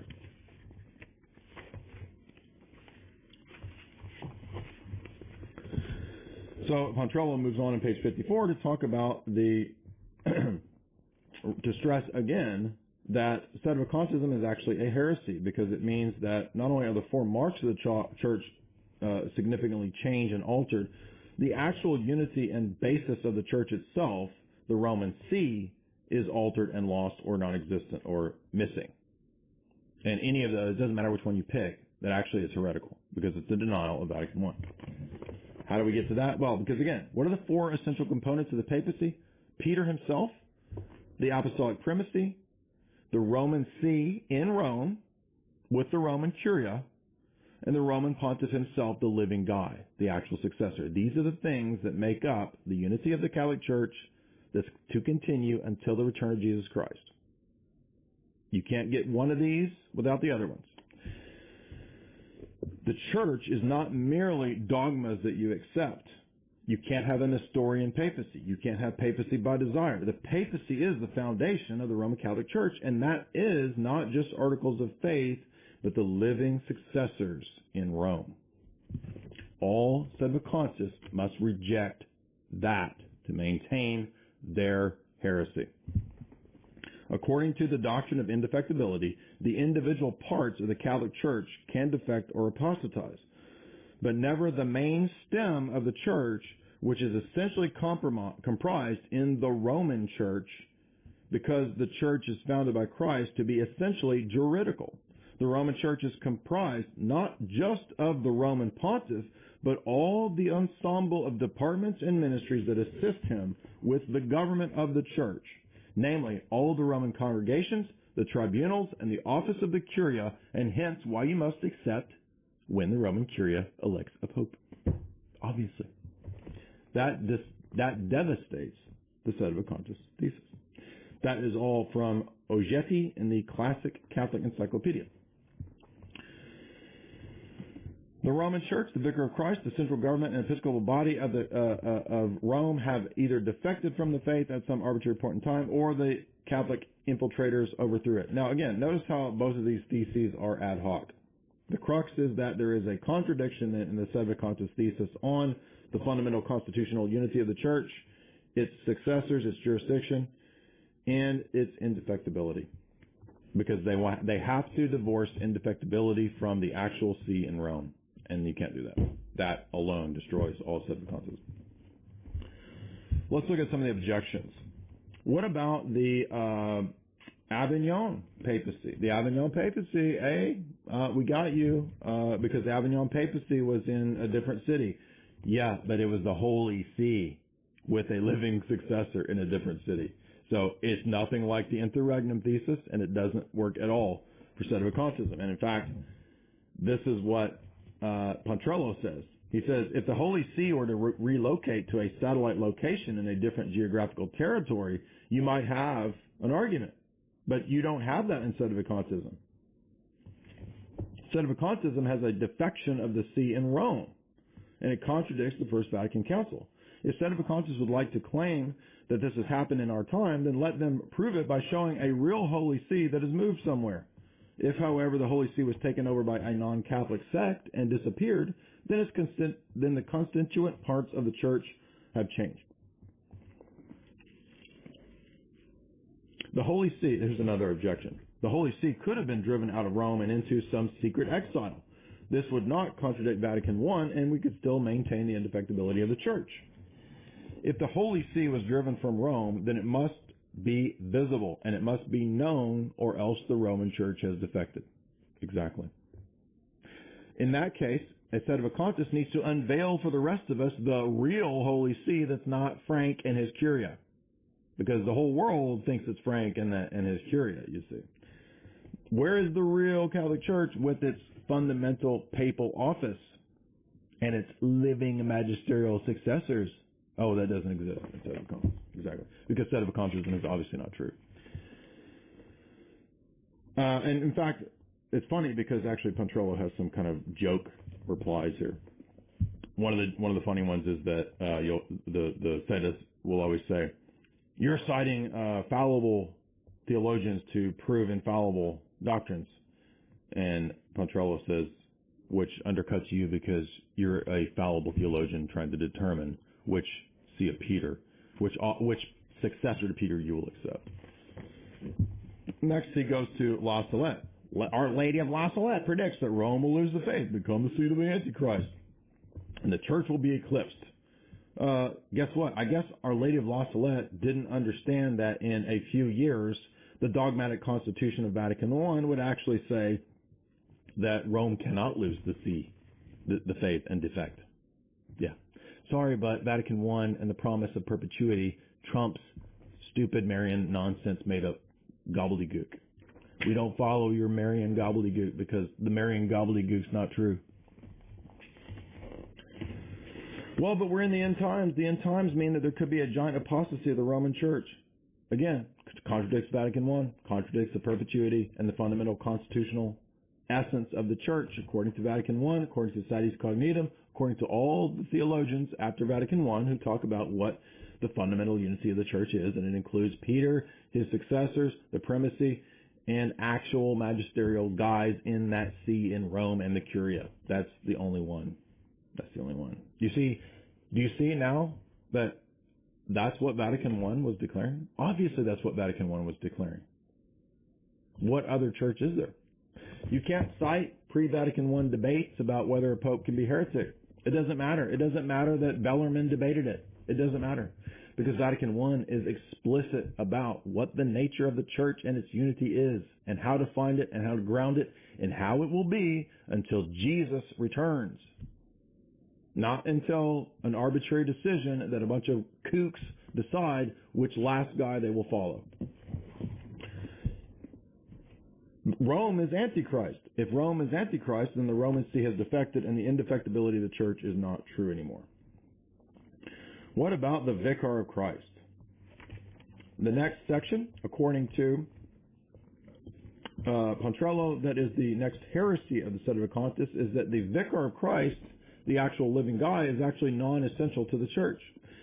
Interregnums, and this is what the stupid Sedevacantists will actually argue, if there could be interregnums for 60 plus years, 100 years in the church, then the office of the papacy in terms of an actual visible living successor is not fundamental to the unity of the church. If the church can still exist for 60, 80, 100 years without the Pope, hello, you've already admitted the whole point of orthodoxy. Orthodoxy has said this for 1,000 years.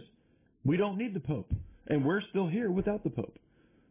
So the Sedevacantists admit the very thing that Orthodoxy has argued. If an interregnum period can exist for 60 to 100 years without a living successor to Peter, then you don't need the papacy, dummy. So this ends up making the office of the papacy and its actual successor non-essential to the constitution of the Church, which violates Vatican I and Satis Cognitum. Because Satis Cognitum and Vatican I and Mystici Corporis actually say that the human successors, the living magisterium, is fundamental to the unity and jurisdiction of the Church. And where do you think that is? It's in Rome. Duh. Therefore, the interregnum arguments don't work.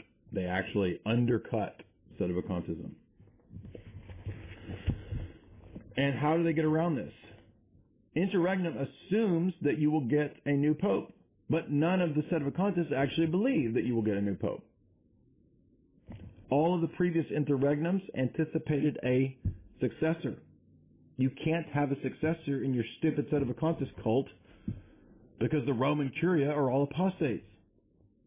Thus, it is a dishonest position that lies about what the Roman Catholic dogma at Vatican I actually is. And in order to get around this, they are a bunch of shrewd liars. An interregnum in the past is not a defection. To use an interregnum argument to be consistent, you should become a conclavist because you need a visible successor to the office of Peter. And the conclavists, for being the lunatics that they are more consistent than the Sedevacantists. Because the conclavists understand that the actual living vicar, who's the successor, is not accidental to the Church, but fundamental and essential to the constitution of the unity of the Church. So, to make an analogy between interregnum and Sedevacantism is a false analogy that's dishonest and it lies about Vatican I. A 16-year vacancy is not like a 60-plus year vacancy because the vacancy in interregnums assumes and presupposes a coming successor. And on the Sedevacantist thesis, you absolutely, literally cannot have a successor because the Roman Curia is apostate.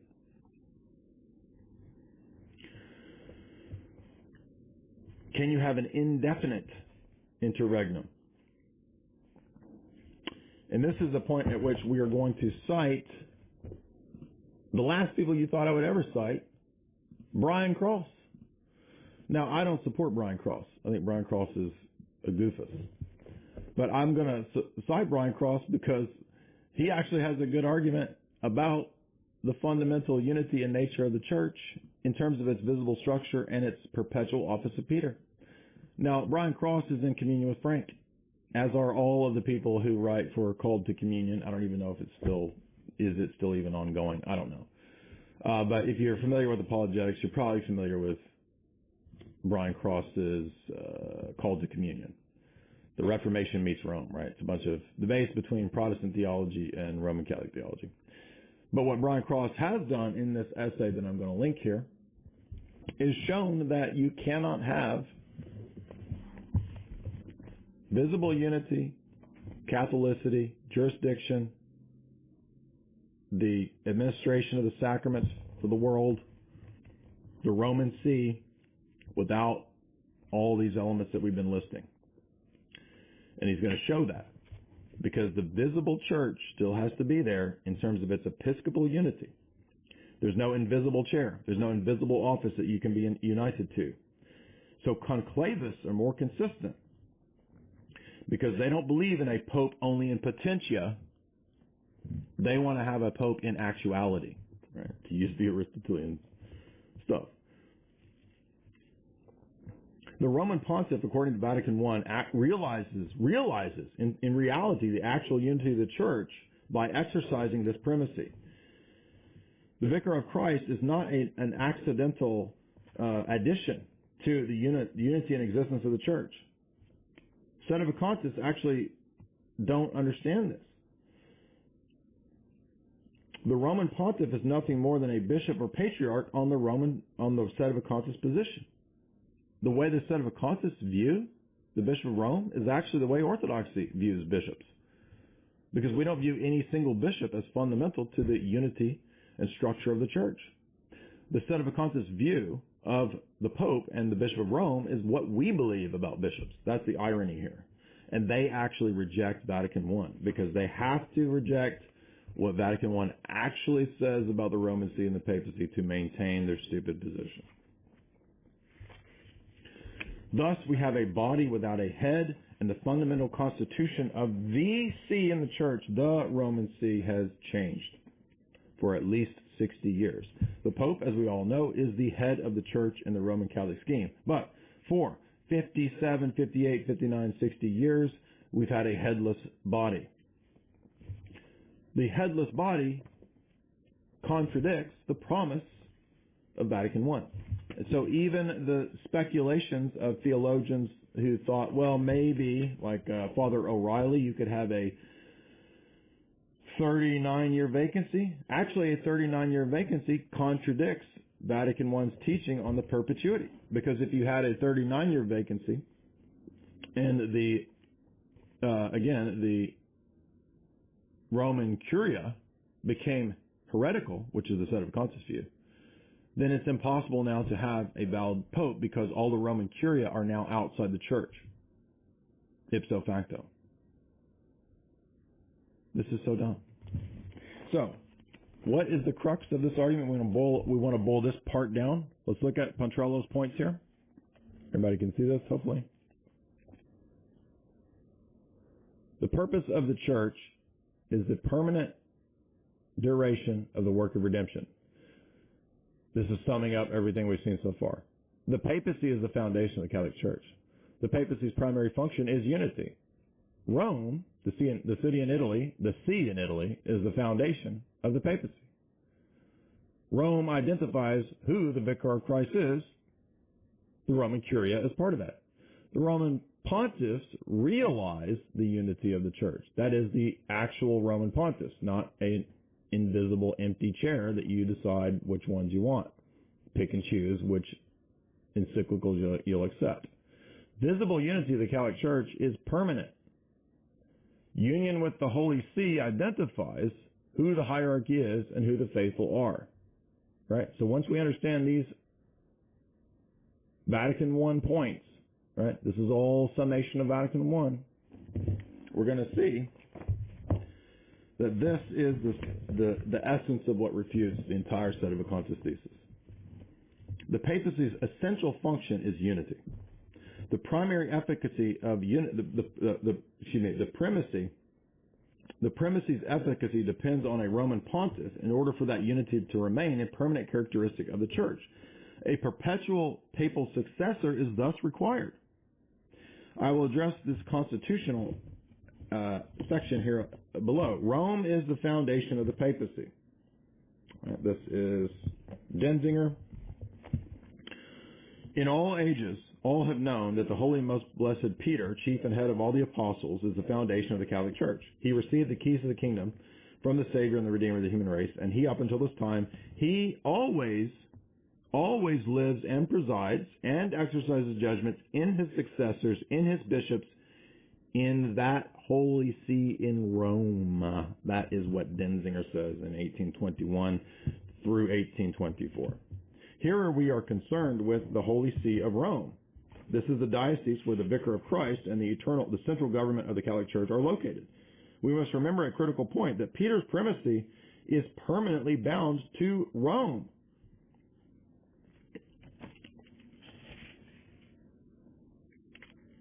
This essentially makes the Roman See the foundation of the papacy. Rome is who identifies the Vicar of Christ, not you. Not you lay people, not you crazies out there. Rome identifies the vicar. Therefore, whoever succeeds Peter in this chair, he, according to the institution of Christ himself, holds that primacy in that chair, not you. You don't get to pick that. This is not a system where you get to pick. The identity of the vicar of Christ is a matter of eternal salvation and damnation in this system. So that nobody would ever suffer any doubt or confusion as to who that is, Vatican I made it very clear then that the way to identify this recognizable permanent successor is to bind him to Rome. The faithful will always know who the vicar of Christ is by his occupancy of the Roman See, the one in Rome. Not by testing his orthodoxy and reading through his documents and teachings to decide for themselves if they think he's orthodox. Roman pontiffs thus realized the unity of the Church, according to Vatican I and Denzinger 821-24. For this reason, it has always been necessary, because of the preeminence of the Church of Rome, for the faithful everywhere to recognize that in that see, in which the laws of communion emanate over all the churches, they as members are associated with this one head and coalesce into one bodily structure. Did you hear that? So you can't divorce the Roman See in Rome from the fundamental constitution of the church. I mean, how many times do we have to make this point over and over and over and over? And thank you all for these super chats. I'm going to try to scroll back through, but I got lost in this sort of fury here. But I told you we were going to deconstruct this totally. So here they're debating Putin.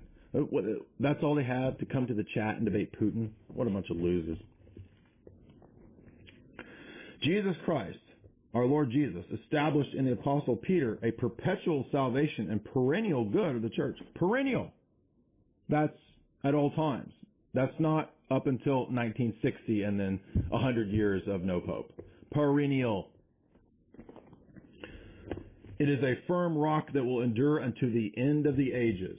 Now, all these clowns have to say that, well, the end of the ages just means until the last 100 years. No. Doesn't work. Lying, because Vatican I does not say that. Vatican I says until the return of Christ. Until the end of the ages. Are we at the end of the ages? We're 60 plus years into no pope, you clowns. It then goes on to talk about the actual Holy See in Rome and the hierarchy and the faithful. Unity with the Roman pontiff and his successors is compulsory. We declare that the Roman Church, by the disposition of the Lord, holds sovereignty over all ordinary power and citizens. It has jurisdiction over all. It is truly episcopal, and it is immediate with respect to its pastors and the faithful, and whatever right or dignity, both as separate and individuals and altogether, bound by the duty to hierarchical subordination and true and full obedience, not just in things of faith and morals, but also to discipline and governance. How many times have I told you this? You don't have the right to reject the decisions of the Roman pontiff. You can't just say, "Oh, I'm only going to follow the faith and moral stuff and not the juridical stuff." It clearly says in Vatican I, you have to submit. This is Denzinger 8, 24, 25, 26, and 18, 24, 25, 26, 27. You also have to submit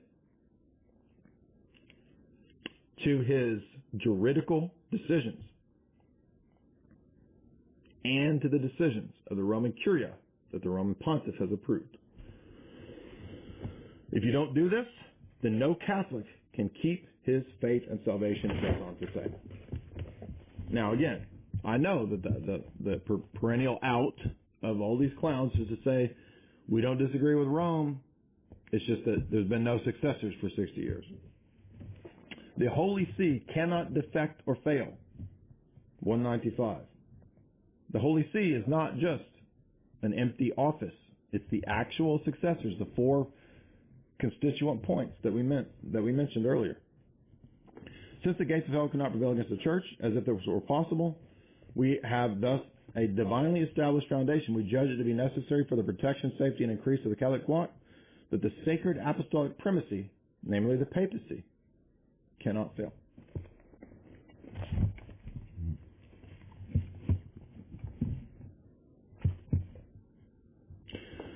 The last resort of all of these sectarians and schismatics is to resort to a great apostasy, and that the Roman Church has become the Church of Antichrist. They have thus completely denied Vatican I and turned their whole system into a test for the elect. Why would Jesus declare that at the time of Vatican I, everybody needs to follow the successors of the Holy See in Rome, only to a few decades later test the entire world by allowing the See in Rome that everybody sees, the visible one, to become Antichrist? So we have God the great trickster. And who's going to set us free from this trickster situation? A bunch of lunatic cult leaders online. That's the end result of this. 60 plus years of a vacancy is far more extreme than a mere papal interregnum. A mere papal interregnum, by the way, for many, many years, also, again, proves orthodoxy. Many of these groups will talk about people converting to Eastern Orthodoxy as a denial of the Roman Catholic Church and a loss of the visible unity of the Church. That's laughable. You lose the visible unity? None of these groups have visible unity. What do the Sedevacantists groups cite? The office of the papacy serves and will always serve as a perpetual principle of visible unity. No. It's not the office of the papacy without any visible successors. The office of the papacy has successors according to Vatican I. And that's how it's a principle of visible unity. If it doesn't have successors, it's not a principle for visible unity, dummy. Unity of faith and communion. You can't have unity without communion. These groups don't have communion because they don't have any successor to Peter to commune with. The key point is that the office of the papacy is not just an office, it is a person also who inhabits that office. That person is the supreme teacher and pastor, and he is fundamental and essential to this 4-point list that makes up who the Pope and his perpetual office is. The Roman See includes the perpetuity of Peter's office ascribed to the actual human persons who succeed the Roman pontiff. This is the total destruction of Sedevacantism right here.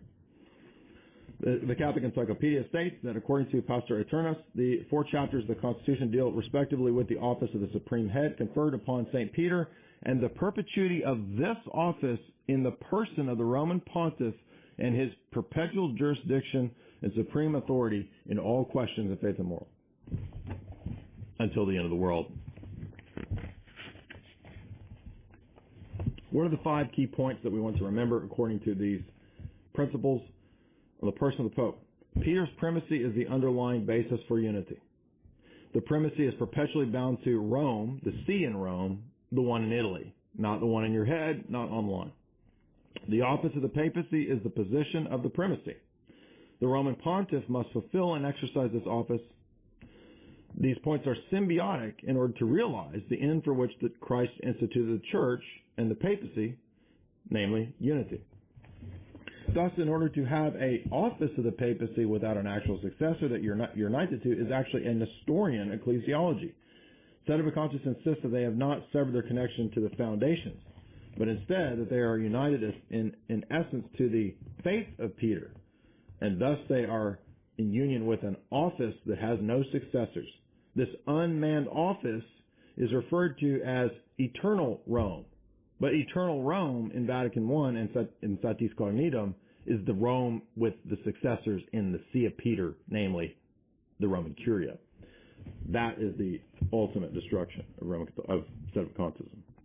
There is no invisible Rome that can be the replacement for the actual Rome. There's no eternal, ethereal, Platonic Rome that you are united with that doesn't have an actual functioning human successor. And obviously, Vatican I intends that is going to be perpetual until the end of the world. There will actually be a human successor. The problem then is that the Holy See is gone. There's no coming back of the Holy See. There's no papacy of desire. There's no Nestorian papacy that's the material foundation of the church that's not actual. 60 plus years of no papacy leads to the new ecclesiology of the invisible church heresy. The invisible church heresy is thus schismatic, and it's Schism 101. Every schismatic says, according to the Roman Catholic Church, that they're not going to accept papal XYZ. Thus, you can see that in the Sedevacantist position, they are just like the old Catholics. They're not like the old Catholics in doctrine, but in their praxis and approach to rejecting the papacy, it's the exact same mistake that the old Catholics made. The old Catholics thought that they could be in union with some generic office or some ethereal idea of what Rome is and not the actual successors of Rome, and that's why Vatican I was so explicit when it rejects the various errors on the papacy. Pastor Eternus teaches that the human successors will remain uninterrupted forever.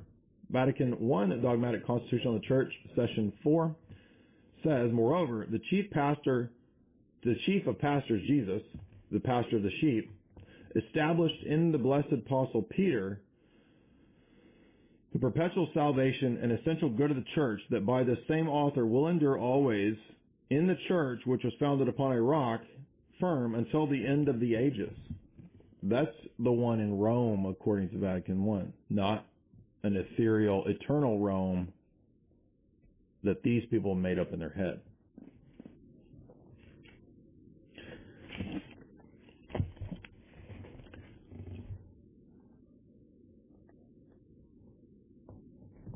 So, what about the fact that there are some 200 plus interregnums? It doesn't matter, because the interregnum periods are not talking about an interruption in the successors of Peter at the end of the world. Pastor Eternus explicitly says, Peter will have perpetual successors in primacy over the universal church. If anyone says that it is not from the institution of Christ by divine right that Peter has perpetual successors in primacy, and that their successors possess that same primacy, let him be anathema. Peter has perpetual successors in that primacy over the universal church. Perpetual successors in that primacy.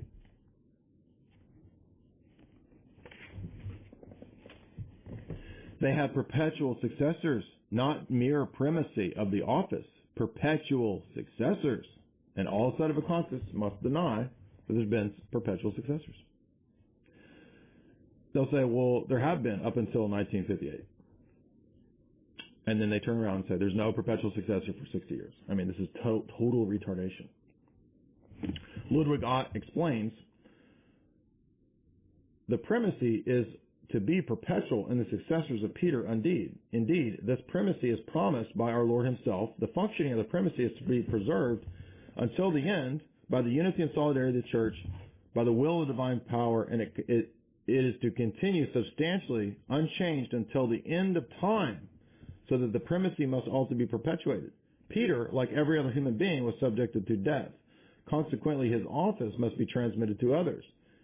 And this succession cannot continue, the structure of the church cannot continue without this foundation and without this flock and without this shepherd until the end.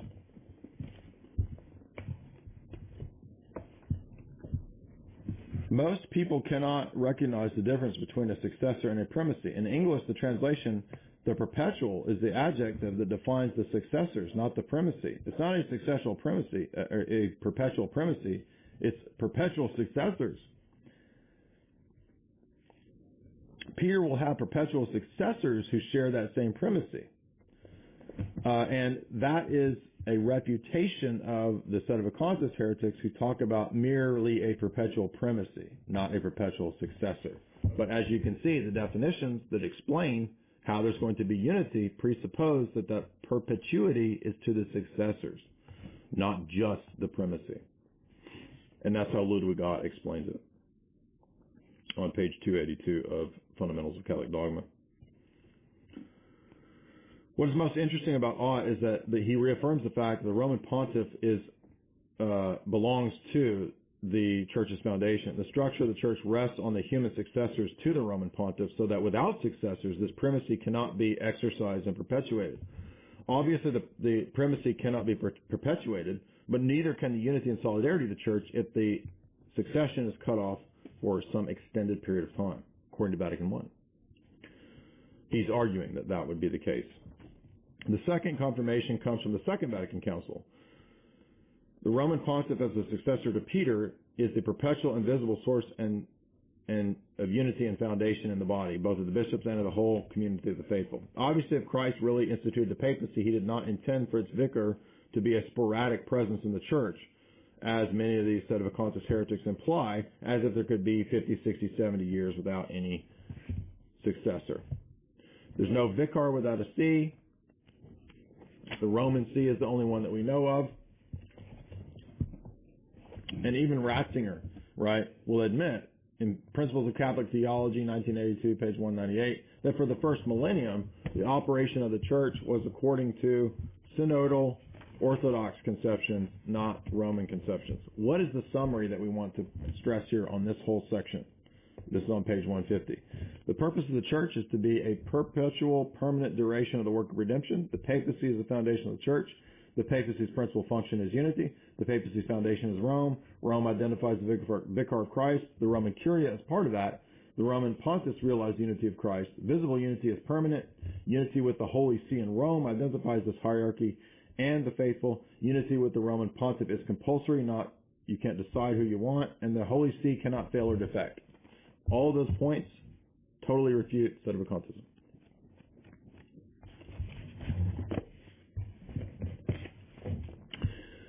John Petrello then moves into talking about how all positions in Sedevacantism ultimately result to a kind of invisible church where the Holy See has in some sense or in some way defected, the one in Rome, because they have to divide the Rome that they want to be united with from the actual one over in Italy. And so they are condemned out of their own mouths because they will actually say the idea of an invisible church is heresy. And yet they are not united to an actual visible church, but to an invisible office that doesn't exist. They have an historian ecclesiology, as John Petrello hammers home. They lie by admission. They omit sections about jurisdiction and how you can't have jurisdiction without the Roman pontiff. For example, they will not point out about jurisdiction from statis cognitum. All right, let's see. So, ad sinarum gentum. This is a number 12. Ad sinarum gentum talks about unity and jurisdiction being bound up together. You can't have unity without the jurisdiction of the church. This is Pius XII, ad sinarum gentum. He says, by the will of God, the faithful are not divided into classes of clergy and laity. By virtue of the same will is established they are divided into clergy and laity. The same will of God has established a twofold sacred hierarchy, namely orders and jurisdiction. Besides, also has been divinely established the powers of orders through which the ecclesiastical hierarchy is composed of bishops, priests, and ministers, and this comes from receiving the sacrament of holy orders. The power of jurisdiction, which is conferred upon supreme pontiff directly by divine right, flows to the bishops by the same right, but only through the successor to Peter, to whom not only the simple faithful, but even all the bishops must constantly be subject, and to whom they must be bound with the bond of unity. So jurisdiction is absolutely connected to communion and unity with the living successors to Peter. All Sedevacantists have to deny that in order to explain how they are not in union with the actual see in Rome. The apostolic succession is thus connected to the Roman hierarchy. And it is the Roman hierarchy and the Roman see that is said to be indefectible. It's not some guys in the desert, not some crazy guys that are the last indefectible people in the church.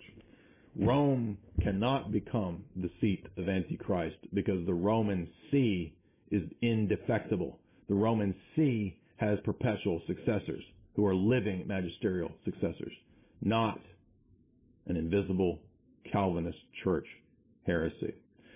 That book, and now there's a lot more, but we've gone on for a good time now. If you want to read the full, detailed dismantling of this stupid heresy, be sure and get, as I've got links below, The Sedevacantist Delusion by John Petrello. And let's see, if you want to, let's see, so here is Satis Cognitum, section 10, Satis Cognitum of Leo XIII. It talks about in section 10, the fundamental constitutional unity of the church, how it is a divine society, how it will have successors to the end of the world.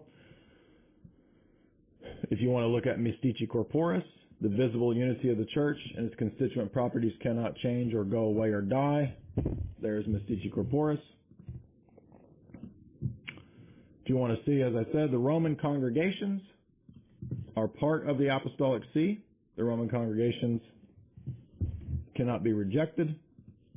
The Roman Curia under the Pope are authoritative and cannot be rejected. They decide who the Pope is. You don't.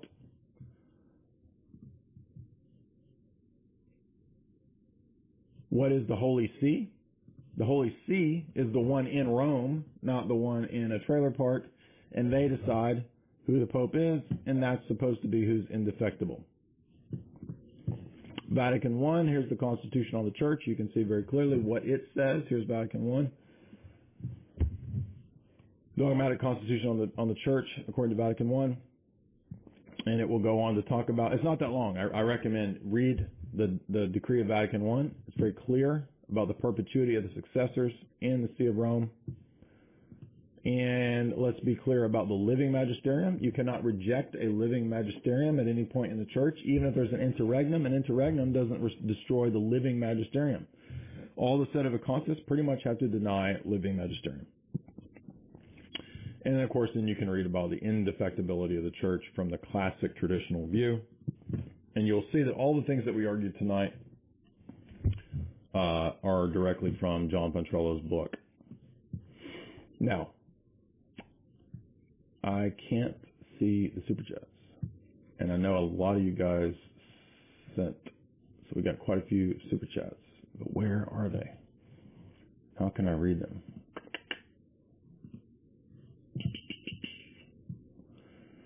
So Elizabeth Leclerc, 199, she sends $20. Thank you, Elizabeth. She sends another $199. Thank you. That's the trouble with this new setup, is that I can't read super chats. All right, let's see if it's in here somewhere. Manage moderators, participants, total timestamps, top chat, live chat. Where are the super chats? Does anybody know I don't want to be unfair to people. Does anybody know in the chat where, because I had the same problem on the stream the other night, and I cannot find in the new system where you read the super chats. I mean, there's not a whole lot of options here. So if any of you guys know, because I don't want, people are going to get mad if I don't read the super chat. So there's analytics, viewer activity. Here it is. It's under viewer activity. Excellent.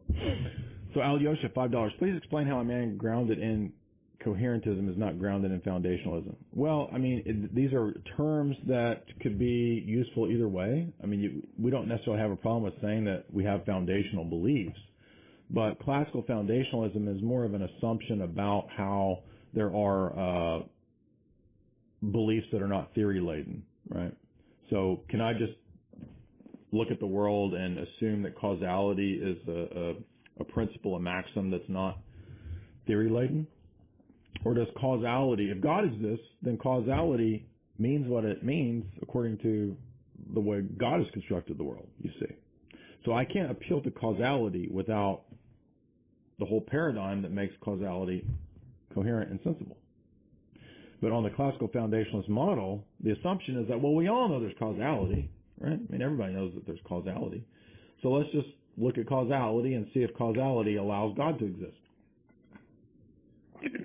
So it's not so much about whether there's foundational beliefs or whether our beliefs are coherent.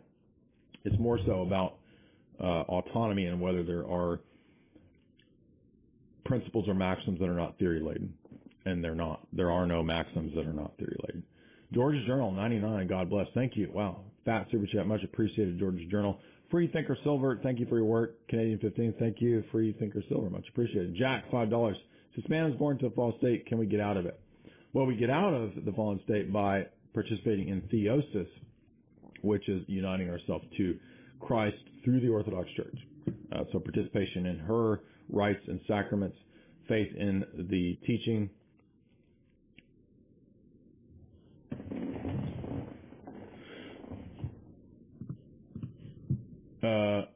See, COINTELBRO, $5. Yes, it is true that Pontrello cites Berkhoff. So what? Because the point that Berkhoff makes about the Ecclesia Dawkins and the Ecclesia Audiens, the fact that he's a Calvinist doesn't detract from the fact that that point is true. I mean, the lay faithful have the duty to submit with docility according to canon law and according to Vatican I in terms of the teaching of the papacy. So it doesn't matter that Pontrello cited Berkhoff because the point that Berkhoff makes is true, right?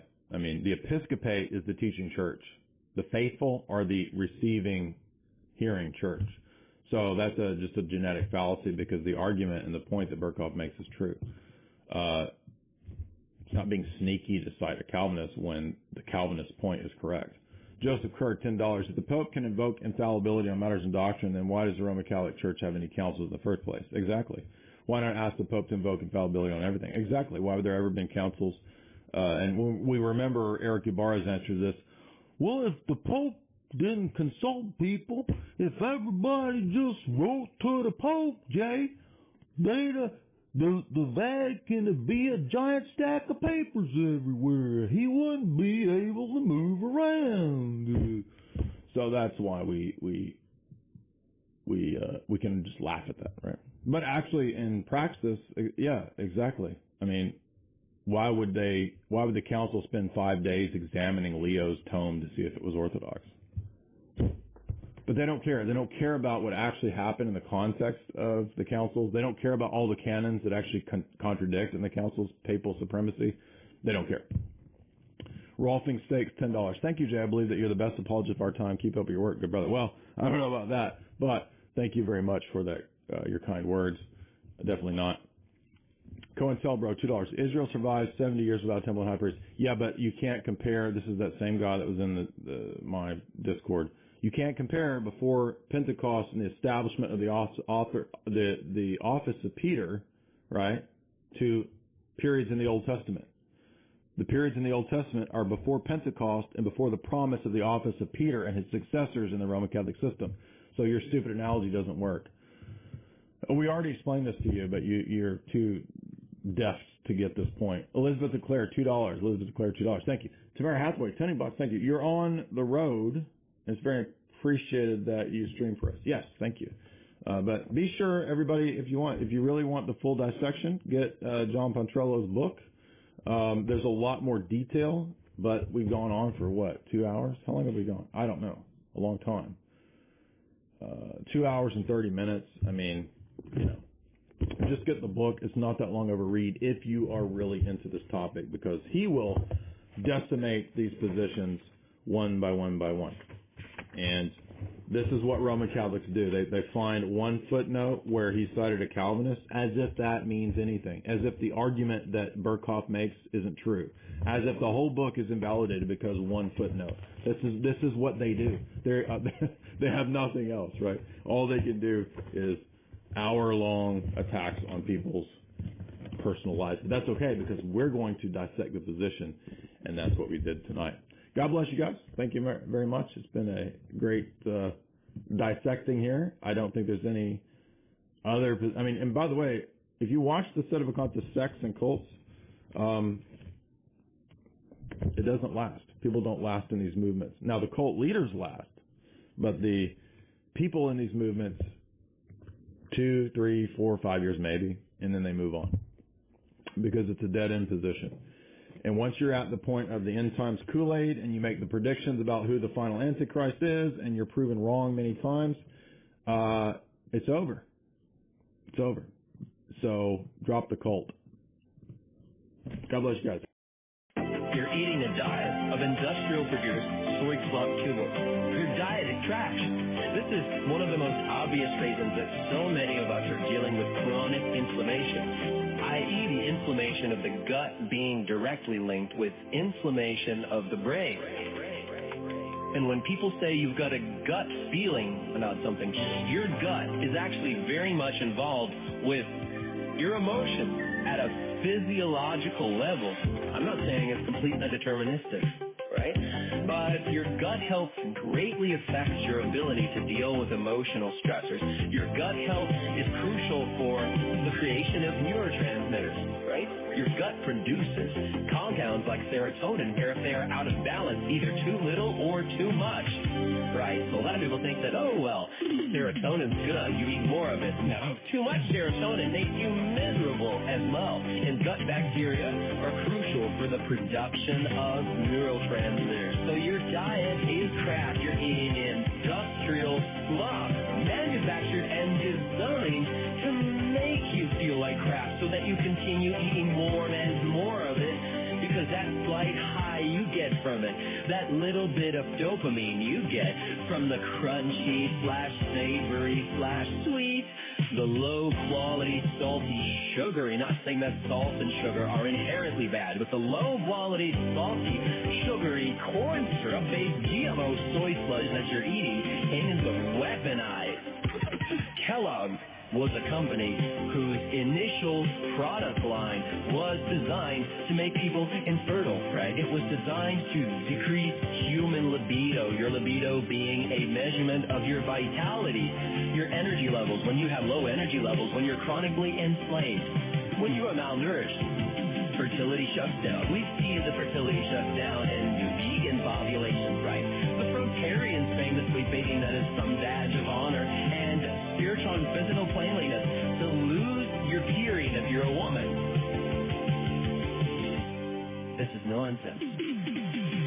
Visit Tristana's channel at Tristan Haggard for more information on how to reduce your soy levels.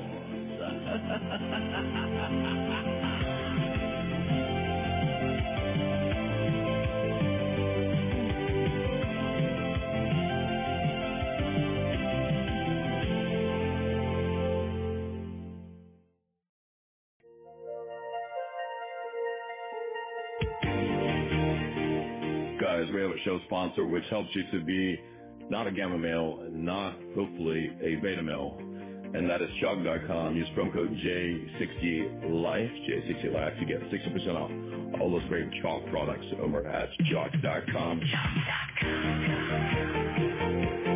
J60Life.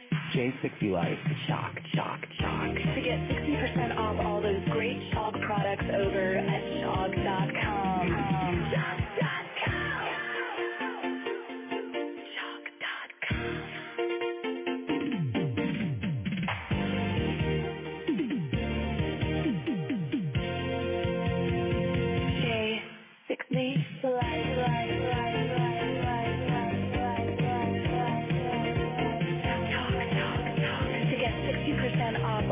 Great Chalk products over at Chalk.com.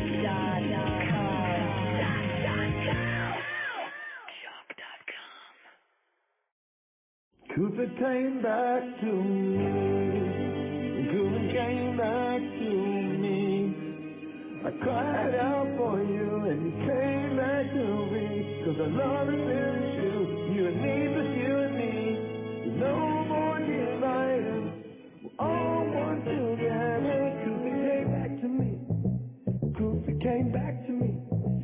I cried out for you and you came back to me. 'Cause our love is spiritual, you and me pursuing me. There's no more divisions, we're all one together. Cooper came back to me. Now I'm back in my home, playing video games. Cooper came back to me. Cooper came back to me. Now I'm back in my home, playing video games. Cooper came back to me.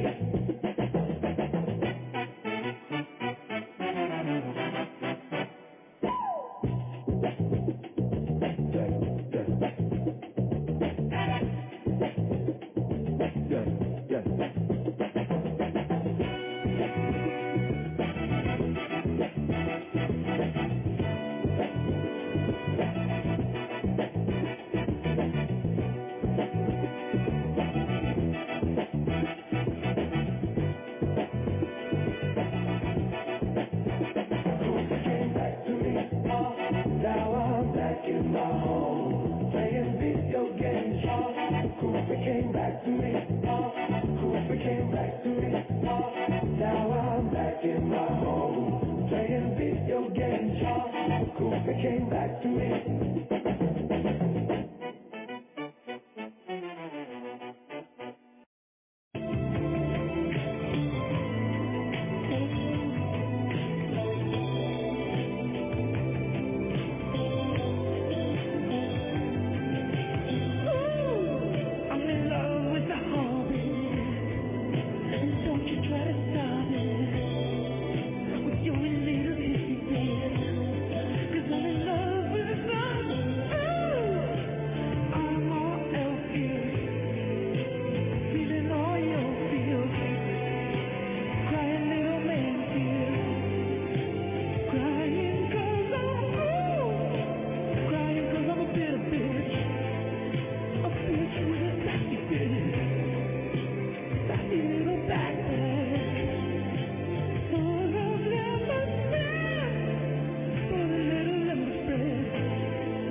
Welcome, everyone. This is Church of the Eternal Logos with David Patrick Carey, and today we are diving deep into On the Cosmic Mystery of Jesus Christ. Now, I have, as you can see, many tags here for this video, for this reading.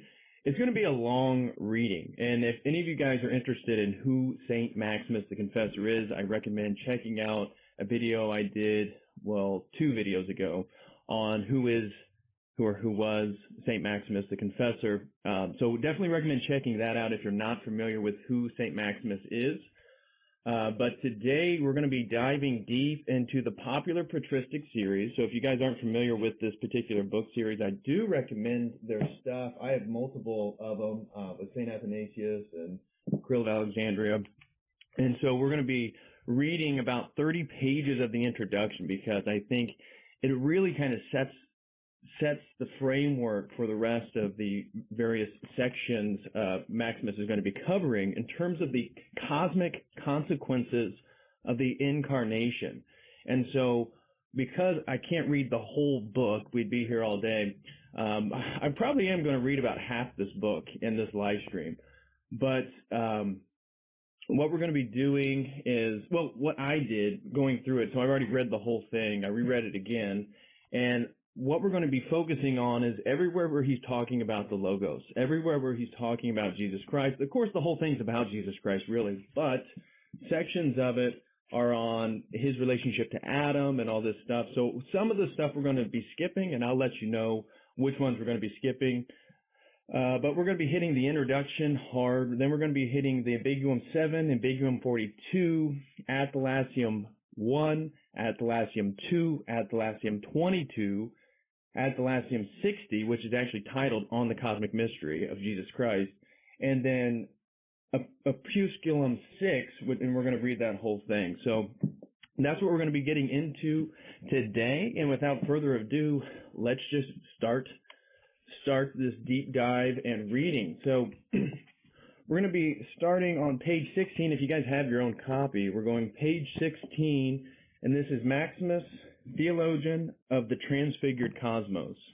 And so this is where we're going to be starting our reading today. So George Florovsky quite appropriately described the theological achievement of Maximus the Confessor in terms of a grand symphony of experience rather than a perfectly contoured and self-enclosed doctrinal system.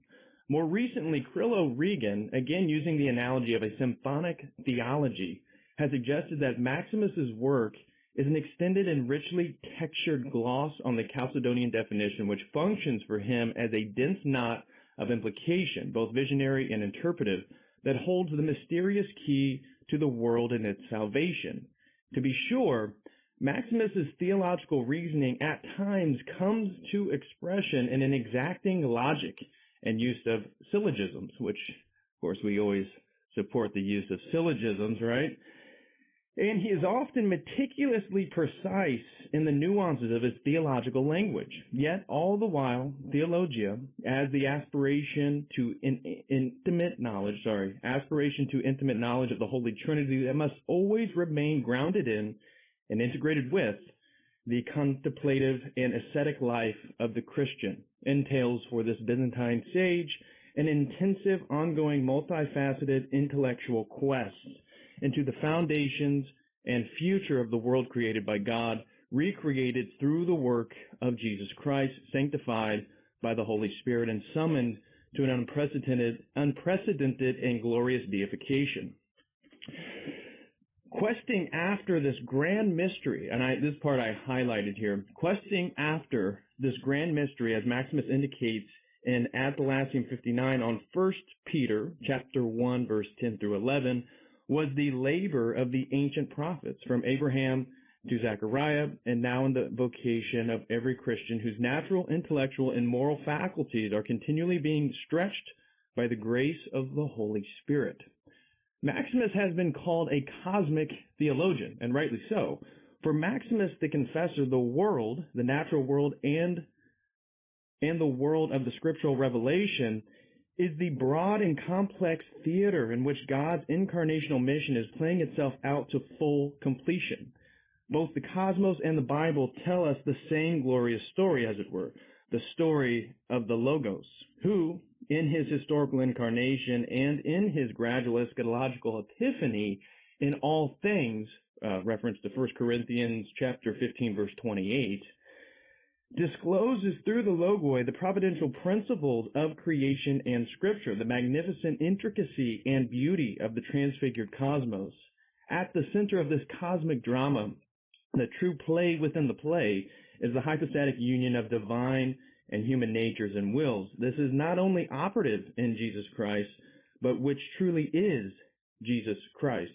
Maximus' cosmic and Christocentric vision, however, comes down to us in not in many finalized summa, reference to Aquinas there, but in a carefully worked out insights, relatively brief ones at that, but spread across his writings mostly in the form of scholia, extended elucidations either of patristic authorities or of problematic texts or of Scripture, epistles, theological mini-commentaries, spiritual chapters, but also in a trenchant commentary on the divine liturgy, his mystagogia, cherished by historians of the Byzantine Rite, and in a deeply mystagogical commentary on the Lord's Prayer.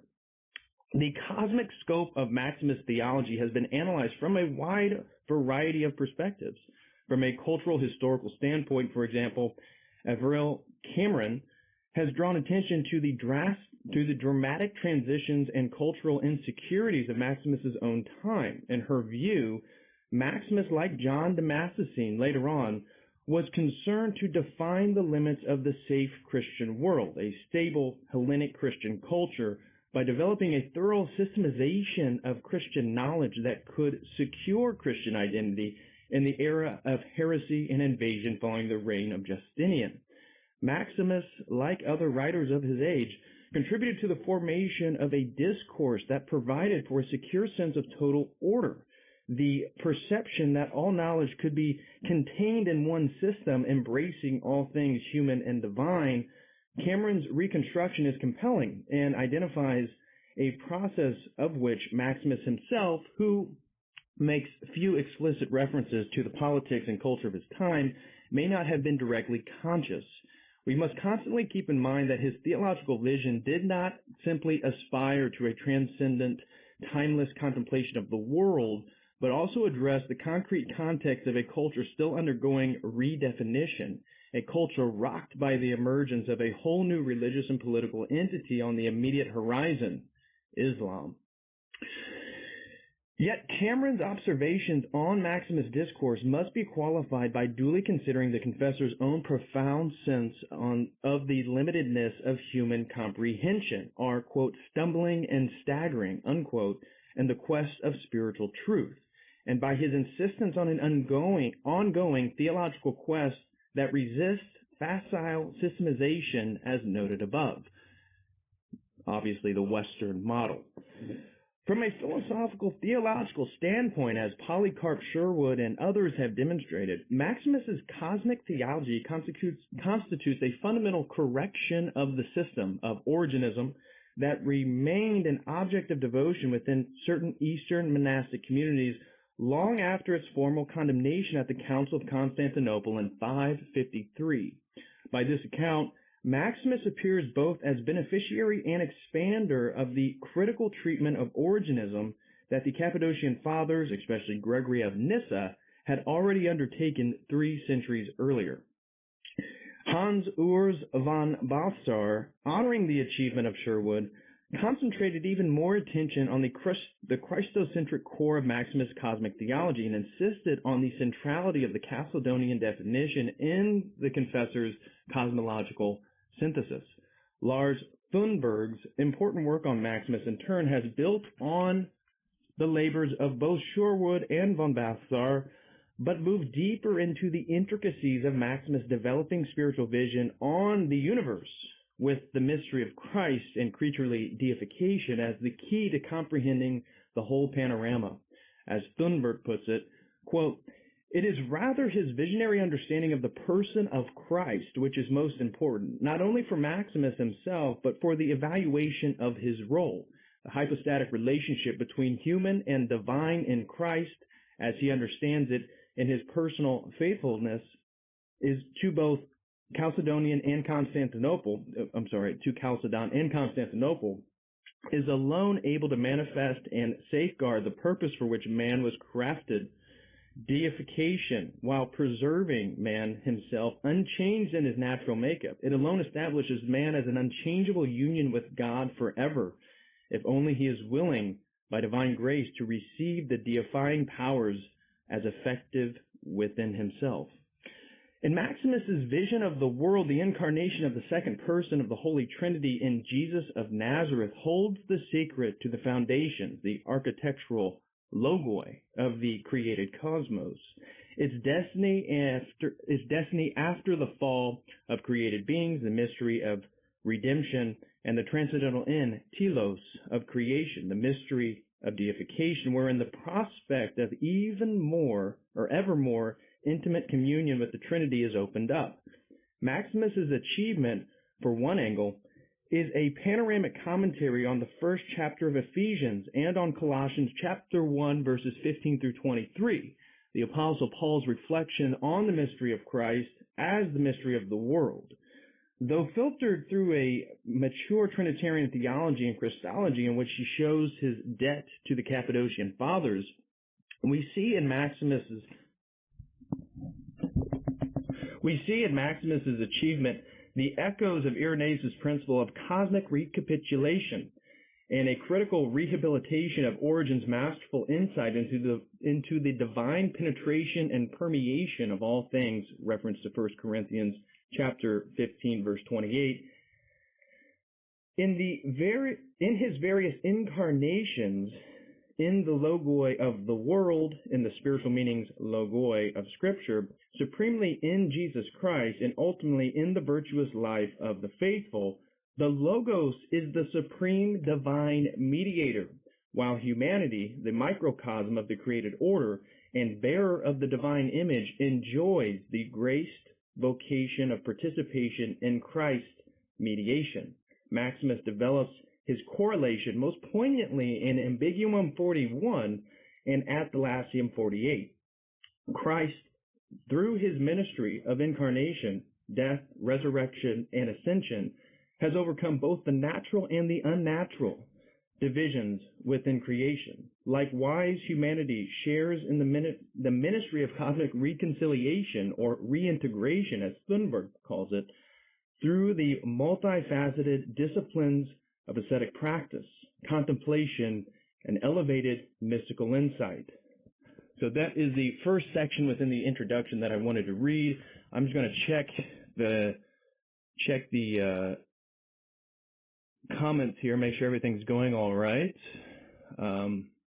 We doing good here, guys? Looks like everything's going good. God give us a. All right, well, I guess I'm just going to move on to the next section because we have a lot to get through in this live stream. Then that's kind of why I decided to make it a live stream. Is I expect this to go close to 2 hours of just reading Maximus the Confessor, but I think it's well worth it. So let's continue. Now we're moving to the next section within the introduction, and this is titled Cosmic First Principles. And so we began. Athanasium 2, though brief, provides a splendid encapsulation of the cosmological foundations of Maximus's theology. In it, we find a portrait of the logoi of creation grounding the Creator's will for the world and the process by which the movements and actions of individual creatures are to be integrated toward the universal principle of rational being, which is none other than the divine plan for deifying the cosmos. And yet no text from Maximus's writings affords us a more comprehensive philosophical perspective on his cosmology and eschatology than Ambiguum 7. It is the most learned and trenchant criticism of Origen's cosmological views and an early statement of Maximus's teaching on creation and fall, body and soul, and the final end of human life. Hans Urs von Balthasar calls it the single most significant anti-Origenist writing from Greek patristic literature, unquote. In Oration 14, Gregory the theologian had written that, quote, "We who are a portion of God have slipped down from above. The Origenists understand this to mean that before the world came into existence, rational beings were connatural with God and had their dwelling in Him. They existed in a state of perpetual rest, contemplating God. But over time, out of satiety, they grew weary of contemplating God, and they fell away from God into bodies, slipped down, in the words of Gregory's oration. This fall led God to create the world so that souls might be led back to the unity they once enjoyed by a long process of education." In Ambiguum 7, Maximus shows that these views have no basis in Gregory's writings and presents his own views on how the world came to be and on the final end of all things. For the Origenist, pre-existent souls who had, quote, cooled off, unquote, moved away from an initial unity with God. For Maximus, human beings who in a historical fall abused their freedom to turn toward what was worse, and Christ are able to move toward God who draws them by grace into His divinizing life. The argument turns on the understanding of movement. For Origen, the basic scheme was rest, stasis, in God, followed by movement, kinesis, and away from God that led to becoming, genesis. The coming into being of things, i.e. the creation of the world. Maximus argues that his view cannot withstand philosophical scrutiny, for it assumes that God, who is supremely beautiful and ultimately desirable, is incapable of satisfying the desire of those who seek God. If rational beings had in fact reached the end, that is, rest in God, and were moved to turn away from God, what will prevent this from happening again and again? What could be greater reason to despair? Asked Maximus. In response, Maximus turns Origen's scheme on its head. Instead of rest, movement, and becoming, he proposes becoming followed by movement that has its goal in rest. Movement in Maximus' view is understood positively as movement toward the good, that is, toward God. His term for the end, rest, is drawn from biblical verses such as Deuteronomy chapter 12, verse 9, and Hebrews chapter 4, verse 10. Rest is the goal, the end toward which we move, the fulfillment of our yearnings. When the end is reached, one no longer wants anything of one's own and delights in being wholly embraced by God. Quote, "Nothing besides God will be known, nor will there be anything opposed to God that could entice one to desire it. It is like light from the stars. The stars do not shine in the day. When the greater and incomparable light of the sun appears, they are hidden and cannot be seen by the senses." Unquote. Though Maximus uses a technical vocabulary and the arguments of the treatise move on a very sophisticated philosophical plane, his language is permeated with biblical words, and he rests his discussion on key biblical texts. In the early part of the treatises, he cites a number of biblical texts that speak of the incompleteness of the present and of the glory that will be revealed at the end of time. For example, quote, "I will be satisfied when your glory appears," unquote, Psalms chapter 16, verse 15. And toward the end, he cites passages from St. Paul on the mystery hidden before all ages, reference Colossians chapter 1, verse 26, now revealed in Christ, that anticipates the consummation of all things at the end of time. His point is that the transformation that God brings about did not come through the normal course of things. It was only realized when God joined himself to us and a new way of being human appeared, the person of Christ, true God and true man. Finally, Maximus has an interesting discussion on the unity of the body and soul in human beings, a matter of some importance since it was through the flesh of Christ that God renewed fallen human beings.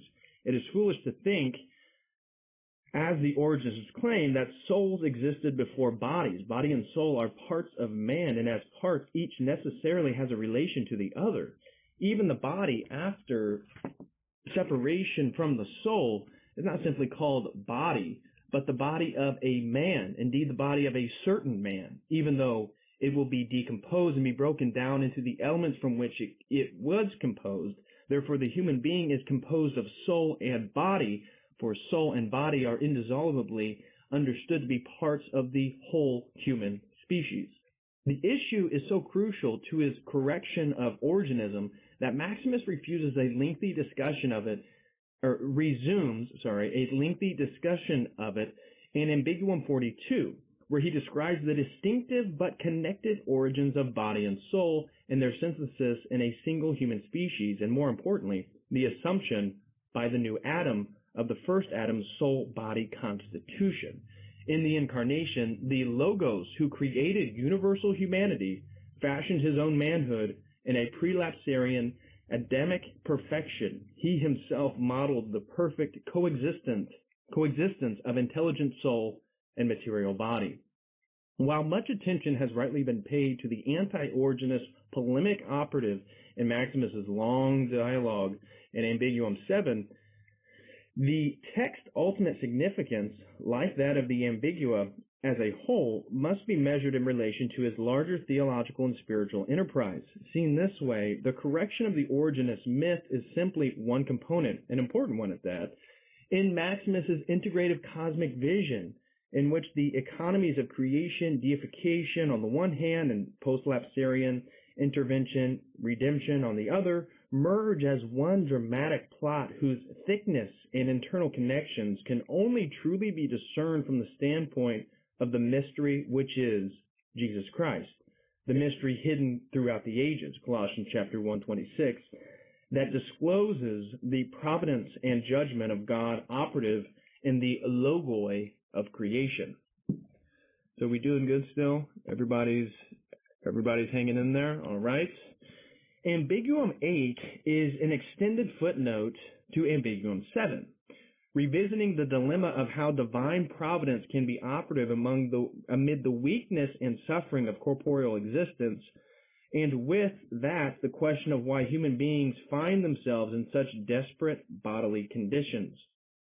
For Maximus, Gregory Nazianzen has already pointed to a solution by emphasizing the instability or chaos latent in material bodily existence. To be sure, the fall and the mortality and mutuability that are its consequences have left creative bodies weak and stunted.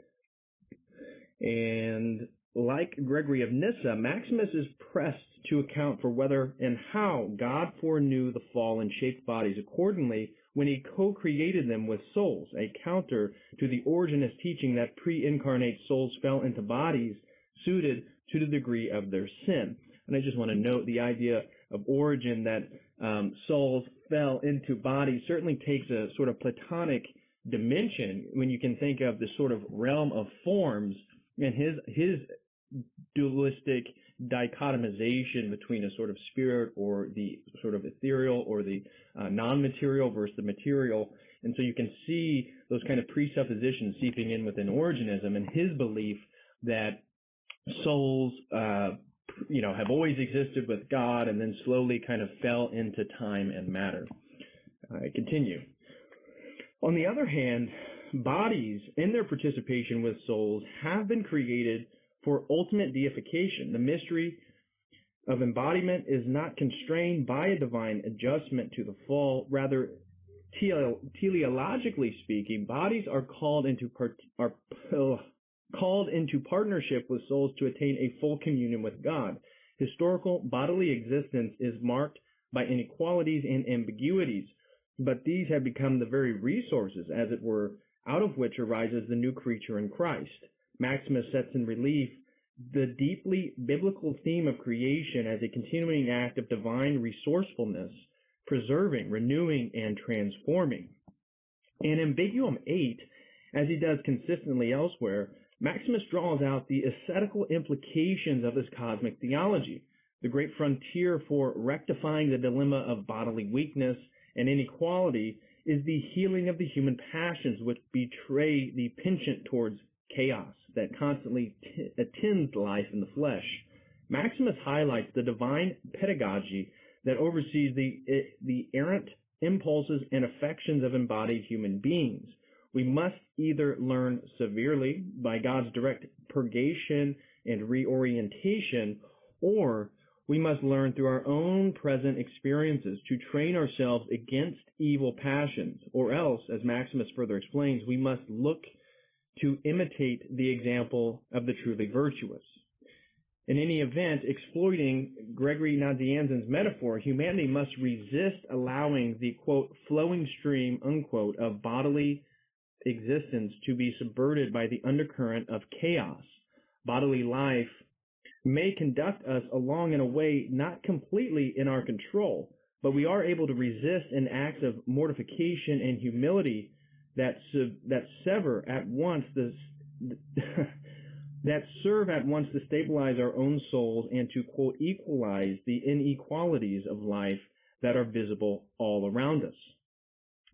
One other important text setting forth the ethical exigencies of Maximus's cosmic theology is Athanasium 64, a short commentary on the book of Jonah, though we will be skipping this commentary. I'm actually planning on skipping this one. Toward the end of which he describes the three universal laws operative in the economy of salvation and deification: the natural law, the scriptural law, and the law of grace. This is a familiar theme in Maximus and has clear antecedents in Paul, Origen, and Augustine. The three laws present God's gracious and benevolent, yet also punitive plan for the world, with the natural law and scriptural law subservient to the transcending spiritual law of the grace of the incarnate Christ. As Hans Urs von Balthasar has pointed out, however, the synthesis of the three laws is no simple collapsing of the first two laws into the third, but a Christological and soteriological interrelation in which each of the three plays its own irreducible role in the economy of human deification. As Maximus explains in Athanasium 64, each law has its own proper discipline and its own place within the gospel of Jesus. The natural law trains us in the basic solidary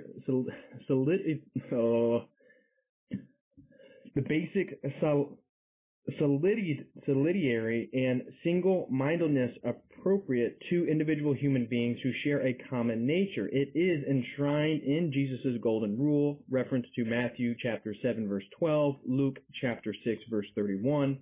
The scriptural law leads to a higher discipline wherein human beings are motivated no longer by the mere fear of divine punishment, but by a deep-seated embrace of the principle of mutual love. Quote, for the love of nature, writes Maximus, consists in natural reason assuming control of the senses, while the scriptural law, or the fulfillment of the scriptural law, consists in the natural reason acquiring a spiritual desire conducive to a relation of mutuality with others of the same human nature, unquote. The essence of the scriptural law is thus summarized in Jesus' dictum, love your neighbor as yourself, reference to Leviticus chapter 19 verse 18, Matthew chapter 5 verse 43, also Matthew chapter 19 verse 19, chapter 20 verse 39, and Mark chapter 12 verse 31. Finally, the spiritual law or law of grace leads humanity to the ultimate imitation of the love of Christ, demonstrated in the incarnation, a love which rises us to the level of loving others even above ourselves, a sure sign of the radical grace of deification. It is enshrined in Jesus' teaching that, quote, there is no greater love than this, that a man lay down his life for his friend. As Maximus further concludes, the three laws exhibit the principal ends to which human nature is called. The natural law grants us the fundamental enjoyment of being, the scriptural law, the enjoyment of higher well-being, and the spiritual law, the beatific grace of eternal well-being. And are we still doing good? Yeah.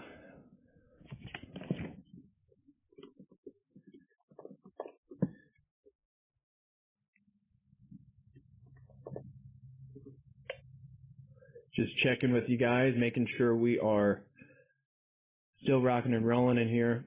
I'm getting ready to start the next section here, the Adamic Dilemma, the fall and the origin of the human passions. Goose abuse.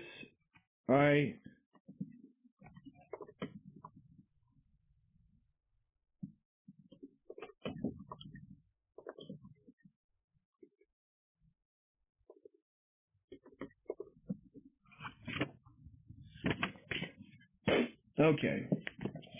All right, so we are on page 29, the Adamic Dilemma, the fall and the origin of the human passions. If ambiguous 7 and 8 interpret human passibility, pathos, within a broader cosmological and philosophical, albeit thoroughly Christocentric perspective, other texts from Athanasium explore the precise origins of this liability to passions and the role of passions in the construction of a theological anthropology. This complex set of questions had already exercised Maximus' predecessor Gregory of Nyssa, whose insights he carefully incorporates. No one in the Greek patristic tradition prior to Maximus had developed a more sophisticated response to Origenism and compelling explanation of the dynamics of the fall than the Bishop of Nyssa. Gregory's contribution was to subsume the passions within a carefully nuanced doctrine of freedom, portraying human choice, beginning with Adam, as standing midway between, quote, two trees of the garden, two competing motions, the proclivity toward blessed freedom in the good and the proclivity toward those pleasures that lead to death.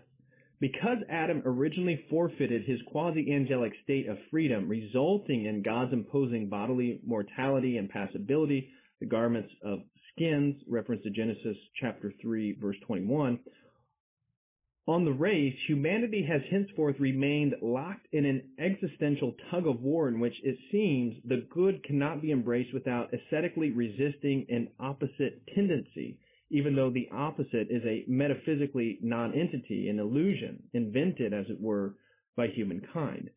Maximus' debt to Gregory of Nyssa on this point is explicit in Athanasium 1, which we will be reading. On the origin of the passions. For both writers, the liability to passions epitomizes the ambiguity of embodied historical existence, which has nevertheless become, through Jesus Christ, the frontier of the moral potentiality and spiritual utility of the passions.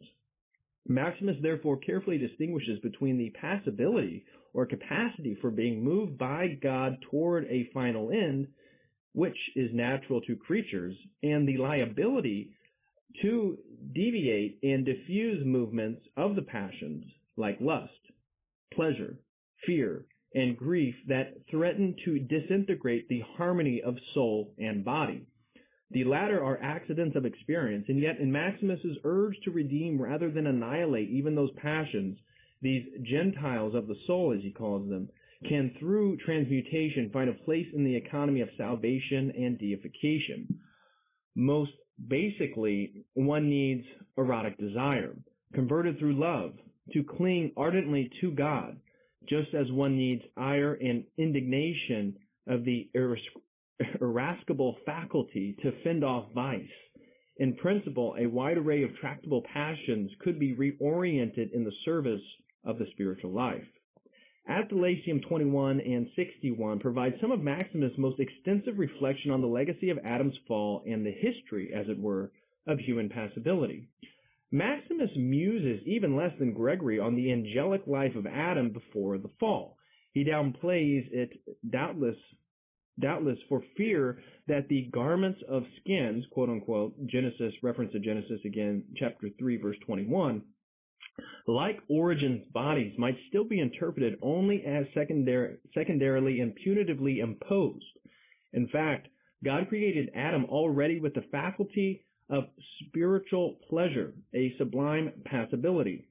But the state of impassibility, the perfect harmony of the passions with the mind, was more a potency than an actuality, since the original paradise in which Adam dwelled was not yet the state of deification projected as humanity's telos.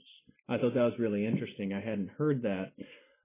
Maybe some of you guys are more familiar, but I hadn't heard that the Garden of Eden and the kind of anthropological state Adam and Eve were in was still not the deified state, which was the telos of humanity itself. I thought that was interesting. Adam thereupon lapsed, quote, at the instant he was created, unquote, squandering his faculty for spiritual pleasure and plunging his posterity into a tragic slavery to deviant passions. Parsing his definition of original sin, the confessor makes clear that we inherit not Adam's own sin itself, which is the Protestant tradition, though humanity has certainly continued to imitate his disobedience. Rather, we inherit that generic, quote, sin that is the consequence of passibility, corruptibility, and mortality. Another way to say that is we inherit the fallen human nature. We are not guilty for the sin of Adam. Indeed, Maximus portrays this destiny both as an abiding dialectic of physical pleasure and pain, and as a subjugation to the law of sexual procreation, superseded to humanity's true origin, wherewith the powerful drive of sexual pleasure perpetuates the Adamic tragedy from generation to generation. In his own words, quote, the more human nature sought to preserve itself through sexual procreation, the more tightly it bound itself to the law of sin, reactivating the transgression connected with the liability to passions, unquote. In Athanasium 21 and 42, Maximus also measures his legacy in the register of human volition. The ambiguity of embodied historical existence reveals itself not only in the passions that waver between deviance and tractability, but in the stunted gnomic will that accompanies humanity's mixed knowledge after the fall, contrasted with the, quote, natural will created for communion with God and with the, quote, free choice that Adam enjoyed in an immutable state before the fall. The gnomic will has the gnomic will has to deliberate in seeking the good, and therein betrays its close association with the passions. Indeed, its vacillation goes hand in hand with the lust for pleasure and the fear of death that drive fallen humanity. Yet, like the passions, Maximus, at least in his earlier writings, envisions the possibility of gnomic will as a natural faculty, also being redeemed to good use in the moral and spiritual life of the Christian, as it functions precisely in our concrete human experience of grappling with vice and learning and growing in virtue. So that ends that section. Are we still doing good? It looks like we've gained a few viewers. We're at 41. 41 brothers in Christ learning about the logos. Okay, so now we are on page 33. We are still in the introduction. And we are now beginning the section on Jesus Christ and the transformation of human passibility. And I think this is no, we still have another section in the intro. Okay. So, next section in the introduction, Jesus Christ and the transformation of human passibility.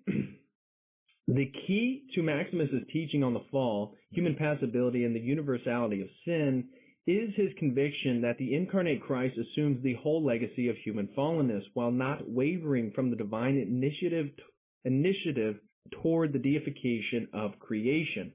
In Ambiguum 42, for example, he makes much of the fact that in singular action of his incarnation, the Savior fused the creaturely origin of humanity, a birth, subject to the procreative conditions of fallen humanity, yet without sin. Only by perfectly merging these two things does he reveal himself truly as the new Adam.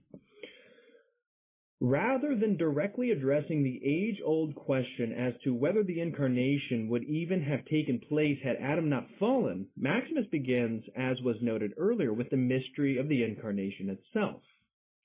Reference to Ephesians chapter 1, verse 3 through 23, Colossians chapter 1, verse 15 through 23 and 26, 1 Corinthians chapter 2, verse 7, chapter 15 through verse 28, Hebrews chapter 4, verse 15, as the lens through which to interpret the protology and the teleology of the universe.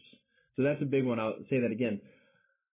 Maximus begins, as was noted earlier, the mystery of the incarnation itself when talking about Adam as the lens through which to interpret the protology and the teleology of the universe. A number of extraordinary passages in Maximus's corpus boldly display his Christocentrism and his debt to the Pauline theology of the mystery of Christ. Ambiguum 7 is undoubtedly central, but is paralleled and amplified by Athanasium 60, which is on the cosmic mystery of Jesus Christ, in uncontested locus classicus in the confessor's writings. The spiritual text in question here concerns God's foreknowledge of Christ as the, quote, pure and spotless Lamb, unquote, the figure of whom appears prominently in Byzantine iconography. Maximus eloquently eulogizes Jesus Christ, the perfect hypostatic union of divine and human natures, as already constituting in himself the fullness of the, quote, Christic mystery, the comprehensive outworking of the divine plan for the redemption and deification of the world which God premeditated before the ages. Equally important, however, Maximus locates the incarnation within a Trinitarian matrix. The three persons foreknew the incarnation and shared mutually in its realization, the Father approving it, the Son properly carrying it out, and the Spirit cooperating in it. This, for Maximus, is the gracious economy which encloses the whole of human history and makes possible both our rational knowledge of God, more sublimely, our experiential participation in the mystery of deification. If in Athanasium 60, Maximus contemplates the mystery of Christ as divinely foreknown and predetermined before all the ages, in Athanasium 22, he enhances the properly eschatological dimension of the mystery. Christ is indeed the mystery hidden before all the ages, but he is also the mystery of the end of the ages. Maximus waxes eloquent on the different possible senses of quote, the ages in the apostles' use, but clearly, referring to Paul there, but clearly in his interpretation of Paul, more is at stake than a mere sequence of ages of time. Christ comprehends both the ages of divine incarnation, the mystery of God's embodiment, and the ages of creaturely deification. The former have been consummated in the coming of Jesus, but so too the latter have already commenced, though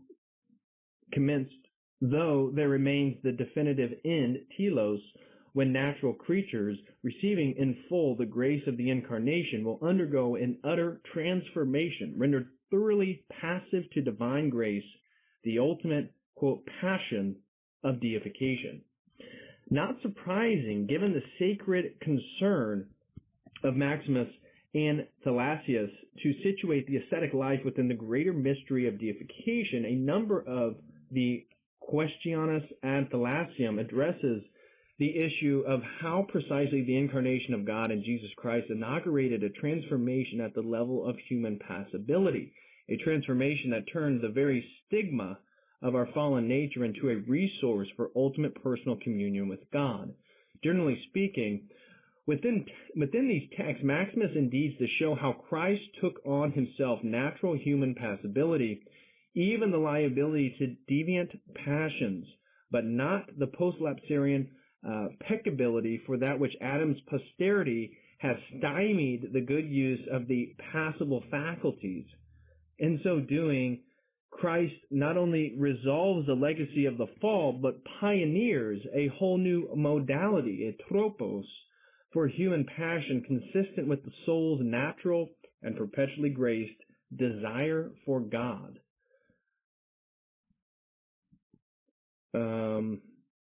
Okay, where are we at now? In Athanasium 21, for example, the text of Colossians chapter 2, verse 15 has puzzled Thalassius.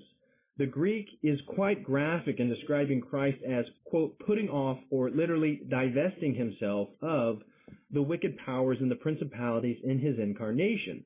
Such must imply that he, quote, put them on, unquote, in the first place, which seems entirely inconsistent with the presuppositions about Christ's immaculate conception and birth.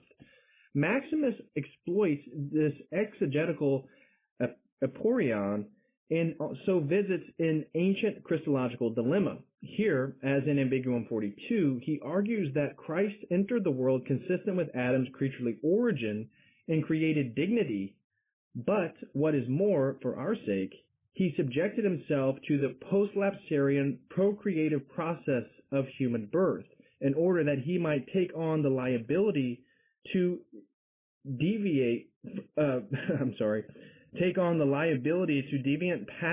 passions, yet within sin.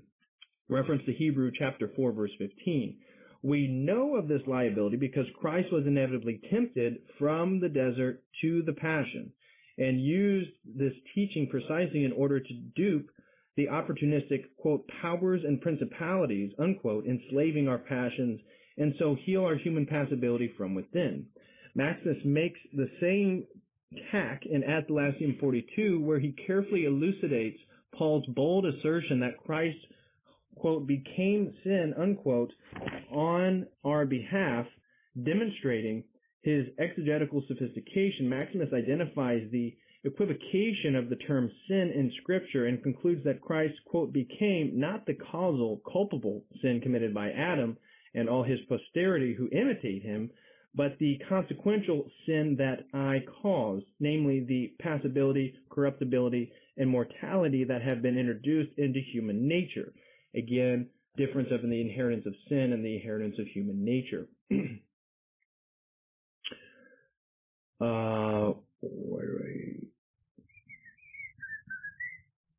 Here, as in Athanasium 21, the confessor explores in depth the interior mystery of Christ as the new Adam, the bearer and pioneer of eschatological humanity.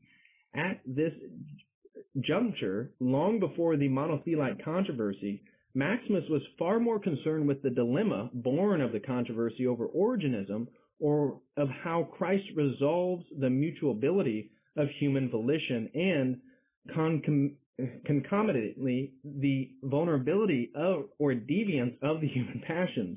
Without hesitation, then, he ascribes to Christ an immutable power of free choice as the means by which the Savior reoriented not only human free choice, but the more existentially fragile gnomic will. Interestingly, in his commentary on the Lord's Prayer, he had openly ascribed to Christ himself the possession of a gnomic will, perfectly fixed on the good, though in Athanasium 21 and 42 he already appears to shy away from such an attribution. Later on, correcting himself even more precisely in the heat of the monothelite crisis, he would deny both pro-Hieratic and gnomic will in Christ and affirming the pure integrity of Christ's natural human will. The change may already be hinted at in Athanasium 61 when Maximus, carefully choosing his terms, states that while humanity had fallen into sin through gnomic will, Christ exhibited the equity of his justice and the magnitude of his condescension when he willingly submitted to the condemnation imposed on our passibility and turned that very passibility into an instrument for eradicating sin and the death which is its consequence, or, in other words, for eradicating pleasure and the pain which is its consequence. Christ's human freedom and possible gnomic will have been a continuing debating point in contemporary interpretations of Maximus's Christology, and for good reason. For how can the individuated gnomic wills of the masses of fallen human beings be redeemed if Christ himself has not assumed gnome? Maximus never seems to have resolved this issue directly. Once he had categorically denied gnomic will in Christ for fear of attributing vacillation to the Savior, we can only assume that he believed that the stabilization of our gnomic wills went hand in hand with the reorientation of the whole passible self accomplished through the perfect human will of Christ operative in the hypostatic union. Opusculum 6, composed roughly around 641, during the transition into Christological controversy that dominated the confessor's later career, and giving us a glimpse of Maximus's sometimes tenacious theological logic, reveals the maturing of his reflection on this set of questions. Athanasium 21 had broached the temptation or testing of Christ in the full sweep of his earthly ministry. Here in Opusculum 6, a text that Francis Mary Lethal credits as the true breakthrough in Maximus's criticism of monothelite Christology. the scene shifts squarely to the intense drama of the Gethsemane, when Jesus of Nazareth, in the particularity of a single historical moment, hands his human will over to the will of the Father, thereby demonstrating the perfect concert of divine and human wills, free of all opposition or resistance, which makes possible the complete transformation of human passibility and mutability.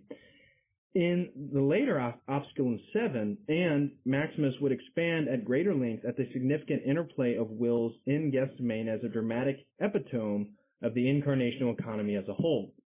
All right. Now we finished that section, and I'm tempted to skip.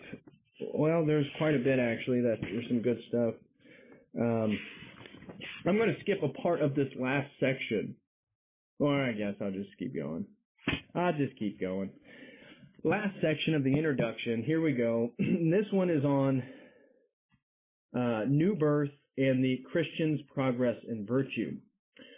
Drawing from the spiritual treasury of the Bible, from the wisdom of the fathers, especially the Cappadocians and Cyril of Alexandria, from the sages of his own Byzantine monastic tradition, figures as prolific as Evagrius in the 4th century and Sophronius in his own, from inspired mystical theologians like Pseudo-Dionysius the Areopagite, who I want to say may be wrongly portrayed here as pseudo. Jay sent me a very interesting article on Ortho Christian, which I recommend you guys checking out, on a potential, very interesting argument that Dionysius the Areopagite was the bishop of Athens and was the writer of his mystical theology, so keep that in mind.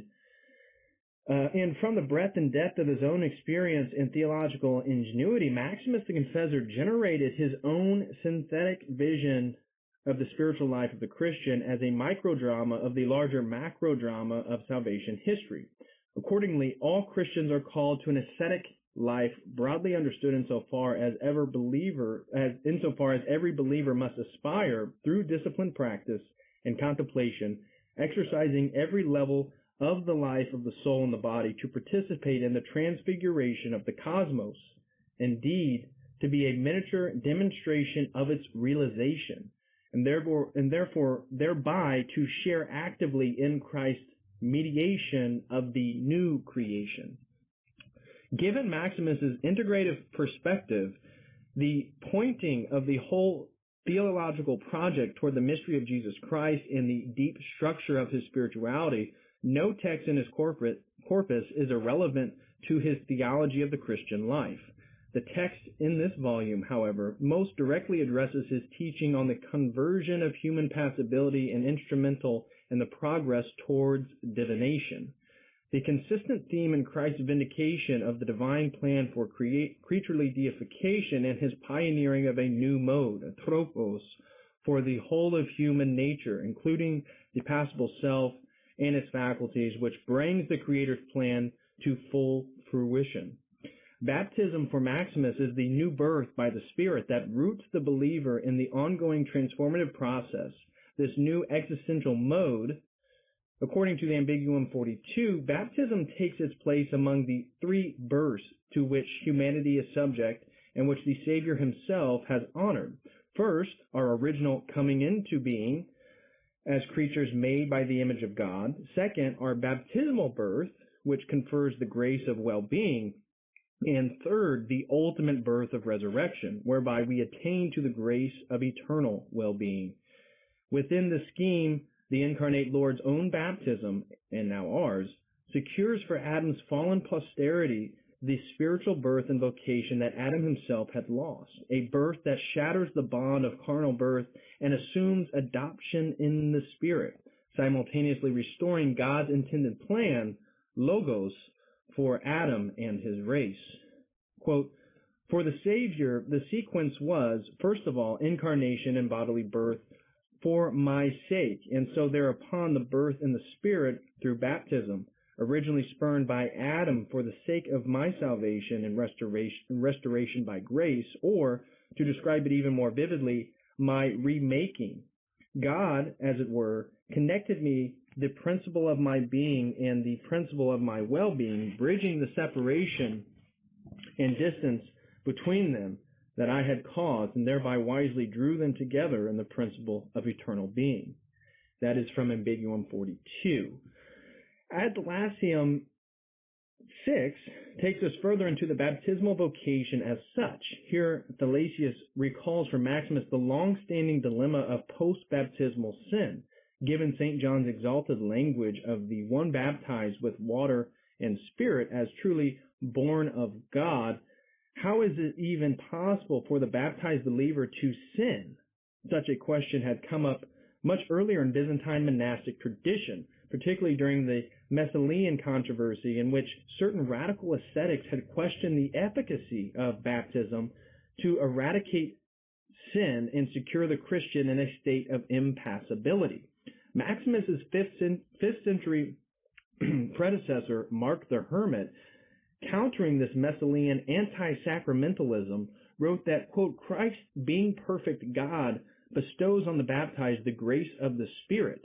We add nothing to that grace. It is revealed to and manifested in us in proportion to our performance of the commandments, and provides us the added assistance to faith until we attain to perfect manhood, to measure of the stature of the fullness of Christ, unquote. In effect, baptism plants the seed of a grace that will continue to unfold itself in the penitent and fruit-bearing life of the believer. Maximus's response to Thalassius echoes the wisdom of his earlier tradition and brings it his own fresh insights. Baptism, he indicates, actually entails two dimensions, two births in one. On the one hand, it implants through the believer's faith the fully potential grace of adoption in the Spirit. On the other hand, it begins the actualization of that grace that must grow and continue through the believer's active assimilation to God. The latter, he observes, involves the conversion of free choice and of the gnomic will, as well as the acquisition of a knowledge based on and enriched by our spiritual experience. Clearly for Maximus, the baptismal vocation reveals a synergy of the Holy Spirit and the will of the graced Christian. Yet he strongly emphasizes the burden on the believer to discipline the will, to stabilize personal inclination, since the Spirit does not compel an unwilling nome, nor baptism nullify its freedom. In his own words, even if we have the spirit of adoption, who is himself the seed who in doing those begotten through baptism with the likeness of the Savior, but do not present him with a will cleansed by any inclination or disposition to something else, we therefore, even after being born of water and spirit, willingly sin, unquote. In view of this vulnerability, the life to which the baptized Christian is called is a constant ascesis, a steadying of the mutable will and affections, a perpetual restraining, as it were. Gregory of Nyssa famously dealt with the mutability, understood pejoratively as deviance, or by the Origenists as the liability to, quote, stall out in the good through spiritual surfeit, by imagining the soul engaging in a perpetual progress or striving to embrace its ultimate desirable God. Maximus appropriates Nyssa's concept, but not without revision, cautious that such perpetual change for the better would simply amount to the soul's endless overcoming of an inherent capacity to stray from its true destiny, or even to stall because of satiety. Maximus applies this distinction between a creature's mutable mode of existence and its ontologically prior natural principle, which comprehends and stabilizes its existential movements. Nevertheless, Maximus fundamentally concurs with Gregory that because God is utterly infinite, and because the most natural human drive is an appetitive longing for the divine, no creature can truly exhaust its progress or be sated in communion with God. Even in the afterlife, deification is an ever-moving repose in God. The Nicene image of the spiritual life, I guess this is referred to Gregory of Nyssa, I guess, as a perpetual striving toward the good and advancement from glory to glory, reference to 2 Corinthians chapter 3, verse 18, appears frequently in Maximus's early spiritual writings and is epitomized in Athanasium 17, a text clearly influenced by Gregory's great treatises, The Life of Moses. If he repudiates the Origenist idea that souls can potentially stall in a state of spiritual satiety, Maximus nonetheless acknowledges that the Christian ascetic can experience a, quote, peaking out, perilously associated with the vice of vainglory. The subject of Athanasium 17 is an otherwise obscure narrative from Moses' career. God commissioned Moses to travel to Egypt, and en route he was stopped by an angel who indicted indicted him for not having circumcised his son. Moses appears, that's Exodus chapter 4, verse 19 through 26. Moses appears superficially innocent, having not been forewarned of the need to circumcise the boy. On the moral and spiritual level, however, this is a story of the divine commissioning of the soul to enter the, quote, Egypt of the heart and liberate godly thoughts. Moses symbolizes every ascetic mind, nous, who, summoned to pursue the way of virtue, but distracted by illusions and passions, fails to circumcise thoughts spiritually, thus inciting the word of God to enter like an angel and smite the conscience. For, quote, the road of the virtues in no way admits of any stalling or the part of those who walk in it, and the immobility of virtue is the beginning of vice, unquote. And that is from Athanasium 17. Citing Gregory of Nyssa's own cherished scriptural text, Paul's image of the runner straining to reach the victory line and striving toward the goal of the upward call in Christ, Maximus encourages all Christians to stay the course toward God, aided by a new kind of, quote, angels, the principles, logoi, and modes, tropoi, of the virtues. For Maximus the Confessor, the Christian's growth in the grace of the Spirit is at once a progress of disciplined reasoning and will, but also a transformation at the level of appetite and of the soul's deep-seated desires. Deification in this perspective entails the ultimate alignment of the whole array of human affections with the soul's natural desire for God. It is moreover the final victory of love, the cosmic virtue that both reorients the passions and disposes the Christian in a perfect relation with God, with neighbor, and indeed with all creation. As Maximus writes in an early letter to John the Tubercularius, dated around 626, love gives faith, this is all quote, love gives faith the reality of what it believes and hope the presence of what it hopes for and the enjoyment of what is present. Love alone, properly speaking, proves that the human person is in the image of the Creator by making his self-determination submit to reason, not bending reason under it, and persuading the inclination to follow nature and not in any way to be at variance with the logos of nature. In this way, we are all, as it were, one nature, so that we are able to have one inclination and one will with God and with one another, not having any discord with God or one another, whenever, by the law of grace, through which by our inclination the law of nature is renewed, we choose what is ultimate. Okay. We are done with the introduction. Now we can actually start the actual text. Okay. Oh, Jay's here.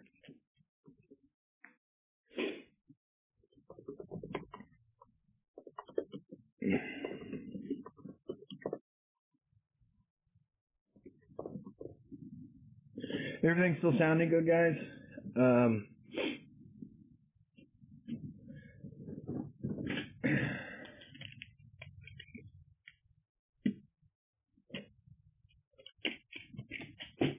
All right. Let's continue then. we are now getting into Ambiguum 7, which is actually the longest the longest writing here of Maximus. And so we're going to actually be starting in section 2 of Ambiguum, in Ambiguum 7. So section 2, Ambiguum 7. And let's see here. We are...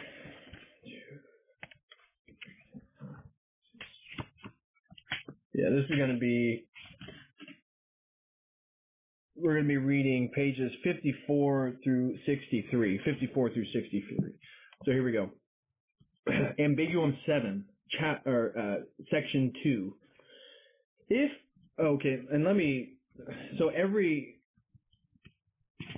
So this is what is Ambiguum 7 is dealing with. Gregory of Nazianzen.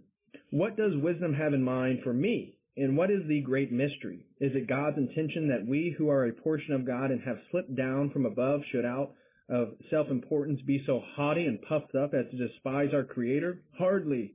Rather, we should always look to Him in our struggle against the weakness of the body. Its very limitations are a form of training for those in our condition. So that is the sort of subject of Ambiguum 7. And here's Maximus. Finally, we're actually reading the words of Maximus the Confessor, section 2, Ambiguum 7. If by reason and wisdom a person has come to understand that what exists was brought out of non-being into being by God, if he intelligent imagination to the infinite differences and variety of things as they exist by nature and turns his questing eye with understanding towards the intelligible according to which things have been made, would he not know that the one logos is many local any logoi are the one logos to whom all things are related to exist in himself without confusion. The essential and individually distinct